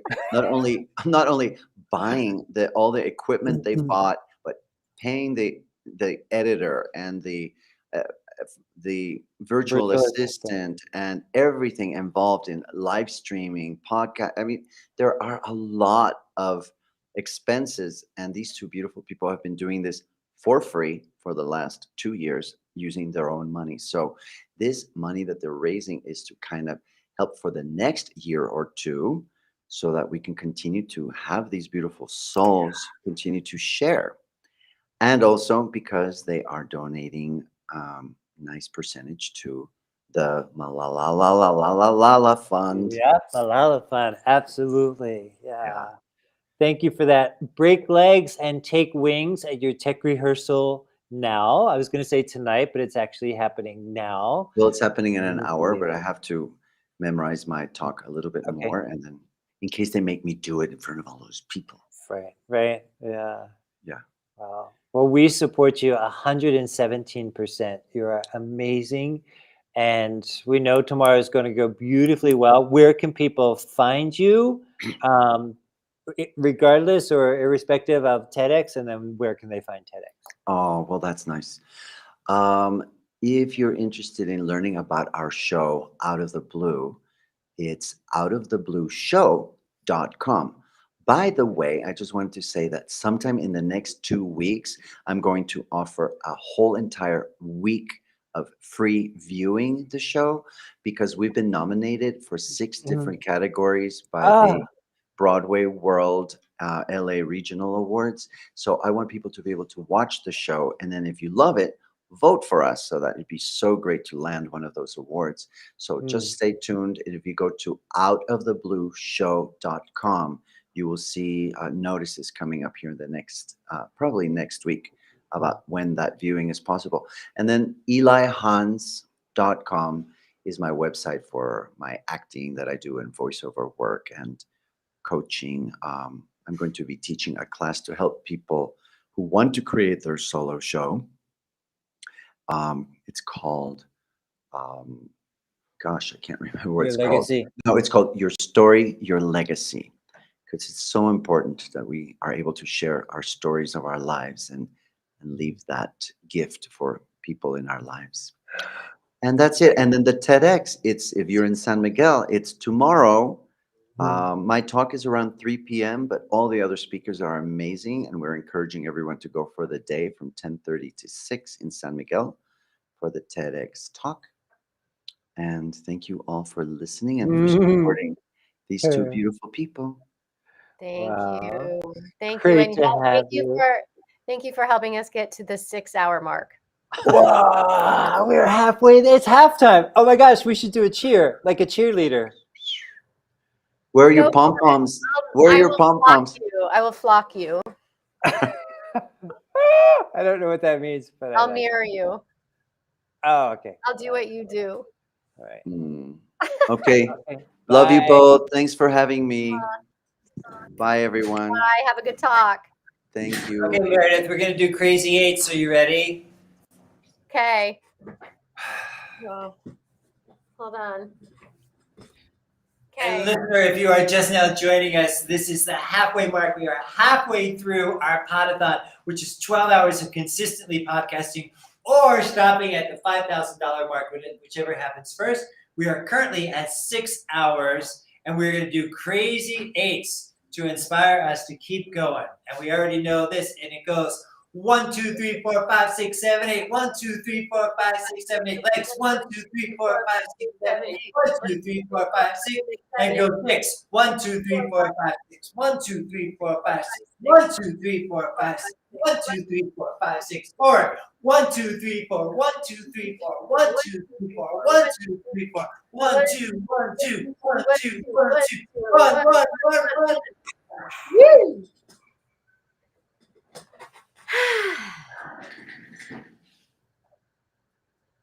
You're gonna read now? I am. Okay. We have a guest, but I don't think it's time for her yet. I don't know what time. No, I think we have an hour. Okay, an hour or 2. No, an hour. An hour. I get screwed up with the Eastern Standard Time and things. My question to you is, do you want me to read from A or do you want me to read from B? B. Okay. Word After Word, Poems by Joseph Bennett. Okay. This poem is called I Will Miss. So let me just say that all these poems were written during COVID. So a lot of them have themes of loss or longing or death, because that is what we were collectively experiencing. That's what I was experiencing. So when I read these poems, just know that I'm not always this sad and distressed, but you know, it was COVID. I will miss the taste of coffee, how it warms my mouth early in the morning mixed with quiet and meditation. I will miss diving deeply into my dog's fur, their ears, kissing them over and over. Luna moaning, I suppose with love, but she's an odd duck, so who knows what she's saying. I will miss words, the ones printed and spoken and sung and sprayed across billboards and sent in texts and emails. I will miss Eli, of course, and how he is the very essence of me. Our bodies and worlds and words and food and sleep flow into one another, not knowing where one stops or begins. We are most days one. I will miss that. I will miss the afternoon sky, how it's mostly full of huge expanses of blue here in Mexico. I will miss my fantasies, the sexual ones and the fame ones, and the ones where I have glorious sabbaticals in distant cities and eat at delis and invite strangers to join me and strike up surprising conversations. I will miss surprising conversations. I will miss friendships, both the tried and true ones and the new, just out of the gate ones, where it feels like intimacy is free-flowing right there at the buffet table at the neighborhood potluck. The times when a stranger feels long lost. I could love you forever, I whisper under my breath. I will miss that. So I gave myself permission to write one poem a day during COVID. And then afterwards, I collected some of the ones that I liked, that I thought you, the reader, might like, and I published them in Word After Word. And it came out on my birthday, August 6th. It was just released 3 months ago. It's amazing. Congratulations. I'm going to put that in the chat so people can find it. Thanks. What are you working on these days, Meredith Grundy? I know you got some things going on. I am working on, well, okay. I'm trying to find your book at the same time. I am working on several little things. I'm working on a few things for my business. One is coaching modules, which I are almost complete. Really? And I need to make the videos for that. And then I am working on a new AI offering for my one-on-one clients for speaking. And then I have got a lot of things that are kind of Wednesday afternoons. What's going on Wednesday afternoons, Grundy? Well, Confidently Speaking is my is my coaching program, my membership program, and that you're in, which is amazing. And I've got some new fun things that are going to happen in 2023 with that, and a little bit of reorganization. And so I will be opening membership up for January 1 for new members to come in. Okay. And closing the membership. I'm going to only open up the membership once a quarter. So every 3 months, I open up the membership for new members. And then people can get on a wait list for it, because I want to have really specific goals for the people that are in it so that they can attain those goals at the end of the quarter or monthly. And so I'm working on really refining some of the offerings that I have in it. I'm very excited about it. And what do you love about being a presentation coach? Can you share that with us? Well, I just love getting people to a place where they can open up and tell their story. Wow. And it's really tough for people. You know, I work with a lot of people who come from very technical backgrounds as well. And it's really not encouraged culturally to be honorable, to share story. It's about getting to the point and relaying a lot of message, like relaying the details of whatever product they're rolling out. And so when I can get somebody to open up and tell a story that's relatable, it's beautiful. It's really cool for people to allow themselves to share in a different way, to inspire, in a different way. I wonder where historically that happens, because the idea is that we started off as storytellers, right? When we were in the cave, when we were around the fire, we would tell stories about where we had been or what animals were free roaming around us, or about births and deaths. And then there came a point, and I don't know when it was, I know it didn't happen all in one moment, but then we got shy around telling our stories and about public speaking, right? That just used to be what we did. We would just stand up and share things. And then it became a thing. It became public speaking. And we seemingly collectively got scared of it. Or if not scared, at least intimidated about it and by it. And now, fortunately, we have people like you who are teaching us how to be more confident speakers, because somewhere in the timeline of history, we got intimidated by it. And it was like, oh, I don't want to do that. It's the number one fear of all human beings. The number one thing is not death, or maybe it is death. You correct me if I'm wrong. Death and then public speaking, or public speaking and death. I think people get them confused a lot. Well, I feel like it just evolved into how it's perceived now. The fear around it has evolved over time, because it's a fight or flight response that we're having. It's it's a prehistoric response that we're having to a present day situation. Because in the day you would have that fight or flight because you don't want to get eaten by an animal, or you know, and so during that time, maybe we were telling a lot more stories, but that wasn't as scary as getting eaten by an animal. So maybe we've just evolved into this place now where we're not really scared of animals eating us anymore, right? Like that's not a fear. But we have this whole audience like staring at us. And so we go into this fight or flight mode, and like, no one's going to eat you. Like, you're going to survive. You're going to be okay.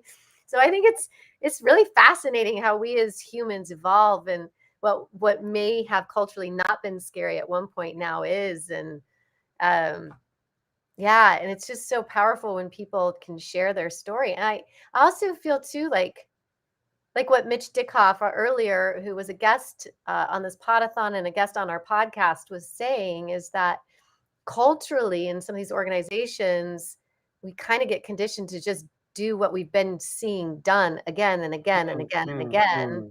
And we're not really taking risk because there's a fear of being the person that's unique or that stands out or might be questioned. So it's just easier to kind of follow and stay in suit. And where did your interest in public speaking come from? I've never asked you this before, but I know you started out as a dancer, as an actor. You studied, MFA in theater, and you've been an actor for years and years. And then where did the interest in public speaking come from? And more specifically, being a public speaking coach, because that's different. Not a lot of yous running around doing that. No, it came from working at Second City and then getting asked to coach teams and organizations using improv as a communication skill. And then from there, I would be asked to go coach this C-suite over here or this exec over there. And because they had a pending presentation or they were attending a conference they needed to do a talk for. And I would just say yes. And I loved it. I loved doing that work and I was good at it. And it was like directing little solo shows with people who didn't have the training.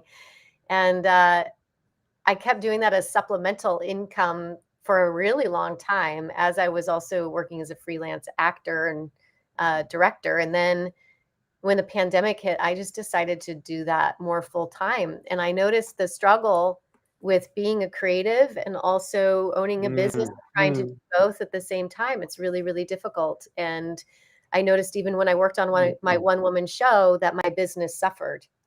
So now I'm at that point where I love what I do so much that I actually am getting that creative outlet that I was getting as just a performer and not so much a business owner. And there's a business owner mindset to being a performer in the world, but it is different. There is differences, which I'm happy to speak into later. But I am noticing that because I've put all my attention into building my business, that there's true growth happening, which is really, really exciting for me. And I assume that watching the growth of your students has to be so rewarding, because sometimes we show up to a public speaking course or a program just so shy and so scared and so shut down. And what's beautiful about the way that you work with us is that it's really poco a poco, right? Little by little. We just take baby steps. That has come up a couple of times today.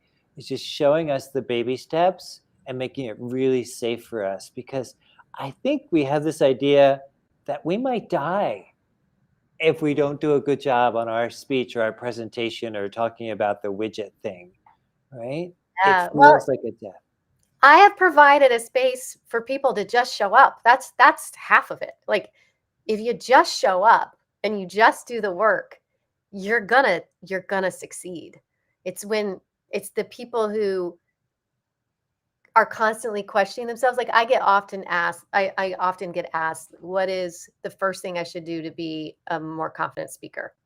And I said, look at your own head trash. Like, what is it that you are saying to yourself on a daily basis? Are you saying I can't do this, or I'm afraid, or I'm a horrible speaker, or I don't have a story to tell, or what are the things? What is your mind telling you on a daily basis? And that's the first thing you need to change. That's the first thing you need to start working on and acknowledging.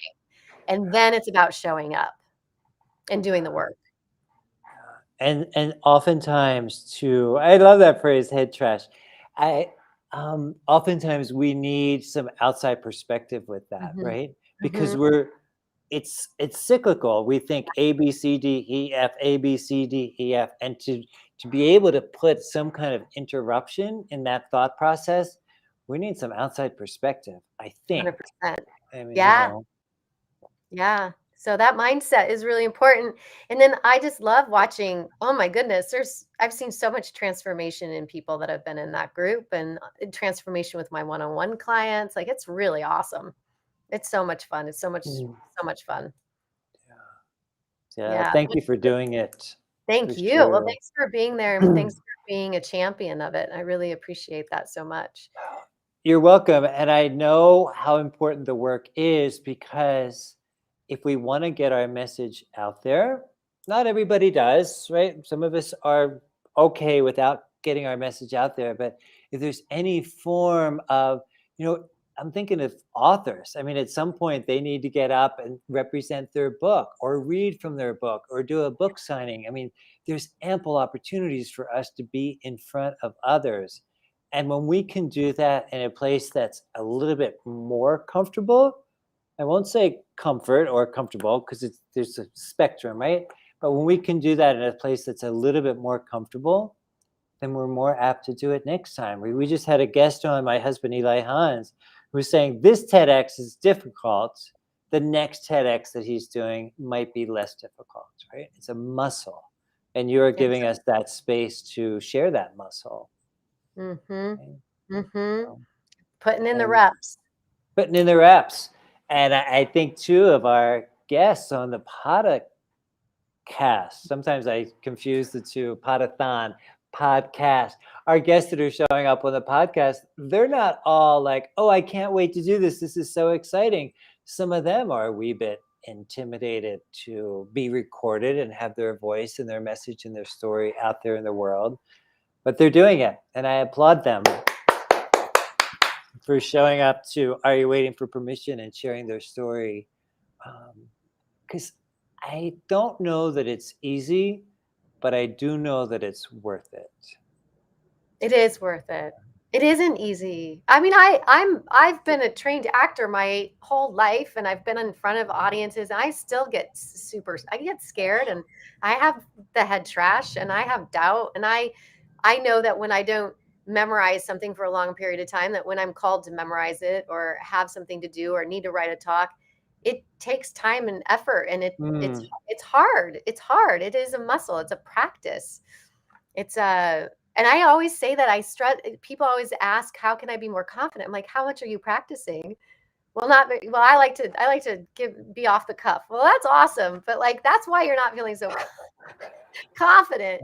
Oh, really? Is that true? You like to be off the cuff? I'm shocked at that revelation. Oh, no, I was talking about some of my clients are like, it's not going very well because I really like to be off the cuff because I want to sound more natural. And I'm like, well, that's great. That's awesome. But are you like, if you're not trained in that, right? And if your message isn't clear, and if it's not well practiced, and you're not being intentional, then it's going to be really difficult to inspire and educate people. And yeah, I love being off the cuff. Bring it on. But I also, as an improviser, have learned that even if it's not fully memorized, I need to be incredibly clear about the structure. And being an improviser, and this is where I think people, I think this is what gets missed, is that people don't understand that improv is structure. There's a structure that we go by. There's games that we play with a structure. There's long form improv. It has a structure. We know how we're going to get from A to B to C to D.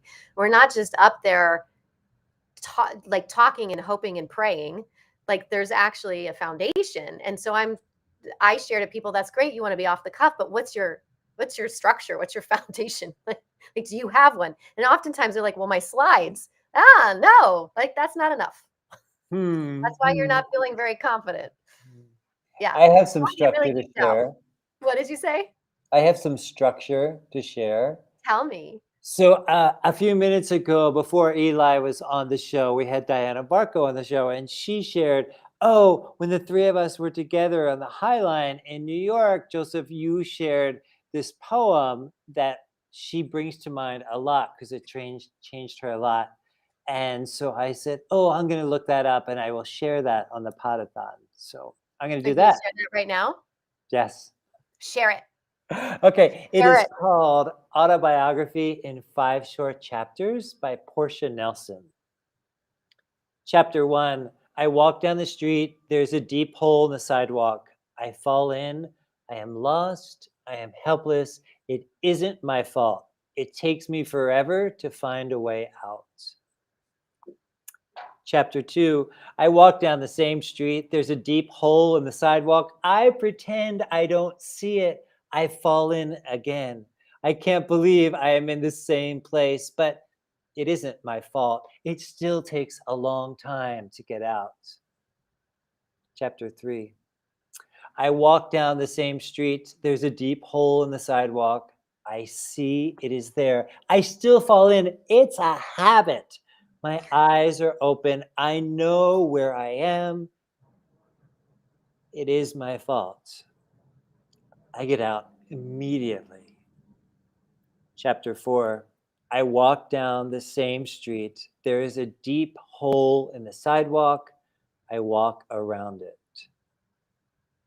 Chapter 5, I walk down a different street. To me, that's such a beautiful piece of literature, because it just encapsulates the whole coaching process, right?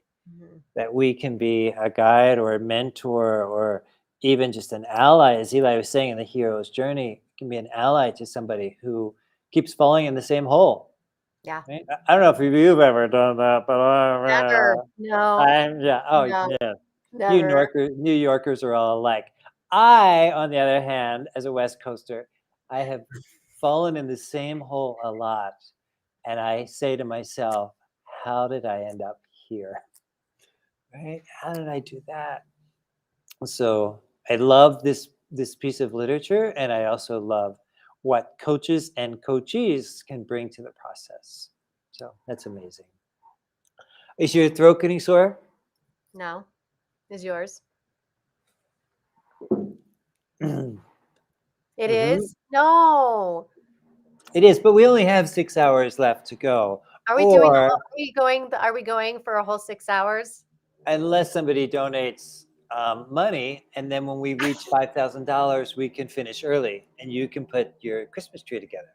So what? Tell me, where did $5,000 come from? Why do we need to raise $5,000?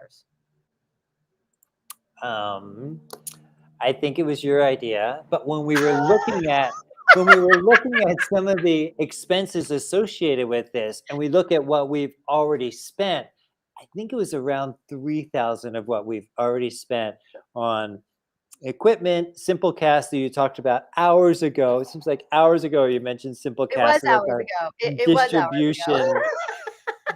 Our distribution platform.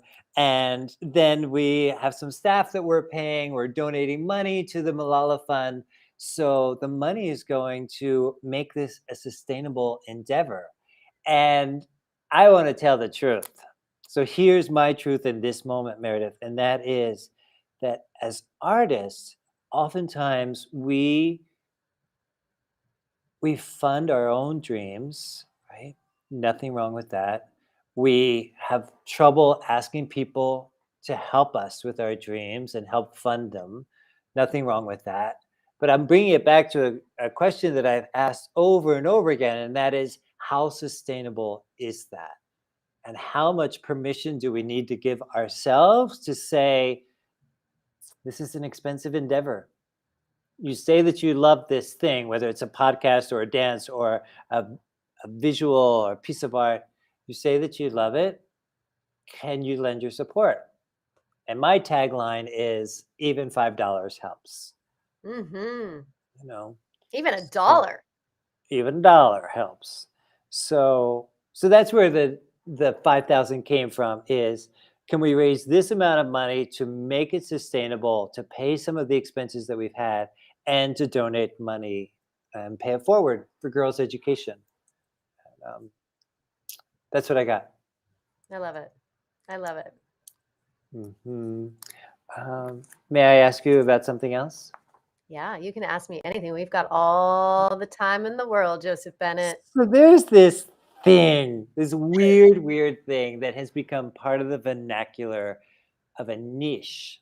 So listener, if you don't know what that is, as coaches, we are encouraged over and over and over and over again to find our niche, to find that population or that subpopulation of people that we love to work with, that we want to work with, that they have a need, they have a pain point, they're willing to pay for a solution. So it's kind of drilled into us. And a lot of coaches, I know this because I see them in the Facebook groups and I have conversations with them. They have anxiety about finding their niche because they feel like they really have to nail it down and then put it in concrete, which is a totally different conversation. But who is your niche, Meredith? And if you don't have one, are you okay with that? I have somewhat of a niche, and okay. And I understand the argument for needing to have a niche, and that it doesn't mean that you're beholden only to that niche. It means that you can still take clients outside of that niche. It just helps people find you faster. And so I understand that. And I have been one of those people that has kind of had an allergic reaction to the word niche. But with that said, I have noticed those that have been attracted to me have been predominantly entrepreneurs who are 6 to 7 figure earners who are looking for ways to expand their business by using their voice more. And that means being on stage, whether that be through book launches, whether that be through being on more podcasts, getting more speaking gigs, and so forth. I've also worked with a lot of individuals who work in organizations who are at executive level and they want to continue to grow in their business, and they're taking on more responsibilities and they're being asked to deliver more presentations. And those people have predominantly been in the tech and medical spaces.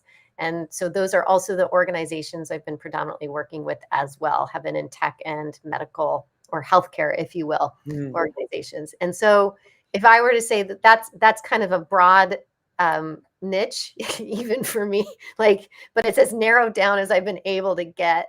With that said, however, like, you know, I mean, I love working with creatives, but I also love working with technical people because I love taking those didactic talks and encouraging people to find more human ways to relay that kind of information. Thank you for that challenge. How about you? Yeah, I'm happy to talk about it. I first want to note that Tina Larson is back in the room, and she says, and I quote, "You're still here?" Tina, question mark, question mark, question mark. Yes, Tina, we are still here. So yeah, I've had an allergic reaction to the word niche for a long time. And Paul Silva, who's a brilliant coach up in Canada, he, in some of his coaching, said, you know, it's okay to just be a generalist. Like, that's okay. You don't need to necessarily pick a niche. It's not going to reflect on who you are or how you serve. And what came up for me recently, I want to say in October, is I started looking at and reflecting on who is showing up in my coaching practice, and you know, who is responding to the books that I write and things like that, who's buying my books. And my niche actually is those who are tired. So those who are tired of their addiction, those who are tired of being exhausted, those who are tired of being scared, those who are tired of getting in their own way, those who are tired of not having clarity in their lives. So it sounds pretty broad, but when I look at who is showing up and who's supporting my work, it's those that are tired. And as a former workaholic, recovering workaholic, I get what it's like to be tired, proverbially and metaphorically and realistically. So that's the niche that I am most excited about. You know why? Because I get to be the person, among others, hopefully, that are giving them permission to take a break. And to rest and to reflect, you know. I don't know that we are necessarily giving ourselves a lot of time for reflection these days, and I know the value in it. So that's my niche, is those who are tired. And that's not all of us. Not all of us are feeling that way. Some of us are feeling really inspired. Mitch Dickoff was here early this morning talking about how he wakes up at 2:30 or 3 o'clock in the morning and he's already ready to go. He's so excited about his poetry and his work and Idea Champions that he's the president of. So not everybody's tired, but there's a lot of us that are, Meredith. And it's twofold. It's not only an exhausting place to be, it can also be a very scary place to be. Because when we're tired, there may not be a light at the end of the tunnel for us. Or it might be there, we might not be able to see it or something. So I like to be a guide for those that are in the struggle.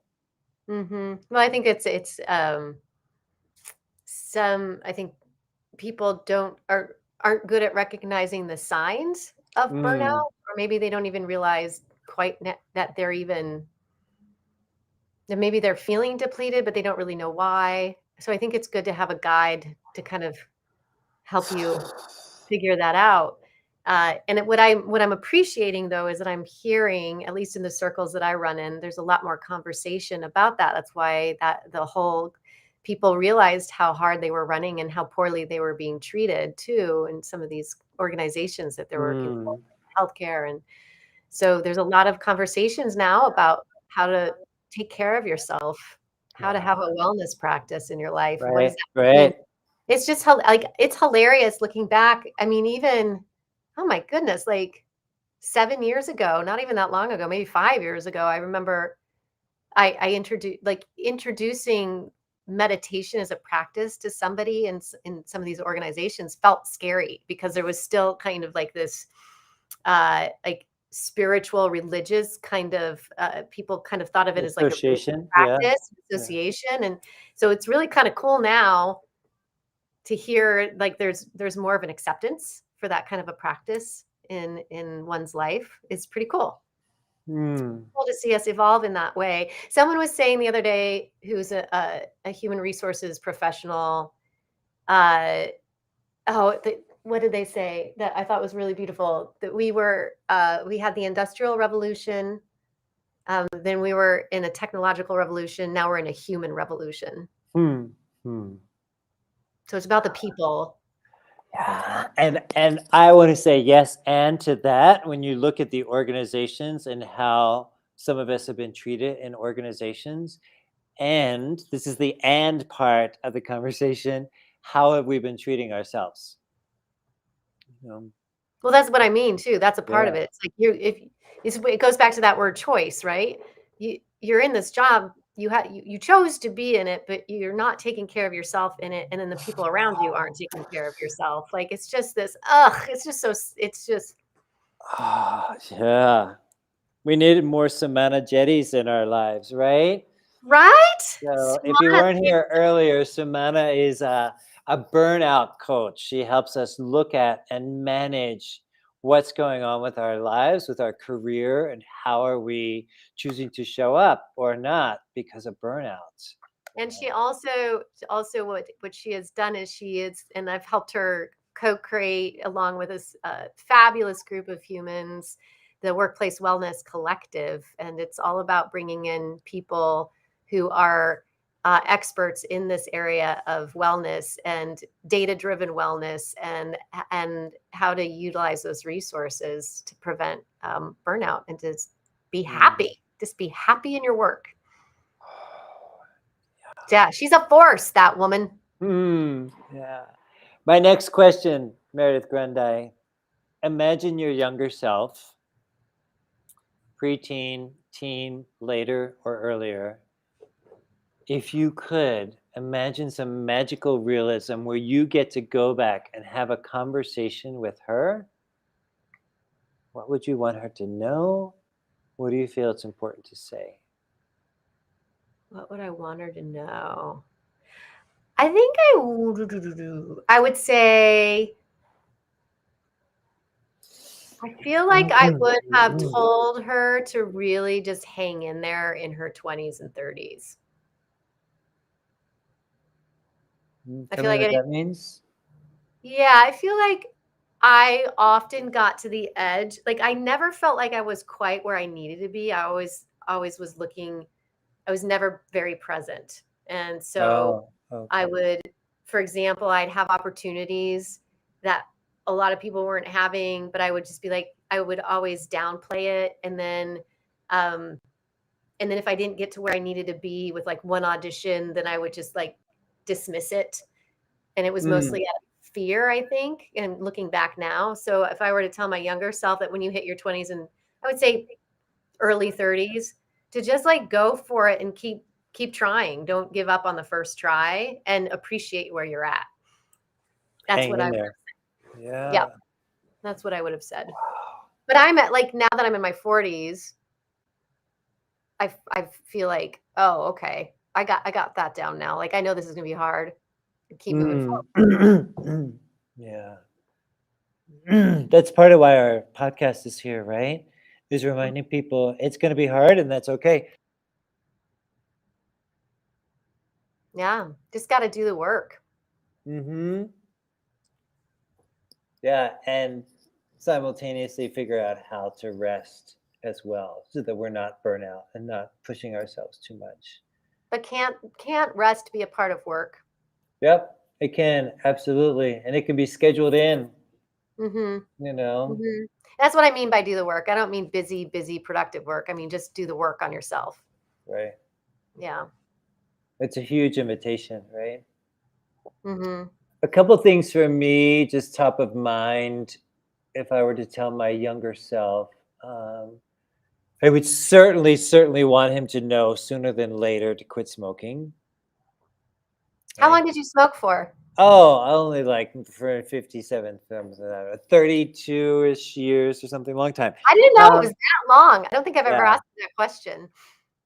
Yes. And as a quitting smoking coach, part of what I do is I invite people, I say invite, but they're required to figure out how many cigarettes they have smoked in their lifetime. Like they have to do the math. I show them how to do the math. And then I ask them follow-up questions, how many more would be enough? When is enough? Kind of. The other thing I would tell my younger self is to get sober. I would like to have done that sooner than later, but I did it later, which was perfect. But if I had a conversation with my younger self, I would encourage him to do that. And the third thing, just for the practicality of it, would be to save some money. I was really good at earning some money and then just having it just filter right through my fingers. And all of a sudden, at the end of the day, it was gone. And then I would earn more money. As a gig worker, as a waiter, money's coming in. And then it was just going out right away. And I didn't save any of it until now. I changed those habits a long time ago. I got out of debt like 25, 26 years ago and own my house outright and have zero debt in my life. And, it just would have been easier, I think, to go through like university and even graduate school with having some of those habits healed if I could have. But, So do you feel like you would have learned the lessons that you know now, though, without having gone through some of that? I think I would have learned some of the lessons without all of that angst and suffering. Like, yeah, I mean, things, Meredith, like I had so many unpaid parking tickets on my car that when it got impounded, I was just like, you have to keep the car. There's no way I can pay that debt. It was in the thousands. And did I need to learn that lesson? I don't think so. I think I still would have become the person I became without that kind of suffering shit show. But regardless, those are some of the things I would have told my younger self. Yeah. If I had that opportunity. And but one thing that I told my younger self, which was really a game changer, and you told yourself the same thing, and that was I gave myself permission to move to California and get out of the cold weather. I also moved to California. Yeah. I know. You I did. know. San Francisco and San Diego. You had one part of the state taken care of, and I had the other part of the state taken care of. And, I love that. That was huge, and that was life-changing for you, and I know it was life-changing for me to be able to say, I'm out of here. Because it was comfortable. Where you were, it was probably pretty comfortable, right? You're with your parents. I had the time of my life. I was living in the Bay Area. I was in my early 20s. I was having the time of my life. And before that, when you were with your parents, it was probably pretty comfortable. You could have just stayed there, right? I was actually, I moved out of my house when I was 18. The second I graduated from high school, I was out. Oh. Yeah. No, I was all about being uncomfortable. I love my parents, but I wanted to go exploring, and that's what I did. And so I had just finished college, and I was living above a bar in Old Town, Fort Collins with my boyfriend. And I was like, I don't want to live here. I want to live in a big city. And so I told my parents I was moving, and they freaked out. They're like, you're moving to the most expensive city in the whole entire country. How are you going to make money? And I said, I don't know. I'm just going to go. And that's I always know. I went through the same thing when I said I wanted to move to San Diego. People told me how expensive it was and how hard it was to live there. And I was like, I will figure it out. I don't care. I have to get out of here. You will figure it out. And you did. And look at where you are now. Mm-hmm. And I'm grateful that I never, sorry, I have to put some light on me. I realize how much shadow I have going on. Because it's getting darker, because we've been doing this for 6 hours, 41 minutes, 45 seconds. And Christina Noel says, heart, heart, heart. She does? Yes. Thank you, Christina Noel. That's awesome. We love that kind of love, right? Yeah, we do. More love like that. Keep us awake. Oh, we've reached $1,070. No. Yes. How do you know that? Because I just looked at it. What do you mean? We just gave us all that. Anonymous. It was two anonymous people just donated $200 each. Oh, that's amazing. Eli, we just reached more money, 2 $200 donations. Anonymous. Or maybe it's 1. It looked like 2. I think it's 1, but it doesn't matter. I'm going to say it's 2 because someone's going to donate $200 here in like 5 seconds. Wow. That's incredible. That makes me feel really grateful. 1,070. So we are Barbara Ann Michaels, you are no longer with us, but you were inspiring us to reach at least 4 digits, and we did. So thank you for that. You. And Christina, we are happy that you're here in the show. We have talked about countless topics. You know what I need, Meredith? I need somebody to have kept track of all the different topics we talked about today.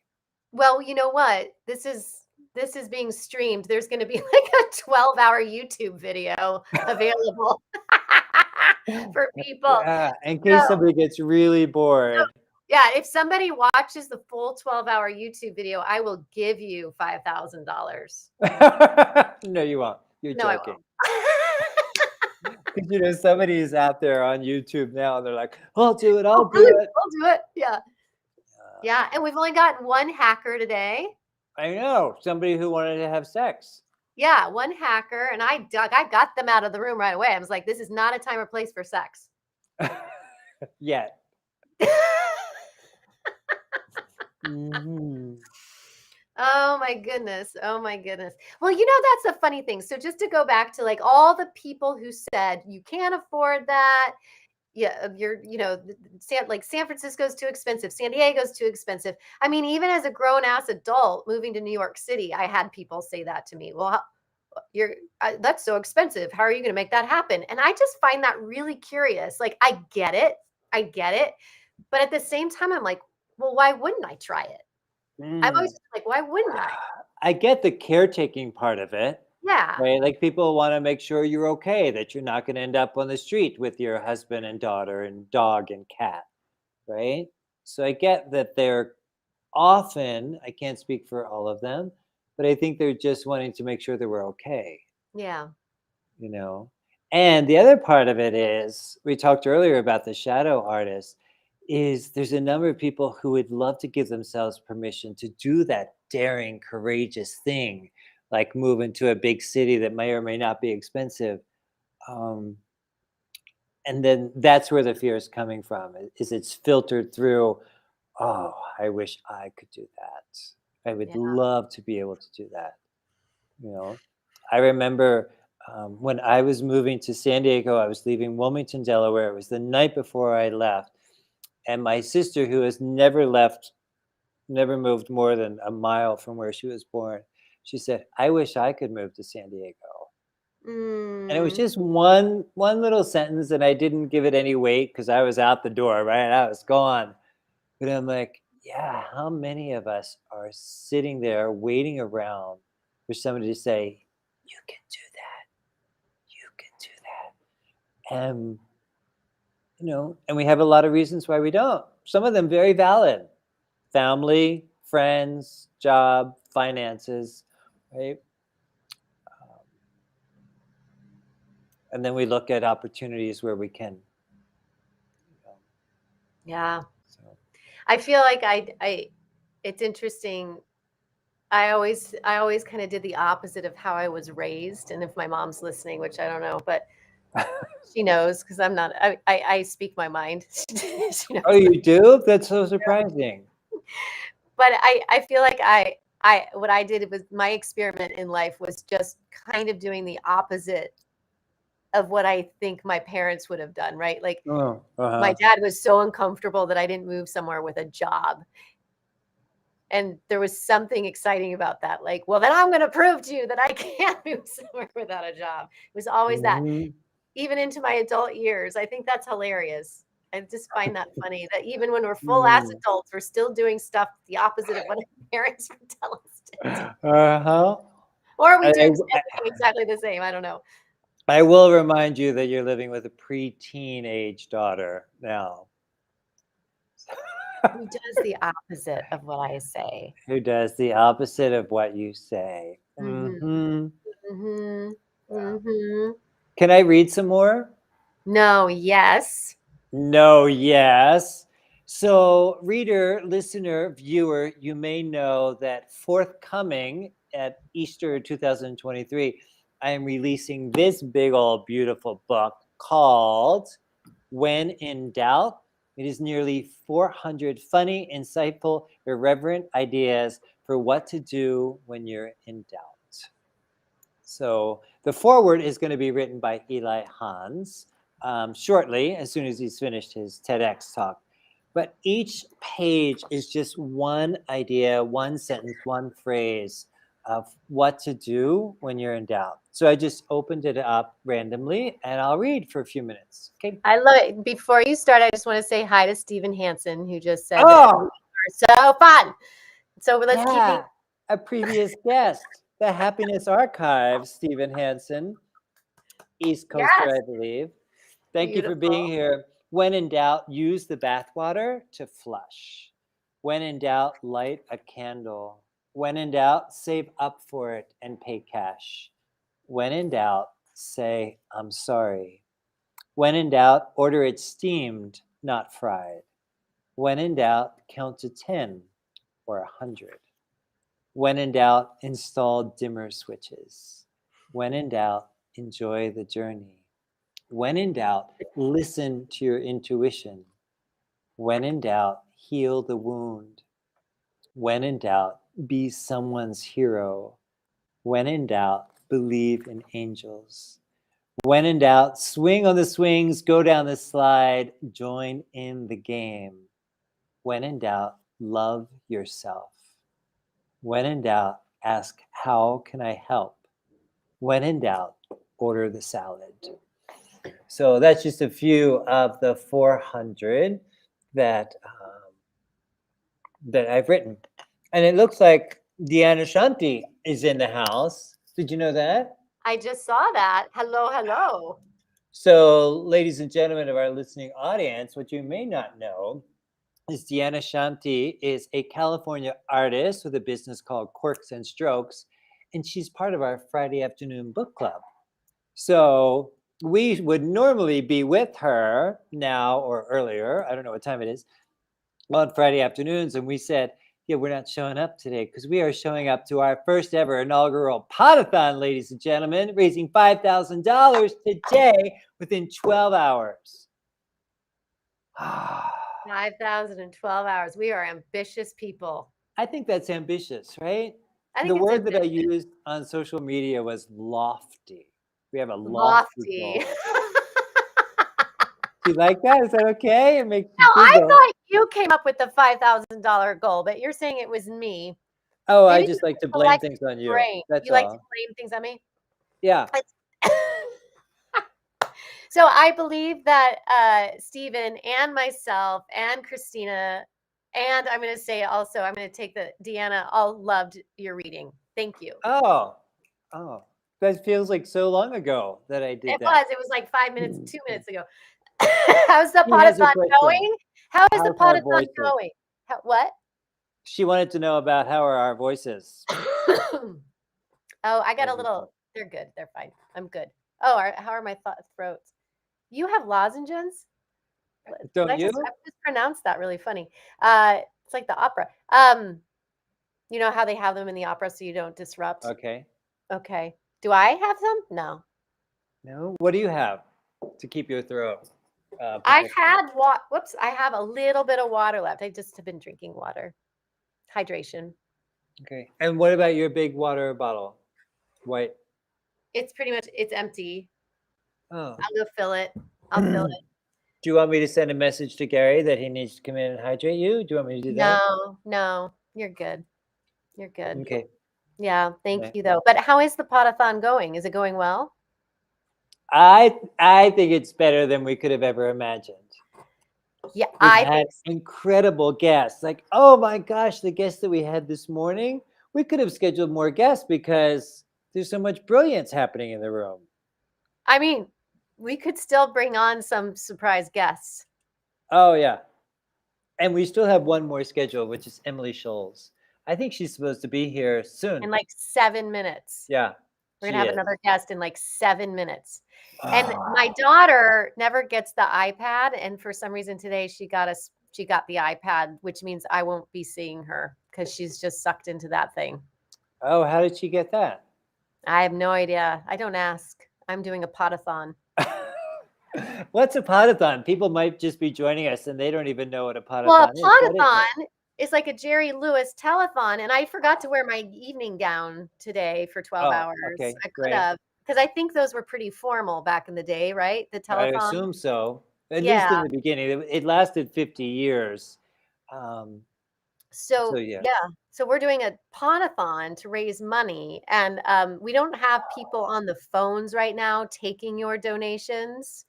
But what we do have is a link on areyouwaitingforpermission.com. Oh, that's great. Thank you for taking care of that. That's huge. You're so welcome.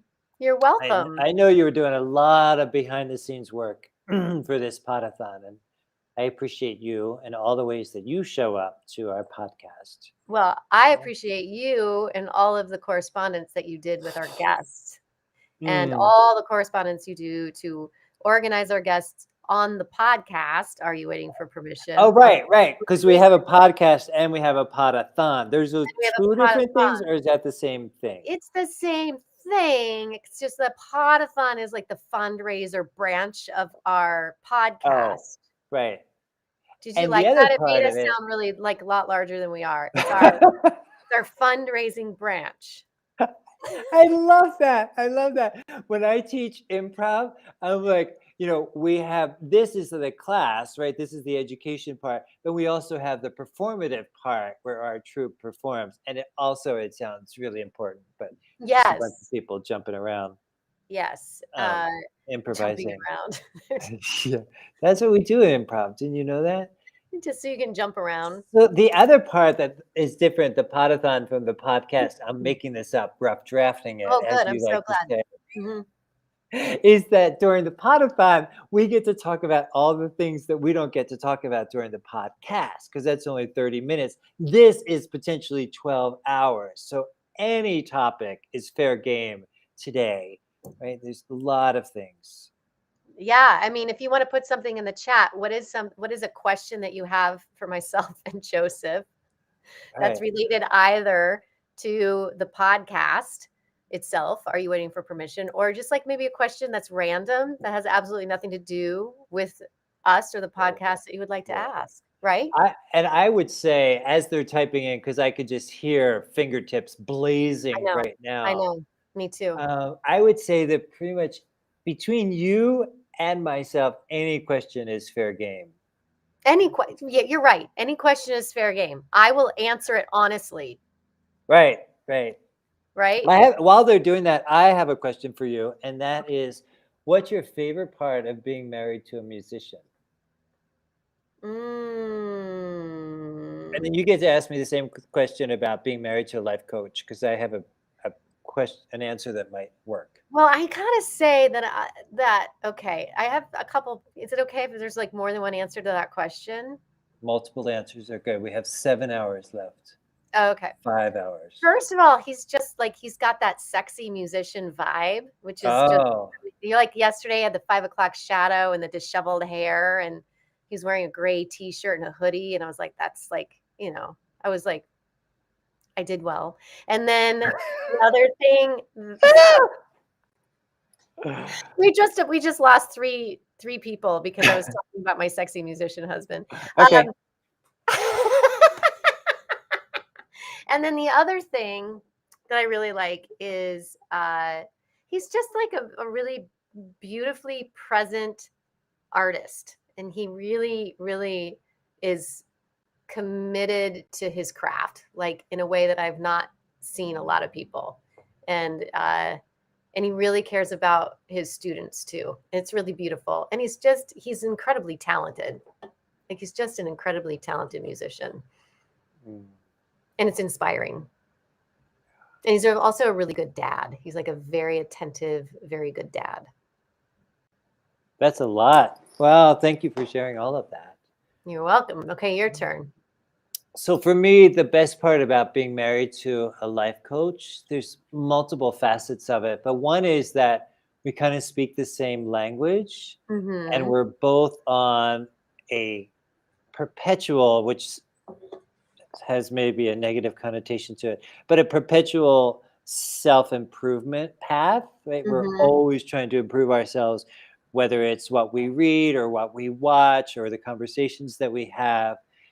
So that's part of it, that we have a similar vernacular and we can talk to each other on that level. Like if I was married to an accountant, I wouldn't be able to have these conversations. And the other thing that shows up is, even though, and this is not new information, I put this on my website, even though my coaching calls with my clients are confidential, that's a lot of C's, right? Coaching calls with my clients are confidential. I get to bounce ideas off of him, and I get to say, oh, this is a bit of a struggle. I'm not sure how to address this, or how would you, coach through this situation. So I put on my website that it's kind of like getting a 2-for-1, because you get to work with me, but you also get to tap into the brilliance of Eli Hans. So that happens. Oh, that's cool. I love that. That's beautiful. Yeah. And also the last part that I'll share is that anytime one of us wants to take a class or buy a book or sign up for a program, there's always this inherent permission in that. Like, oh, if that's going to help you be a better coach or be a better person or be more present, or however that's going to serve you, we don't have to justify it. Just like, this is something I think would help. So yeah, Gary and I are similar in that way too. That gets, just the permission for growth. Yeah. And I don't know that shows up in a lot of marriages. It might not, and that would be difficult, right? Yeah. If one person wants to go on a retreat. I went on retreat recently to Philadelphia, and that was my 3rd retreat that I've gone on. And there's never any pushback from my husband, because he's like, I get how valuable that is to you. So we talked early, way a long time ago when we first started, we talked about our favorite word. Is there a word in the English language, Meredith, that you wish had never been created or invented? Oh my goodness, that's a really good question. And also, I just want to acknowledge that Emily is here. Oh, I'll answer the question, then I want you to answer it. And then we're going to bring Emily up so that she can be here. I got a thumbs up. I can see her.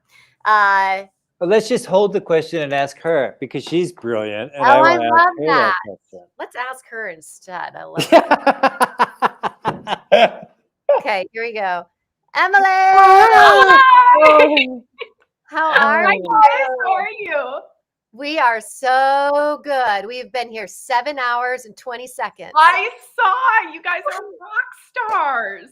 Can you imagine? Look at you. Oh, it's so great to see you again. You've had a lot going on in your life. Oh my goodness. I'm really excited about the sculpture that's behind you. What is that?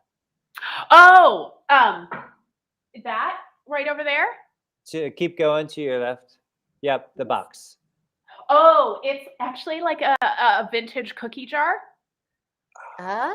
And so it's just like kind of brown, and it's got like seashells around it. It's very beachy, but it's technically a cookie jar. But to me, I'm it looked like I don't really eat all the cookies. It looked like a big wooden assemblage art. I know. It's just a little mid-century modern like Ah, motif going. where are you in the world? I am in just outside of San Diego. So Encinitas, Carlsbad, right block from the water. It is ridiculously gorgeous. It's 71 outside today. So I am eternally grateful. Amazing. When That's we Yeah. last met, you were on an earlier podcast with us, and you were talking about the invitation that had just come up to start a retreat center in Southern California. Yep. Tell us about that. So it is called the Julian Ranch. And so you can just look up thejulianranch.com. And Julian is this little town. It's about, it's about 90 minutes east of San Diego, but it's kind of like equidistant from San Diego, Orange County, and LA. And it's this town in the mountains. It's in the Cleveland National Forest. And it's this little like old mining town or something. I don't know, but they are famous for their pies. So there's a thing called the Julian Pie Company. And now, everyone, once I say pie, they're like, oh yeah, duh, I see that everywhere. Again, they don't have a gluten-free pie crust. So if anyone from Julian Pie Company is watching, please, please, please make a gluten-free pie crust because I really want to partake in the pies. I love that she started the sentence with, again. This is not the first time she has had this conversation, I Meredith, beg. right? I'm like, every time I go in there with people, I'm like, do you have gluten-free yet? And they're just like, no. I get it. It's fine. But they have, where'd it go? Where'd Joseph I don't know. Come back, Joseph. He'll be back. He'll be back. Okay. Let's just have some girl talk. Yeah. So, so Julian, if you've ever been there, it's really sweet. It's very, very tiny, but it's beautiful. And, especially in the fall, like the tourists come and because the leaves are changing and they're world famous for like apples and all of these things. And so the Julian Ranch is 166 acres on a mountain right outside Julian. And it is basically it used to be a private home, like a second home, and we're almost done renovating it. And it will hold wellness retreats there. So in the beginning, we're just going to have it be like a rental for people who are already doing their own retreats. But then mid to late next year, we will start hosting our own bespoke retreats, which of course I'm really excited about because that means I get to teach and plan out all who's teaching and doing all the things. So we actually had our first retreat a couple of weeks ago. And it was wonderful.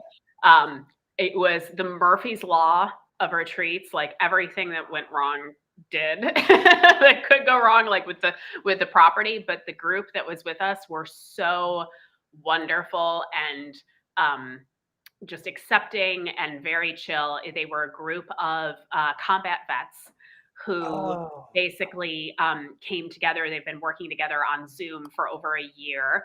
And they all go down. It's a 2-part program. They first go down to Mexico and do plant medicine, psilocybin, to help with PTSD. Yeah. And then they came to our place to learn and practice meditation. And so they found that if they do both of those things, study shows that they have an 80% success rate. And if they only do one or the other, it's like 30%. And so to combine those is really powerful. And so for us, it was just like, we were so excited to give back to these men who, obviously have given so much to our country. And also they were the perfect beta group because most of them were ex-SEALs. And so, I mean, literally, like when things would go wrong with the property, they were just like, we've slept in jungles. Like, we know, like, as long as like there's a bed and some food, we're good. And I'm like, oh, thank God. Because all I could think of was if this is like a group of like LA ladies wanting to do yoga. Yeah, your LA influencers. Oh God, no. So we're still gonna keep renovating.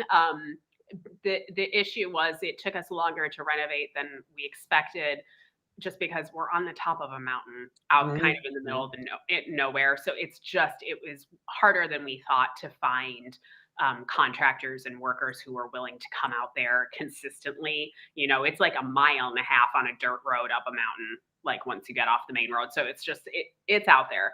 But we're at 5,000 foot elevation with 360-degree mountain views. So like once you get up there, it is just stunning. And this house was just built so beautifully. All the bathrooms are marble, all the wood, all the floors are red oak. I mean, it was really, really well built. We have a pool. Like who has a pool and a hot tub on the top of a mountain? But we do. So really excited to get that going in the new year and really have it be a place for people to, we are all zoomed out. Like it's really nice to have people coming together to do the work together again and be able to hug and, be with each other. I'm just really excited about it. Oh, that sounds stunning. I wish I could see a photo of it. Yes. Where do I go? Where do I go to see photos? TheJulianRanch.com. Okay. And most of the photos are like of the land because, like I said, we're still renovating the property.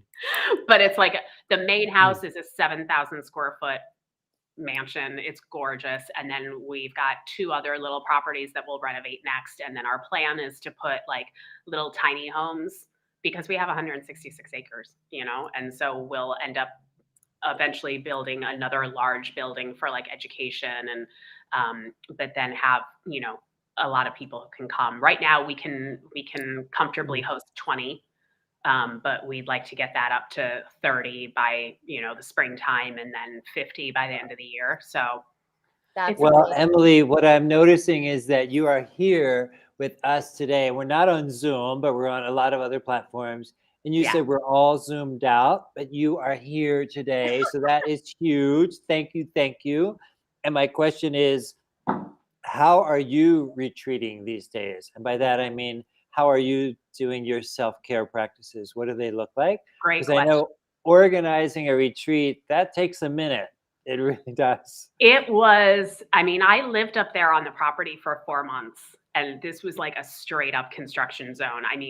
Like in the beginning, we did not have hot water or internet or, it was not, it was not glamorous. And then we had workers constantly, even on weekends towards the end. So it was a very stressful environment. And I'm used to, working from home, very, pretty introverted, able to kind of control my surroundings. And so there was a surrender that had to happen, but it definitely wore me out. So thankfully, the last 2 weeks I've had off just to chill. And my big thing is sleep. Literally, especially as I work with women who have, in my coaching practice, I work with women who have invisible illness, so chronic pain, chronic disease. And so a big one for me is sleep that, I will tell people, and especially during this past time with my vacation, I will be in bed for 12 hours and I don't care. Yeah. Like I used to judge myself and feel guilty. And if that's what it takes me to feel rested, that's what I'll do for myself now. Like I'm not asleep for 12 hours because it takes me a long time to fall asleep usually. And then I'm still kind of working out my sleep. And so I'll wake up in the middle of the night. And so, people make fun of me of being like the early bird special. And I'm like, I shut off my phone by 8 o'clock every night. And I am in bed with the lights out by 9 every night. And that's just, and then I usually get up around 7, 7:30. But my big thing is free things. I want people to have self-care things that they don't feel like they have to go out and spend a lot of money on. Yes. Tell us more about that. Like those things are wonderful. But a lot of us, especially those people who are in pain and stuff, they're already maxed out. Financially, time-wise, all of the things. So I really try and give advice that and offer things that are free, like, sleeping, going out and taking a walk around the block, even if it's like literally 5 minutes out of your day doing that 3 or 4 times a day, just to get up so you're not sitting at a computer for 7 hours like you just did. You got up, you moved a little, and we forget, we're working, we're kind of locked in, and suddenly we look and 3 or 4 hours have gone by and our neck is like forward and, our posture's all messed up. So sleep, getting outside, getting any kind of sun on your body, that's a big one for me. I'm blessed to live in a place where I laid out in a bikini yesterday on Thanksgiving. And I know that that's not possible for everyone, but when it is, do it. And then the biggest thing for me has always been food, diet. And so, you've got to eat anyway. So you might as well clean up some things. And it's not saying you have to go, 100% paleo or vegan or whatever. You don't have to do like this big, huge thing. It's just little bitty shifts. I called my online course Shift Yourself, because like just one little shift in a direction over time will go really, really far. So if you have like wonderful recipe that you love, how can you switch up or upgrade the ingredients just so maybe it's organic, or maybe it's gluten-free, or maybe it's dairy-free, or something that you'll still get the enjoyment out of it, but it won't be such a burden to your body and be so inflammatory to your system. So much brilliance in all of that. And before we dive into what word do you wish had never been created, I think that was the question, I want to do a shout out to Lauren Osorno, who just donated $25. Thank you, Lauren. I know you've been here for a large part of today, so thank you for that. What word do you wish had never been invented? Oh, that one's rough, man. I think I would probably have to go with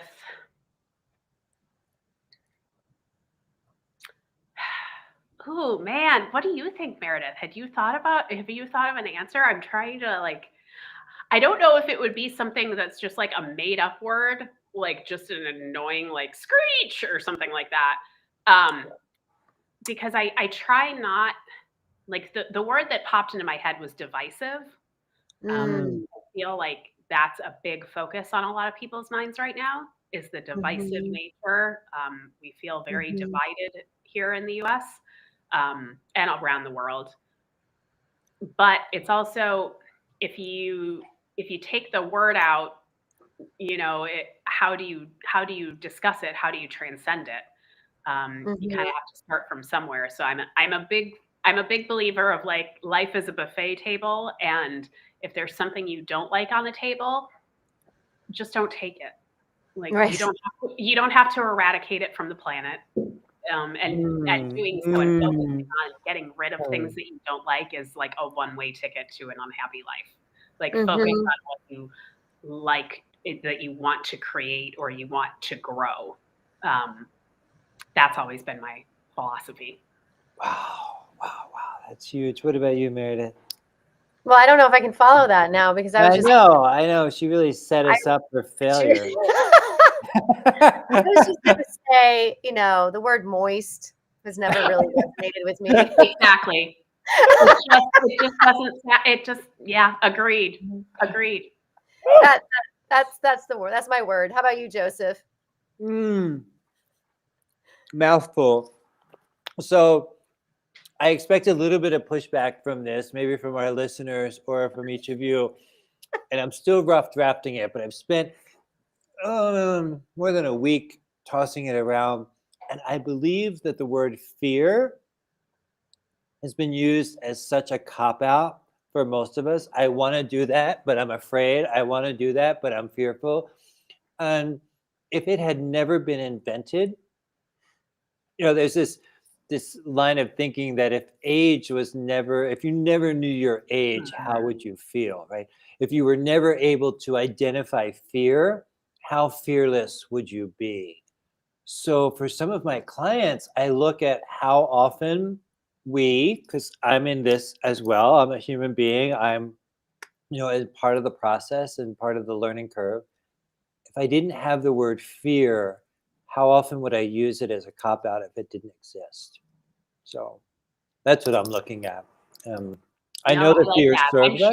I'm sure there are some languages like where it doesn't. You know, there are so many different beautiful, especially like indigenous languages, and you look and they've got like 100 different words for love, and they don't really have one for fear or Right, or any of that. And I like those because our language, I mean, that's like the most important tool for consciousness that we have. You know, like how else do we communicate with ourselves and others? And just to be really conscious. Like I don't like being the word police, you know.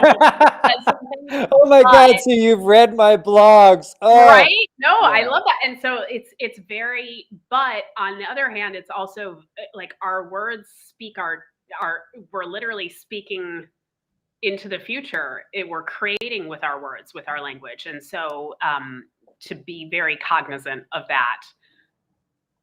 Without beating yourself up, you know, if you say something that's like not perfect, like you don't want to be like, suck it back in, you know, like. Grace. I feel a little bit having like the grace word with police yourself. Grace. sometimes. That's definitely a word to keep. Yes, grace is a good word to keep. Yeah. The other word that I wish did not exist because it just creates our reality, creates our future, and that's the word busy. You know, I come from the US. I don't live there anymore. But when I lived there, it was a lot of, oh, I'm so busy. Oh, you think you're busy? Oh, I haven't slept since the Carter administration. Oh, yeah. It's like the busy competition Olympics or something. Exactly. Agreed. Yeah. So I like to, in my own policing of my own language, Emily's, I just like to say that I'm active. Yes. You know? I've had an active day. I've had an active morning. You know, I've had an active pod-a-thon for 12 hours, right? Right. So, well, and also just I think we use that word as a cop-out a lot instead of just saying, that doesn't resonate with me. Like, I have this much time, you know, like there's a finite amount of time in a day, and I have priorities. And if I get asked to something that like, I'm just not I just don't resonate with, you know, I say, thank you so much. You know, not for me this time. Let's catch up another time or something like that without using the word busy as an excuse. I like my dance card is full. Yeah. Or it's just, it just doesn't, I'm like, and I remember the first time someone did that with me, and it was like, oh my God, like you're just not choosing not to be with me. And so like the first sting was almost insulted, but then I just thought, wow, that's awesome. That person really loves themselves and loves me enough to say the truth. And that's something I want to emulate. I really want to say, yeah, not for me. I'm good. I'm having a cozy night in with myself, or you know, whatever it is. But really, I'm really focused right now on that first agreement from the 4 agreements, or I guess now there are 5 agreements. But that wonderful book, the first agreement is be impeccable with your word, and to really just say the thing. Say the thing, like even if it's difficult, even if you're scared, even if, you know, like they say, your voice is shaking, say the thing, because then the person that you're communicating with actually is communicating with you, not a mask that you've put on. And then for better or for worse, it's an authentic exchange instead of a kind of fake polite exchange, which is what I feel like most of us are, you know, raised to do and encouraged to do. I read a great quote, and I can't remember who said it, but they said the quality of our relationships is directly correlated to our willingness to have difficult conversations. 100%. I'm going to say that was Gay Hendricks, and if it wasn't, it's very similar to what he wrote. Yes, in his book. It's just, I mean, most of us, I was raised to not have difficult conversations. You avoid them at all costs. because everything's fine, right? Like, even though you've got rage boiling under and you're like, everything's fine. And I realized once I was unraveling that during any difficult conversation, I tend towards the anxious attachment style as opposed to avoidant attachment. And it was this feeling of, oh my God, if we are in a difficult conversation, I'm going to lose this person.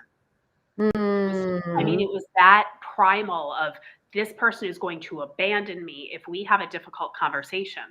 And you know what? Some did. I'm not going to tell you that like it's all roses, but it's a great weeder out of people who are not doing their own work. Like, if you can't be in a difficult conversation with me, when I've prefaced it saying like, our relationship is more important to me than this argument. I want our relationship to carry on, but we got to deal with this right now. How do we do that in a loving and respectful way? If you're not down to do that with me, then you're not really someone I want to have a big part in my life. Yeah. But those few people who are willing to do that with me, oh my God, they are absolutely priceless in my world. They are, they are just absolute soul family. I would go to the ends of the earth for them because that is a true, authentic connection. And even if you only have one of those in your life, like that's enough to let your nervous system relax and tell your inner child, like, it's okay to be you. It's okay to have feelings, even if they're negative at times. It's okay. You're human.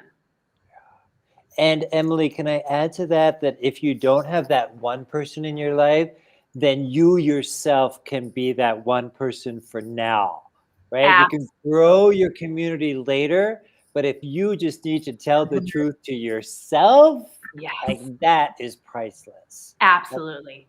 And if not, then that's when, a great therapist or a coach comes in. That is, for me, that is something that I've spent money on, and absolutely best money I spent in order to learn how to communicate and protect my inner child.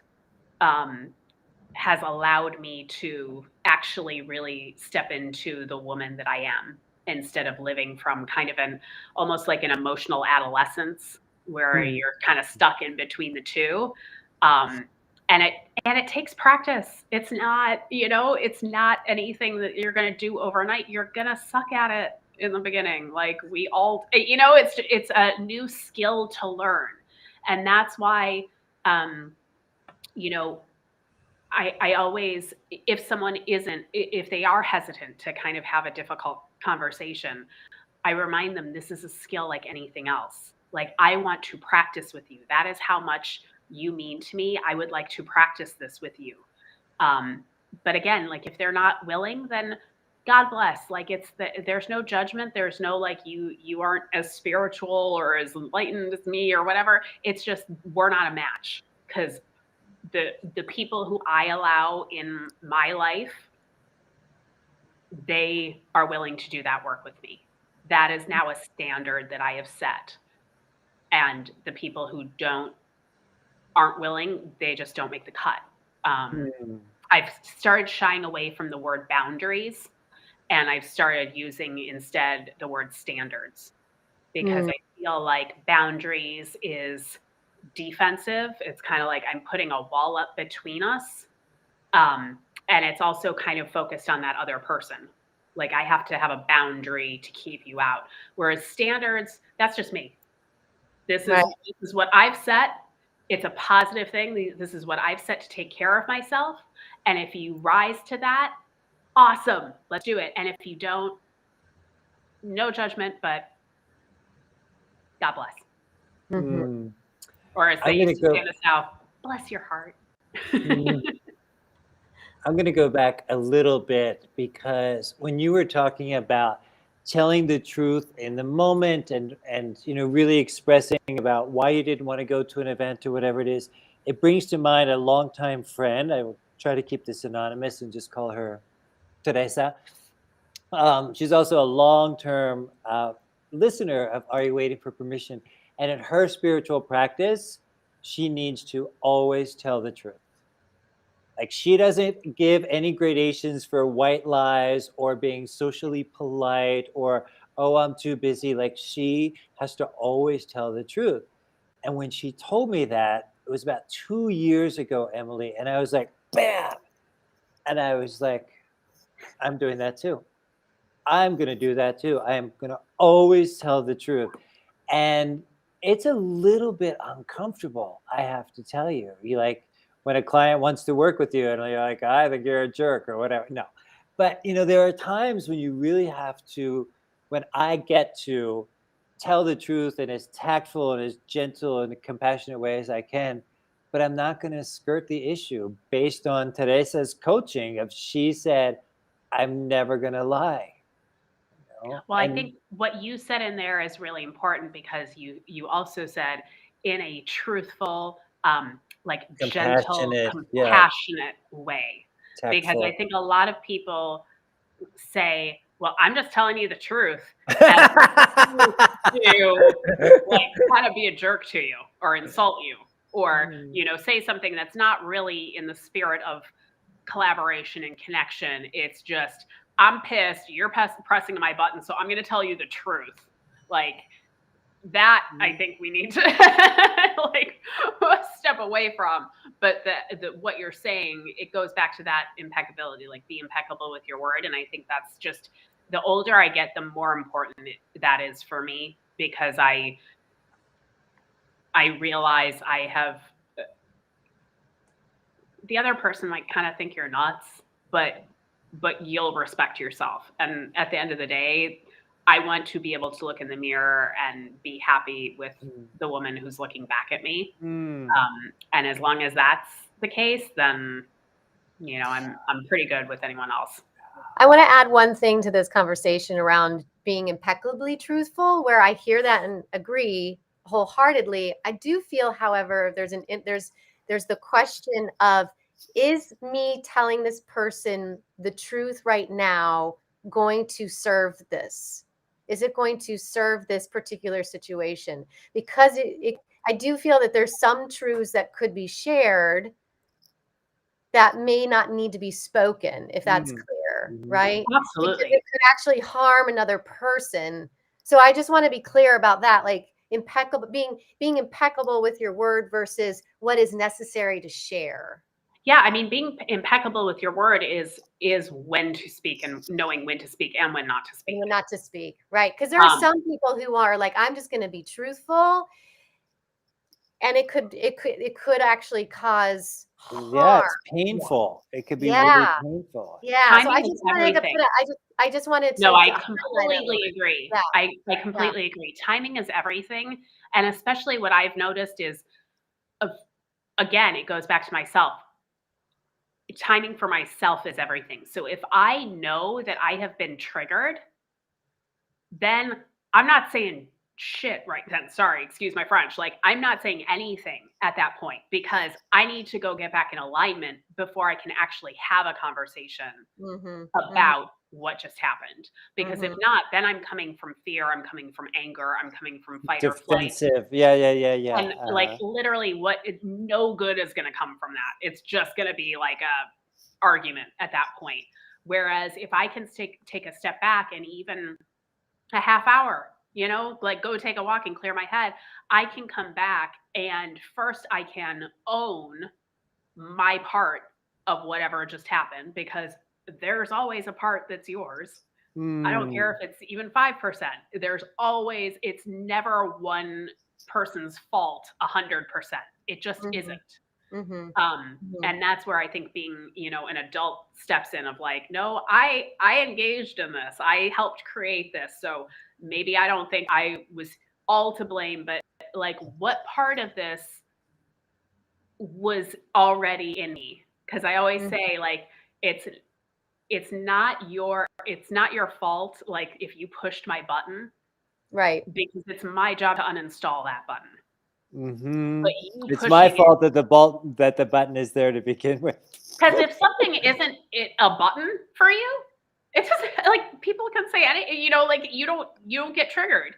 Like someone could say to me, you know, this was kind of my experience growing up. I was always the smart one. I was always, you know, like I wasn't the pretty one. I was friends with, you know, I had friends who were beautiful and all the boys would, you know, ask them out. And I was kind of the smart one that like didn't get asked to dances and things like that.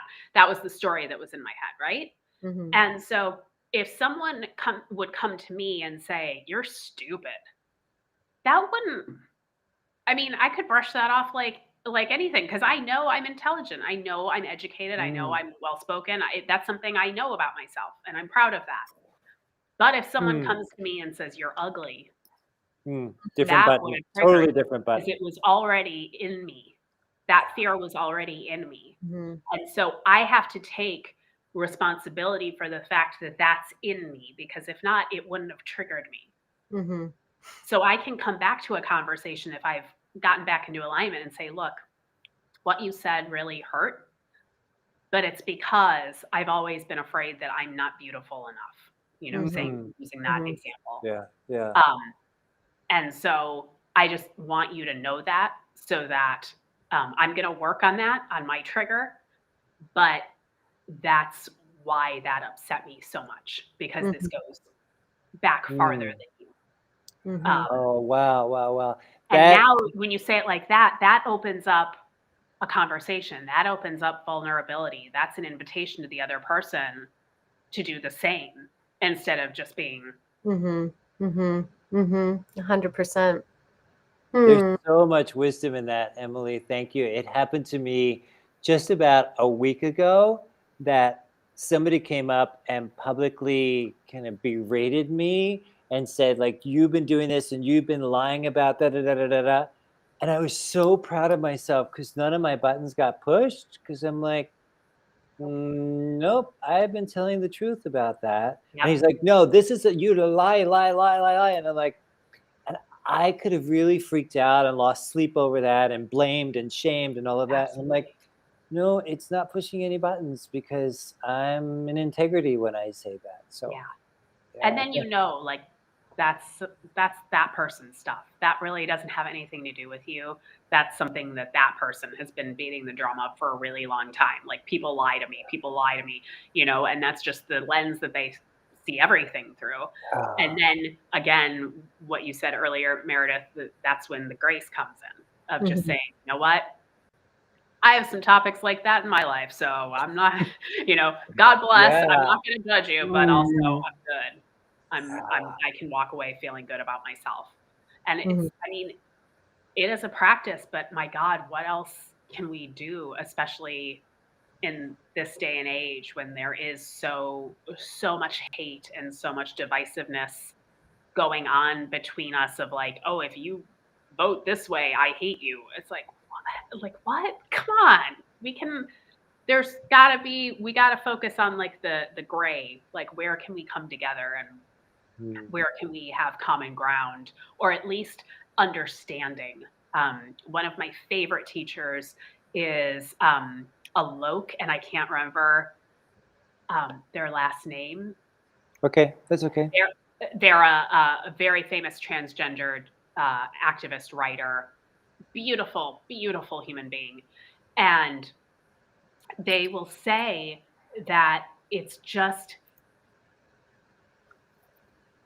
it's not a lack of understanding, it's a lack of compassion. Meaning we're different from each other.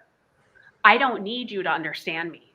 Like maybe you never will. Maybe like as you know, if you were born cisgendered and you just don't understand transgendered, like why someone would choose that route. You have no understanding of it. Guess what? You don't have to. But can you have compassion for it? Can you actually ask yourself and sit in that of what if I honestly felt like I was born in the wrong body? That would suck. I would want to do something about that, you know? And like, how can you create just that much empathy to open the door instead of we're different, therefore, you know, you're my enemy and I have to do something about it. It's just, that's my big wish for the world in 2023 that we can just open that door a little wider. Yeah. Out there in the field between right doing and wrong doing, there is a field. I'll meet you there. Exactly. That's just one of the best quotes ever. Compassion is so priceless and undervalued sometimes, and it can be life-changing. It truly Absolutely. can. And it can't exist where defensiveness lives. Mm-hmm.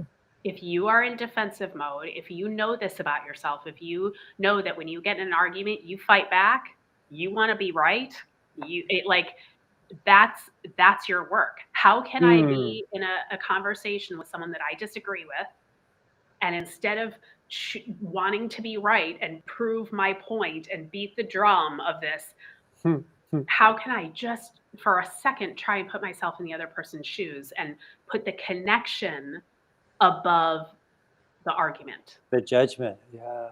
And part of the way that we do that is Meredith's favorite word, is curiosity. How can we be curious with that person? Exactly. But just like that, you guys watch Ted Lasso? Yeah. I freaking love that show. I love it so much. I want season 3 so bad. But he has this whole speech about curiosity instead of judgment. And it really, I mean, it was such a great scene in the show. Yeah, it was. It's like, how do you just become curious? Because we're not here to be the same. Like, how boring would it be if we all 8 billion of us incarnated to be all the same? Like, there's no sameness in all of nature. So funny you said that. I was like, imagine the only thing that we could all eat was mashed potatoes and meatloaf. Forever. Yeah. Meatloaf and mashed potatoes forever. And the only flowers were daffodils. No other flowers in the entire planet. You know, it's just like, it's not how, it's silliness to really, now it's like, I see someone and they're really different from me, and it's exciting for me because that's just newness that I can take in and appreciate and see if I like that. Do I want to incorporate any of that into my life or not? And it's just like, it's the buffet table. Like, if you don't like the mashed potatoes, that's fine. Just don't put them on your plate. But you don't have to like make so that no one else can have mashed potatoes. Or shame the people that are enjoying the mashed potatoes. Because mashed potatoes are awesome. They're good. Hey, Emily, if you could have anything in the world in infinitum be named after you, what would you want to have named after you? Infinite. Ooh, that's a question. Could be a bridge, could be a practice, could be a space, could be an idea. One of my ultimate goals or dreams in life is to one day open a school. My mom was an elementary school teacher her whole life, and she was a master in compassion. And a school that would teach young children the laws of the universe, laws of attraction, the Hermetic principles, nature skills, like really set all the things that I think, God, I wish I would have learned that when I was 5. And my dream has always to name that school after my mom. But she and I have the same last name. So the Shaw School, that's like pretty much, that's my ultimate dream. That would be something, because that's just ripple, ripple, ripple, ripple, you know, that would really affect people in an exponentially larger way each year with the number of people who actually really know their power. Like, I feel like as a society, we're either at that point or we're really darn close of that tipping point when enough of us are waking up to who we actually are and our own unique power, that, you know, that it's a happy ending for humankind instead of, you know, the alternative. So anything that can help people. I mean, everything that I've done in my career, from an energy bar to like coaching and stuff, I've always used the word shift and it's usually shift yourself, because it's, if you can just make one little change for the better, it over time makes a really big difference, as opposed to trying to like change everything all at once or go 0 to 100 overnight. Oh, I love it. Meredith, same question to you. And before you answer, I want to tell you that we've had a number of new donations come in. So I want to give a shout out to Glenn Rogers for her donation, to Rebecca Beaton for her donation, Deanna Shanti for her donation. Thank you, Deanna.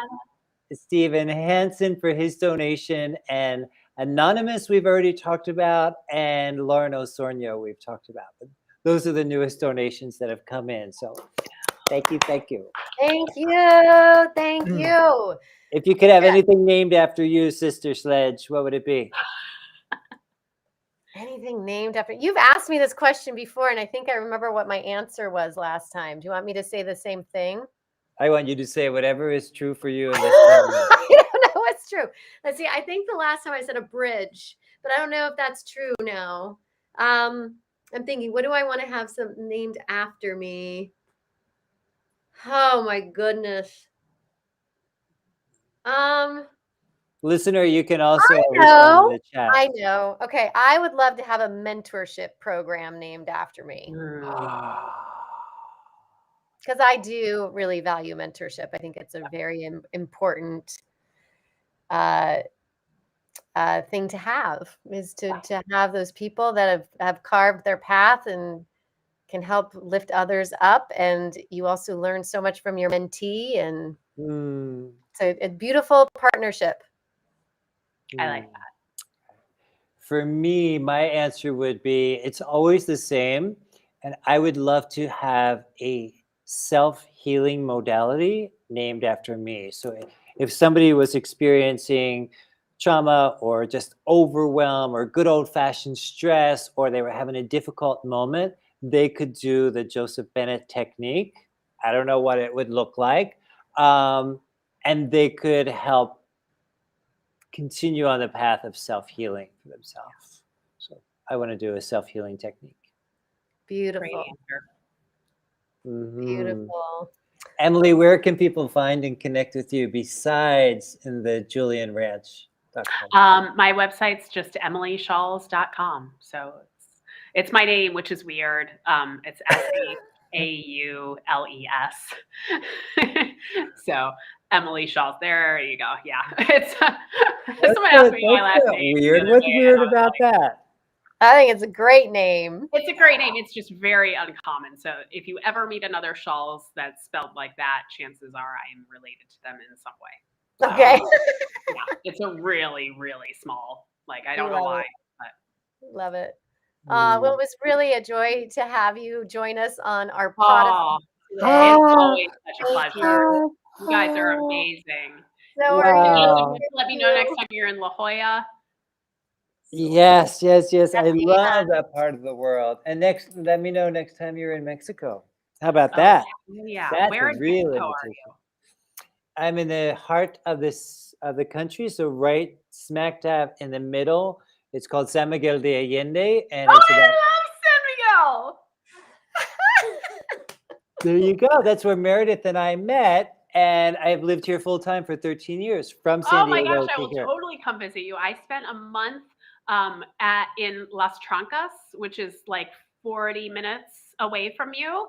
Okay. It's a teeny bitty town, but there's this gorgeous hacienda that my friend had bought and renovated, and they do.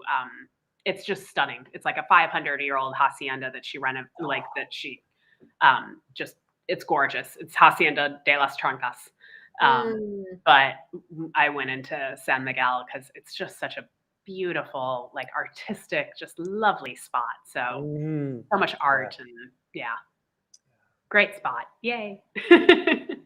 Well, best of luck with the retreat. I'm so glad the beta with the combat veterans went well for you. It's under your belt. Yeah, they're going to come back at like 3 times a year. That's their goal, which is wonderful. Like, that's what I want. I want people who can come regularly And so we can really create a strong community and family. So yeah, if anyone listening does retreats or is interested in learning how to do retreats, please contact me through either website and I would be happy, because that's basically all we want to do. We have this gorgeous spot and we want as many people coming in to and doing the work, whatever that means to them. We don't care if it's meditation or yoga or whatever, whatever you're doing, if you're putting good into the world, like we'd love to support you in that way. Beautiful. Thank you. Well, I looked at pictures while we were on this call and it's gorgeous. So people should go take a peek.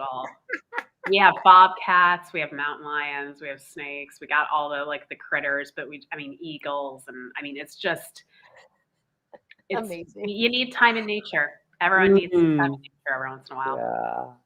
Thank you for the beautiful and important and restful work you are putting forth in the world. Thank you. Thank you. Thank you, guys.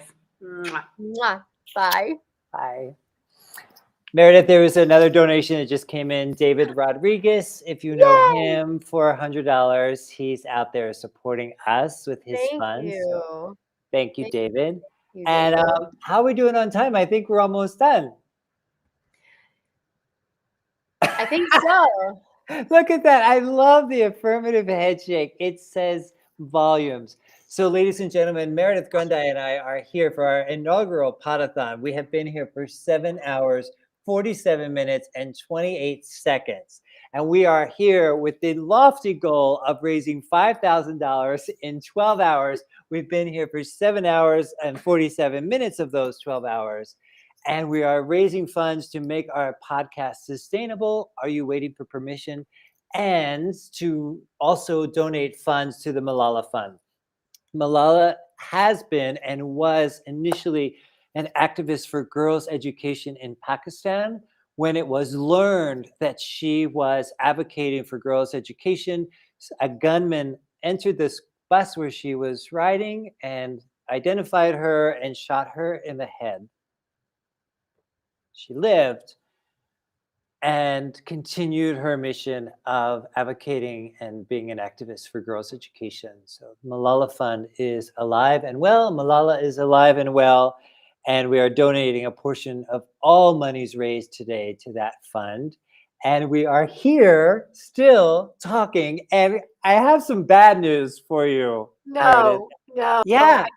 I can't. You cannot give me bad news. All of our guests are gone. We started very early this morning with Gary Grundy. We went to Franklin Taggart. We went to Mitch Dickoff, Eli Hans, Diana Barco. All of our guests are already gone. And now it's just you and me. We have 4 hours and 12 minutes. What are we going to do for 4 hours?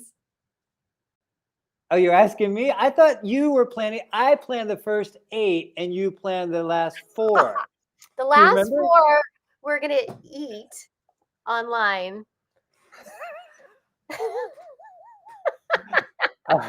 Yeah, come and watch us eat. Are you waiting for permission.com? We're gonna have a very special something at 10.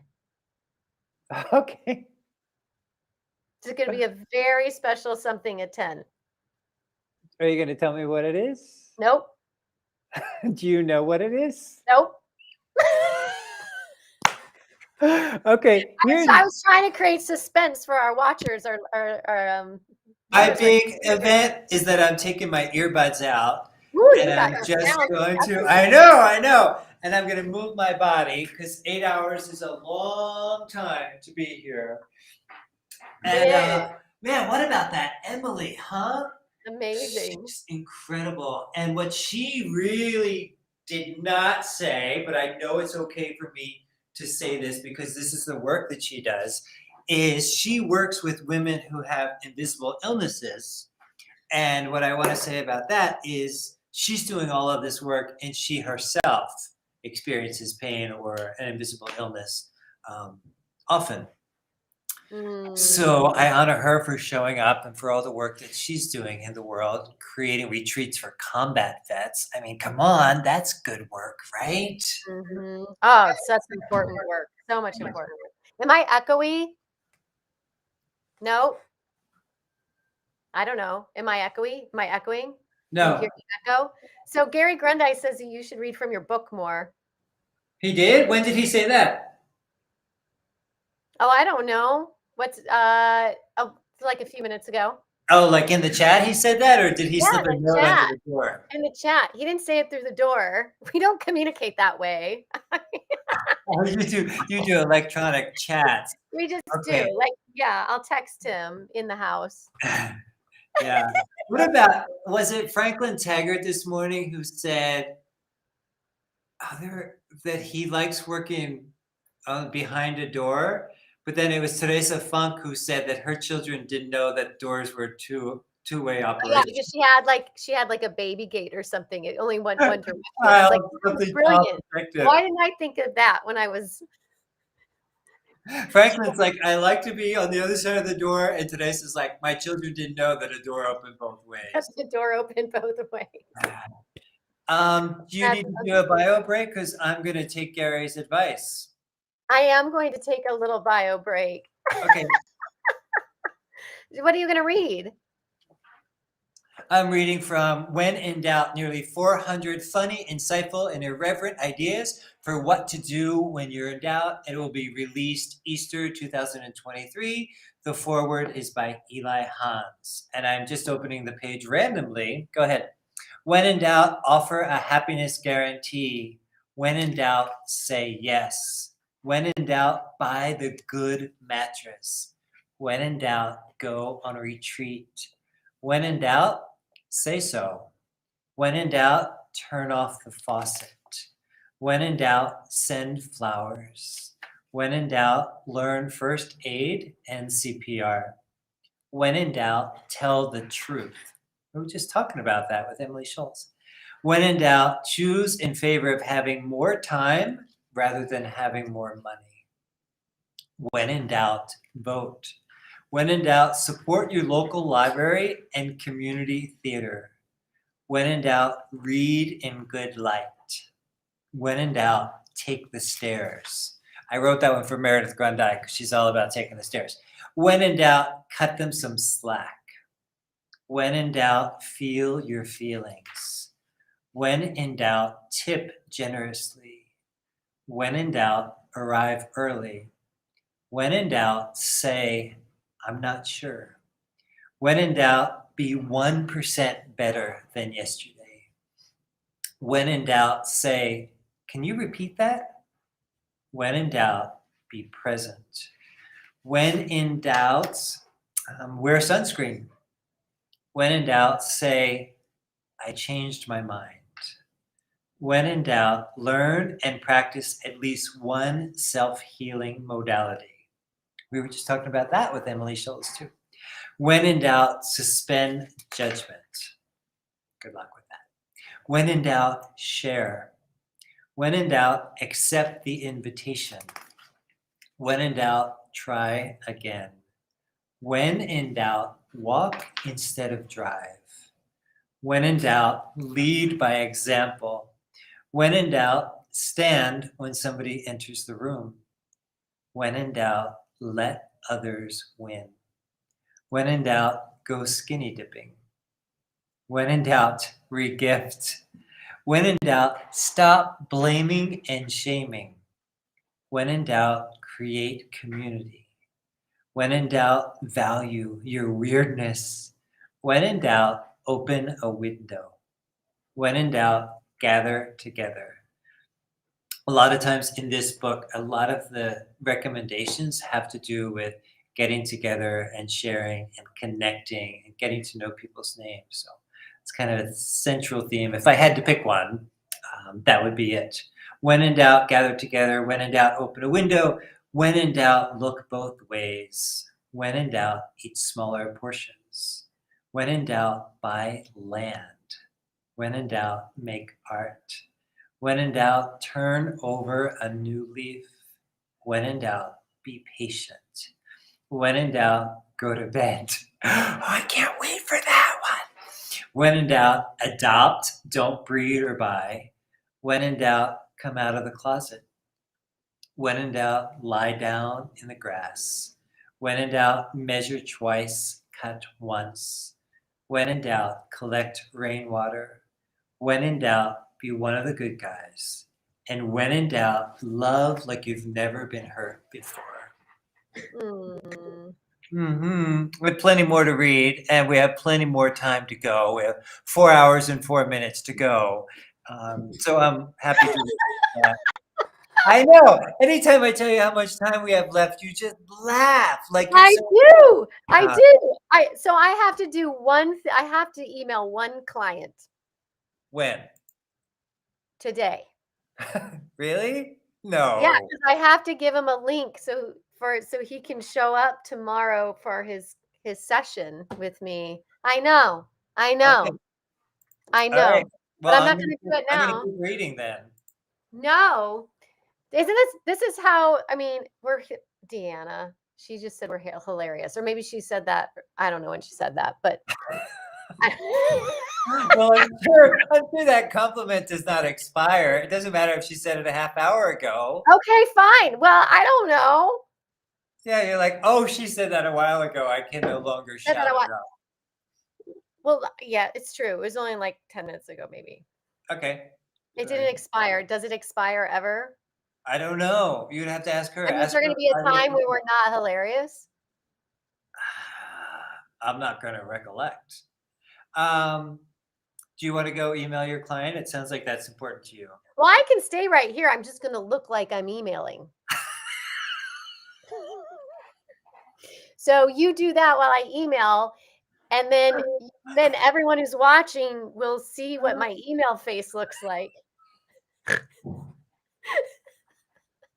Oh my God. Ladies and gentlemen, are you thrilled beyond thrilled that you showed up to areyouwaitingforpermission.com to our first ever inaugural Pod-a-thon so that you could see some of this that's happening? And here is my promise to you, okay? Are you listening?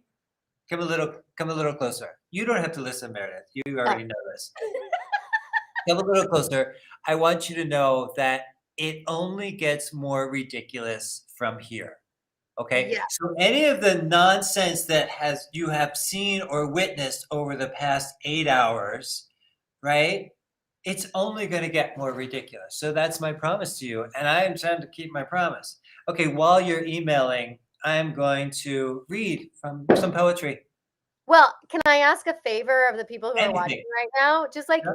say hi, tell us where you're from, where are you listening from? I want to hear from you. Okay. And Lauren there is you go. thrilled for you to read more. I'm very Okay. excited. I am loving this. Lauren, you are getting a gold medal for hanging with us as long as you have. Right. You And are I know that she is in San Miguel de Allende, Mexico. I happen to know that. And I happen to know that Diana Shanti is near the coast of California. Yes. That's not Bakersfield. Okay. She moved last year. She did. Okay. Okay. You You read. go I'm going to email. email. I'm not. Do you want me to turn off my camera and leave it on, and so you can see my email face? Well, your email face is going to be priceless. Everybody knows that. How could we possibly not see what that looks like? And I bet I'm going to make another promise. This is my second promise in 2 minutes. What? There's going to be What? some squinting going on as your email. There might be. There Okay. might be. All right, Okay. I am reading from Word After Word, poems by Joseph Bennett, and I just opened the page randomly. This is page 50. Wrong. To be wrong, to say over and over again, I did that wrong, should have known better, acted differently, shined brighter. To feel that and allow, there's that word again, allow it to strangle me time and again. This trying to be human thing hurts, but only always and not forever. Change. The ability to change mind, direction, attitude, perception, heart, to allow again the possibility, potential. Dare I say, it is a gift, a blessing, a moment, a grace, a godsend. Next poem, Godsend.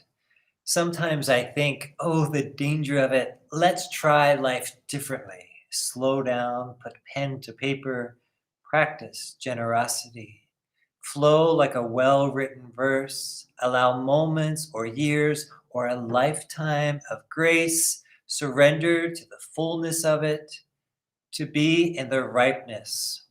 I haven't used that word before. The longing, I use that word too much. To relax in the gifts of life, a treasure, a godsend. There's that word again. Excuse. I didn't believe in love back then, Natalie wrote. I read her words 5 minutes ago, sitting at an outdoor cafe in the Jardín, San Miguel. And was that true for me too? I didn't believe in it back then. I don't know. I almost know nothing. The problem and the solution and the excuse. Longing. I have a deep longing, or perhaps a regular one, for love. I hate that it's out there and I have to choose to wait for it, like a girl by the phone in the hallway waiting for her betrothed to call. That's how it feels sometimes, that sense of desperation. The only thing missing is a fainting couch in the parlor for when love doesn't come. Instead, heartache. Instead, longing. Instead, loss and loneliness. Oh, is that the phone? Tuesday, I think. Cold, rainy day, a turtleneck in June. The sun forgot to come out again. I stay in. 3 dogs at my feet, reminding me why I love. Keeping company with books, mostly written by people I don't know. The phone unringing again today. No invitations. The uninvited. We both notice. I blame the weather and sit, longing. What some of our listeners that just came in might not know is that these poems were written during our collective quarantine. So themes of loss and longing and sadness and death show up a lot in this collection of poetry, word after word, because that was the truth in the moment. That's where I was when we were going through that quarantine. And I even say in the introduction, oh, and a word to the wise, since some of these works were written during our collective quarantine, themes of longing, sadness, and the like show up frequently. A part of me wanted to edit them out for fear that you might think I'm often in the depths of despair. I'm not, but it did show up on the page. So there's that. So that's the introduction. That's beautiful. Before coffee. I just walked outside before coffee and read 3 pages of Lauren Hilger's Lady Be Good. By page 2, I decided I wasn't a poet. Don't publish. For fuck's sake, don't share. Or was it page 1? She, the writer reel, shows us how, right of oaks and kisses and the morning sky before the gray has burned off. And especially this. Write what you see, what you imagine, how friendship sometimes gets creaky, like the rusty hinges holding the doors in Grandma Acton's Philadelphia Pike House, where Aunt Chirp was born in the kitchen long before she became my godmother. On purpose, don't mention the dog shit on the terrace this morning. We don't want to offend anyone. Now, coffee. Cats. The part of me wishes I could just write and drink coffee. Decaf, please. Hold a pen in my hand, a fancy handmade, not by me journal, and go alone to a cafe. I'm here to write, I'd call out to no one in particular. Perhaps an imagined cat in the window. I'll write for you, I'd whisper. Cats love poetry. They invented it. And then these 2 are my favorites, and I'll finish with these 2. They, while staying in Philadelphia, they who came before did much of what you and I do. Stood at the kitchen sink, worried about the weather, complained of the neighbors and in-laws, raged against taxes, stole furtive glances at passers-by, moved the heavy table from here to the middle of the room, then back again. They, quite similar in mood and mannerism, now forgotten mostly by us, until a letter, museum tour, a photo, of course, the obligatory historical marker, then a pause, a quizzical. Who were they? They were you, us, we at the kitchen sink complaining of slow drains. Elegiac gesture at the museum. Your, mine, our grief will arise now, before, after this moment. Let it sit in the corner or the middle of the room. Find space for it on the stained coffee table, wet with condensation from a stranger's glass, no doubt deep in his own mourning. So we won't bother him, shame him with, what the fuck did you do to the coffee table? You ruined it. No, that won't happen. Not in the vocabulary of the elegiac gesture. Collapsed hands, closed or sunken eyes, furrowed brow and bowed heads. Writes someone unknown, unseen. She, no doubt, has sadness, yet walks erect down the domed museum hallway. Painful heels, pencil skirt, important papers under her left arm, crooked. Furrowed brow, masked, stained coffee table forgotten, until later a deep, strong gin and tonic at home, placed on a coaster, coffee table, a deep sigh, which is, after all, a gesture. Thank you for that opportunity. I have not read my poem publicly until last week, and now I'm reading it publicly this week. Wonder where I'm going to be reading it next week, Meredith Grundy. What you got? Where'd you go? What'd you do? I'm right here. Thank you. That was absolutely beautiful. Thank I really appreciate you, and I love your words. What about the email? How did it go? I sent my calendar invite. It happened, and I took a picture of us, and I put it on TikTok. You did all of that while I was just doing the elegiac gesture? I'm efficient. You are efficient. That's the thing. Yeah, I'm efficient. I try. Yeah. That's what happens with me as well. A lot of people, unfortunately, will say to me, oh my God, you are so busy. We just talked about that word with Emily Schultz. And I'm always like, please don't put that on me. Do not wish that for me at all.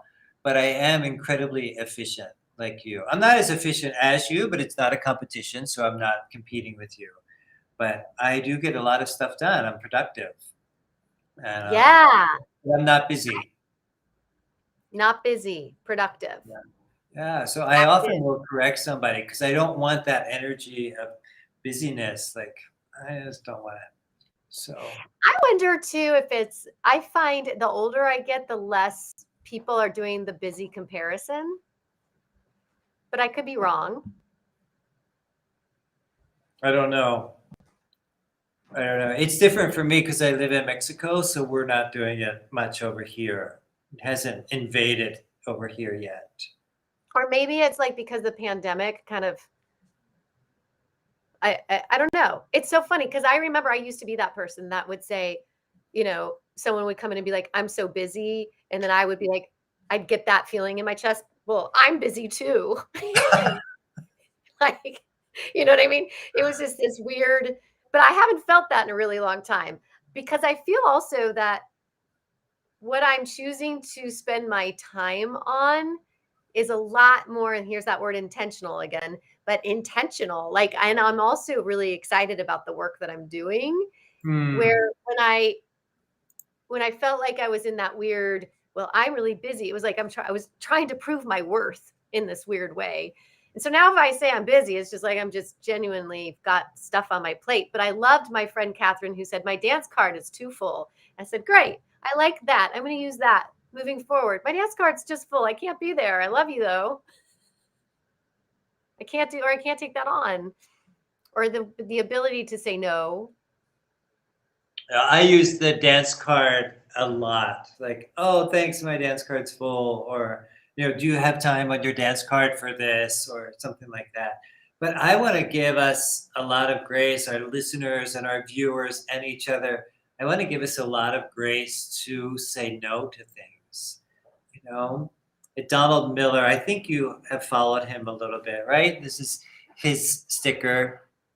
Live a great story. Yes. He says, and I wrote about this in my book Rest, and it is, that the single most common word that all successful people use is What? Rest? What? I don't know. I'm on the spot. What? no. Oh, no. That's the single most common word among people who are successful is no. When he asked the question in a video training, I shouted to the video screen, yes, right? I've been an improviser for more than 10 years, or who knows how long in my life, really. But, I thought it was going to be yes.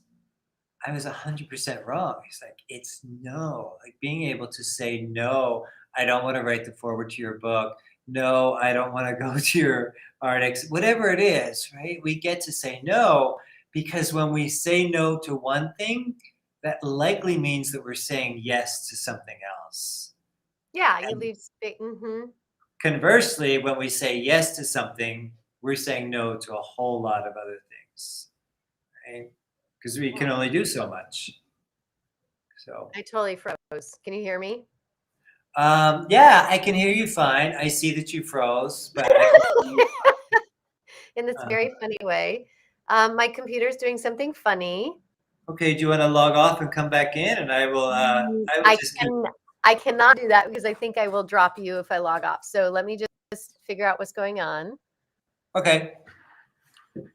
Great. Well, while you do that, I want to tell people who might just be joining us that Meredith Grundy and I have been here only for 8 hours, 12 minutes, and 51 seconds.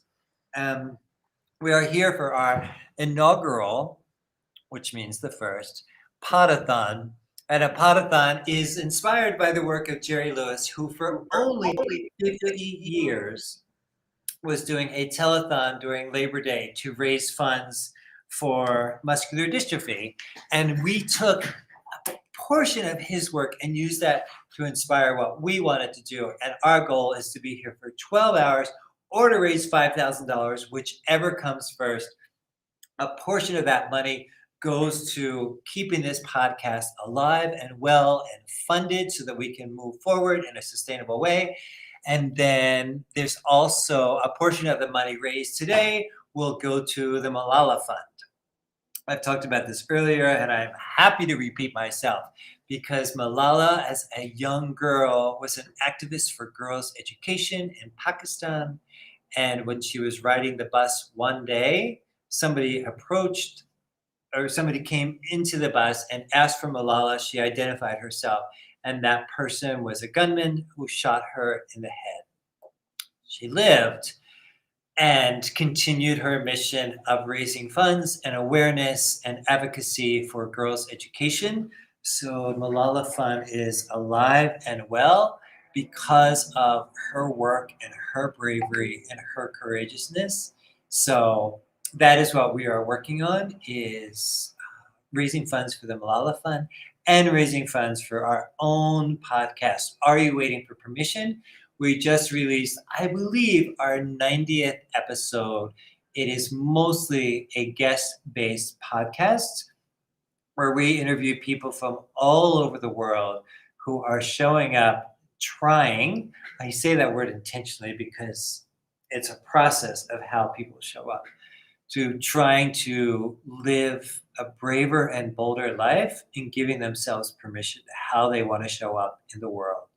And none of us are doing that perfectly. Certainly Meredith Grundy and I, your co-hosts, are not doing that perfectly, and none of our guests so far.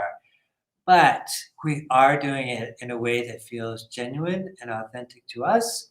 And we are creating a space on all the platforms, wherever you can find podcasts. We are creating a space where people get to share their stories of what their life looks like in this moment, a snapshot of where they are now. And throughout the morning today, we have had, I believe there were 10 guests that were here. One of them wasn't able to show up. We had a lot of guests that were showing up today that have been a guest earlier on our podcast, and just helping us to fill the time and get the mission out there and spread the word. And we are still here after how many hours? 8 hours and 16 minutes. We have been here with you all day long. We are streaming live on LinkedIn and Facebook and YouTube and TikTok, maybe. I don't know. I don't know what channels Meredith connected to her end of the Restream. Restream is the platform that we're working with. And what? Oh, where is she? I don't know. She was here and then she froze and then she went away, as we say in Espanol, se fue. And she did send a message on WhatsApp, I think. No, she didn't. But she'll be back, because she's not just going to abandon me here for the next 4 hours that we have for this Pod-a-thon. And what I really, really love about working with Meredith Grundy is that she has yes and practically tattooed on her forehead. So yes and, you may know, this is one of the main modalities or one of the main practices that comes with being an improviser.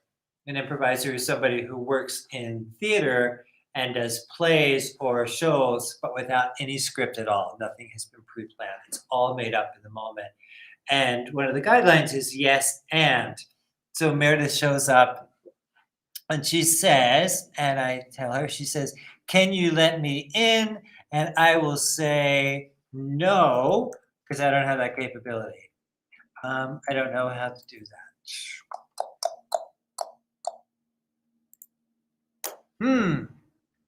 Give me a minute. But no, I don't know how to do that. I'm not sure. But she lives, breathes, and eats yes and. So when I show up and I say things like, "Hey, Meredith Grundy, you want to start a podcast with me?" And she says, "Yes." And then I say, "Hey, Meredith Grundy, we need to raise some funds to keep our podcast sustainable and keep it healthy, fiscally healthy. What if we did something like a Pod-a-thon?" And she says, "Yes." So we have spent months and months looking at ways to organize today. How do we show up? How do we restream? How do we connect all of our different social media channels? And how are we going to fill the time with guests or reading from books or having conversations? And that's what we've been working on.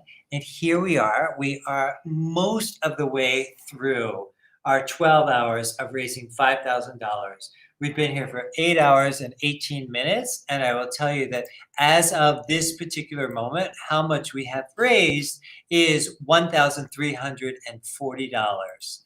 That is how much we have raised. And our goal is to raise $5,000. We have a ways to go.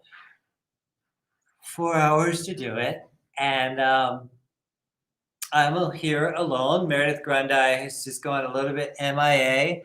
Not a big deal. I'm sure she's figuring it out. She's a smart cookie. You might know that.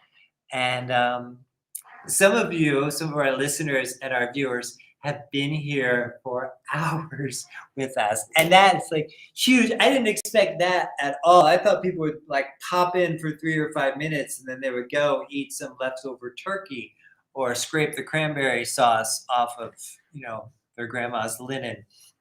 I did not expect you to be here with us for so long, but I deeply appreciate it. And I know Meredith does as well. I can speak for her. But we're still here and we are still doing our Pod-a-thon. There's a lot more time to go. There's a lot more money to be raised. And I will tell you that I would love to be able to rest my head on the pillow tonight with a huge sense of accomplishment, knowing that we raised funds for the Malala Fund and that we have some money in the kitty, if you know that expression. We have some money in the bank moving forward to pay a virtual assistant, to pay for equipment, to pay for Simplecast, which is a platform we use for podcasting, to pray for our editor in Pakistan. Hello, shout out to you, Tarazi. You are amazing and so gifted. Catherine, our virtual assistant. Shout out to you and all the beautiful work that you do to help keep us out there alive and healthy in the world. We appreciate you. And I'm just going to wait for Meredith to come back in. She asked me to help let her in the room, and I don't know how to do that. So I am going to go back to reading a few poems and then reading from my book, When in Doubt, nearly 400 funny, insightful, and irreverent ideas for what to do when you're in doubt. And then if anybody wants to hear me read from Rest, The Art of Doing Less, just put that in the chat and I will reach behind me and look for a copy of Rest. There's probably one there. Pretty sure there is one there. Meredith says in the chat, oh, I will be there in a minute, I hope. Which would be awesome if she was, because I can't imagine A, doing a pod-a-thon without her, and B, doing a pod-a-thon without her, and C, doing a pod-a-thon without her. But here she is. She just showed up. She's back in her room, so things must have gone well. Meredith Grundy, we missed you. Are you here? I'm here. Can you hear me? Tell us what happened. My computer just crashed.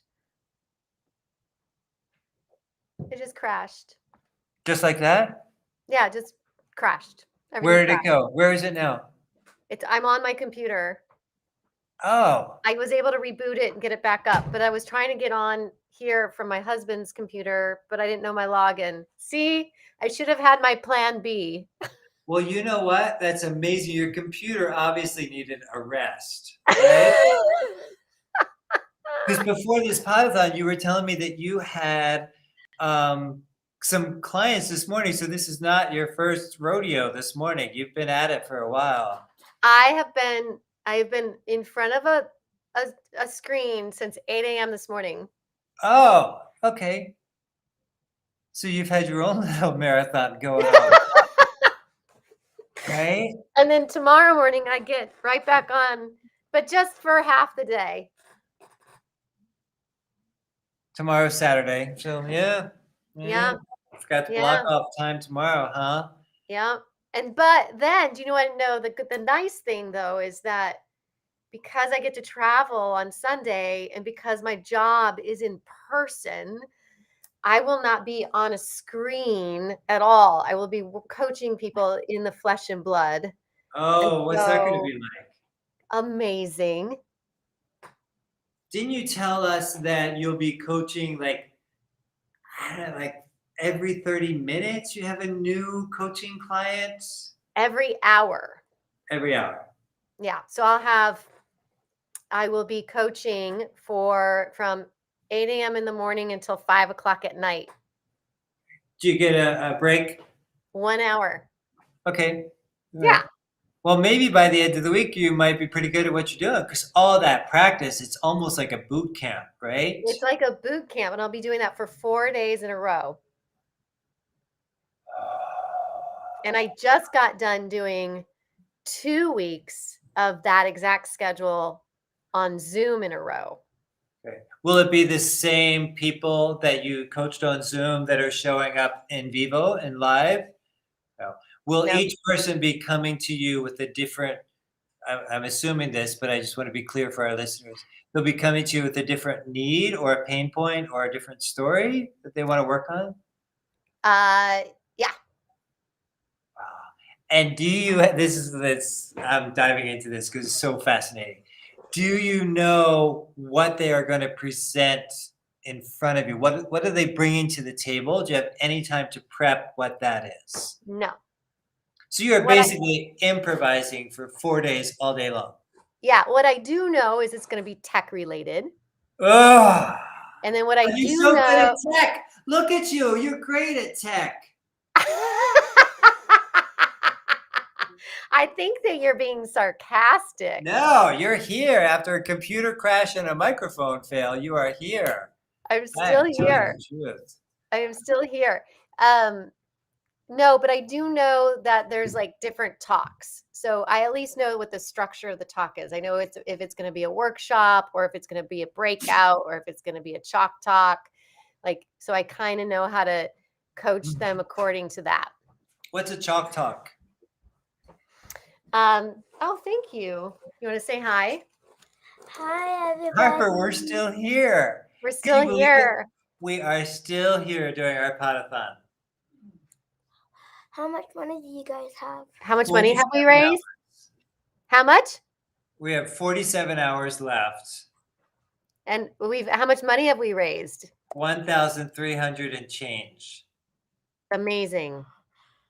That is amazing. And how much more money do we have left to raise before we get off? 3,700. I think somebody's just going to donate all that. Oh, okay. Yeah. Right, Harper? No. What did Harper bring you? Oh, that's great. What did she bring you? She brought me a burrito. And my Oh, husband brought me a cocktail. oh, you're kidding. You are set. Oh my God, we could just start fresh and do 12 more hours. You're completely set with a burrito and what's the cocktail? Bourbon? It's a Manhattan. You know, that's my fave. I didn't know that. What's in a Manhattan? Sweet vermouth and whiskey and some bitters. Oh my gosh, let the holiday season begin. Look at you. I have tea with honey. Oh. And I have tangerines. And we already talked about lozenges. Oh, and you have lozenges. And I have water. And I have an apple. Oh, little green apples. A little green apple. Do you two know what nuts. Can I tell you about last night?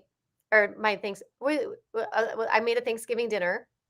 I made the best turkey ever. I brined it, the whole thing, and I made this really lovely apple tartlet. It turned out really good. And I made homemade cinnamon rolls. Wow, that's a lot. And you went upstairs to the neighbor's house? Yeah. Can I take a bite of a burrito? Is that rude? No. So you went upstairs to the neighbor's house because she's allergic to your dog. You have a dog named Millie. Mm-hmm. Adorable. She looks like a German Shepherd mix to my eye, but yeah, I know. She's a rescue. She's a rescue Millie. And are we allowed to talk about Charlie on this podcast, or is there a chance that his parents might be listening? Who? Charlie. Your dog? No, the dog that you dog sat this week. Oh, Charlie. Charlie. Oh my God. You're not Charlie, you're Chester. Yeah, Charlie Yeah. and Chester. So you've had your share of dogs this week. Yeah, I was house sitting. I mean, I keep saying that. I was house sitting a dog. I was dog sitting. My goodness, I am. Yeah. I did. Charlie was a Cocker Spaniel and a protective Cocker Spaniel who liked to bark. Oh, and Charlie and Millie, did they connect at all? Were they like friendly to each other? Yeah, they're friendly, but Millie is 14 and she's lost her sight and she's lost her hearing. And so she just sleeps a lot and she's not as active as she used to be. Okay. But she does like Charlie and they do get along, but she's pretty docile. It's kind of sad to watch. Oh, bye, Lauren. Lauren left. Bye, Lauren. Thank you for being here for hours and hours. Some questions for you, Meredith. One is, what ability, when I have Thanksgiving, instead of saying, what are you grateful for? Because we often say my family, my health, blah, blah, blah. I ask, what ability do you have that you're grateful for? And while you're chewing, I'm going to answer that question for myself. And I'm not unique in my answer because every year I answer the same way. And I answer the same way because it's so important to me. And speaking of girls' education, I am grateful for my ability to read. I can't imagine what it would be like to go through life illiterate. I just can't imagine because all of the information that we receive, or the majority of information that we receive, is through written word. It's through a text or a billboard or an email or a memo. Or I can't imagine the shame and the difficulty that goes with being illiterate. So I am immensely grateful for my ability to read. I love What about that. you? I'm really grateful for my ability to move through the world and my petite frame. I love being able to fit into small spaces and move between crowds of people. And I have found it to be a superpower. Wow. I love it. I love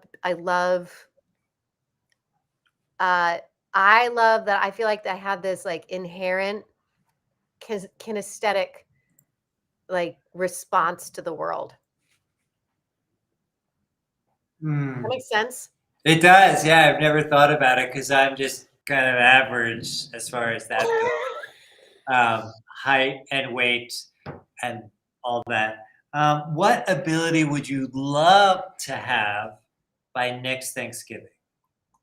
So we're just at the end of the Thanksgiving season. We have a full year in front of us before next Thanksgiving. What ability would you love to have by then? Ability. I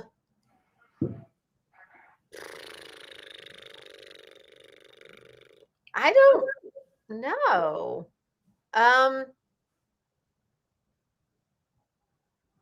I feel like it's so interesting. You know, I did that passion test with you and Eli really early on in the pandemic, and I still have the same one, even though you're supposed to kind of switch it out every once in a while. And I'm really happy to say that I've accomplished a lot of those goals that are in front of me. But one of the goals that I've somewhat accomplished, because I love to give and to nonprofits and stuff like that if I have the funds to do so, and one causes that I believe in. But one is to be like a philanthropist, to be able to give. I remember. Yes. Yeah. So if I had the ability to truly give to I would say underserved organizations that deserve a philanthropist, you know what I mean? Like that would be the ability that I would want, if that makes sense.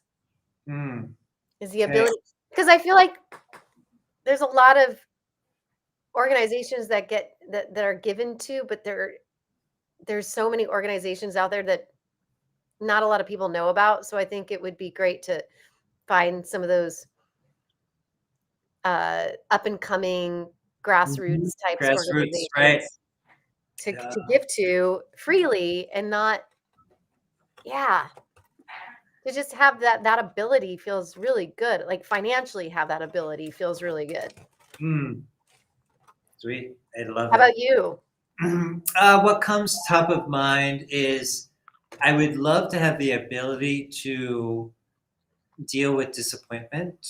Because I am, in my business and the work that I do and the books that I write and the classes that I teach, I put myself out there a little bit, some would say a lot. I put myself out there in the world and show up at different offers, and sometimes things go great. And sometimes things don't go so great. And I want to be the type of person, Meredith, by next Thanksgiving or before, that regardless of external actions or external activity or happenings, that I am going to remain as stable and as kind and compassionate and loving as I am now, regardless of if nobody shows up, regardless of if nobody likes my post, regardless of if that thing didn't happen, regardless of whether we raise $5,000 in a 12-hour period or not, that I can learn how to effectively deal with disappointment. I love that. I think that's a really beautiful goal. How can I help support you in that goal? I don't know, because I just came up with it right now. But I think a different question is, why would I have that goal? Because I don't have the Well, answer for that you was right my follow-up question. Okay, I don't have the answer to the first question for you right now. I don't know, Okay. but thank you for asking it. I love that. Just being my friend is my top of mind answer. The other part is, why would I have that goal? And that is because I'm not so good at dealing with disappointment. I have gone really, really low and really, really dark in the past when I've gotten disappointment with A, B, C, D, E, F, G, H, I, J, or K. You know, and I'm immature enough, I will admit this freely because it's what I'm working on. I'm immature enough that I still have some of my value tied up in my ego, right? And our dear friend George Fleming says, you know, when we look at life transactionally, when A, B, C, or D happens, that's good. That must mean I have value. Now I feel good about myself. And, you know, I want to look at how I, as a coach, as a human being, and as an author, as a teacher, how can I show up in my life? And it's not conditional on being transactional, Yeah. if that's clear as mud. So that's what I would like to create. And then, of course, I would love to create by next Thanksgiving, how can we have a hugely successful inaugural Pod-a-thon Oh my where we God. get to show up for 12 hours with a burrito and a Manhattan in hand and continuously talk and interview and connect and create a space where people can join in the conversation, either in the chat or like some of our guests showed up to that. So I want to create that as well. I think that's all really beautiful. I'm curious too about this question about disappointment. About where do you feel like that comes from? The reaction to disappointment. I don't know. I think just rough drafting it, you know, we are conditioned, I'll speak for myself, I am conditioned that our value comes from what we do. And related to that is our value comes from how well we show up in the world, how, you know, much money we have in our bank account, how full our classes are. Listener, you might not know this, but when leading or facilitating a workshop or a class or pulling together a talk, part of it is, and unfortunately this is a huge part of it, is called butts in seats. So sometimes the speaker is also the producer, sometimes the workshop leader is also the producer, and it's how can you get people in the seats, you know, paying people or people who are coming, pay what you can, whatever it is, how can you get them in seats? And sometimes we work for days or weeks or months or longer. You know, Glenn Rogers was here this morning. She just put on an event and she worked on it for over a year. And that's a huge amount of time. And we, as the producers or the facilitators, want people to show up. We want our things to be successful. We don't do things in order to fail often. Sometimes we do things kind of as a dress rehearsal to see how it goes and to test it out and do beta. But often we want to be successful. And when it's not, a very common human reaction is, oh, that was disappointing. Right? So there's that level of it. And then we can go even further and even darker and deeper. And that's what I'm trying to heal, is that part of it. Of just being able to see a disappointment and be like, oh, okay, I noticed that. I see it. I recognize it for what it is. And it's not related to my worth as a human being. So take that, LinkedIn, if you're still watching. If you're still watching. I don't know who would be on LinkedIn on a Friday night. Do you? Oh, you'd be surprised. People on Holiday LinkedIn are weekend? serious, okay?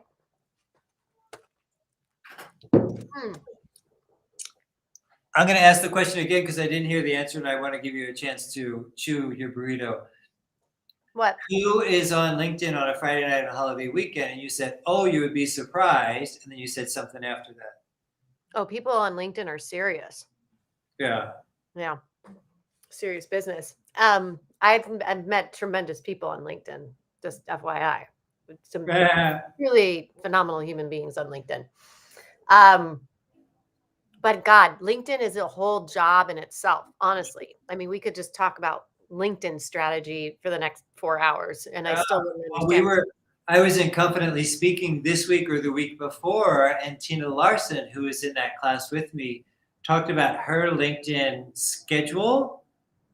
I was going to say strategy, but I think she used the word schedule, and it is every day for the past, I don't know, 2 years or something. She has posted and or interacted on LinkedIn. So yeah, it's kind of like a job for her. It is a job. Driving sounded exhausting. It is exhausting because I post 5 times a week, and the only way that it makes sense to be on there is if you take time to actually interact in communities, you notice new people that like your stuff, and then you comment, and then but I have met tremendous people. I've gotten clients off LinkedIn. I've built community on LinkedIn. I now like going to Tina's book launch. Right. I saw people that I've only met on LinkedIn in the flesh for the first time. And it was really kind of lovely to walk into a room and be like, oh my God, I actually know you, it was really, so it has been time well spent, but it's one of those things too, where you need to reflect back and go, I am active and my dance card is full. Is this something that needs to be a priority right now?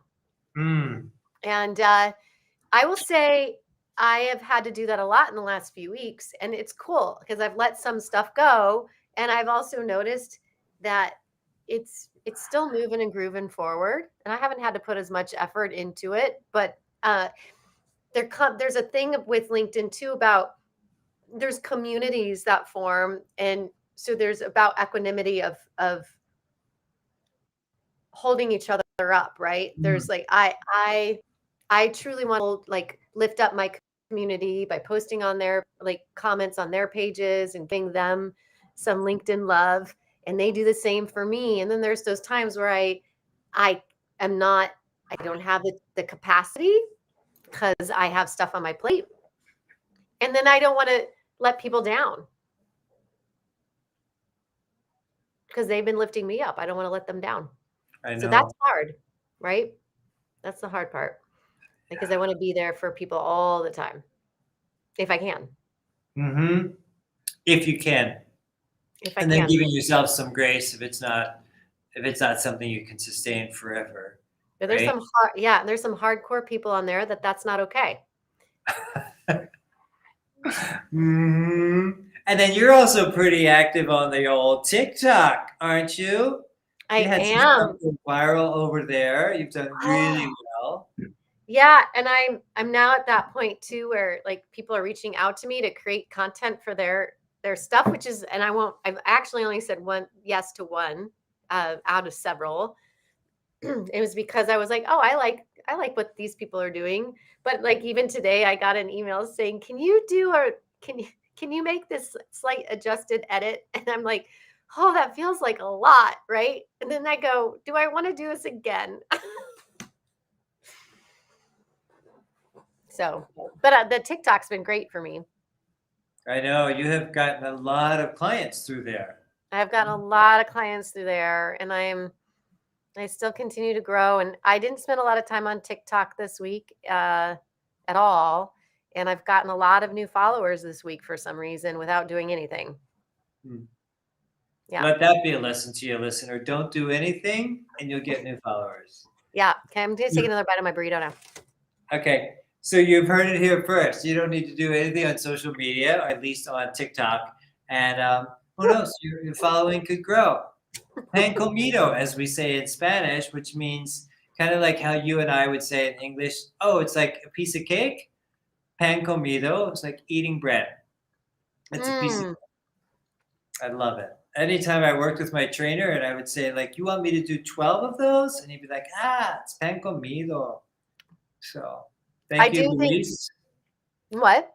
Thank you, Luis. A shout out to Luis. Thank you, Luis. I will say, however, though, if people want to get on TikTok, it's worth it. I feel.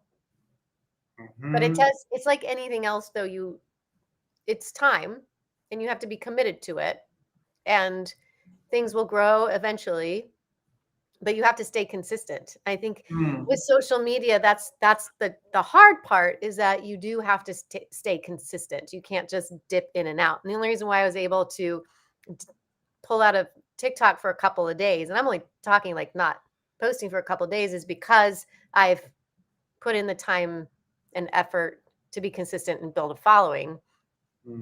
But it's like everything, it nothing's overnight. Like there's always a lot of Nothing's overnight. You have to put But I the tell time. you what I have been committed to for the last 2 years that has only benefited me, I think. I haven't thought about what impact it has made, except for perhaps some of my clients.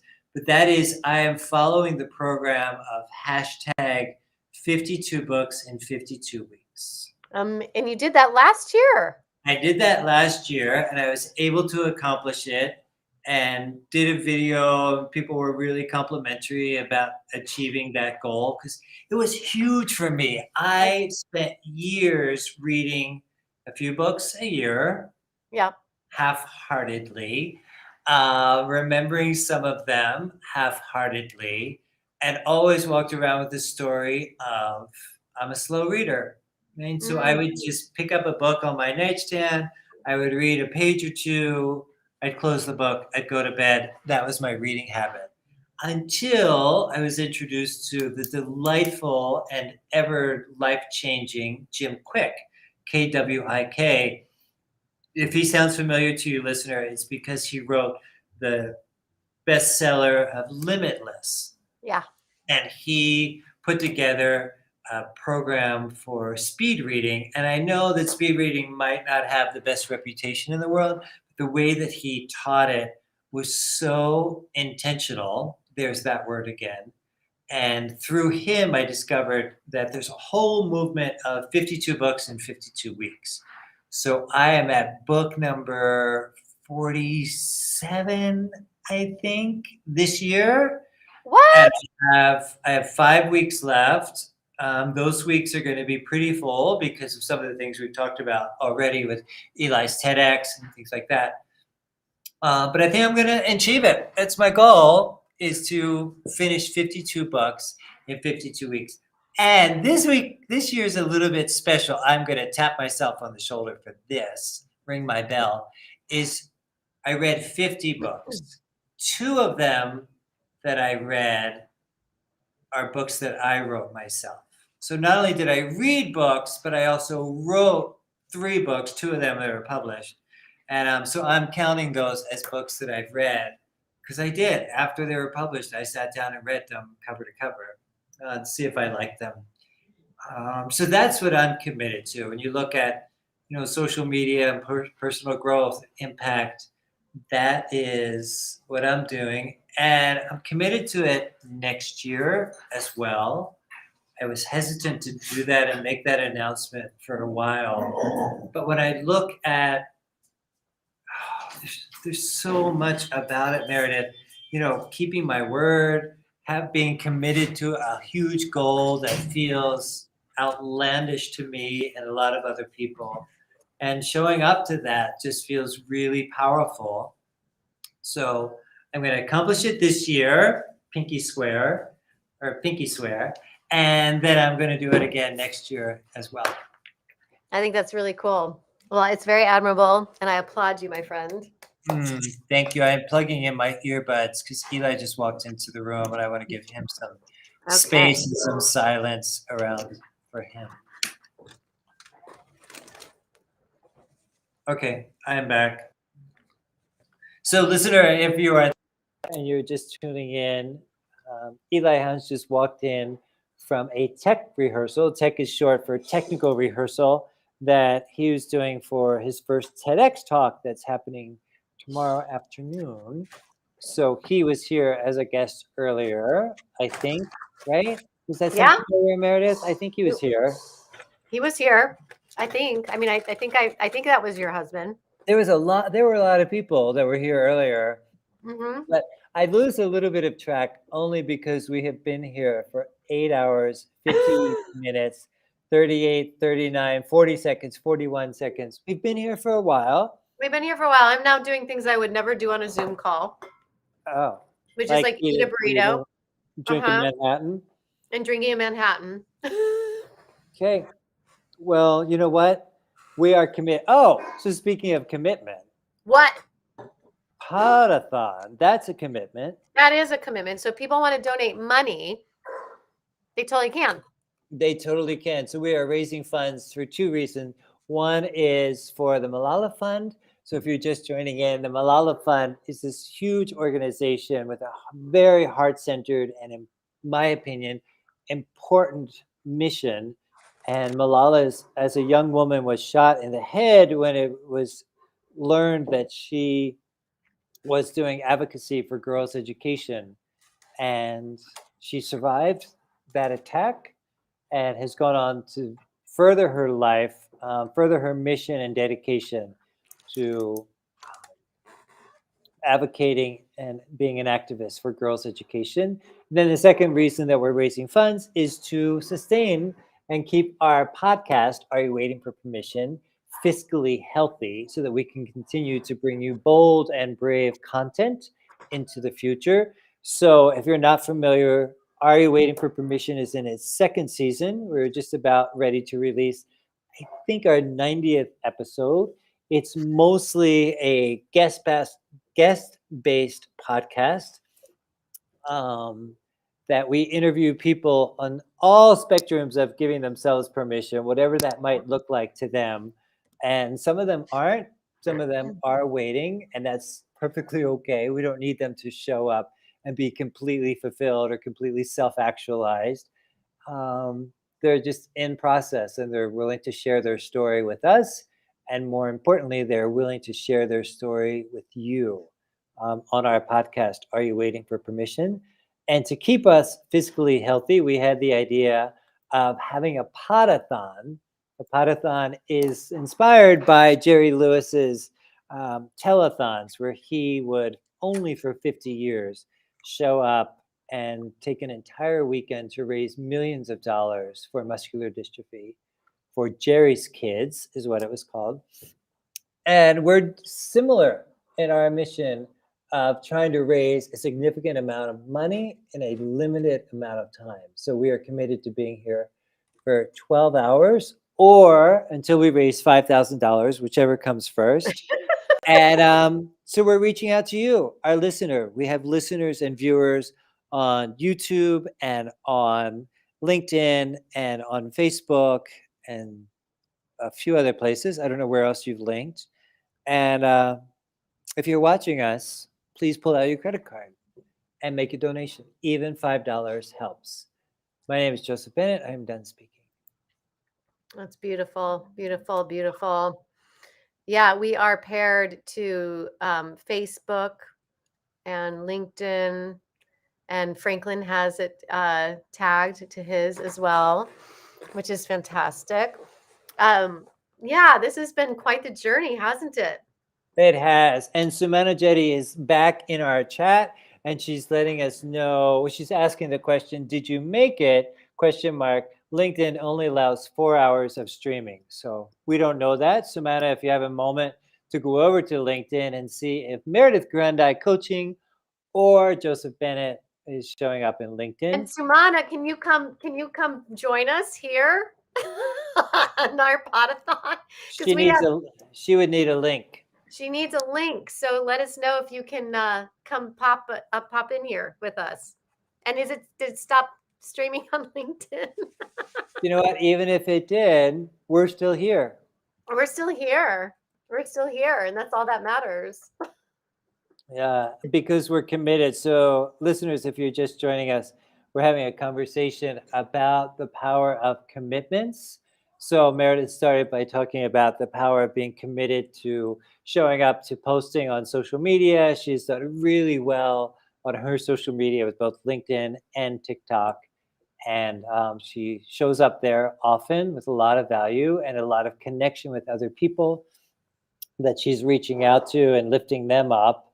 And then we talked about my New Year's resolution for last year, and then it became this year as well. Hashtag 52 books in 52 weeks.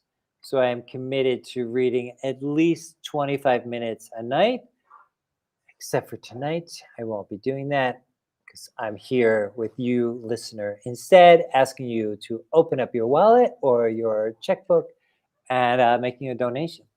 So I looked on LinkedIn. It did. It ended at 4 hours and 24 seconds. Oh, okay. So do we want to relink again or we're done? I don't know if we can relink. Okay. I can see if we can relink, but I don't think we can. Okay. We're on YouTube right now and Facebook. Oh, awesome. So And then the link that we sent out to people directly saying you could find us here, because they could just find us at areyouwaitingforpermission.com. And the link that we sent out to people directly. And we are still on our LinkedIn. I mean, YouTube's still going. Okay. Yeah. Great. Oh, So hi. there's that. Deanna's still with us on YouTube. Yeah. She is? She is. Oh She's my God, been that the woman burrito has a this lot whole of free time. time. What? Deanna must have a lot of time on her hands if she is still hanging out with us, because she's been here for a while. I love it. Deanna, if there's going to be a way to spend Black Friday, it's with us, right? Am I right? Yeah. Yeah. I'm waving back. She's waving. I'm waving back. Deanna is in the house. Deanna is from California. She has the business Corks and Strokes. So you may be familiar with her painting parties, especially this time of year, are incredibly popular, that people are hiring her to entertain their businesses and their families and other groups of people to come in and do painting parties with them. So Corks and she's Strokes is where you amazing. can find her. Mm-hmm. Sumana is just checking in and sending us good vibes. I think she's occupied today, but Sumana has a great story because she came on here to Are You Waiting for Permission? She heard it, and then that email she had in her inbox for 2 years where she wanted to quit, she sent it after listening to our podcast, and now she's blowing up all over the wellness community, making shit happen.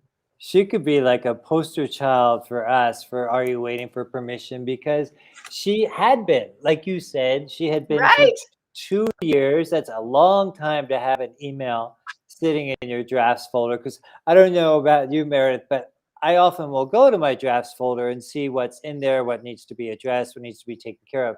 She probably did that as well. So she was pretty aware that letter was sitting there, right? That email was sitting there.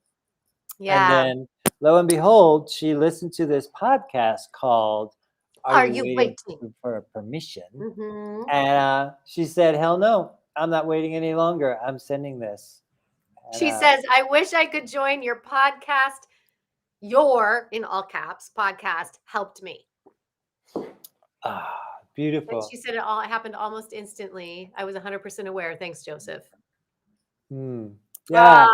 Yeah, so I have a guest host coming in to give me a break, and he's going to take over for a little bit. Are you okay with that? Oh my God, yes. All right. You can ask him all about what's it like to tech rehearsal at TEDx Talk.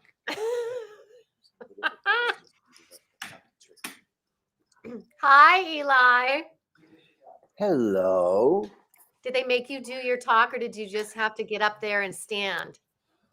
No, there was no time to do the talk. You know, they're a little bit behind. So it was mainly about getting up there and just making sure you knew how to turn on your slides and how to move them forward and backward, and that's it. Are you so excited?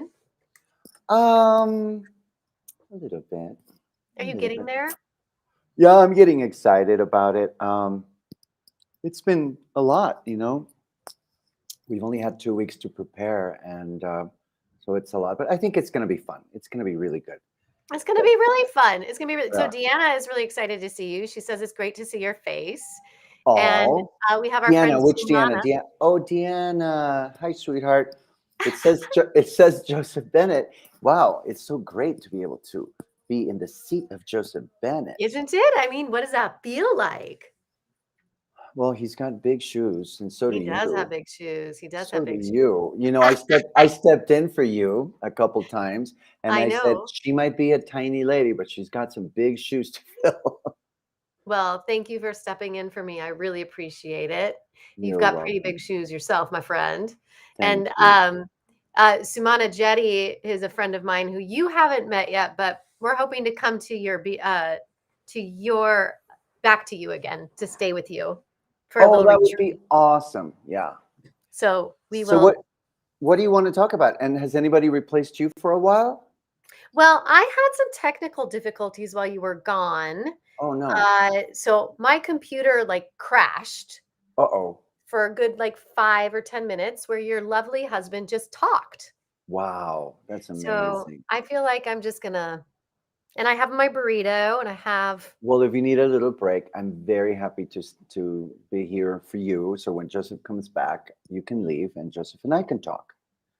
Just have to go. I am good. I'm fine. Okay, I'm happy. I great. mean, we're here for only 3 more hours. How are the numbers doing? Is Well, anybody who's listening so right now here's what I'm going downloaded? to ask. So those of you who are watching, if you can send this out to at least 3 people that you know, if you haven't already, that would be such a tremendous help. And tell them how much you love this podcast. Yeah. And say, And if you're sitting at home with nothing to do, instead of watching Netflix, you can just relax and watch or listen to this. Because as you know, this podcast is inspiring and entertaining. And these two are just unbelievable how they're able to share such beautiful insights in such a loving and easy way to digest, right? yes, thank you. Thank It's you. true. It's absolutely true. Tangerine, anyone? Half-eaten burrito, anyone? So this is, see, okay, for those of you who are not in the artist world, this is what artists do. This is what we need to do sometimes. It's just so we can keep doing what we love, right? We do these crazy things like, oh, I know, let's just talk continually for 12 hours. So whose idea was this? Oh my goodness, this was your husband's idea. Did you put this little bug in his ear? Which one? The Pod-a-thon idea? Oh, hell no. I said, are you sure? Are you sure? And he said, oh yeah, it's going to be great. It's going to be fun, which it is. It is fun. It is I've fun. been listening to you guys, and it definitely has been really fun. And, you know, when it really comes down to, as we said earlier when we talked,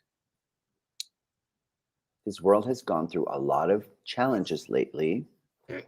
And this is the time for people to kind of step up and show up and just be the greatest person they can be so that we can start healing the world a little bit, right? So anything that anyone does to inspire the rest of us, they're doing what they're supposed to be doing. It's part of my talk tomorrow. It's like, we can't keep waiting for them to fix things because there is no them. The them is us.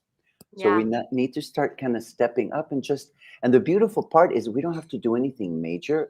We just need to express who we are, what are our natural gifts, and do the stuff we love, but just do it as fully as we can. And not feel guilty about it or apologetic about it. Totally. And we're all imperfect. So some of that expression might be imperfect, and that's okay. I just always go back to Brene Brown when she says, when you step into the arena, things really rev up and it's scary and it's uncomfortable. But at the same time, it's thrilling because, you're being kind of part of the solution. And at least it's a fulfilling thing to do. If anybody out there listening is looking for some meaning and some fulfillment in your life, I suggest you volunteer and help somebody less privileged than you, Yeah. Yeah.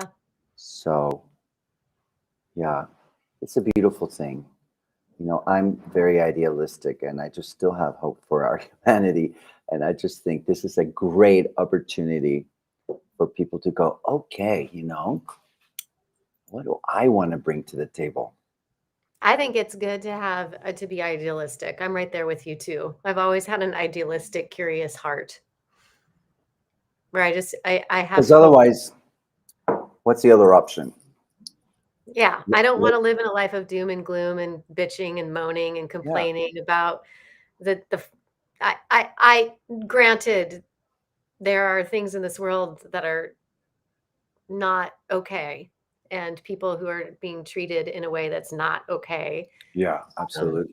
And I will always be an ally. And at the same time, in order to survive in this world, and to keep a good mental attitude towards things and mental health, I feel it's about seeing the light and seeing the hope and keeping that idealistic heart. I've always had it, Yeah, well, I think that sometimes with all the challenges in the world, it's easy to feel discouraged and say, well, what can I do? I mean, the problems are so big. What can I possibly do? And I really think that what we can do, we can't do things about over there. We can just do things about in here. We can heal our own stuff. We can heal our own life. And through that process of healing our own stuff, I think that's how we start healing the world. You know what I mean? It's the only manageable way to do it. Well, because it's systemic. Yeah. But if we can Because if you're not because if you don't take your actions affect somebody else that you don't even know. Right. And actions are actions. We don't know how they'll affect people, but there's always a ripple effect, right? If you just know that what you're doing is good and it's going out into the world, it does. Mm-hmm. Mm-hmm. So, I want to tell you this story. One time I went to a book reading. Yeah, it was a book reading. And I happened to bump into someone I hadn't seen for a while. And she told me that she had just finished her book. And I said, oh, do you know about this contest? There's a contest, and whoever wins is going to get agent representation and get, their book published or whatever. Uh-huh. And that was it. We said bye, and I didn't see her like for a year. And then I bumped into her. To me, it was just a comment.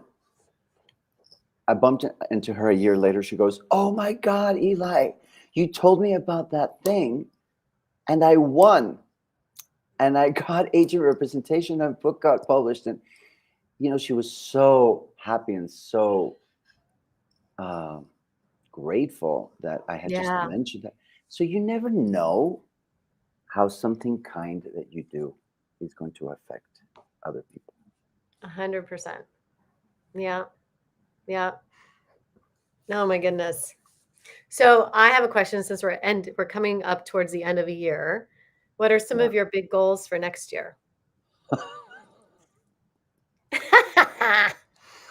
I'm laughing because this year was, I think, one of my biggest years. It was pretty monumental. I just can't even imagine what would come next year. I don't know.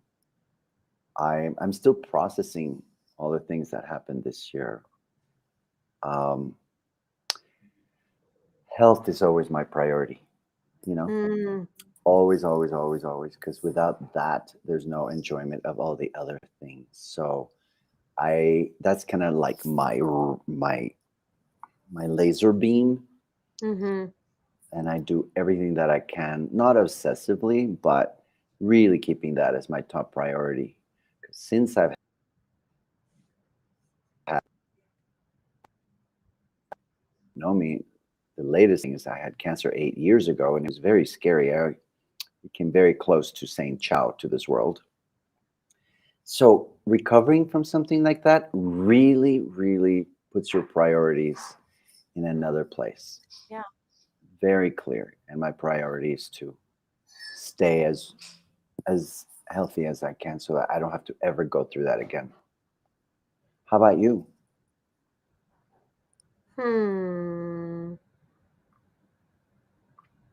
My goals are, to keep to keep staying healthy and in a strong mental state, and to, I feel like, take more time, like intentional time with my daughter would be really lovely, and with Gary, like to find more intentional time there.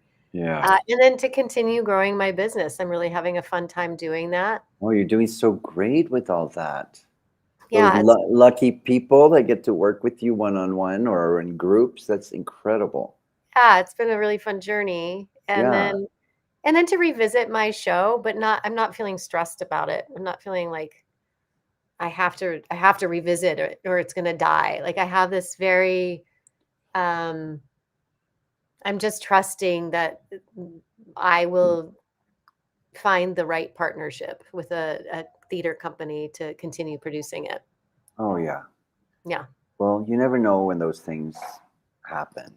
Yeah. You know, I was just minding my business a couple of weeks ago when somebody called me and said, "Hey, do you want to do a TED Talk?" I mean, Right. you just don't know. You don't. Right. That's what happened with this Speak event too. That was totally random. And that the Speak thing is they want to be a competitor to the TEDs.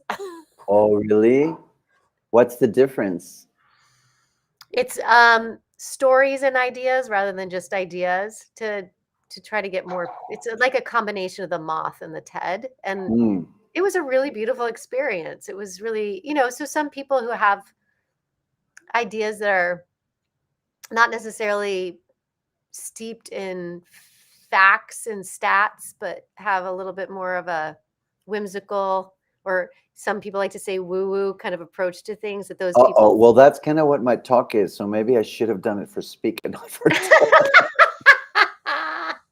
You know, I can be pretty woo-woo. Well, I really try to land this talk and not have it be too woo-woo.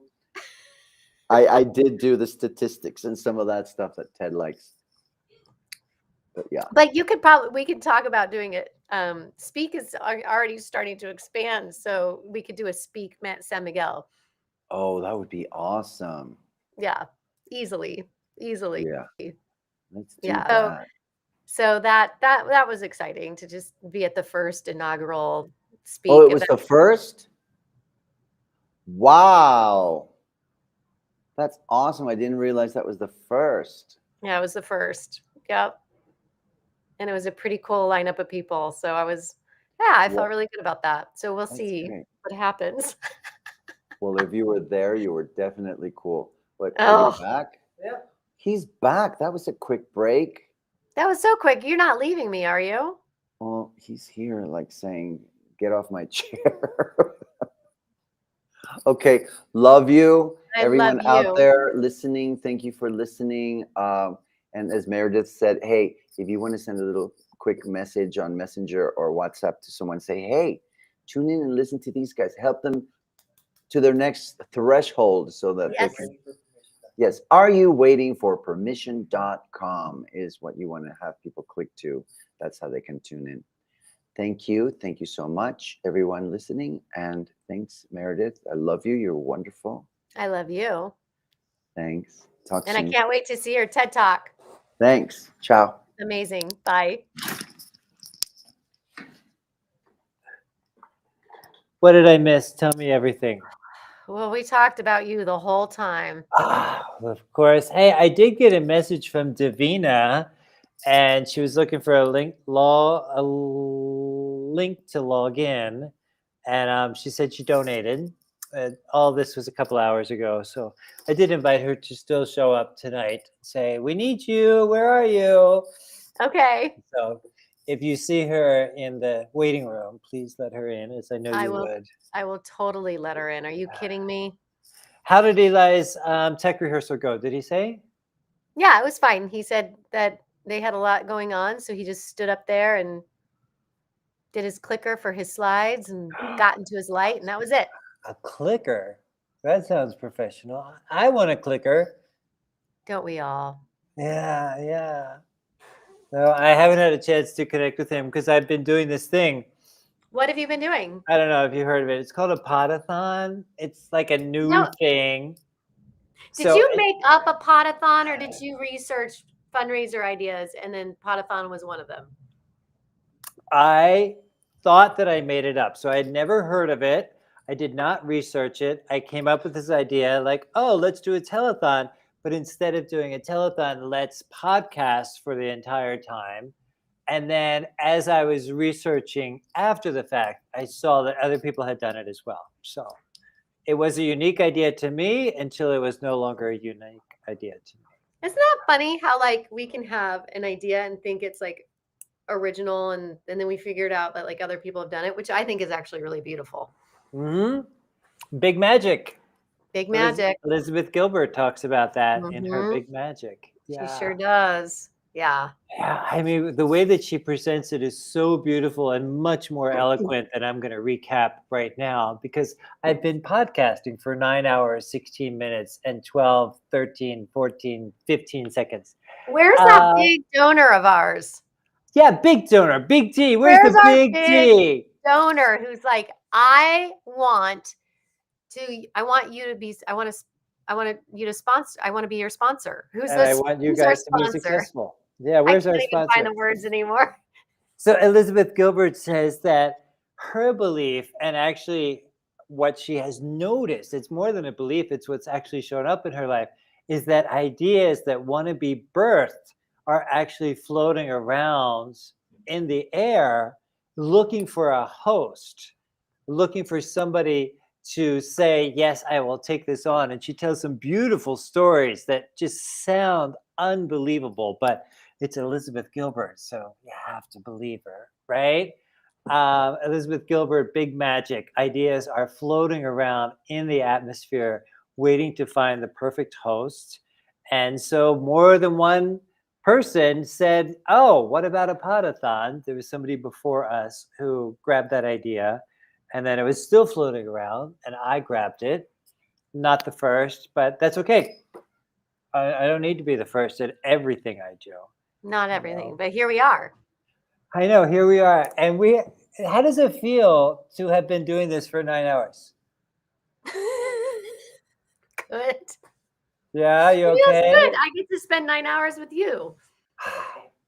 Yeah. I mean, do you know how many times we've done a podcast and I'm like, oh, I just want to talk more with Joseph, and then you're gone, and I'm like, oh, I guess. I know. You'll be like mid-sentence, and I'll be like, and now okay, you're fucking trapped with me for like 12 hours, so tried to I say can talk as goodbye much to as I you. want. Yeah, I feel badly when I leave the room quickly, but I have been trying to say goodbye often for a while. And you're like, oh, just one more thing. And I'm like, I'm out of here. And then she's like, you left me. You left me hanging. You just left me. You abandoned me, and I don't take it personally. You deal with your disappointment. That's what I'm not doing. actually that very disappointed. I'm just like, I giggle. I'm like, I could have condensed that. Mm-hmm. Yeah, I'm just trying to catch up on the chat because Sumana and Deanna have been active in the chat. So thank you for that. Sumana, bowed out. I think Deanna's still here with us. I think. So what are we doing here? Why are we here? And where are the funds going, Meredith? Why are we here? Well, we are here right now raising money for Are You Waiting for Permission, which is our podcast. I've heard of that.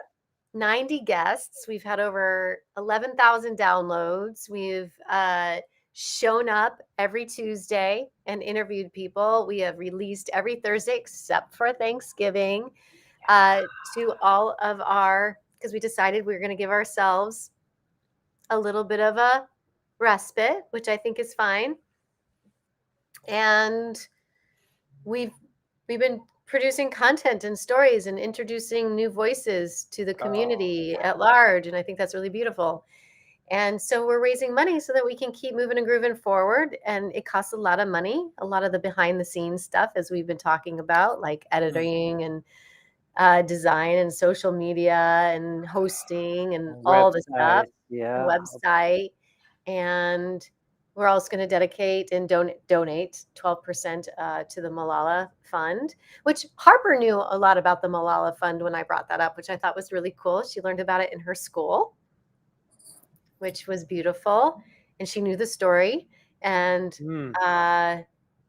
so we just really want to pay it forward as well as pay the podcast. Yeah, be fiscally healthy with Be Are You fiscally Waiting for healthy. Permission? Yeah, and I will say this, which I don't think has been mentioned yet, but we both are Really? There's something that hasn't been Yeah, mentioned yeah, yet? yeah, I'm glad yeah. we have 3 hours to talk about it. Oh, Pray my tell, go goodness. ahead. So we're both coaches, and we have not used Are You Waiting for Permission really to leverage our businesses, right? We haven't used it Right. as right. We genuinely just came at it as a service, and we weren't looking for anything in return, right? And That's so true. I am shaking my head. You might not see it because I'm asleep, but I'm shaking my head. Yeah. Yeah. Yeah. And a lot of people start podcasts because they have a business and they want to use that as a way to draw in new clients. And I get that. We purely just started this podcast because we wanted to. Well, I know Joseph first had the seed of an idea to do a podcast with me, which was such an honor. And I said yes. And so here we are. But we've just used this as a platform to encourage people to step out there and take a leap of faith and live the lives that they want, or do the project that they've always been thinking about doing, but never had the courage to do so, and to learn from other people. Thank you for that. And I just want to recap. Sometimes when we're interviewing people on our podcast, you will so eloquently ask them about their origin story, where they came from and how they arrived at this part in their journey. How did they get here? And what I'm really aware of is that January 15th of some year, I'm going to say 2 years ago, I had an idea while I was falling asleep. I was going to take a nap in the afternoon, and this idea came to me. Elizabeth Gilbert would be proud. And it was, you could start a podcast with Meredith Grundy. Start a podcast with Meredith Grundy. And instead of dismissing it or saying, I don't know what that is, or rolling over and going to sleep, I came upstairs, found my phone, and sent you a text and said, hey, can we chat? I have an idea. And immediately later that night when we spoke, you were like, hell yeah, I'll do that.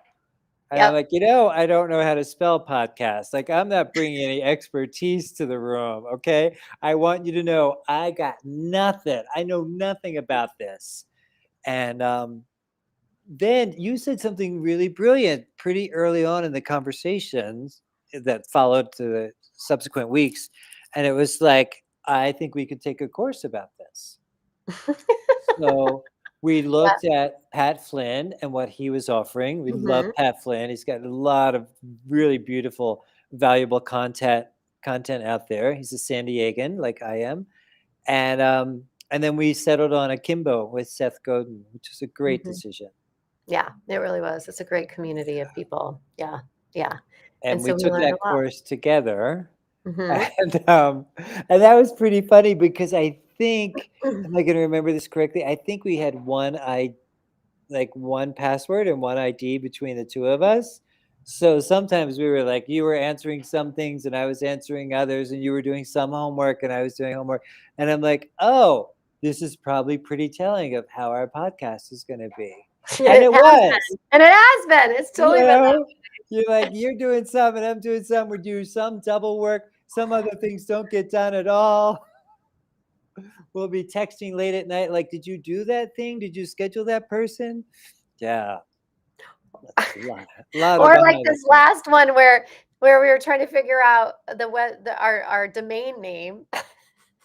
And I tried every domain name. Like, Are You Waiting for Permission is a really long domain name. So it was like, I looked up all these other domain names, and then I'm like texting all of these different scenarios to Joseph. And then he's like, and then because Joseph, what's so beautiful about you is you can be very like, you know what? I'm going to make the deciding, like, this is the decision. I'm going to make it right now because we got to move on, which I love.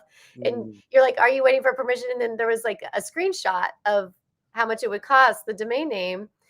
And I just assumed that that's what was going on. And then a week later, I'm sending messages on Asana like to connect the domain account, and you're like, wait a minute, what domain account? We don't have a domain name.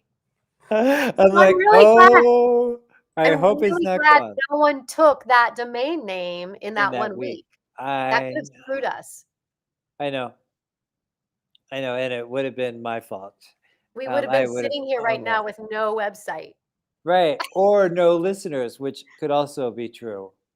We might not have any listeners right now. I think Deanna Shanti is the only one hanging on, which is great. You know, one person, if you can impact one person, Oh no, that's we've got beautiful. 2 right now, and I hope that they'll put something in the chat so that, like, a question or who you are, or why you're here, or So one thing we opened up earlier, which was pretty interesting, was you can ask us anything. You can ask anything. Meredith anything. You can ask me anything. We will not shy away from any We will questions. not. So Test that me. we have that going. What did you say? I missed it. I said, test me. Test me. Yeah. Here's my question to you. Have you ever been arrested? And if so, why? No, but I was close to being arrested once. What happened? It was more like I was going to be in trouble with immigration, because it's a whole story, and I don't know how much of it is like made up in my head and how much is reality. But I was a That's college true for student. every minute of my life. But okay, good. So I was a college student living in Durango, Colorado, and I was 19, and I was working at a coffee shop called the Steaming Bean, and I had a roommate named Miles.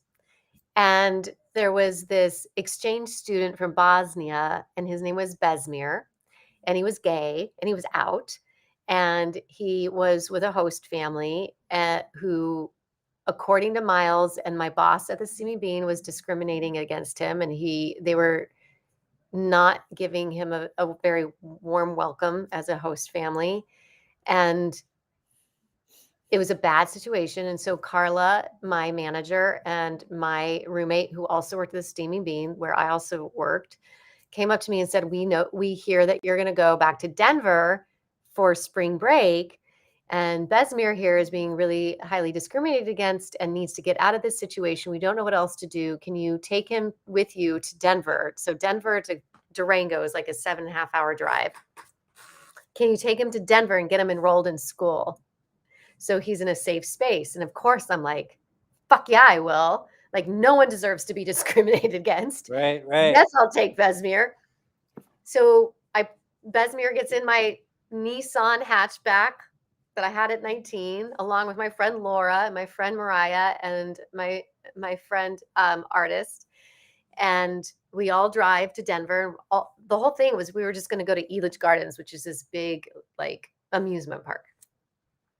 And all we had to do was pick up. Oh no, Besmir wasn't in the car. We had to intercept him at the airport. That's what happened. So then we drive to the airport at DIA to pick him up. And we get to the gate. This is when you could walk to the gate. And there was a man standing there with Besmir's name on a sign. And Besmir reads the sign and he sees his name. He dodges it. He sees me. He goes to me. We run down to the baggage claim. But he was supposed to go off to Frankfurt. So his luggage wasn't there. So we're trying to get his luggage back. And then there's this man that had his sign that's coming down, in baggage claim. We see him and he's walking towards us. So we dart for the door. And my friend Laura was driving the car. It picks us up. We get in the car. We drive away from the airport. And we're in Denver. And I'm trying to get this high school kid, enrolled in into high school, into a charter school, whatever. He's been discriminated against. I call PFLAG. Like, I'm having meetings with PFLAG. I'm having this whole thing. So the story is a very, very long story. Mm-hmm. But at the end of the story, what ended up happening was I'm standing in a Perkins on a payphone with immigration. That's a restaurant, listener. That's a restaurant. Yeah, it's a restaurant. So I'm standing in a Perkins on a payphone with immigration. Besmir and my friend Artist are sitting in a booth. And this immigration person essentially says, I see what you're trying to do. You're going to be in a lot of trouble. And so is he. If you don't tell him, he needs to go back to the airport and get on a plane back to Bosnia. And if he doesn't, he's never going to be able to sign for political asylum again. And you're going to be in trouble, blah, blah, blah, for trying to keep him in the country. So I tell Besmir as much, and he ends up spending one last night, because this was in the evening, and then the next morning drove him back to the airport, and had to be on a pay phone with immigration and do a play-by-play of, he's sitting at the gate, he just gave him his ticket, he just went into, yeah. And that was my story about. Oh, and we have no idea whatever happened to him, right? No, I do. So then what happened was he got back on the plane. He went back to Bosnia. He worked for our government as a translator during the Bosnian War, because that's what he was afraid of. He was afraid of going back to Bosnia and not being recruited into the Bosnian War. So, and then I found out Miles, my roommate, had a huge crush on him, and it was this whole thing. And then I guess the reason why the host family was so upset was not because he was gay, but because he was making long distance phone calls and had racked up a tremendous bill. There were all these, like, it was a other whole thing. details that you didn't know about. All these details that I didn't know about. I'm sure there was some discrimination in there given the time period, but it was just, it was a big, but I was still on a mission. It didn't matter. So that was a 4-day mission. I just told you that story. So that was the only time that I was almost in trouble. Oh, wow. Wow. Well, thank you for your advocacy and trying to help him to stay in the country. That's huge. You know, fucking immigration. Oh, it's ridiculous. The And immigration. it was much better back then, I would assume, than it is now. What's going on with borders and building walls? I wonder if that's still a thing. Are we still building a wall? I don't know what's going on with that. They took us off. That they've moved our attention elsewhere. Right? I think they're so good at moving our attention to where they need us to be looking, so that they can do something else over here. That's what I think. Okay. But the sad thing is, like, my really close friend who I just spent Thanksgiving with, she's been trying to get citizenship for 22 years. She's been in this country for 22 years, and she just got denied again. Why? Well, because of some weird discrepancy that was, like, something was written, not, like, I don't know, just 22 years, that's a long time. 22 years to be paying taxes in this country and getting an education and feeding into our economy. That's a long time. Yeah. Meredith Grundy, favorite guest so far? Oh my We've goodness. had nearly 90. There's I think I know your answer, but you're welcome to change.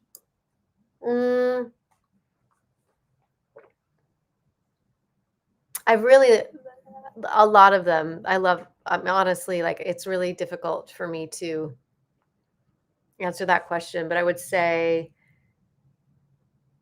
Andrew Simonet, I really loved quite a bit. Oh, yeah.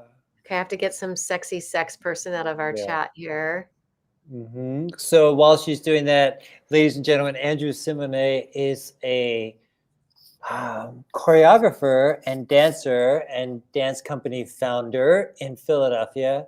And he wrote the magnificent book called Making Your Life as an Artist. It's a very thin, beautiful book that looks at our values, that looks at our money, that looks at giving ourselves permission to really own our artistry.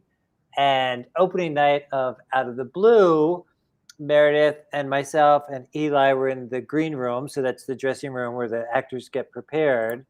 And she's like, I have a gift for you, because I got to tell the backstory for this.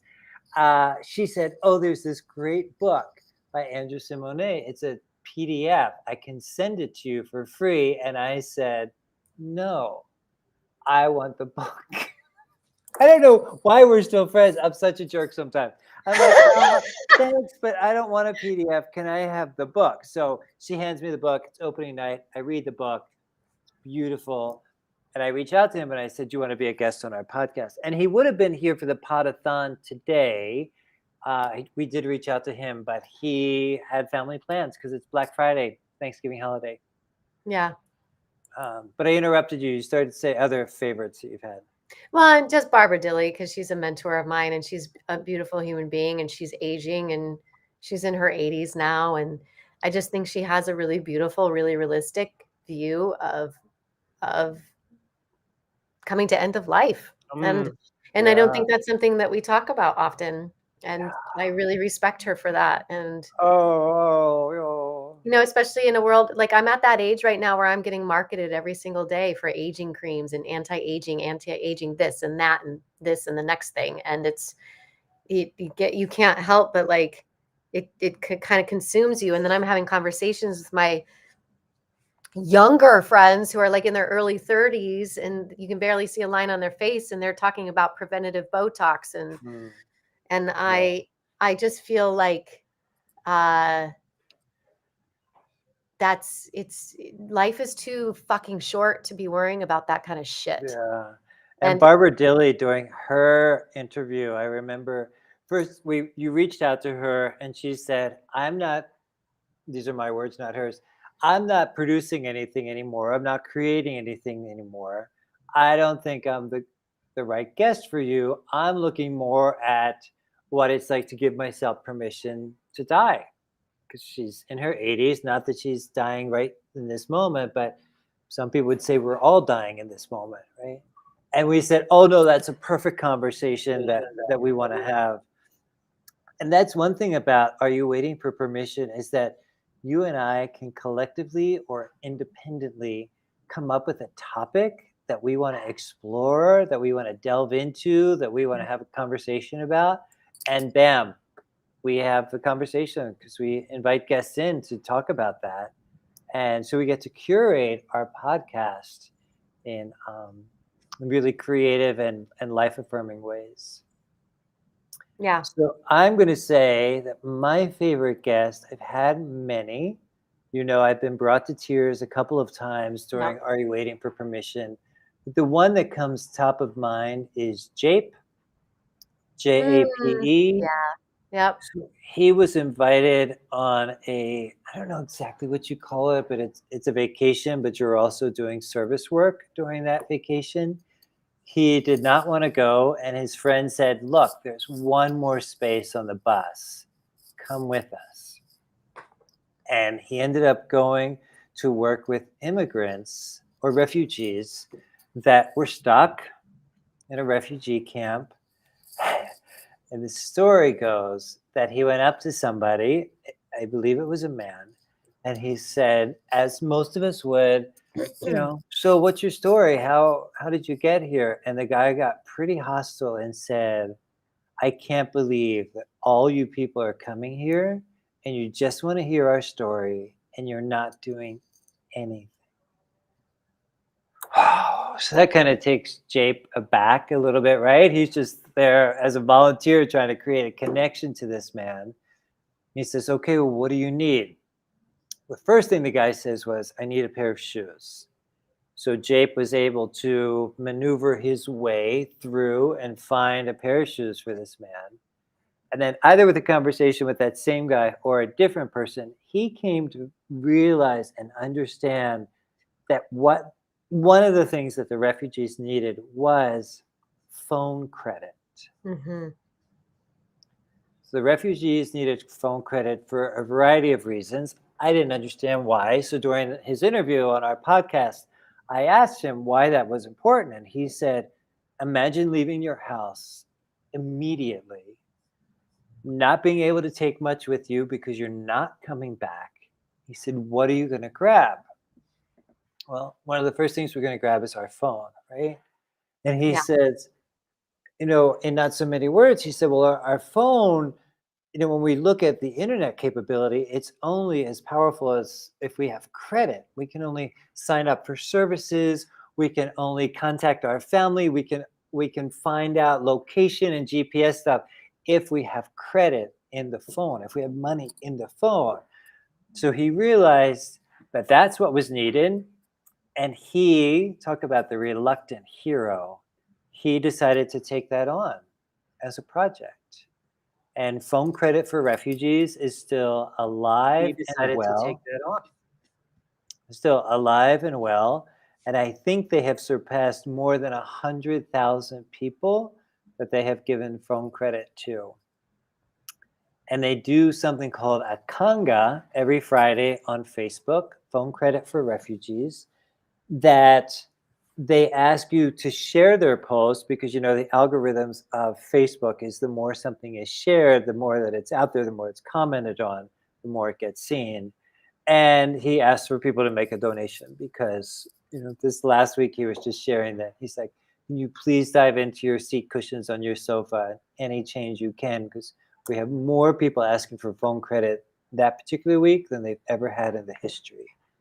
And it just makes me appreciate the crosses that some people have to bear, Meredith. Yeah. Yeah. And with our podcast, we're able to give voice to the people that are showing up and saying, I will take this on as a project. I will help people stay connected to their family.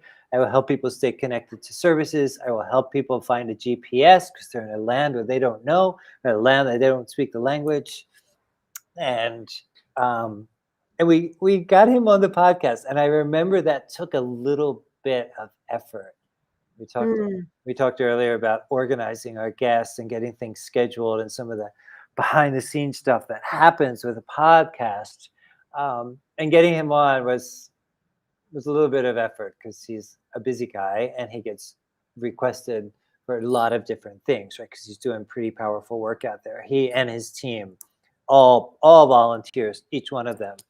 So we got him on. And it became one of my all-time favorite episodes, talking to Jabe about phone credit for refugees and how even to this day, he's like, I don't know if I want to do this. I don't know, but there's more people that are needing phone credit. I don't know if I can do this. Because he has a full-time job. He's a caregiver full-time, if I'm remembering that correctly. Yeah, he was, yeah. He works like in a nursing home or something like that. And he's like, and then I come home, I have 72,000 things to do. And then I turn around and do the same thing next day. And he's been doing this for a while. I want to say like 5 years. He's been consistently showing up to it's so this impressive. project. Yeah, it's really, well, I feel like that's the thing, is that we as human beings have more capacity than I feel we give ourselves credit for having. And it doesn't mean that you're making yourself busier. It just means that you're, that word busy, it just means we have much more capacity to give than we think we do. Yeah. And giving of our time, of our energy, our enthusiasm, our funds, whatever it is. Yeah, whatever that is. And yeah, I did. I really liked Jake too. Is there anybody else that you've really enjoyed having on our podcast? Yes, but you have to help me remember his name because it came through his assistant. But the young man who is doing the food for concerts. Yes. Yes. So I'll tell the story and then you can tell the name. So he goes to a concert and he realizes, what if, he asks himself the question, what if each of this is the days where concerts used to be packed pre-COVID. What if each of these people brought one non-perishable item of food and we were able to donate that? What if that was a thing? Right? Oh, Justin Levy. Yeah, Justin Levy. Yeah. Well, thank you for that. You're welcome.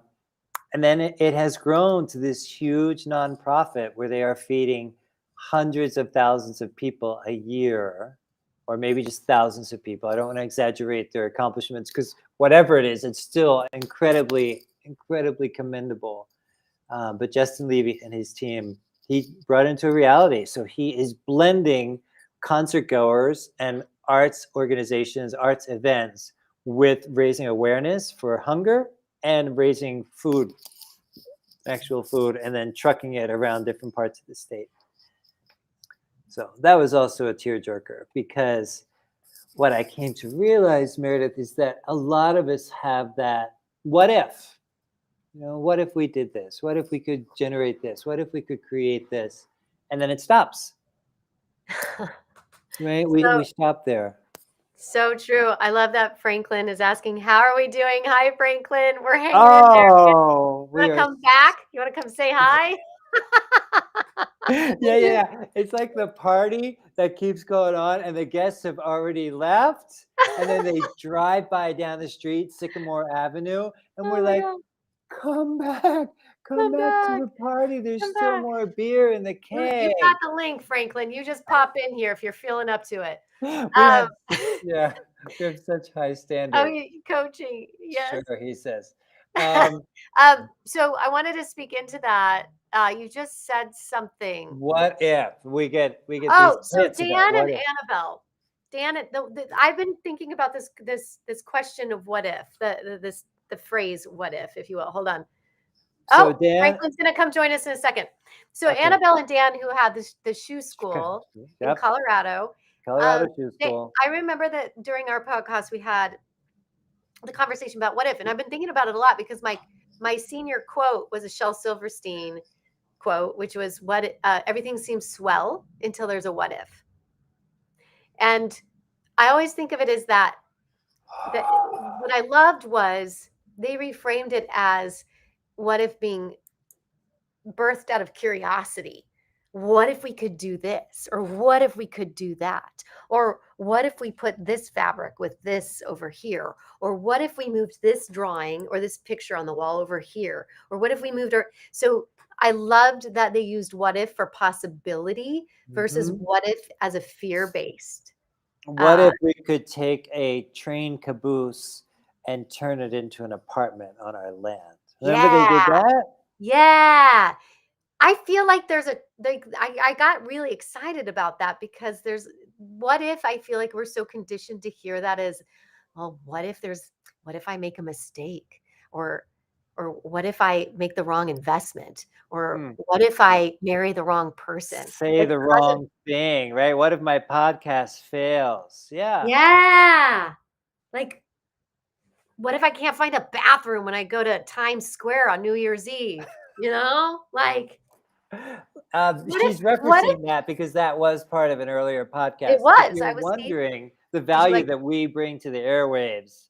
It's it a was callback. about wearing a diaper on New Year's Eve in Times Square. So I want to reframe those two words, what if, into something positive. Something positive. Yeah. I think there's so much power in that. Yeah. So what's possible? Everything with a what if. Everything. Everything. What if I go up to that person and ask them if they need shoes? What if I give people phone credits? What if I feed the hungry? What if I adopt that dog? What if I stop using plastic? What if I turn to a stranger and say, will you marry me? Yes, because you did that. Because I did that. Yeah. So as Franklin's coming into the room, I will tell a story that many people find entertaining. And that is 22 years ago, I was heading into Gay Pride in San Diego. It's a crowd of 100,000 people. And as part of one of the events that was happening, it was a mass commitment ceremony. So it was already planned. It was not improvised. The minister was there. The musician was there. The news was there. And there were maybe about a dozen couples or so, I'm not sure, I didn't count them, that knew about this mass commitment ceremony. So they showed up specifically for that. They wanted to commit to each other and exchange vows and have wedding cake, a whole bit. And I went to witness it because I had never been to anything like this before. And the Gay Pride Festival was directly in front of my house in San Diego. So I walked across the street, went to the festival, and the minister said, turn to your partner and repeat these vows. And I jokingly turned to the person standing next to me and I went like this, tapped him on the shoulder, and I said very eloquently, because I have a gift for language, I said, hey, you want to do this? and he said, yes. So we exchanged vows. We had to say why we loved each other, and we were making things up like, oh, you're very spontaneous, you're open to new experiences. But we were pretty shy in our vows. until the minister introduced the last vow, which was, I promise to support you to your highest potential. And I said to this man, whose name I still did not know, I said, make sure you say that one out loud. Because I thought, it's so beautiful. I don't want that to just be mumbled or swept under the carpet, as they say. And in that instant, he thought, oh my God, I'm getting married for real. Like, this is a real, like this is happening. In that instant. Before, we were just kind of joking around. And then so we said, I promise to support you to your highest potential. The minister says, now that you're married, you can kiss each other, you're committed life partners. And we gave each other a shy little kiss. And this man says to me, now that we're married, what's your name? And I told him my name. He told me his name, Eli. And we have been together ever since that moment. And we have told stories. And the Storytelling Festival, the name of our story was Thank God for Cake, because afterward I started to leave because I'm like, hey, let me go check out who else is around here, right? I didn't get the magic yet. I was a little dense. And he said, there's cake. I'm like, I'll stay for cake. It's my favorite 4-letter word. So we went and had cake and spent the rest of the day together. He says, come with me to my brother's birthday party. And on, the magic continues. And there's much more to the story, but I think Franklin Taggart might be here. He's right here. That is the coolest. That's the coolest story I've ever heard. You're still here, Franklin. I'm moving us around. Well, I've left and come back a couple of times, but here I am again. What did you do? Tell us what's going on in the world. Well, it was kind of weird. While I was on with y'all this morning, my wife got a call that her dad was taken into surgery. No. So by the time that I got off the call, we were on for a half an hour, right? Mm-hmm. Yep. By the time I got off the call, she had booked a ticket, and I made a real quick trip to the Denver airport and back. So wow. Yeah, So it's been a wild day. Yeah, she had to get out there. So it was just one of those examples of, drop everything and go kind of a thing. Where did she go? Fort Lauderdale. And what's her father's first name? His name is John. John. Okay. Well, we are sending good, positive, beautiful thoughts to John. Yes, indeed. Thank you. So you came back. You were here this morning. Do you know that? Do you remember that? You were here? I do remember, but it feels like I've had a couple of lifetimes since then. But You have, and you changed your glasses since then. No, they're the same ones I Oh, have. are they the same? Just the light is my different. eyes are foggy. They looked more red. The light this is morning, way different. Now they're looking more orange. But Yeah, I don't have direct sunlight coming in my face right now. But I was struck by Joseph's story. It's like, this is the only person that I've ever met, or these two are the only two that I've ever met who actually got married before their first date. Yeah. We consider it a prearranged marriage because there's two parts of the story that I think are really significant and symbolic. And one is that morning, Eli knew about gay pride. He knew about the mass commitment ceremony. He decided not to go. And he heard a voice that said, you got to go. Oh, wow. He argued with the voice and he said, I don't want to go. I'm going to stay home and do laundry or house cleaning, whatever it was. And the voice got louder and said, get on your bike and go now. And he listened to that very clear voice of what he calls intuition. So that was part of it. And then the second part of the story that often doesn't get told is that on June 23rd, exactly 30 days before we met, he got really clear about the kind of relationship he wanted to have. He'd been single for 5 years. His previous partner had committed suicide. This is not confidential information. He talks about it in his show, Out of the Blue. Yeah. And he wanted another relationship. And he got very clear through meditation. He sat down and wrote the type of relationship that he wanted to have. What would it feel like? How would he be in the relationship?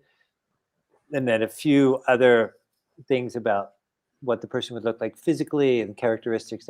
He wrote it all down. He dated it. He forgot about it. He released it.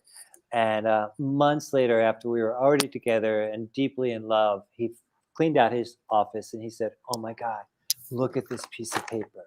look at this. And it was a beautiful description of who we are together and who we are individually. Yeah. And so he listened to his intuition, and he got really clear through meditation what he wanted to create. So if you're listening and you're single, that's a process that you can connect with Eli about and ask him what he did. It's a beautiful thing. Yeah. Beautiful, beautiful. Yeah. So how's it going for you all? You're We're a couple still hours here. still away from. I know. I'm We are tired. 5 minutes away from 10 hours. Dang. 5 minutes Well, away from 10 hours, and we just need we need about $3,000 some more. Yeah. all right. That's easy for somebody out there. I That's know it easy is. It's easy for somebody. It's easy for a lot of people out there, Yeah. actually. It's just a matter of getting this out to those people. Where are they? Well, and tell them, not to forget that there's a voiceover from all of us I know. attached to the deal, I right? know. Yeah. So, well, I want to know how you're feeling now, that you're more than halfway home, and way more than halfway home. Yeah, tell me about how does this line up with what you came in with your expectations? Well, here's the deal. When it comes to stuff like this, I don't have expectations because I set goals and I then go, okay, and then it's going to be what it's going to be. And then I don't set it. Because then I don't get disappointed. Yeah. I just that's a go, good thing. oh my God, wow, we have $1,300 more than we had before. That's a fucking win. That's sweet. Yeah, there you go. That's how I like to look at it. Oh, that's great. I want to take some of that wisdom and put it in my back pocket. So I am feeling great, especially since you came back. You are our first ever repeat guest on our Pod-a-thon. Well, how cool is that? You're our very first repeat guest. I think these are crooked. So tell me about some of the other guest highlights that you've had today. Oh, nobody did or said anything interesting except for you. I mean, nothing. I have a hard time believing that. But I'll answer your first question. So it is going great. I was incredibly excited about the possibility of doing this Pod-a-thon because I've never done anything even remotely that looks like this. So to be able to show up and say, I am committed to being here with the delightful Meredith Grundy and our guests, such as yourself and the other people. I will tell you, because I do have a list. I'll tell you about some of them.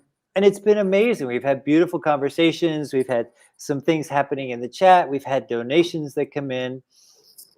And I feel like I am finally almost close to getting my daily allowance of Meredith, because every day it's like never quite enough. It's like, oh, I could have texted her one more time, or that podcast could have gone 5 more minutes, so I would have felt that I was satiated with my MG effects, my Meredith Grundy. But today, I think I'm actually going to be satiated by the end of this. And I bet, this is the promise, I bet that there's probably even going to be a text after this 12 hours, because we won't have said everything that we needed to say. Well, okay, let me ask you this question. Have you learned anything new about me? Oh, yes. What? Well, I mean, you just told that beautiful story about almost getting arrested at immigration. I didn't missed know that one. Oh, it's a long And then I asked story. a question about, what's the best part about being married to a musician? And you told me 3 things about being married to Gary. I didn't know any of those things. I didn't know that a Manhattan was your favorite drink, and I didn't know what was in a Manhattan. So, yeah, I got all that. Okay. Yeah. Franklin, and I got to hear a bunch of and I got to hear the book that you haven't released yet. Oh, When in Doubt. When in Doubt. I got to hear a bunch of that, which was beautiful. There's going to be more of that because we still have 2 more hours and 1 minute and 15 seconds to go. But who's counting? Yeah. Now, Joseph, Franklin, did you release 2 books this year, or is it 3? I released 2, and I wrote 2 others. One of them is nearly finished, and one of them is completely finished. But it's super short. It's just 1 phrase per page. Yeah. So it's nearly 400 pages long, but it's 1 sentence per day, or 1 sentence per page. Is that the When in Doubt? When in doubt, that was a beautiful process of, I had the idea. Here we go with inspiration again, right, Meredith? I had the, what if I wrote a book that was just when in doubt? And within days, Franklin, I had pages and pages and pages of things that I had downloaded from source that just like streamlined through me. They just came through me. And I was keeping a notebook and scraps of paper on the nightstand, because throughout the night, for 4 nights, all these ideas would just keep coming to me and coming to me and coming to me. And I would write them down quite illegibly. If you've ever tried to write in the dark, half asleep, you know what handwriting can sometimes show up on the page. But I write like that in the daytime. I was able to decipher most of them, and I turned them into this book, When in Doubt. So this is the galley copy, which just is a glorious way of saying the artist copy or artist proof. And it's already written. I'm waiting for the foreword by Eli Hans.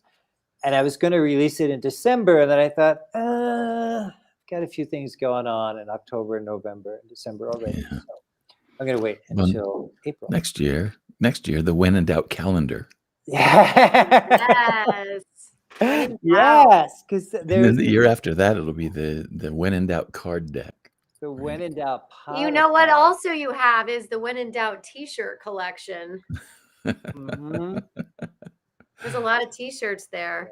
Oh, so many merch possibilities here, Joseph. So many merch possibilities. I have one possibility that I want to pursue, that I have been thinking about it this week. So the book that's half written, that I have put on the shelf a little bit because I needed to and I wanted to, and it's called Trust with a capital T. So it's a book about how we can, if we choose to, exercise our trust muscle, and we can show up in a more trusting way to our lives. And trust muscle. I love that concept. Muscle. So I want to do a t-shirt that simply says trust.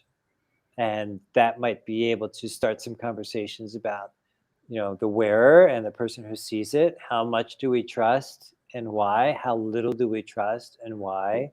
And it's a little bit of a workbook, because I encourage the reader to gather some evidence, about where they have trusted and it didn't work, because that has happened, right? Yeah. And where they have trusted and it has worked, because that has happened. And then I have some processes in the book about how they can deal with each of those things. So that's what I've been writing. When in Doubt and Trust with a capital T. This year I released Rest, The Art of Doing Less. And I also released poetry, word after word. Yeah. Well, your art book too, wasn't it? Oh, that was 2 years ago. Was it? Oh my gosh, I can't believe that.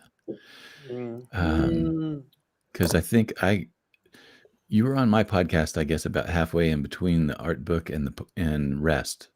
Because I remember talking about both in the podcast, but and I have both. I've oh, really? Yeah, I do. You needed some Kindle for your house in Colorado? I actually got Kindle. That's the thing. It's like I'm such a weird guy as far as books are concerned. I'm trying to thin out my book collection just because they take up a lot of space. They do. So I switched over to almost all ebooks a bunch of years ago. And it's interesting taking in your art book on Kindle, because first of all, it doesn't work on the regular Kindle Paperwhite. I had to download the app and actually put it on my computer in order to read your art book. Oh, sorry about that. Oh, don't be sorry, because it really pops on the computer screen and it's just beautiful. Yeah, it's a beautiful book, and it's got some inspired images in it, and just really touched me. But I'm actually kind of glad that it didn't work on Paperwhite, because that would not have been the same level of experience that I get on the computer screen. Okay. Well, thank you for your support, and I'm glad you're enjoying the art book. And Rest is wonderful too. Thanks. Rest is wonderful too. Rest has a lot of really good affirmations and encouragements in it. Anybody who's feeling stretched thin, that's the book they need to get. It's really wonderful. There's one sentence in there that I really like, and I loved writing this sentence, So I have a pretty long list of acknowledgments at the back of the book of people who have inspired me or who have given me a platform, who have, supported me along the way. And I list all of them for their various reasons. And then I just end with, and to Meredith Grundy for everything else. Anything else I may have forgotten to mention, I thank Meredith Grundy for it. Yeah. And to Meredith Grundy, TTYL. TTYL. I'll be texting you after our 12-hour pod-a-thon. I'll text you later. Because I still had something else to say. I'm like, oh, I wanted to mention this thing. I forgot. I forgot after 12 hours that I didn't mention this one thing. I'll tell you, Franklin, that we are so lucky because what our listeners mostly comment on consistently over and over is, oh, I love the synergy between you and Meredith when you're doing a podcast. Yeah, it works. I love that synergy. And I don't know how you recreate that if people wanted to for their own podcast or what elements or what ingredients, but I bet we could dissect it about how to create that kind of synergy. And the first thing that comes to mind is trust. Yeah. If you're going to have a co-host, you need to trust them or build trust. It doesn't have to happen automatically or overnight, but allow yourself to trust. Agreed. So I have pulling my hair down now. Oh, there you go, Meredith. Great look. It's keep it like that, Rosanna. What did you start to say, Franklin? Well, I think one of the things that I'm really curious about is that I know that the two of you hit the ground running with this podcast. It's like you met in the Godin classes or the what was it? We took Seth Godin's the Akimbo podcasting class, right? We knew each other before that, and then we took the class. Yeah. So you had some connection before that, but then in the midst of it, you realized that you wanted to do it, and it would be more fun to do it together. And then the thing that I'm really curious about is, have there been moments where you were second guessing each other? Not at all. See, now that's the magic right there. And that's the thing that I don't think can be replicated. Actually, for me, the opposite is true. And I tell this kind of tongue in cheek when I talk to people about the podcast, but it's so true. I say the opposite. I say, Meredith makes me sound really smart on the podcast. And I feel the same way about you. You make me sound smart. They say hire people that are smarter than you. Not that we hired each other, but I invited in a co-host that is much smarter, much more involved than I am. And I'm like, I'm just here for a free ride, right? So, but I never doubted like, oh, I wish I had a different co-host, or why did I start this thing? No, but it has opened up a can of worms as far as I didn't know it was going to be this expensive, and I didn't know if it's going to be sustainable into 2023, because as much as I love my art, and podcasting is one of my art forms, I don't want to go into debt over it. No. So I had this idea, let's do a pod-a-thon, and we've made $1,300, and we've been here for 10 hours and 9 minutes. That's incredible. That really is just incredible. And we haven't used this. We were talking, Franklin, too, that we haven't used this as a lead gen for our businesses. Like a lot of people, like it's been purely out of the joy of wanting to just bring people's stories and what they love to do and the permission they've given themselves forward. And I think that's something that we'll have to look at moving forward. And we've talked about that a little bit. That's one of the things that I've always gotten a kick out of on listening to your podcast, is that it's like if somebody is talking about your business, you bring it, or they bring it up, not you. Right. It's true. It's like, it's not you talking about it, it's them. That's a cool thing. I think that works really well. I think so too. Maybe we can just pay people to come on now and say, make sure you mention our business. Do we whisper in their ear like that too? Yeah, we'll be like this on the podcast. I'll whisper, mention my business. Not a paid sponsorship, right? Yeah. Put the disclaimer in there. Well, you know what's really interesting on my podcast? I don't talk about my business very much. I don't use it. I don't use it to generate leads. I've gotten a few really nice contacts out of it. And what's really been interesting is that there have been a few guests that I have ended up hiring, and there have been a few guests that have ended up hiring me, which has been kind of cool. But I think the thing that I always get a kick out of is that the podcast is fun to do just for its own sake. And that is the reward, you know. If I tried to put it in a funnel or make it into something businessy and markety, Right. Yep. I think it would lose something. Yeah. You're reminding me when you talk about being on other people's podcasts, you're reminding me that I'm on a podcast tomorrow. No, Sunday. And the guy, we scheduled it and he said, okay, and it's going to be an hour long. And I went like, oh, that feels like a long time, because that will be 13 hours of podcasting this weekend. But anyway, I'm excited to support his work. Tony in New Jersey. How can you go wrong with that, right? Tony in New Jersey Tony is from inviting me Jersey. on his radio show. Yeah. Yeah. So, Probably related to my wife. yeah, could be. Could be. Well, I have an 8 a.m. client tomorrow. Of On course you purpose do. or by accident? Both. And it's Saturday. You know, I gave you it worked, as an option. Meredith, you worked on Thanksgiving Day. You worked I on worked the on day after Thanksgiving and I'm Thanksgiving. working on Saturday. Doggone it, girl. Oh, Listen God, to you but go. it's a half day, she said. It's just a half day. I'll put my tree up tomorrow afternoon in my 2-hour time slot before I have to take my child to a birthday party. Oh, sweet. Do you have to stay at the birthday party? I'm gonna leave. She's old So- enough now. Yeah, that's great. I want you to tell Harper that her additions on your TikTok channel are my favorites. Aren't they awesome? She's the greatest. She really is. I think she's the coolest kid ever. Do you know she was one of our guests on Are You Waiting for Permission? Did you know about I that? remember I heard that episode. It's one of my favorite episodes of yours when And she you was know talking about her entrepreneurship experience. And she just got a gig for $1,100 because of that episode. Seriously. Go Harper. Dang. Because we I need a invited gig for her $1,100 on the show, and we invited the COO. Yeah, her the business. COO of Mighty Business.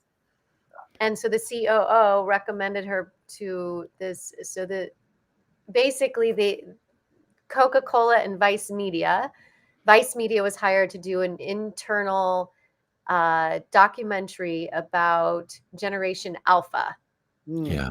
for Coca-Cola. And because Harper's Generation Alpha and she's an entrepreneur with Mighty Business, they recommended her. That is just So the coolest thing. Vice Media was in our house a couple weeks ago and did a shoot and asked her a bunch of questions about her online business, and she got paid $1,100 to do it. That is awesome. Isn't Oh that my gosh. awesome? Go Harper, go. I know. Well, I wanted to mention before it's all said and done that Meredith has been my inspiration to get involved on TikTok. Oh, And if they tell you that TikTok isn't for old people, just put me in front of them. I have a series on TikTok called Waiting in the Car, and Which it's is awesome. hashtag Waiting in the Car. And it's usually my son just got his driver's license, so I'll probably have to find other excuses to wait in the car. But whenever I would go pick him up at school, I'd have a few minutes between getting there and when he would get there. So I would always just fire off a TikTok. But Meredith was my prime inspiration for that. oh, wow. You And never know how it you're was- impacting, huh, oh, Meredith? she's rocking it. Hmm. I mean, Meredith, the thing that's really cool is like you've got like public speaking university going on your TikTok channel. And it's like the only reason that people would want to hire you is because they would get all of the goodness sooner if they just get it in one fell swoop than have to wait for all of your TikToks. But if they have patience and if they're cheap like Mm. me, they'll just wait for all your TikToks. Right. And then Well, it's been phenomenal. Like I booked Jean, who you know, Joseph, off TikTok. Catherine's off TikTok. A physician just hired me to help him with his grand rounds off TikTok. That's awesome. The Department of Health in Iowa hired me off of TikTok. Like it's amazing. You are rocking. I love it. And I love all of these people. They're just and what's so beautiful about it is that they get to see you and your personality. So they're either attracted to you or they're not. And so when you get them on a Zoom call, they already know who you are. They've already made a decision that they like you. And then I already like them. Right? Yeah. Do you know what I mean? Like, because it's like a win-win. Like it's really quite brilliant. I'm enjoying it a lot more than I thought I would. On waiting in the car, because what's Franklin going to do now that his son, got his license? Where are we going to find you now? Are you going to be waiting in his parking lot in the car? Well, yeah, I might just have to go out in the garage. I don't know. Because he's going to be using the car, so now you won't have a car. He's making good on his driver's license, I have to say. He should be in the driveway. He just started his first non-family job too. So he's working at the sporting goods store out at Centera here in Loveland, and so he did his first Black Friday today. Ooh. Oh my gosh! So we're anxiously awaiting word on how that was for him, and then he's working again a full shift tomorrow. So what's his name? His name is Bodie. Bodie Jack, and he's the light of my life. He's the coolest thing I've ever known. I know a Bodie that was born on August 6th, my birthday. He was just what a great born day. this year. He's just a little tyke, and he just came to Mexico for his first visit during Dia de los Muertos. Very cool. What a great day to be born, huh? That's what I'm thinking. Same day as Andy Warhol and Lucille Ball, August 6th. Potent. And the bombing of Hiroshima, but we don't really talk about that part at all. No. But we could talk about anything else because we have almost 2 hours left. Oh, speaking of the bombing of Hiroshima. Yes, can we talk about that for 2 hours, please? That would be very uplifting. Well, I just have a really interesting coincidence aside. Monica and I the other night were just kind of looking for something to watch. And we found this show with Judi Dench on Netflix, and it's called Red Joan. And it's kind of a sad story, but bombing of Hiroshima has a cameo in it. But Judi Dench, God, I just want to line up her movies and watch them all one right after the other. Which will you do first? Will you watch her movies first, or will you watch Meredith Grundy's TikToks first? Because you wanted to line up both. You said you wanted to line up both and watch them all. I'm just wondering what comes first. I've watched more of Meredith's TikToks than I've watched of Judi Dench's movies, but the investment is different. It is bigger. It's a And scroll. the payoff is definitely different. But Have Judi Dench, you done just public crazy cool. speaking? I know you've done music. I know you've done your podcast, but being on stage speaking, have you done that? I have. I have a weird history, and it's part of it. When I was in high school, I wasn't on the debate team, but I was in the debate class. And one of the things that I excelled in that class was extemporaneous speech. I could talk about anything for 10 minutes off the top of my head, and I could make up a pretty good yarn if I needed to. But most of the time, I actually knew something about the topic. And so the debate coach was just on my case for decades, saying, you need to be on the debate team. You need to be on the debate team. For decades. How And long were you in high school, Franklin? it felt like decades. It's like I High was in high school and school I for were. 33 years. I Yeah. You still just got feel out of like high I'm in high school. school. You just got out. But I loved that part of the class, and I loved that part of speaking. I'm almost when I took the Myers-Briggs, I was 100% introvert. And this morning I said, you can't use the Myers-Briggs as an excuse, right? You can't. And that comes from my own experience, because as an introvert, I'm supposed to not look for those kinds of, opportunities for myself. But the truth is that I can remember back all the way when I was a kid. I grew up in the Mormon church, and in the Mormon church, they have this thing where everybody in the family does a talk. Oh. And I loved doing talks at church. And it's like everybody else that was my age just thought it was the stupidest thing. But I loved getting up there and talking, because I could make jokes and I could make people laugh and I could tell funny stories and stuff like that. So I loved giving talks.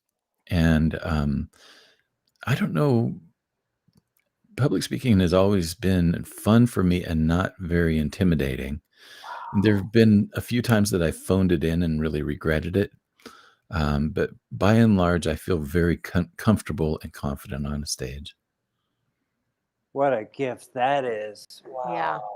Not Part many of it people has have to have come from music, Yeah. just being comfortable on a stage in front of people. When I first started performing, the most intimidated that I have ever felt is when I first started performing my own songs and singing them, because I wasn't a very confident singer. Okay. I didn't start actually performing my own songs until I was 33. And but I was intimidated by that. And I was more anxious about singing on stage than I ever was about speaking on stage. I can relate to that. That's a couple Acting times I've had to or sing singing. on stage. Oh my God. It feels, have you heard the saying about Saint Cecilia? She who sings prays twice. That was a saying that's attributed to her. And it's just like, yeah. It's like you're in front of people and you're singing, and that's one of the most vulnerable feelings that I've ever had. And then you spent your life doing it. I spent more 25 decades singing than you spent Yeah. in high school. I spent about 25 solid years doing that, with a couple of interruptions for sickness. But I was always the guitar player in the band. I loved playing the guitar, and that was my first instrument. And I loved playing the guitar, but singing was always an intimidating experience, until I just started doing it, and I gave myself permission. And in fact, I forced myself. And how are you spending your time now? So this morning when you were here as one of our guests on our Pod-a-thon, one of the things you talked about was giving yourself permission to retire from music, from your music career. And I'm wondering, in addition to what you're doing on social media and the podcast, how are you spending your time? Well, I mentioned this morning that I feel a spark now again for songwriting and recording that I haven't felt for a very long time. I've only released one CD over the course of my career that's my own. I've been on a couple of other band CDs and stuff like that, but I've got probably at least 40 songs that I've never recorded. And so a couple of weeks ago, I just rearranged my room so that it's actually usable for recording again. And my guitar is out behind me now, and it's easy to access, and I just plug it in and go. That's great. So that's going to be, every year I set a creative goal for myself, and that'll be my creative goal for 2023, is to finish another album. What was it for the year that we're finishing up, 2022? A new video every day on YouTube. And that turned into a YouTube video, a podcast, and a blog every day, because I could just reuse it all. Wow. Yeah, so smart. So does that mean that you recorded something and then you transcribed it into a blog? I didn't really transcribe it. I just the descriptions. I went into a little bit more detail in my descriptions than most people do. So I just used the description as a blog post, and then have the video and the audio embedded in my blog. So it's really cool. It's easy. Well, that's a huge amount of commitment to show up to that every day. And I know a lot of times people who are producing content, what comes up for them is, how do I create content? Where does the content come from? What about if I run out of ideas? What if nobody likes this? Whatever. What was that process like for you of coming up with over 300 pieces of content this year? Well, I don't run out of ideas very easily, and like I said, most of I have 6 times a week where it's just a solo show for about 10 minutes, and I just go on and I talk about it. But all of those have been inspired, for the most part, by conversations that I've had that day with clients, family members, friends, or anywhere else. I'm pretty sure that some of them have come out of Zoom meetings that I've been in with Meredith. Well, there's a lot of inspiration there. I know how Yeah. that works. And Well, it's something I always say to people too, which is use what's there, like use what's in Yeah. front of you. Like in improv, right? Sometimes we're trying so hard to we try too hard, but sometimes the answer Yeah. is just right there in front of you if you're just listening. I get a lot of my content from my clients. Absolutely. The other thing that's always good is, like, if I don't have an idea of my own, there are days that I don't have any original thoughts, that's okay. But the thing is that I can always promote something that a friend is doing. I can always, some of my best received solo shows this year have been recommendation shows where I've recommended a book or a podcast.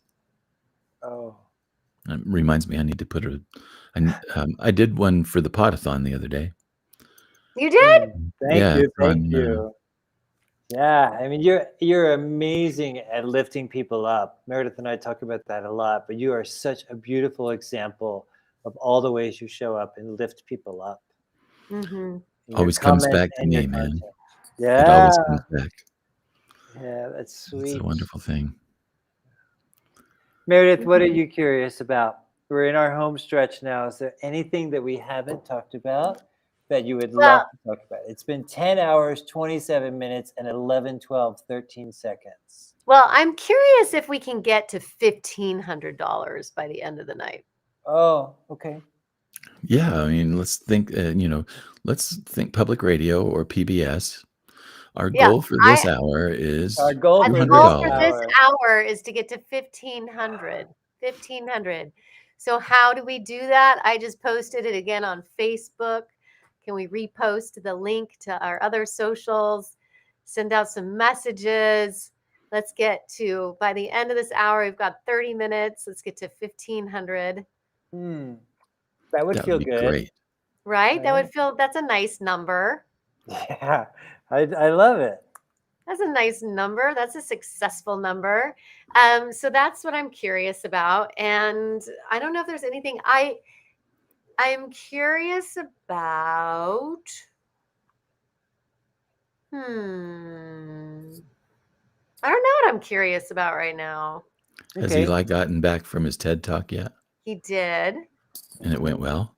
It was his tech rehearsal. Oh, okay. So the actual talk is later. It'll be like tomorrow or something.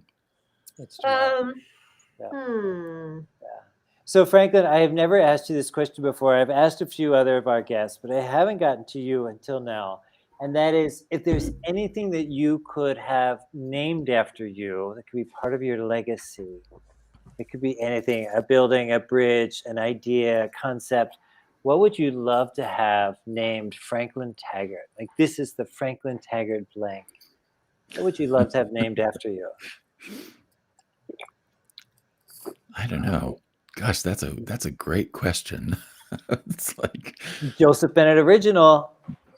It's and it's kind of a stumper because I don't even know where to start. It's like first thing that popped into my head was like a nuclear power plant. So, I don't know. First thought, best thought. This is what happens after you've been podcasting all these 10 and a half hours. Meredith, why don't you start us off? Do you want me to just say the same thing I said? I don't know. I said a mentorship program. Oh, cool. I said a self-healing practice. And somebody could do the Joseph Bennett and heal themselves that way. The Bennett. Oh, I love it. You guys are good. Well, we've been at this for a while. We've been at this for 10 hours, 29 minutes, 54, 55, 56 seconds. I've Now, just have you learned had to listen to Joseph's answer first, and then I okay, answer, and then I like, Why do you there you think I go. always yeah. say ladies first? Because I'm like, you give the example of what you want, and then I'll Well, I segue do, after and then I go, oh, I want to change my mind now because Yeah. yours is just so good. Well, there are a couple of college dormitories that have probably still some of my DNA in them. We could name those. Yeah, we could name the dormitories after you. Oh Yeah. my God, Yeah. that's fucking hilarious. Franklin Hall. That has Yeah, a good ring Hall. to it, there you right? go, Franklin Franklin Hall. I'm all Hall. there. Yeah. Yeah, they have no Taggart idea Hall. how I got that. Yeah. Yeah. The other thing that comes to mind, it might be something along the lines of like a high school performing arts wing or something like that would be a good thing for me. I was There you really go. encouraged by one of my high school teachers, and I don't think I would have probably survived my 20s had that teacher not grabbed a hold of me in my last 2 years of high school and gave me some really clear direction and toward music. Oh, really? What And did she say or he say? his name was Joe Ruley, and Joe was just an amazing teacher. And I was in the concert band, but I sucked in concert band. It was like I played the baritone. I was in marching band, I was in the pep band, and I was also high most of the time. What's a But pep band? PET? PEP, like Vim and Oh, Vigor pep and band. Pep. Okay, like pep Yeah. rallies. Okay. Yeah, pep rallies and basketball games and stuff like that. But he heard me playing the guitar, and he said, we need to have a good guitar player in the jazz combo. And he took me under his wing, and he gave me opportunities to play there. And he also encouraged me to write and arrange instrumental music for the jazz combo. And I would have never, ever, ever suspected. I knew that I loved making up songs and tunes and stuff like that when I was younger, but I never, ever thought that that could be a direction for me until he came along, and he just gave me a venue to write and arrange music for jazz bands and combos.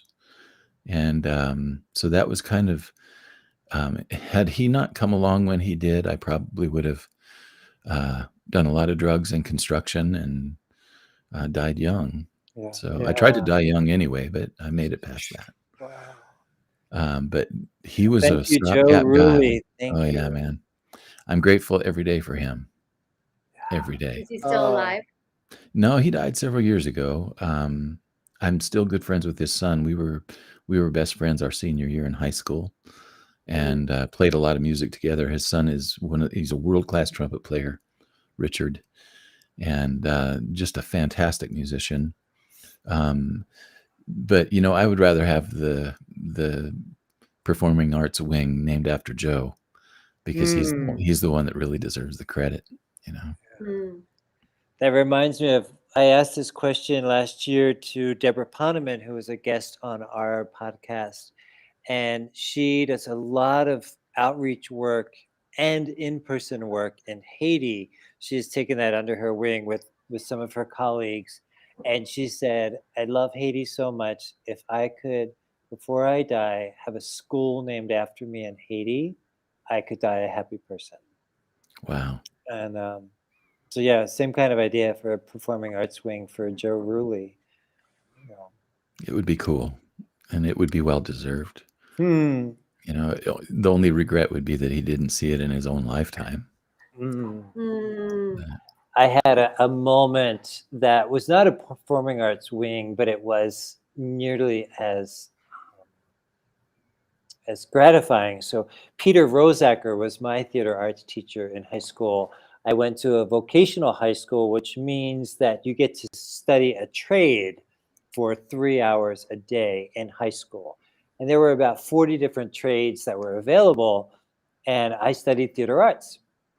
Peter Rosacker was the teacher. He was like 4.5 minutes older than the rest of us because he had just finished college when he got this job.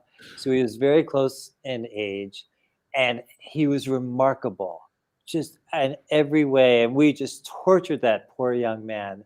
And then during COVID, I was able to connect with, a lot of people on Facebook that I was already connected with, but I reached out to them and I said, we're going to have a reunion and Peter Rosacker is going to be there on Zoom and we're going to be able to finally thank him 30 years later.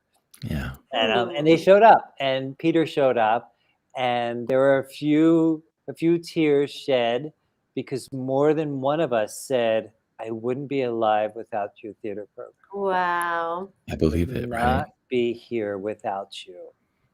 Is he Yeah, still isn't teach that something? theater? No, he's retired, and he had an antique store with his husband for a couple of years, like a shop as part of an antique mall, and now he's fully retired. Wow. Hmm. But thankful to Zoom and platforms like that we can still connect with each other and have a group of people come together for a sole purpose of saying, you changed my life. Right? Yeah. What a gift that is. So that happened during COVID at some point. Almost time for another one. Wow. Mm-hmm. So, did you guys take any lessons from Jerry Lewis for this event today? Well, he had some dancing dogs and some elephants in tutus that would come out and entertain the crowds and keep the show going, move the show forward a little bit.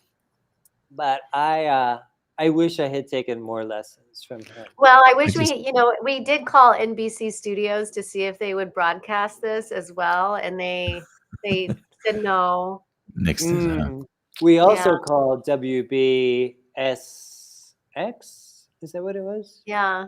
Yeah, we were going to be broadcast on a radio station, but the technology doesn't link up. Yeah, the technology for Restream, which was already set, didn't link up with radio.co. So we couldn't do it. But can we give a shout out to Joe anyway? Oh my God, yes. Joe is amazing. Mm-hmm. Yeah. He was going to be so generous with his time and with his space. And he might even be here. He said he was going to be here. I don't know if he is. I don't know. Nobody. I don't mean to burst your bubble. Oh, yeah. I don't know. Maybe he is here. I don't know. What? Can I burst your bubble? What? Oh, maybe he is. Yeah. So, Franklin, have you ever done any improv? Yeah, a little bit. You have? You want to play an improv game with us? Sure, I'll play with you. Okay. So I'm going to say yes and to playing an improv game. And if the people who are watching right now want to participate in our improv game by giving us a suggestion, so just one word, the first thing that pops into your head, and put it in the comments, we'll get started. And why don't you tell what's the improv game we're playing, Joseph? So it's one of my favorites. People find it to be relatively challenging, but that's okay. Lots of things in life are challenging, so don't shy away from that. And it's called 3-word improv. Franklin, I'm going to put you on the spot. How many words do you think are in 3-word improv? I'm hoping 3. Are you? There is 3. So, Meredith, do I give an order of who goes first, second, and third? If you want to, sure. Okay. So you're first, and then Franklin, and then me. And we're going to do a scene, hopefully based on an audience suggestion. If we have an audience, we've been here for 10 hours, 38 minutes, 48 seconds. I don't know. I think we have an audience. Yeah, we have an audience. Okay. So we're going to do a scene based on an audience suggestion. And Meredith is going to say her 3 words. And then Franklin, you say your 3 words, and I'll say mine. And we'll just go until the scene finishes. I just noticed that I have a Grundy Coaching LLC logo on my forehead. On your forehead. Yeah, that was the tattoo that we gave you early this morning. You probably didn't notice it when you were driving to the Denver airport with Monica. We gave you a tattoo. How cool is that? That's like So presents. cool. This is awesome. Grundy Coaching on your forehead. Yeah, I wish I had that. Yeah. Well, if I switch places with you, can I switch places? There we go. Now you do. Now Joseph has it. You have to move over to the corner. Yeah! There you I go. have been tattooed. Anything to move over there, I'm just gonna say That's that. pretty cool that I can switch places. Am I still first? There you are. Now you have it. Now sit up in your chair a little bit and then go over to the other side. There you go. There you go. Talk Yeah. about branding. That's incredible branding. I'm going to take a I am screenshot of Grandi that. coaching. So just stay there because I'm taking a screenshot of that. 10 and a half hours later, we are into it. Okay, so we don't have any suggestions. So I'm going to give a suggestion of book. B-O-O-K, book. Meredith goes and then Franklin and then me. And we just keep going until the scene is finished. 3-word improv. No more pages. The end sucks. I wrote it. Oh, do we keep going? Yeah. Oh, in my underwear. Sitting on the patio. Oh, dang it. That was more than 3 words. On the patio. It was phenomenal. I ate lunch. It was raisins. Mom came by. She was happy. I'm not sure why. Like, dang it. Can we have 4 words? Shoot, man. Not sure why. Not sure why. Okay. Probably my fault. I am smarter. Than a monkey.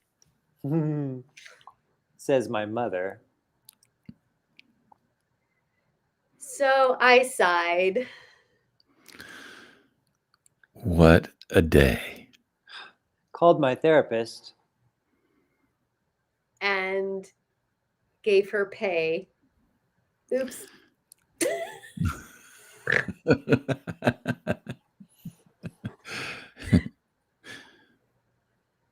Franklin?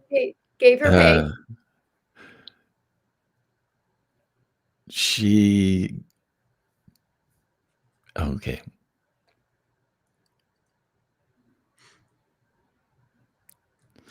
She laughed hard. Not very helpful. I left crying.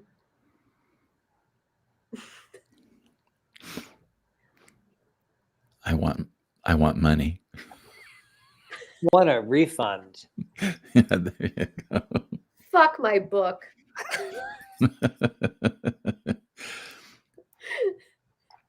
Oh, wait, look. Mom's apology here. Okay, I said. It's on Amazon. I got blocked. Fuck you, Amazon. No. Fuck you. What did you notice during that improv exercise? And listener, if you're just tuning in, the reason we were speaking in 3 words is we were doing an improv game. If you're wondering why we were so ineloquent. Franklin, what did you notice about 3-word improv? It's like my first inclination was usually more than 3 words. And I wanted to say more. But... Meredith? I just had fun. Silly. Says the woman with Grundy Coaching LLC tattooed across her forehead. Now that she knows that she can, she will. Yeah. My greasy forehead. So can we do this one more time with a different prompt? Sure. Yeah. Franklin, can you give us a prompt? Same order. Meredith and then Franklin and then myself. Coffee loves me. Coffee loves me. Okay. It was morning. Drip, drip, drip. Waiting for coffee. I yawned. Sleepily.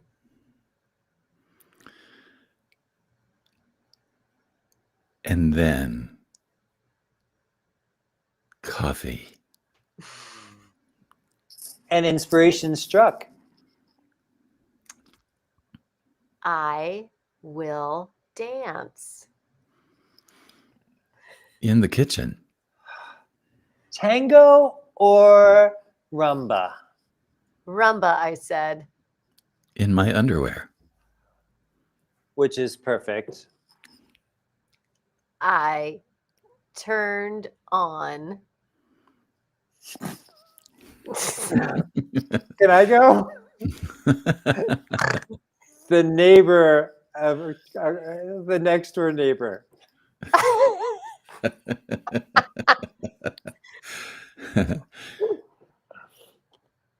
They haven't left. I called cops. Oh. In my underwear. Neighbor's still here. I love them. Oh, urban life. We're a thing. I forgot that. I'm feeling embarrassed. Because of coffee. I forgot it. And my pants.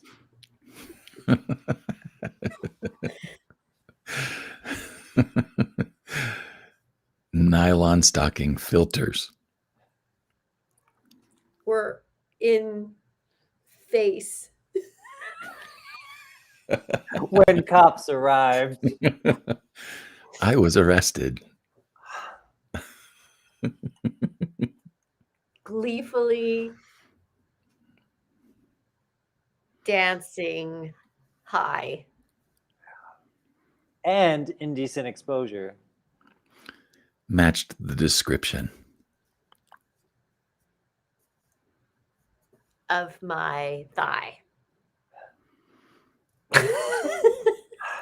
No more coffee. Mole will be removing mole tomorrow. Sorry, next door neighbor.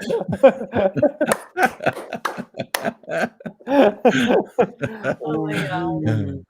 Oh my God. Have we raised $1,500 yet with that fucking brilliance? Hey, No. we won't stop until $1,500 is We in won't there. stop So, doing yeah. improv until $1,500 has been raised. And we've just locked the restream, so you're not going to be able to click off of this screen.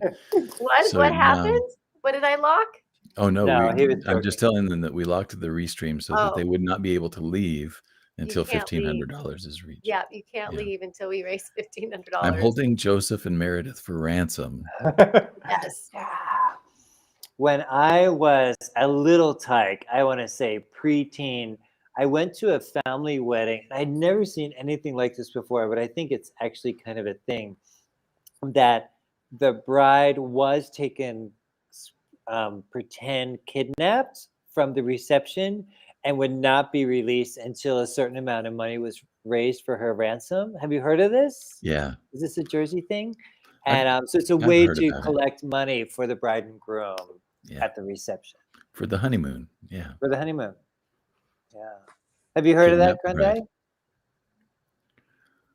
Grundy? Okay. It's a Wyoming thing as far as I know. Yeah, It's they had it pretty in popular in Delaware, too. Wyoming. What I love about teaching three-word improv when I teach three-word improv when I teach improv classes is because oftentimes, especially when we're first starting out, when we're most nervous, it's very easy to use a lot of words. Yes. A lot, and just keep going and going and going. And to be encouraged or invited to just show up to the scene with 3 words, it's pretty priceless. And when I look at applied improv, how can we use that in our day-to-day when we're not just in class or performing on stage? Or, who is it? Meredith Austin Cleon? Am I saying Yeah. his last name? Mhm. Yeah, you got it. the beautiful work that he has done, and one of the acronyms that he uses in his own personal growth, I would say, even outside of his books and outside of his art, is the acronym WAIT. Why am I talking? Yeah. Why am I talking? Which I could be asking myself that now that we've been here for 10 hours, 15 minutes, and 7 seconds, right? Why am I talking? Well, have you guys taken any breaks, individually throughout the day, or have you just Oh, stayed yeah, in little there? tiny breaks. I got a Yeah. Took bigger a break break. when her computer crashed. She My took a computer break. crashed. No When way. her microphone crashed, she did not take a break. I No, my remember when your computer crashed, microphone and went out. I thought I was going to lose Joseph too, because it's my restream, and so it crashed, and I tried to get on it on Gary's computer. We were able to pull it up, Yeah. but I couldn't remember my password to get onto my restream. So then, luckily, I was able to get back on here. But I've had a little weird.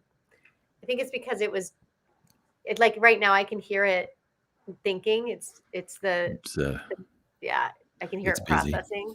Yeah. And I took a 20-minute break when Eli came home from the tech rehearsal, and I went and got something to eat. I didn't do any screens. I went out and looked at the night sky and played with my dogs a little bit, and then came back in because I didn't want to leave Meredith alone, With Eli, I mean, Jesus. I mean, how much trouble could they get in? That was my question. Oh, and that then I was did the take a little thing. break because I got to email a client. Oh, right. So I think I was reading from my book or something. And then I had email face. I had email face. The tense moment for me was when Meredith crashed, her computer crashed. I did not know if she was coming back on. She texted and said, "Will you let me in the room?" And I said, no, I didn't have that capability because it's not my program. So I'm looking at the time and I'm like, I could be here for another 4 hours alone. See that? Yeah, that's the thing. It's like Jerry Lewis had it right. He always had those performers lined up. And now David Soul is going to sing "Don't Give Up on Us, Baby." And then Jerry would go off. He'd have a cocktail and maybe an hors d'oeuvre or two. But even still, man, remember how exhausted he was at the end of it every year? He was just fried. Pockets of exhaustion. I remember looking at him and being like, oh my God. I'm going to share something with you. Are you ready? Okay. I'm ready. Is it David Soul singing? No, it's you'll just wait. Just wait for it. Are you waiting for permission? I am. No, just wait for it. I am waiting for permission. Yeah. Okay, where did it go? Okay, here we go. Are you ready? Yes. Right here. That's us. Do you see it? Was that this morning? Uh-huh.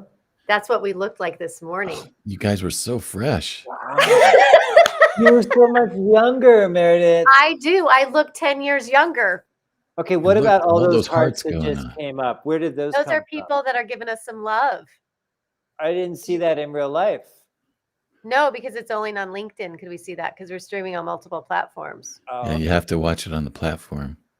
Yeah, but do you see how young we look? Okay, can you pull up a video of Jerry Lewis at the end of the telethon? Yes. Let me is it Jerry Lewis? There it is.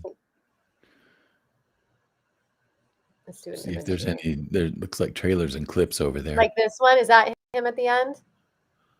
No, that's more probably toward the beginning. At the end, he always had his collar undone and his tie was untied, and Oh, here. he looked like he was about ready to vomit on himself. That's pretty close. Wow, they raised $58,000. That's hilarious. Wow, look how young. You got a picture of him with his tie undone and his collar loosened, and he's talking to Ed McMahon. Good bet it's toward the end. not finding it. Too funny. Wow.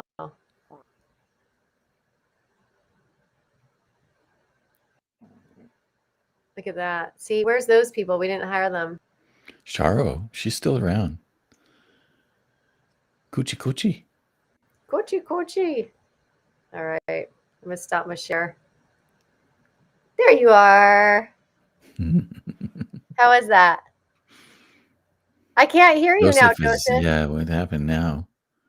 How did you find the image of the video of us from the morning? On LinkedIn. On LinkedIn. So are we there for a while? Yeah, it'll be on there for a while, but it recorded 4 hours, the first 4 hours of our pod-a-thon. Elizabeth Matthews, thank you so much for being here. The donation link is at areyouwaitingforpermission.com.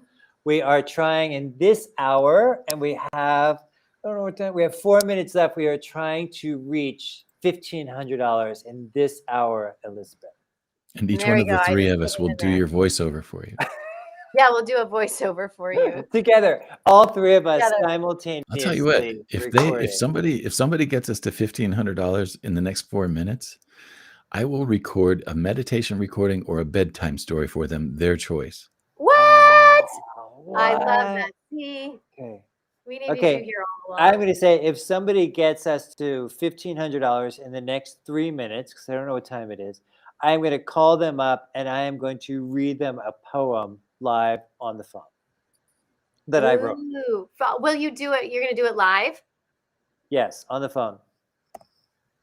In 3 minutes. So they're going to make a donation and they're going to leave their number for you to call them. Yes. Or if they don't want to leave their number publicly, they can reach out to me, DM, and I will call them tomorrow.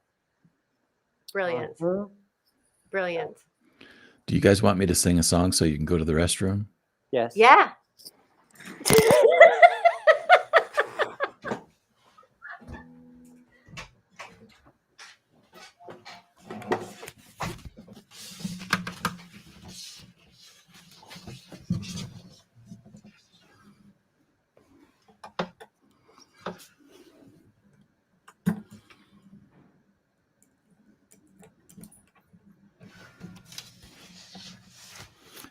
For those of you who don't know me, my name is Franklin Taggart. I'm a friend of Meredith and Joseph.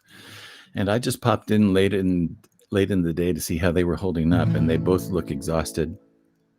And I'm sure that they're both questioning their life choices right now. So I'm going to play you a song that I wrote. This is called Little Acts of Love.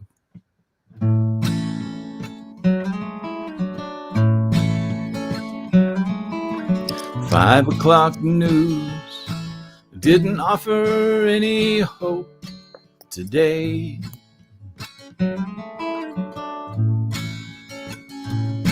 There were incidents, accidents, and talking heads with nothing to say.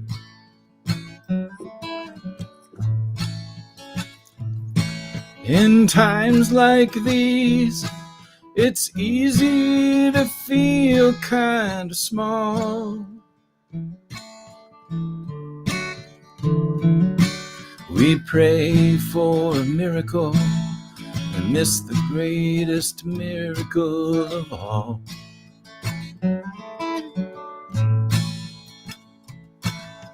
Little acts of love change the world.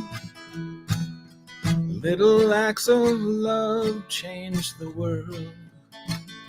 From hand to hand and heart to heart, give my best and do my part.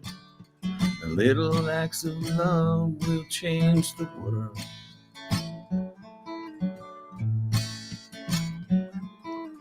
Doesn't take much to put a smile on the face of a child. An hour of my time can keep a young one from going wild.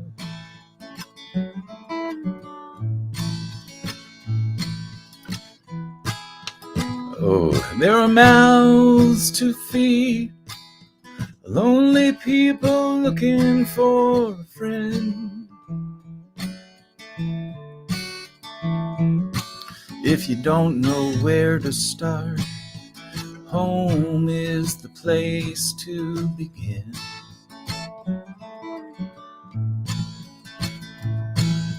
Little acts of love change the world. Little acts of love change the world. From hand to hand and heart to heart, give your best and do your part. Little acts of love will change the world.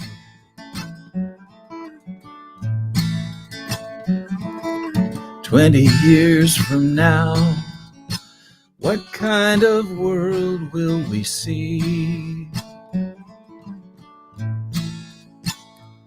Will we learn to live together, create a lasting peace?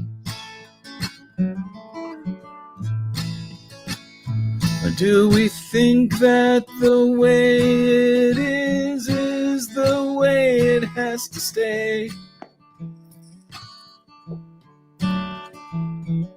Or will we look for every miracle in every little act we do today?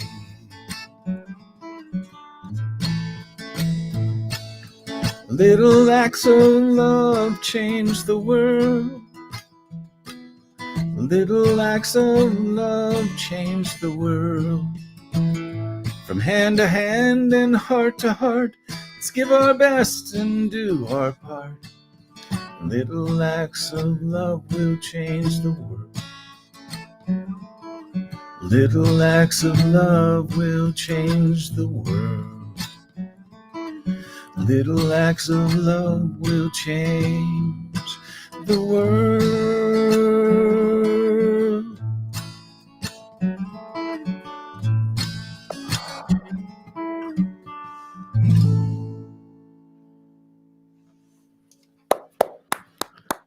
There you go. Wow, did you write that? Yeah, that one's one of mine. Ah, that's magnificent. Thank you. Yeah, thank you all. Your voice is really beautiful, and then the lyrics in combination with your voice just make for such a complete, lovely package. Well, thank you so much. 2 shout outs of donations that came in while you were singing, Franklin. Elizabeth Yeah. Matthews, thank you for your donation of $100. Wonderful. And Karen Doherty, my sister, thank you for your donation of $25. Thank you. Excellent. So That's we are beautiful. getting closer, and we have exactly, Meredith Grundy, we are in the home stretch. We have 58 minutes left. And we will have successfully completed our inaugural Pod-a-thon. Our Pod-a-thon. Why do you laugh when I say it? I don't know. I'm just laughing at me. Oh, I'm not laughing at okay. you. What if that we had a musical guest? That wasn't planned, huh? That wasn't planned. That was so Jerry Lewis like telethon. That was so Jerry planning. Lewis like telethon. Yeah. See, that's what I think you guys ought to do for next year. Right. We're is- doing this Have again. musical guests? Oh, of course. Yeah. You all are surrounded with talent, so We are. you know, We should have let's, had musical guests. My let's put it to husband is work. like in the other room. Yeah. So, FYI, a little trivia happening. It is hugely storming right now where I live. So if Which you say means- something brilliant and I miss it and I'm just looking at you deafly, it's because I can't hear that well. Because of the rain. I have like 6 skylights right over there, Oh, yeah. and it rains on the skylights. You can kind of barely hear it in the background there, even through your little microphone. So Meredith, any last minute intentions before we round out our last hour? What is it that you would love to create or experience or let go of on your first Pod-a-thon of your life? While you sit there and giggle, I want to say, I want to thank the people who showed up today. Yes. To listen to us, to be here live in the chat, to Franklin Taggart, who showed up not once, but twice, to talk and sing songs, play music. And I want to thank the people who donated. It's a whole list of people. And you are still welcome to donate at areyouwaitingforpermission.com. Well, I'm going to step out of here so that you all can have your limelight back. Oh, But you have been the highlight of this evening for sure. thank you. Thank Well, you it's for that song. It wonderful. was so beautiful, and we're gonna do. It's an inspiration for what to do next year. Yeah. Where can You people know, find your CD? You said you released one. Where can people find it?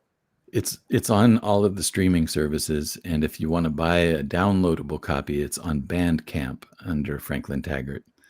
And I have a music website, franklintaggartmusic.com, and there's a link. All the links are there, I think, for the CD. But that CD's it's old. It's an oldie. It's a classic. It's a classic CD. It is a classic, but it's like I don't sing those songs anymore. It's like I was going through a pretty horrible time, so I'm not gonna. You know. Yeah. They're about unrequited love and all that stuff. Those They were make the before. best songs. Yeah, they were before I wrote my my list out like Eli did. Yeah. Yeah. Before you met Monica.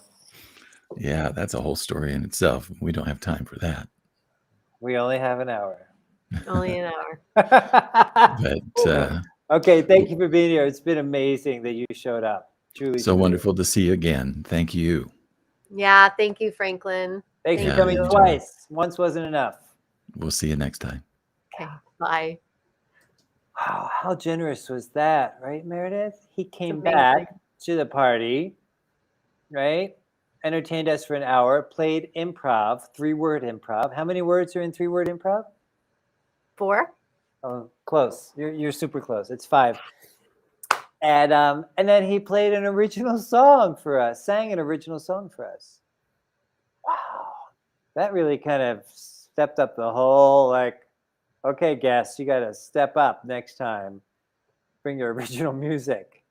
So I know, right? I'm gonna do a couple things really quick. Okay, To I'll step keep it up. talking. No, can you send our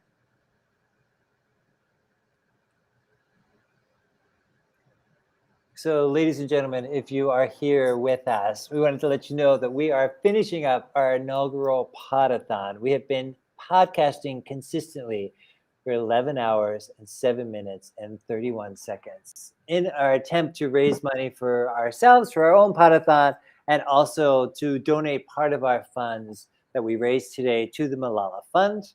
And for those of you,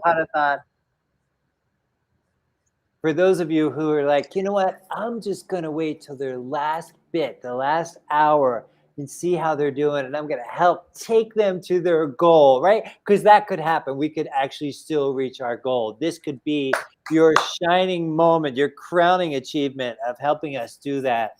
If you were waiting for permission to come on the Pod-a-thon and show up in the chat and show up in our donation link, this is the perfect time for you, because we are here for you, and we have been here for you for 2 years with all the episodes that have been released each Thursday morning, 8 a.m. Eastern Standard Time. And the thing that you might not know is that we want to continue showing up. And as artists, our art needs to be funded. It just does. I mean, I'm sorry, but that's a sad reality of, in the art world, so many times we are asked to give up our art for free. I can't tell you how many times I've been asked to donate to a silent auction, just give us your art, or will you donate your time for this? And I get it, and I do it. And then there comes a time, Meredith, where we get to say, okay, we've been doing this, and you say you love our podcast, can you give us $25? And many of you have. And we are only about $3,000 short of our goal. And I love that you giggle when I say these things. You just giggle and snort. That's your approach. That could be the name of our next podcast, Giggle and Snort. I don't know. I think I giggle because I don't know why. I just do. When you That's say okay. we're only $3,000 away from reaching our goal, and I giggle at that, but Yeah.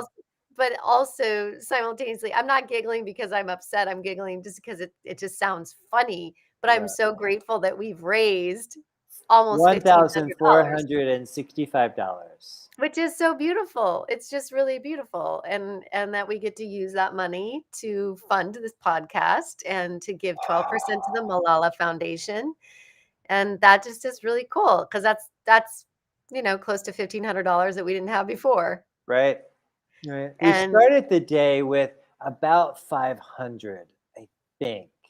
we When I did. logged on this morning, I think there was about 500 in donations because what we told people is you don't have to wait till Friday. You don't have to wait till the last hour after we've been here for 11 hours, 10 minutes, 37 seconds. You don't have to wait for that. You could donate early. And what we could do is just tell people that the Pod-a-thon was actually not today, but it's tomorrow. And then we can just play the replay of this for 12 hours. But you have to take out what you just said. You have to edit that out because I have by to edit then they'll this know. part out Right. in case Okay. somebody watches it for 11 hours, 11 minutes, and 2 seconds. Yeah. Just don't watch the section that just happened. That's all. If you already watched it, pretend like you didn't. Fast forward. Just fast forward now to the end. So I think that we should keep this going until We Monday, reach our goal. until we Yeah. reach our goal. All you do It is doesn't put have to 3 end here. Nothing has to end unless we say it's going to end. Like rules are meant to be broken. If we don't Yeah. raise the $5,000 by the end of this Pod-a-thon, it is not a failure. It's an opportunity. Right. It is called Groundhog Day, the Pod-a-thon version. Yes, Right? I It's like, will. it You just will. keeps going. If you don't donate money now, this will be in your inbox for the next Forever. 365 days. Forever. You will consistently and constantly be seeing us Facebook feed and your LinkedIn feed and your We might YouTube feed. lose friends, Joseph. Is that true? We might. I know. Every time I send an email out, I get an unsubscribe. So I'm kind of used to it. I'm just used to it. But, here's the good news. You want to hear good news? I always. If they're watching us on LinkedIn, they will only be subjected to 4 hours and 4 minutes. Oh, that's true. So I guess it pays off to be a LinkedIn person. Right. And we could just keep pushing. And by we, I mean you keep pushing replay on LinkedIn so that the 4 hours keeps rewinding. But how cool is it that we can stream on Restream and through Facebook and YouTube for 12 hours straight? Yeah. Does that say anything about us, or does it say anything about the standards that YouTube has for what they're allowing to show up on their platform? I don't know. I mean, what are people streaming for 12 plus hours? I mean, we're not the first people to do a 12-hour something. Marathon. But there's been a 24-hour film festival or theater festival or something, Yeah. My friends were in that. I'm thinking specifically of Len Irving. I have another friend, Len Gregory. Len Irving was in a 24-hour film festival. So how that works, listener, is you show up to the meeting with your actors, with whoever's on your team, and you get a genre and you get an idea. This is what I'm remembering. It's been a few years. And then you have 24 hours to present a finished film.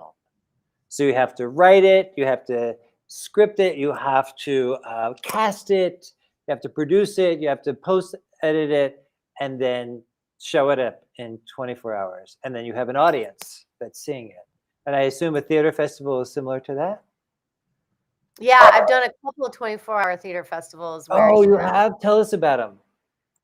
Well, from what I remember, because it was a while ago, but you have your playwright and your director and your actors, and the playwright writes the play, and then you have to direct it and then perform it all within 24 hours.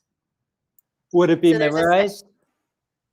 Yeah, the actors are predominantly memorized, I would say. They're pretty short, but it's like all of that happens in 24 hours. And then you have a stage manager or production manager who will run out and get all of the props and costumes and stuff like that. But you have 24 hours, and then all the pieces, all the little one act plays are done for an evening of performance, all within 24 hours. All within 24 hours. So you show up to the performance exhausted because you haven't slept, right? And then you probably have a cast party afterwards. That's the part that we didn't do, Meredith, is we didn't schedule a cast party for ourselves. We didn't. After today. We should have scheduled a cast party. Except for we're in after two our different Pod-a-thon. countries. What? We're in two different countries. That's the thing. Right. And then after being on the screen for so long, would we want to like get on a Zoom party? Have you ever? Oh, Gary just said this is the cast party. Oh, I didn't know. Oh, wait, let me have a lozenge and a tangerine. These are my You know how to party Joseph favors. Bennett, with your.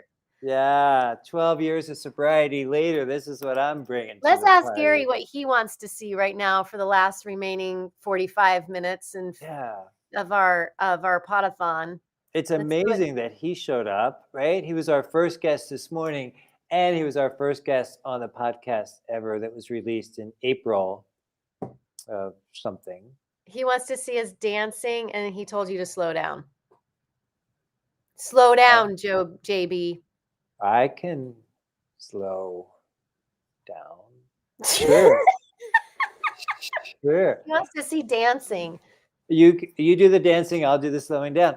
The only reason I'm speaking quickly is to stay awake. Gigi, Gary Grundy. It's only 8 o'clock there. No, 7 o'clock. That's not it's true. Only 7 o'clock. No, it's 8 o'clock. 8:15. Okay. But remember, I also started, it was 9 a.m. when I started. Whatever. Okay? So there's that. All right. I don't know what else to do, Gary. Okay, well, I have ideas. What's your favorite color? Red. Really? You don't wear a lot of red except for on your photos. When you have photo shoots, you do red. I'm attracted to the color red, but I would say my favorite color is like, blue. And I really love gold, velvet gold. Oh, really? Have you ever put that on your bed, like as a bedspread? I have in the past, yeah. And I want to buy, that's what I'm purchasing is a gold velvet couch. Oh, really? Is that where your Pod-a-thon money's going? Yes. Yes. Okay, I want to ask you about what is one important thing, or even if it's a casual thing, that you have learned this year? Could be about yourself, or it could be about your business, it could be about somebody else. What's one thing you have learned this year? That I am able to grow a business. Did you know that before? I knew it, but I didn't believe it. I think that's different. I didn't believe in myself in the same way. If you needed to replicate this belief in yourself, this growing your business, what's the most important ingredient that you could replicate so that you could help somebody else, or you could do it for yourself in the coming years? Leading with intention and speaking with confidence. Leading with intention, speaking with confidence. Oh, it's beautiful. Thank you. The most important thing I've learned this year and the previous year, because it's a COVID learning experience, and that is, I've talked about this on the podcast a lot, and in some of my videos, and I talk about it in my books, and that is that we're only here for a second. We are here for a split second. So listener, if there's something that you are craving to do, you want to create, that you want to let go of, a person you want to have coffee with or invite onto your podcast, or if you want to start a creative thingamajiggy, you're only here for a second. And the second part of that, Meredith, is that a lot of times we don't do that thing because we're worried about what other people are going to say or how they're going to judge us. They're not paying attention. No. They're not paying. They're wrapped up in their own. They're trying to figure out their own thing. They're trying to give themselves permission. So if it's other judgment that you are worried about or concerned about, I encourage you to let that go, because you're here for a second. And Eli Hans, my husband, he's giving a talk tomorrow about how can we show up, especially post-COVID, now that we've all been given a second chance. How can we live up more fully, live out our lives more fully, and be more expressed that way? So that's what I've learned, really. And started this morning, I think when we were with Barbara Ann Michaels, 27 hours ago, when, oh no, it wasn't. It was with Emily Schultz, and it was, what word I wish had never been invented? And I said moist. And I said fear. And, I'm not asking our listeners to completely eradicate fear from the vocabulary, because I know it can be habituated at this point in our vocabulary. But I am asking them, instead of being fearless, which I think is a big ask, maybe we could hyphenate that word and fear less. Like, can you fear less by 1% tomorrow than you did today? 1% less fearful tomorrow than you were today. Yeah, because we're here for a second, truly. And I know we've shared this statistic previously on our episodes, Meredith, but of all the people that have ever lived in the history of life on Earth, 93% of them have already died. This is the sign for die. They've already died. Mm-hmm. And they're gone. So there's 7% of us that are still here. And at any given second, we can become part of the other statistic. We can become part of the 93%. Okay. But you're not. If you're here on this Pod-a-thon, that means that you are either with us live, or you're part of the replay on Saturday, or part of the replay on Sunday. Kidding. We're not going to do it on Monday, just Saturday and Sunday. I want to say really quickly, Elizabeth, thank you so much for your donation, and it's so good to see you here. And we appreciate you listening to Are You Waiting for Permission? Mm-hmm. Yes. Thank you, Elizabeth Matthews. And little trivia that you might not know about Elizabeth Matthews is that she and her husband Dave used to be neighbors with Meredith Grundy in Colorado. Now she's neighbors with me in San Miguel de Allende, Mexico. What are the odds of that happening? Weird. Yeah. So if you are still here, you're part of the Pod-a-thon, that means that you are part of the 7% that are still alive. Yeah. And what I'm learning, and what I sometimes remember and often forget, because I'm human, and that is that I have gifts to share, and you have gifts to share. And if you're afraid of sharing them, fear less. Fear less. Because any of us can be part of the other 93% that have already passed. Any second now.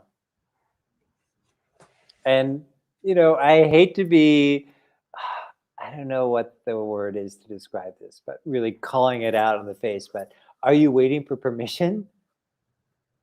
To share your gifts, to show up more fully, to write that book or produce that play or write that song with Golden Lotus Studio? What are you waiting for? What are you waiting for to make a donation to our Pod-a-thon? Because we only have 36 minutes left, and then we'll be successful. We can leave in 36 minutes. Do you think this 36 minutes is going to feel longer than the last 11 and a half hours? No, I don't feel that way. Do you? Yeah. Are you dragging? No, it was just a philosophical question. Oh, that was philosophical. Sure. We were playing an improv game the other day in Confidently Speaking, and my word that I had to play with was philosophy. And I remember I said, philosophy is a class I never took in college because I made a vow to never study anything I couldn't spell. Because, there's a whole lot of things I can't spell, like Pod-a-thon. Yeah, I thought you did a good job of spelling it. Yeah, did I spell it? I think so. Okay. I'm sure at some point I have spelled it because I've been on social media a lot this week and sending out emails and posting graphics and things for the Pod-a-thon. And so it was out there. It was definitely out there. I showed up. You did show up. We show up every week and we do these interviews with these amazing human beings. Oh, you want to know who was here today? Tell me. Okay, I'm going to tell you. So our day started with, believe it or not, Franklin Taggart, who we also ended our day with, Franklin Taggart. So he was, and will forever be known as the bookend. Oh, no, Gary Grundy. Oh, Gary. Oh, he's not on my list. Okay, yeah, Gary Grundy, then Franklin Taggart. Sorry, Gary, you're still here. And then we moved on to Mitch Dickoff, where he shared some of his poetry with us. And then Teresa Funk. Oh, I'm so glad she showed up because that was a minute trying to get her in the room, right? Remember, like we couldn't hear her. She couldn't hear us. We couldn't find her. She had to leave and come back. And but we worked it out. We improvised. Burst of Brilliance. If you want to find her book, Burst of Brilliance, she has many others, including her blog. And then we moved on to Angela Beloyan, and her husband, Jim Walker. They were both, we got 2 for the price of 1 in that interview this morning. They were vacationing in California and they showed up. And then Barbara Ann Michaels showed up in her car. She pulled off the side of the road and she gave us an interview, right? And thank you, Barbara Ann Michaels. We did get from 3 digits to 4 digits on our donation. But we never saw Joseph juggle lemons. No, because it was time sensitive. It was a time sensitive offering, and that only happened a couple of times. Right. Yeah. Okay. Do you know who was after her? Glenn Rogers. What? Glenn Rogers. Glenn Rogers was after her. Yeah. So she showed up with this cool. huge, gorgeous 7-foot wide charcoal painting that she created during COVID. She's done a number of charcoal drawings, and in March she's going to have a show here in San Miguel de Allende at Casa Europa. So that'll be happening for her. Hope that's super successful. And then we moved on to an early guest that showed up. Yeah, great memory. Diana Varco came in early because somebody didn't show up. So we had a nice long conversation with Diana and what she is bringing forth with Rise and letting go of some shows with Shattered because she's moving on to her She's next a solo one-woman performer. Yeah, she was in Virginia taking care of her mom. She just got back from Iceland where she was performing her show and at the theater festival in Edinburgh. She was there too. And then, an oldie but a goodie, Joanne Morton was here in the house with us with her positive love energy. Right? Oh, and she got us up out of our chairs and moving. Yeah, she did an affirmation with an activity. And we did some coaching with her, spur of the moment, as we are apt to do. Yeah. Joanne Morton was here, always loving her energy and creativity. Yeah. And none of us were wearing bras. Yeah, I wasn't. I know that. And then Eli Hans snuck in. He came in for a bit and we interviewed him, talked to him about Out of the Blue and about his TEDx coming up and about what to do when we're wanting to quit, when we're not really enjoying the hero's journey. And then Emily Schultz was here. We had a lot of people over 12 hours. Wow. And then we rounded out the night with Franklin Taggart came back to the party because there was still a little bit of beer flat in the keg. And he came back and he sang us a song that he wrote. Which was really beautiful. Yeah. And then it's been the 2 of us all that other time. all that other time. And my computer crashed at one point. My mic went out at another point. Completely gone. And I didn't know if you were coming back because you were texting me and you say, "Can you let me in the room?" I'm like, I don't know. I don't know nothing. Right. So I couldn't. Here we are. We survived. Oh, wow. We made it. We did. And I wonder if there's anybody we still have out a half there. an hour left. People Okay. can still give us money. Okay, yeah. I wonder if there are people out there that are like, you know what? I just want to wait till the end to see how much money is missing. Because people do that.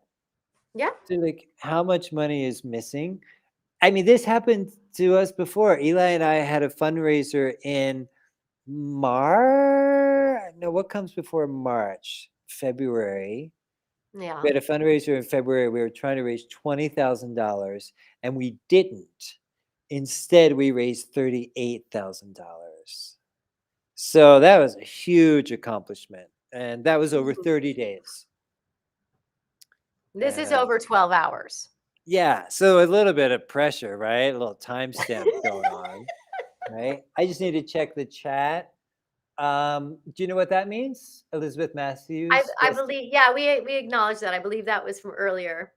Okay, great. Yeah. I just don't want anybody to feel ignored, right? Because I want everybody to know that how appreciative we are that they've been here. We had some guests that were here for a while. Larno Sornio was here for a while. Diana Shanti was here for a while. Gary Grundy was here. I just learned that you can show the comments. Oh, really? Yeah. Look at that. We've been here how long? And I just figured this out in the last 12 hours. Okay. I mean, the last hour. Last half hour. We've been here for 11 hours and 30 minutes. But who's counting? Nobody. The other thing that happened is I read from Word After Word, and I read from my forthcoming book, When in Doubt. And I did an interpretive dance. Yes, she did an interpretive dance without a bra. And then we played some improv games, 3-word improv. How many words are in 3-word improv? 4. Yep, could be 5. Yeah, one of my favorite games because, like me, sometimes we use too many words when fewer words are better. So true. Thank you, Meredith. You are welcome. It's almost time to say goodbye. I'll miss you. No, you won't. Yes, I will. I will text. I can't wait. Yes, you can. I could text now. Go for it. Too much distraction. I would agree. Yeah. And our guests. They are amazing. There's more coming. When is that? Our podcast episodes. Oh, our podcast. More guests scheduled. Lots of guests. Yeah. All of them brilliant. All of them unique. We ask questions. Lots of questions. And they answer. With answers. Sometimes personal questions. That keep them alert. On our toes. Definitely would agree. Not always easy. I would agree. Are you stumped? No, just tired. No, during the episodes. Oh, no. Nah. Sometimes I am. That's why we are working together. Yay! If you only get 3 words and I get 3 words, together we can make one complete sentence. Yes, sometimes that happens. Yeah. So you know who was not really a guest, but only kind of a little bit of a a cameo was your daughter. Oh, she only got a little bit of cameo. Here, look, we got a compliment. You Thank guys crushed this you. challenge. Karen. Thank you. Thank you. We only have 26 minutes to go. We only have $3,500 to go. And I don't know. I can't foretell the future, but I'm going to say that I might have, Meredith, an opportunity to look at dealing with disappointment. Do you remember this morning? When I Yeah. said, oh, what I'm wanting to create by this time next year, by next Thanksgiving, I want to learn how to cultivate a personality, period. I want to learn how to cultivate a personality that where I can deal with disappointment. Because my ego gets affected when I set out for a goal, whether that's a business goal or a financial goal, or even hosting a party, and I have expectations around that. Sometimes my disappointment until now has really gotten in the way. So that's what I'm looking at cultivating in this coming year of how can I manage that? I don't know that I can eradicate it or heal it completely, but I certainly would like to manage it because, as I said earlier, I'm willing to be fully transparent. Is when things don't go as I wanted them to, I can go dark and sad, and that's a waste of my energy because I got too much I want to show up to the world with. Do you think some of that is also there's a level of attachment to outcome? Only all the time. So what if instead of looking at it as disappointment, you looked at the attachment piece? Okay. Yeah. So if I could heal that part, then there would be no disappointment, right? Because then it's just, as Byron Katie teaches us, it's just loving what is. Right?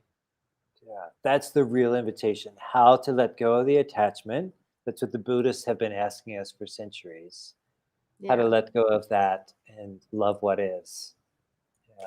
The thing that has really helped me as someone who's a facilitator and holds space for my membership community, Confidently Speaking, is I do have a goal. I have expectations. I have all the things. But every time the faces show up every week, sometimes I wish all the members would show up at the same time. Okay. Yeah. Yep. Right? Because there's magic in that. I have learned over time that the right people show up in the right time. Okay. And so the perfect group showed up on the day that they showed up. That was the perfect group. If anyone else had been there or not been there, it wouldn't have been the perfect group. I know. That happens to me. Yeah. People cancel the class or they cancel the event or they cancel the workshop. And the people who showed up, always 107% are always the perfect people that needed to be there that day, for all of us to co-create the experience or the class. Yeah. It's a huge lesson, right? Yeah. And sometimes, this is going back to my earlier comment about how my ego gets involved in that attachment, is I worry about being judged when I'm like, oh, we did all of this work and all this promotion, all this marketing, and there's only 3 people here. What might they think about, oh, why did I show up to this thing? Or, nobody else came. It must not be that good. So there's that. And then, after 4 minutes, I let that go and just try to show up authentically to the class or the workshop. And then other times the opposite happens. I'm teaching 2 sold out improv classes right now. It's amazing. That happens. It's amazing. Yeah. And the other thing I feel is important too is the comparison trap by looking at other people and they'll post like the perfect Zoom shot of like their full course. 97 people in the room. Right. Look, I got 100 people. And then sometimes when you talk to people, it's actually not as rosy as they're making it appear. It's that we can't get trapped in what people want us to see versus what the reality is. Of course, I'm going to put my Zoom shot of like a full class up on social media, even though maybe not every class I have is full. So here's an invitation. You want a little challenge? Sure. So in Confidently Speaking that happens on Wednesdays, 4 p.m. Eastern time, I get to invite guests. Yeah. Right? I get to Yeah. have a guest come and join me. So for anybody out there that is still listening to this Pod-a-thon, I invite you to come the last Wednesday of December. So it's between Christmas and New Year's. And I'm going to be giving a talk just for a few minutes, maybe 6 to 8 minutes at most. And I invite you to be my guest for free. There'll be no sales pitch on Meredith's part, I expect, because there never has been. And you get to come and you will be the very first people to hear me talk about this subject that is near and dear to me, that I have been working on, but only for about 9 years have I been working on this theme that I have. Well, you want me to tell you about it? I won't give it away. I do. Okay. And also Elizabeth has asked this question too. Joseph, when do you start your next improv class? It's a level 2 class and it's the first week of January. I don't have any plans to teach beginner, but if you have some improv experience, even if you've just done like 10 minutes with Meredith, you can come in for level 2. Okay. She has done 10 minutes with me in San Miguel. Find us at theimprovpeople.com. It's limited to 8 people. And so far you can still sign up. So about 8 or 9 years ago, I made a New Year's resolution. So what you may not know about me, listener, is that I love making New Year's resolutions. And more than that, I love keeping New Year's resolutions. Like I'm that guy in the room that actually enjoys them and I keep them. For example, one year I decided I was never again going to drink out of a plastic water bottle because I didn't like how it was affecting Mother Earth. So I stopped doing that.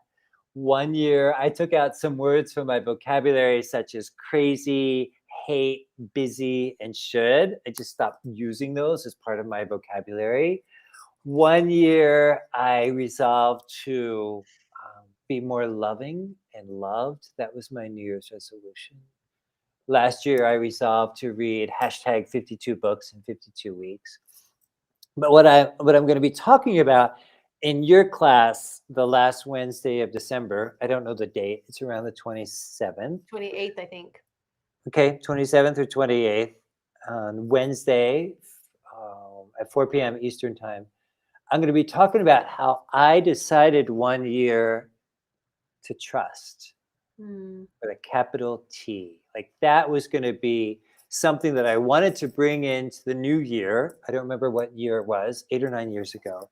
And I was going to see as an experiment what it would be like to just show up only with trust. So if I was faced with a decision or a worry or a question or a what if, I was going to respond with trust. And I never let that go. That resolution has stayed with me most of the time. I haven't done it perfectly. I don't do anything perfectly in my life, and I'm totally okay with that. Nobody does. Nobody does. But I show up mostly with trust, and it has been a freaking game changer, Meredith. Because there's a lot of times when we're faced with, do I worry about this or do I worry? How do I respond to this? What should I think? I'm like, trust. It's right there in front of me. It has served me for years. I'll just go back to that, right? It's like when I teach improv and I say, when in doubt, just go to the relationship. Just go to, trust me, it's going to work. Just go to the relationship. And when I'm outside of improv and I'm living my life improvising, like just go to trust. Just go to the trust with a capital T. 100%. That's what my talk is going to be. I cannot wait. I cannot wait. We have Lori is back. She says, I'm back. We're still here. We are It's still late for here. her. It's like 10 o'clock for her almost. And she's came back. She's in Florida, so she's the same time zone as you, Meredith. I know. We're badass East Coasters. Yeah. So thank you, Lori, for coming back. It's amazing. We have been here only for 11 hours, 44 minutes, and 12, 13, 14 seconds. And we have a special guest. You guys are incredible.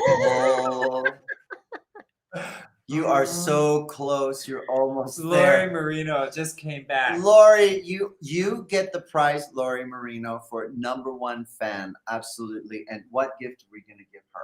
Well, I think that we could give her a day out in the Campo with us where we have a lunch if she comes back before March. She's in Florida again? She's in Florida. Yes. November 4th. Oh, we miss you. We love you, Lori. When you come back, we will definitely spend some time together at our Campo house. That's going to be your present for showing up for these guys. Yeah, Lori came out to the Campo house earlier when she was here. We did a wellness day out there, and she was an integral part of that day. And are you watching the comments, Meredith? Because I can't see them from where I am. Yeah. So how much have we raised? And that's it. And Eli. How much have you raised, Eli? That's the question. I don't know. So that's just this browser over here, and I will just push refresh in case anybody has brought in any new donations. But at this moment, where we are is $1,465. Okay, so my request is this for whoever's listening out there.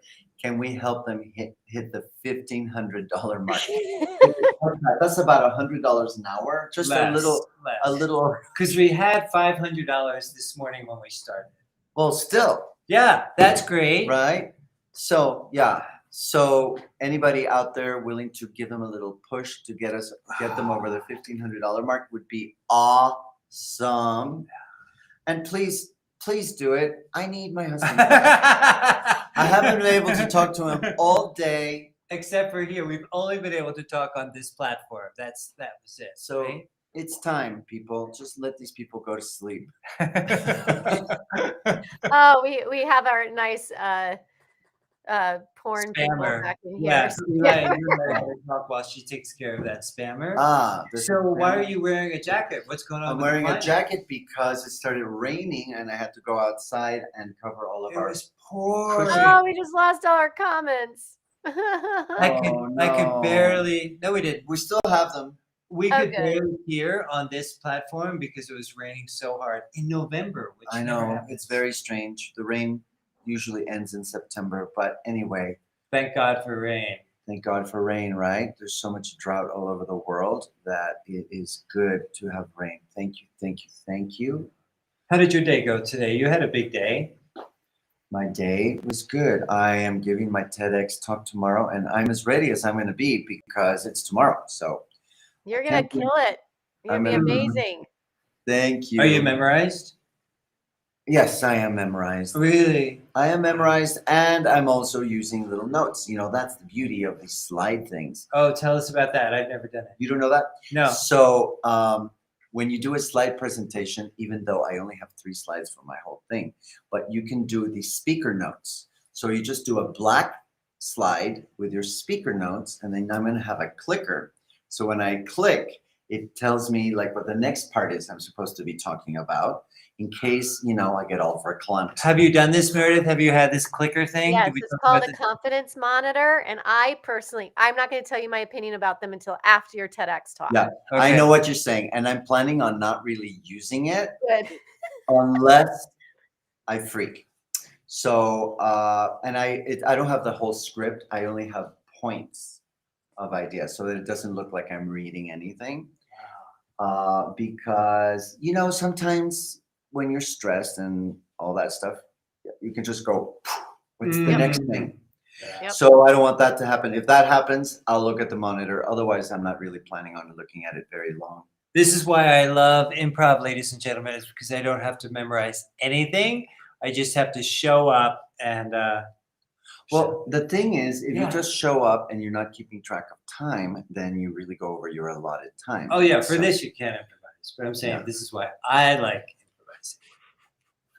Well, why don't you improvise in the last 10 minutes? Okay. Is anybody out there listening, ladies and gentlemen? I mean, we got some people watching. Yeah. Mm-hmm. Yeah, say hi. You're watching. Say hi. Yeah. Give us that last little push, just so that these people can finish. Lori wants to know if you can watch Lori wants to know if you can watch the TED Talk online. Lori, thank you for that. It's not going to be streamed because they just didn't have enough internet bandwidth at this location. However, the Thank video, you, Elizabeth. the video will be put up afterwards. So thank you for asking. And that'll go out. Lori happens to be on our email list. So that will go out in an email and saying, if you want to watch Eli's talk, it's over here, click here kind of thing. But that probably won't be into December, I'm sure. How great is that Lori is back? Really? You know who came back Who? as a guest and sang a song that he wrote? Franklin Taggart. So he was our second guest this morning, and then he came back and he was like, oh my God, are you guys still here? And we're like, come back into the room, come back, the party's still going. Yes, but I was just saying, Lori, thank you. I know I thanked you before, but really, that's great. You've shown up a lot during this last 12 hours. Wow, yes. And we appreciate you. Yeah, and thank you, Elizabeth, and sweet dreams to you too. And And I know Deanna Elizabeth was here came for in a long early. time. Lauren Osorio was here for a Oh, long really? time. Oh, that's nice. Hours. I think Lauren was here longer than anybody. Gary's been in and out. Yeah. Is your daughter asleep? She's asleep. So would you ever do this again, Meredith Grundy? Like if I call you up and I'm like, hey, Black Friday's coming around. You want to do a pod-a-thon? I wouldn't say it like that, of course. I don't know what I'm supposed to say. Just say, never in my life will I do this again. That's what I would say. I feel like this was really fun. Okay. And I feel like I really enjoyed Franklin's idea of like having musical guests and having speakers and then we be the Jerry Lewis and we go hang out in the green room and then come back and we would need a tech person to handle like those people coming in and out and any tech challenges. You know Harv Eker that teaches a training on for presentation coaches and all that stuff. He says you got to have all this stuff for your people to do on their own so you can then just go sip some tea. Yeah.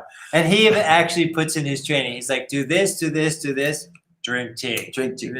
So Joseph and I, when we've done a lot of workshops, we feel so proud of ourselves when we have everybody really engaged doing dyads or triads or whatever. And then we're like, we're sipping tea. It's like, hilarious. Make our trainer proud. So next time right? you do this, yes, you'll have musical artists or poets or whatever. So you guys can go sip your tea for a while. And we pee. can. And I know people who can run the tech for us. Right. Instead of just me. I would like to acknowledge both of you for just throwing yourselves into this without ever doing anything like this Never before have we done anything like this. And you know what? You're still up. So the tech worked because, it could have been worse. Yeah. Her computer crashed. Yeah, and she told her me. microphone died. Oh. But And it's you all were- good.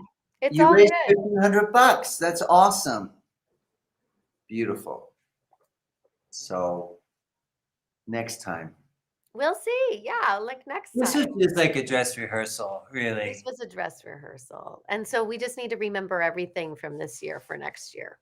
Okay. What's your takeaway from this year? You just said Franklin Taggart recommended that we have guests like that are doing, music and things like that. Do you have any? Well, I think for me, I feel it's that going back to that word intention again. I Okay. feel that if I'm going to say yes to this, I need to intentionally create space around it so that I actually have more time to promote it and create a buzz around it. And I feel like I didn't really have that time. I didn't have that time. And Well, you have been doing a lot of other things these last 3 weeks plus. And then you have the other things scheduled for tomorrow, and then you're leaving on a trip to go teach for Amazon. So yeah, it's a little crunchy for you. You're leaving again to do Amazon? yeah, I did two weeks in a row of coaching on virtually, and then I got this week off, these 4 days, where I was playing catch up on the work that I was behind on, and then today, and then tomorrow I have a half day of work, and then I leave at 5 a.m. on Sunday. Wow, to work with the Amazon people? in person in Vegas. Yeah. Oh, that's great. Mhm.